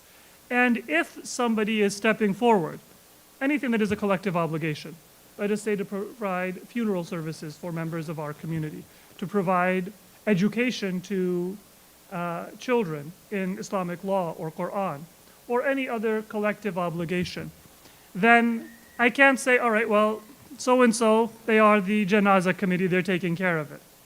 All of us have to figure, are they overworked? Are they in need of additional assistance? Maybe is there a financial burden because sometimes people, they don't have the funds to pay the funeral home where the washing is going to take place or the shroud or the burial place, so we have a responsibility. So number one, it's not the job of the ulama. It is not the job of board members or elected heads of mosques or organizations. It's the job of everyone. Some people have specialized training or a position of trust within the community, personally and informally, or institutionally and formally, and they might have a greater responsibility or a greater opportunity, but then I still have a responsibility to be supportive and to see what I can do to help them. And the final point that I want to make, just to set the stage, is that we're not looking for a solution. Brother Abbas, you made a very good point that you need to know, actually, he made a good point, I don't see him right now, that you need to know when to cut your losses and which problems you can tackle and you can solve and which ones you might not be able to. That's a very important point. But when you're deciding what problem to tackle, remember that if you can't solve the problem, that is not necessarily the justification to say that I'm not going to tackle it at all. One of the things that we can see when it comes to resistance against oppression in the world around us, a lot of people are very concerned and enthusiastic and hopeful in God's help. But we just look and we say, that, well, somebody has to stand up to a genocide that is taking place. And why don't they do this? And why aren't they more active or decisive? But there were decades of sacrifice and planning, education, training, patience, and loss that comes for a person even to be able to say that I will not take this and allow a genocide to take place without a response. My point is that it would be very easy to say this is an insurmountable problem. You have virtually the entire economic, political, and military power of the world marshaled to oppress a people with no support. What can a dispossessed people do? And what can even one country do to overcome that? And that's what we learn from Ahlul Bayt, that after Karbala, Imam Zainul Abidin alayhi salatu wasalam, when he took the charge of imamat literally and figuratively, it was the ashes of Islam that he had inherited. Literally because, as you know, the tents were burned. And figuratively because, as riwayat tell us at the beginning, he had maybe 3 or 4 people who followed him and even recognized him as an imam. And it's an impossible task. But he left it in such a place that there were many of them freed slaves who were ready and primed, not yet to be fuqaha, but to be students of Imam Baqir and Imam Sadiq alayhim salam. And then it was a gradual and a generational change. And sometimes I'm building for generational change and I think it's going to be 50 years, 100 years, 500 years, but Allah changes in a night. What I think, according to my planning and my estimation, may take a lifetime or several lifetimes. So our goal for these insurmountable problems is to move in the direction of the change that we believe is correct in the eyes of Allah. Even if we have no hope on our own terms that we are going to be able to accomplish it. And that doesn't detract from the earlier point of knowing when to cut our losses. Not every battle is worth fighting, especially sometimes online and in the hustle and bustle of debate culture and these types of things. It seems like somebody's got to respond. Somebody's got to. No, not every battle is worth responding. Sometimes just say salam and pass by with dignity and move on to something more important. But if a battle is worth fighting, the fact that it seems insurmountable should not be a barrier. Otherwise, no prophet would have gotten started. Prophet Nuh would not have remained preaching to his community for 950 years. Our own prophet and each of our imams, they would have had no obligation to get started. So, with those 3 points, just to recap, it's not just about the youth that we are thinking. Alienation or unmosking occurs across all ages and all subsets of our community. None of us can say it's not my job. My contribution may be my support. My contribution may be my donation, and I can't say, well, I pay my khums and I pay my fitrah, I'm done. Now, if I don't have anything else to contribute, I'm busy and I don't know Arabic and I can't teach Sunday school and, whatever, then, well, maybe cut out some of my discretionary expenses and I provide support. So our institutions, our ulama, our non-profits are not underfunded or not always having to spend a big portion of their time and their board meetings figuring out how they're going to fund their operations. Maybe some of us can be volunteers and reduce the costs of institutions, organizations, or individuals who are doing work. And our goal is not just to have a solution, but rather to facilitate the direction that we want to see our communities move in. Not that we want to see, but that to the best of our determination, Allah wants to see them moving in. So what are some of the factors that cause alienation? And this is something that all of you, it is your lived experience, I'm sure, in your own families sometimes, in your own community, and in your conversations, and so I don't need to spend a whole lot of time, but I'd like to go through 9 factors that cause alienation from our mosques in particular and our religious institutions. One is, as Sheikh Azhar spoke about, the fact that we all have our micro environments and we're able to create our own bubbles. Even now the ads that we see, if we see ads, they are tailored to our preferences. Some of us are old enough to remember where if you had a TV at home, then there was going to be maybe 2 channels or 3 channels all together, and whoever was the bossy sibling or the parent, they decided what everybody was going to watch. If it's news time, then it doesn't matter if there is a cartoon or if there is something else, that's what you're going to watch. Today we don't have that, because even if we are all together, I'm on my phone and I'm watching the news and you're watching comedy and somebody else, is talking to their friend, and sometimes we're not even in the same room for me to hear you laugh and say what was so funny. You're in your world, I'm in my own world, and that's true in the religious sense as well. And so it's very difficult to have, let's say, a Muharram program where we say that this is for the whole community to come together. Because the intellectual people, they want to have an intellectual lecture, and the quote-unquote spiritual people, they want to not have a PowerPoint presentation in the form of a majlis. They want to have a little bit of a spiritual experience and come away energized. And either one of those groups will say, well, if the speech was of another type, it wasn't for me. And maybe they'll say, I'm better off staying home because, I can use that hour more efficiently. Of course, the question is, who says that the purpose of Muharram is to efficiently capture or acquire a certain quantity of data?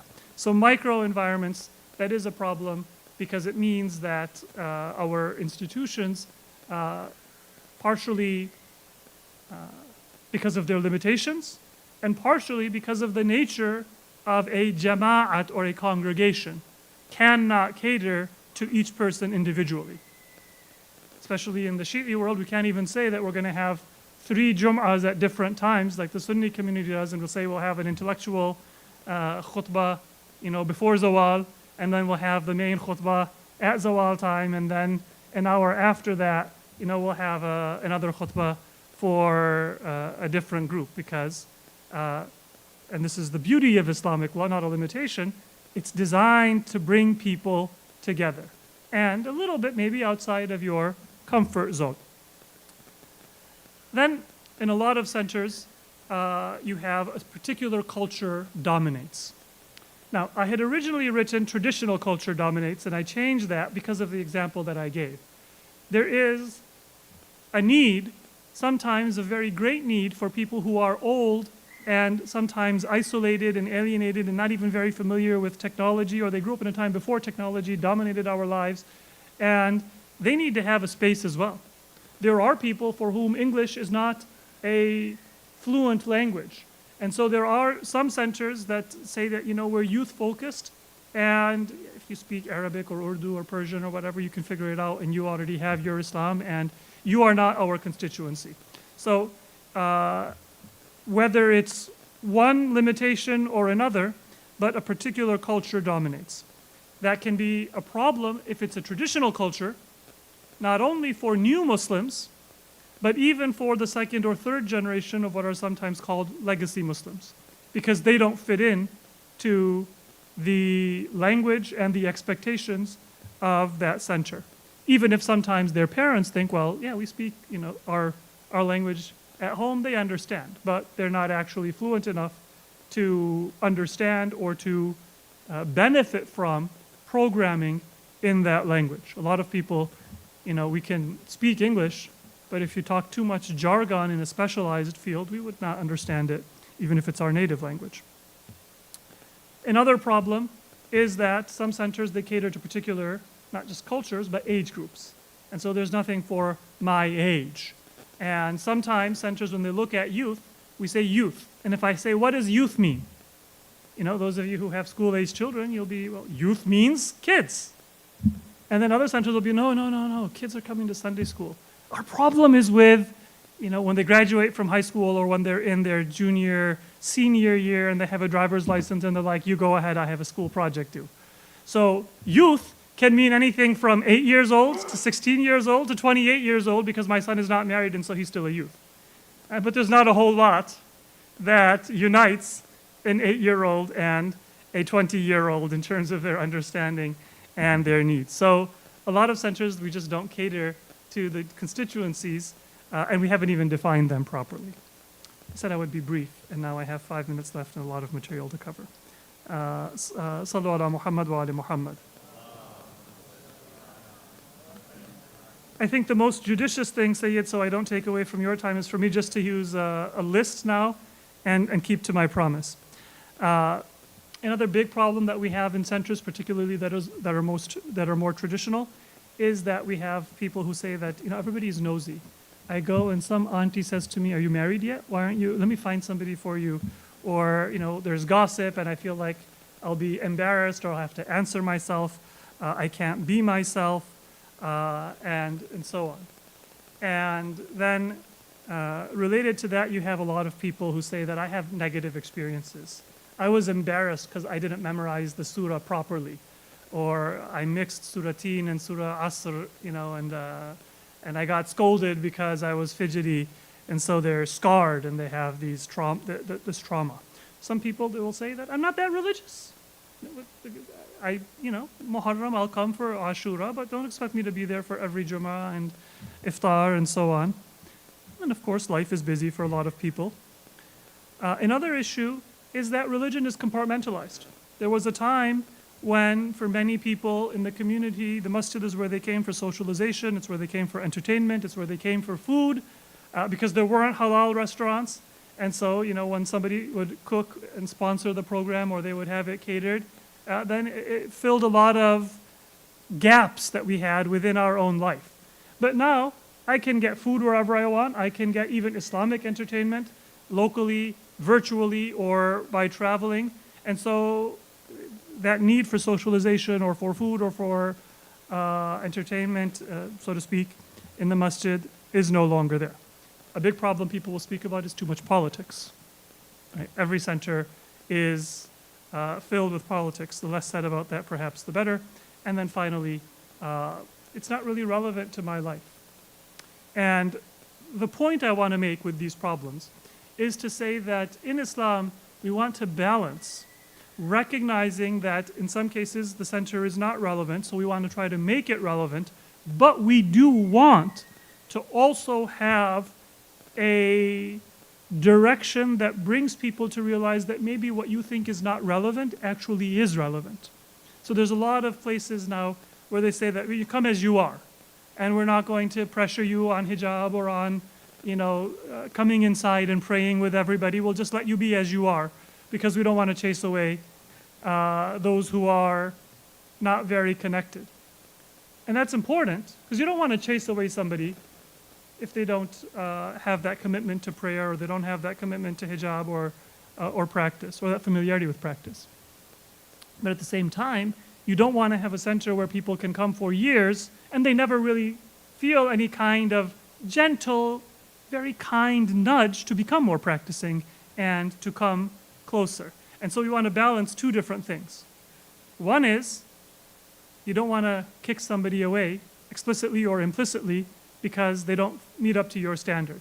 Some centers are very proud.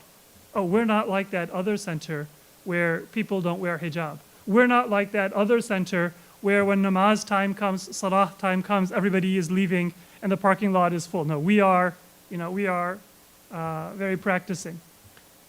Yeah, but you've just selected everybody out, and so it's not a very big accomplishment to say that we're only going to take people, from upper class families who score above a certain grade on an intelligence test, and then we're going to take pride in the fact that a lot of them get to college.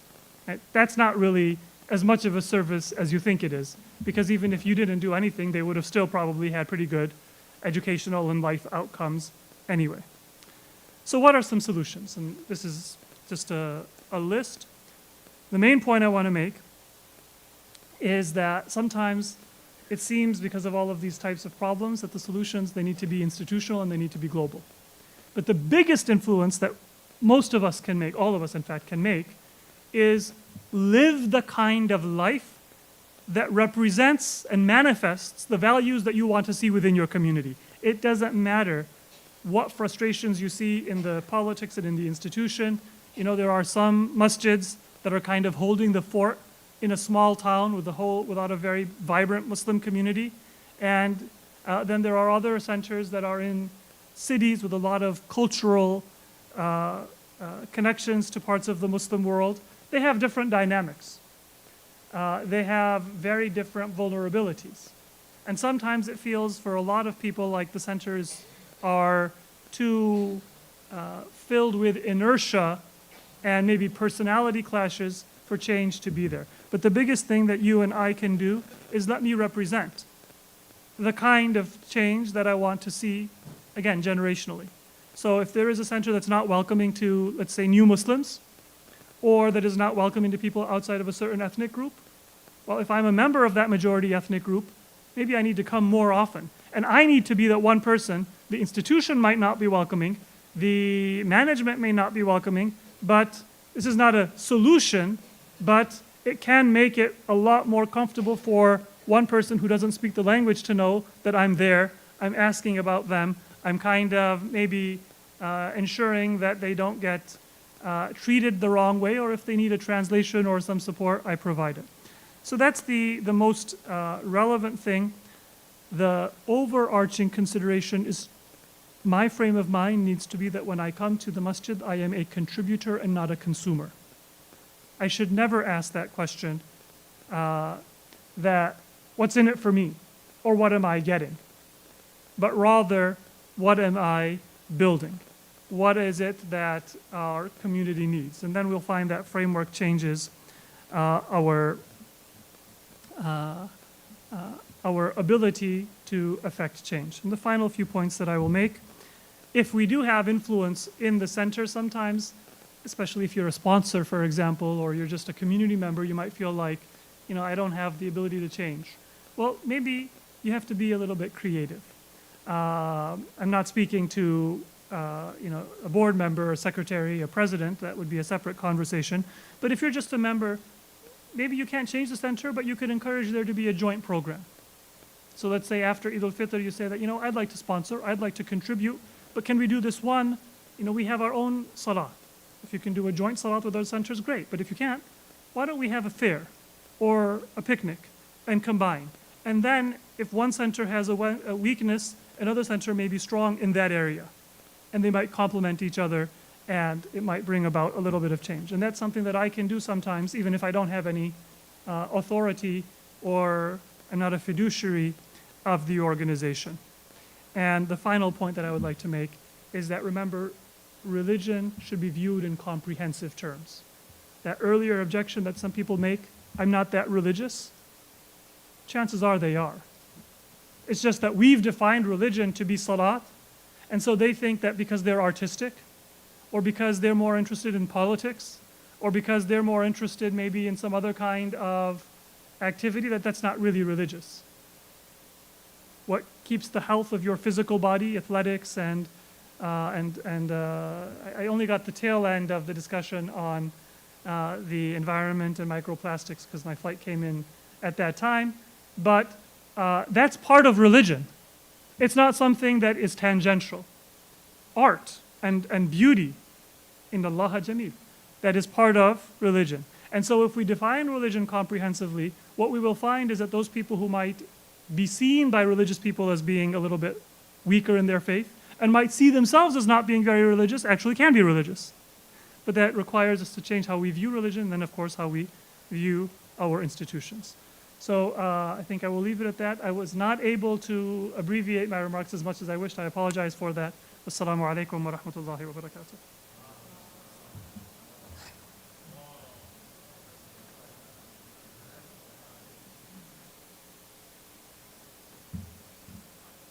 Thank you, Sayyidina, for messing up the microphone. Our final speaker, somebody I've known for a long time, Sayyid Haydar Bahrul Ulum, is a strategist, a lecturer, a public intellectual. His studies under the tutelage of the professors of the Islamic seminary in the holy city of Najaf, and his lectures in communities have ranged across theology, jurisprudence, philosophy, ethics, and development. In addition to, and who wrote this for you? This is good. I got to get the same writer for me. In addition to innovative, critical, creative, and systems thinking, in addition to serving as an advisor and trustee of the Mainstay Foundation, Sayyid Haydar Bahrul Ulum is a strategy consultant at a research and advisory firm. Sayyidina, wait a minute. Aren't you also like a mathematician or something? Why are people... Sayyid Sulaiman just said people are nosy in the center, so I'm asking some questions here. I'm really making this hard, right? Author of Discourses, he is the author of Discourses with Ayatollah al-Irawani, The Role of Islam in Our Lives, a candid dialogue between Ayatollah al-Irawani and Sayyid Bahrul Ulum, delving deep into sharing what Shia Islam stands for today. Also, he is the author of Reflections with Ayatollah Radi. This book represents the culmination of a profound journey of sermons and reflections in the company of one of the leading jurists in the Islamic seminary. Without further ado, please welcome him with a loud salawat ala Muhammadin wa ali Muhammad.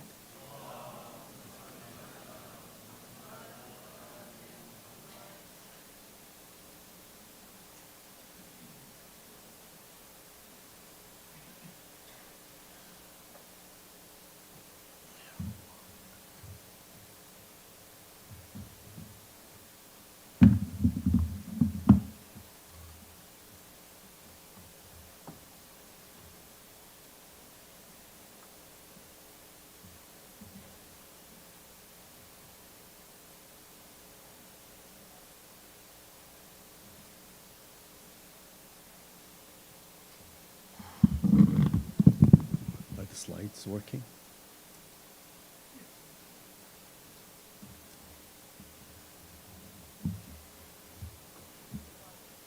Is the slide working?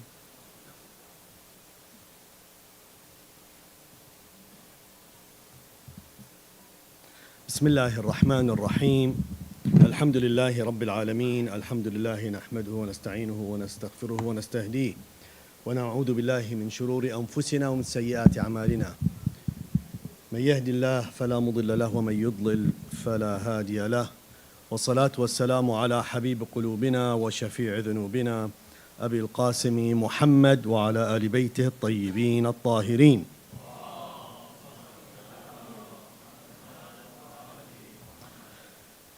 Are the slides working? All right. بسم الله الرحمن الرحيم رب اشرح لي صدري ويسر لي أمري واحلل عقدة من لساني يفقه قولي. Dear respected scholars, dear respected brothers and sisters, Assalamu alaikum jami'an wa rahmatullahi wa barakatuh.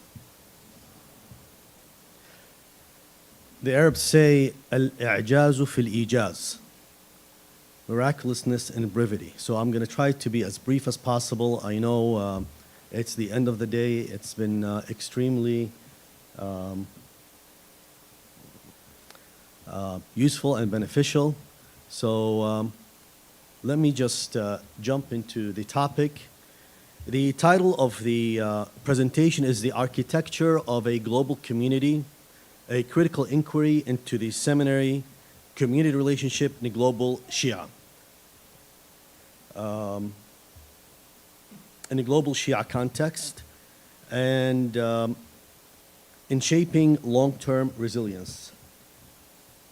So what I want to do is briefly just take apart the meaning, what I wanted to cover in this brief presentation, and the title, why I picked this title.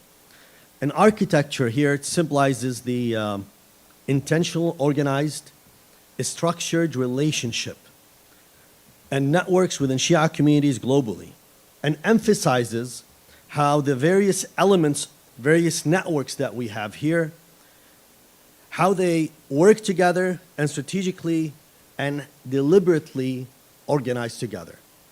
When we say global community, it suggests that the structure is not limited to local context, but extends across international and cross-cultural boundaries encompassing Shia communities worldwide. So using the word global needs to be identified because we, as we stand today, we are a global community. We're not a local community. We're not a regional community. We're not a national community. We are a global community. Now, this has meaning and impact. The question is, how are we managing this global status that we have, is specifically within the boundaries of this relationship, so the seminary and the community itself. Now, this is supposed to be a critical inquiry, which means deep, analytical, etc., etc. We're not going to have time for all of this. This is part of a research that we've been working on, but I will take part of this discussion and focus on them because, inshallah, with the I don't want to use the excuse of lack of time, but really just so we can get something out of this these few minutes that we have. The focus is, as I said, seminary and community relationship. The interaction, the interdependency of these two networks. So if anyone, those who work with me, when I like to look at the big picture, I divide communities and groups into networks. And once you look at the networks, you try to look at the details of the networks, how they interact together, and then you can discuss fairly in depth how to grow a network, how to benefit from the network, how to build on a network. And then you look at networks, how they're connected to each other. And there is a whole science behind it. Actually, all of social media expansion is built on the study of network expansion and network growth. So at the end is in shaping long-term resilience, because the idea is we are a global community. Sometimes the globalization of community happens so naturally, or happens because of it's a reaction of certain things happen on the ground, on the local level, that people had to move away, people were pushed out of their countries, pushed into different geographies. So that expansion was not studied and was not built in a way that as you grow the community, grow all the adjacent networks with it. And I'll talk about that in simpler terms. The title means this is an exploration of how Shia seminaries and their communities globally are structured and how their interconnectedness affects their strength, adaptability, endurance against future challenges. Is the slide working here? No? Okay. You know what? I worked, I put together a cute slide that shows, okay, you can, MashaAllah, Sayyid, MashaAllah. Sheikh Mahdi, you can't beat that one. So what I did, when we look at the networks within any global community, there is the community itself with its people and the different networks that people have. And then there is the institutions with the different networks they create. And then we go into the global networks that this community needs to be intentionally engaged with. Then there is the national and local networks, and then what we call the governmental and more of the security entities network.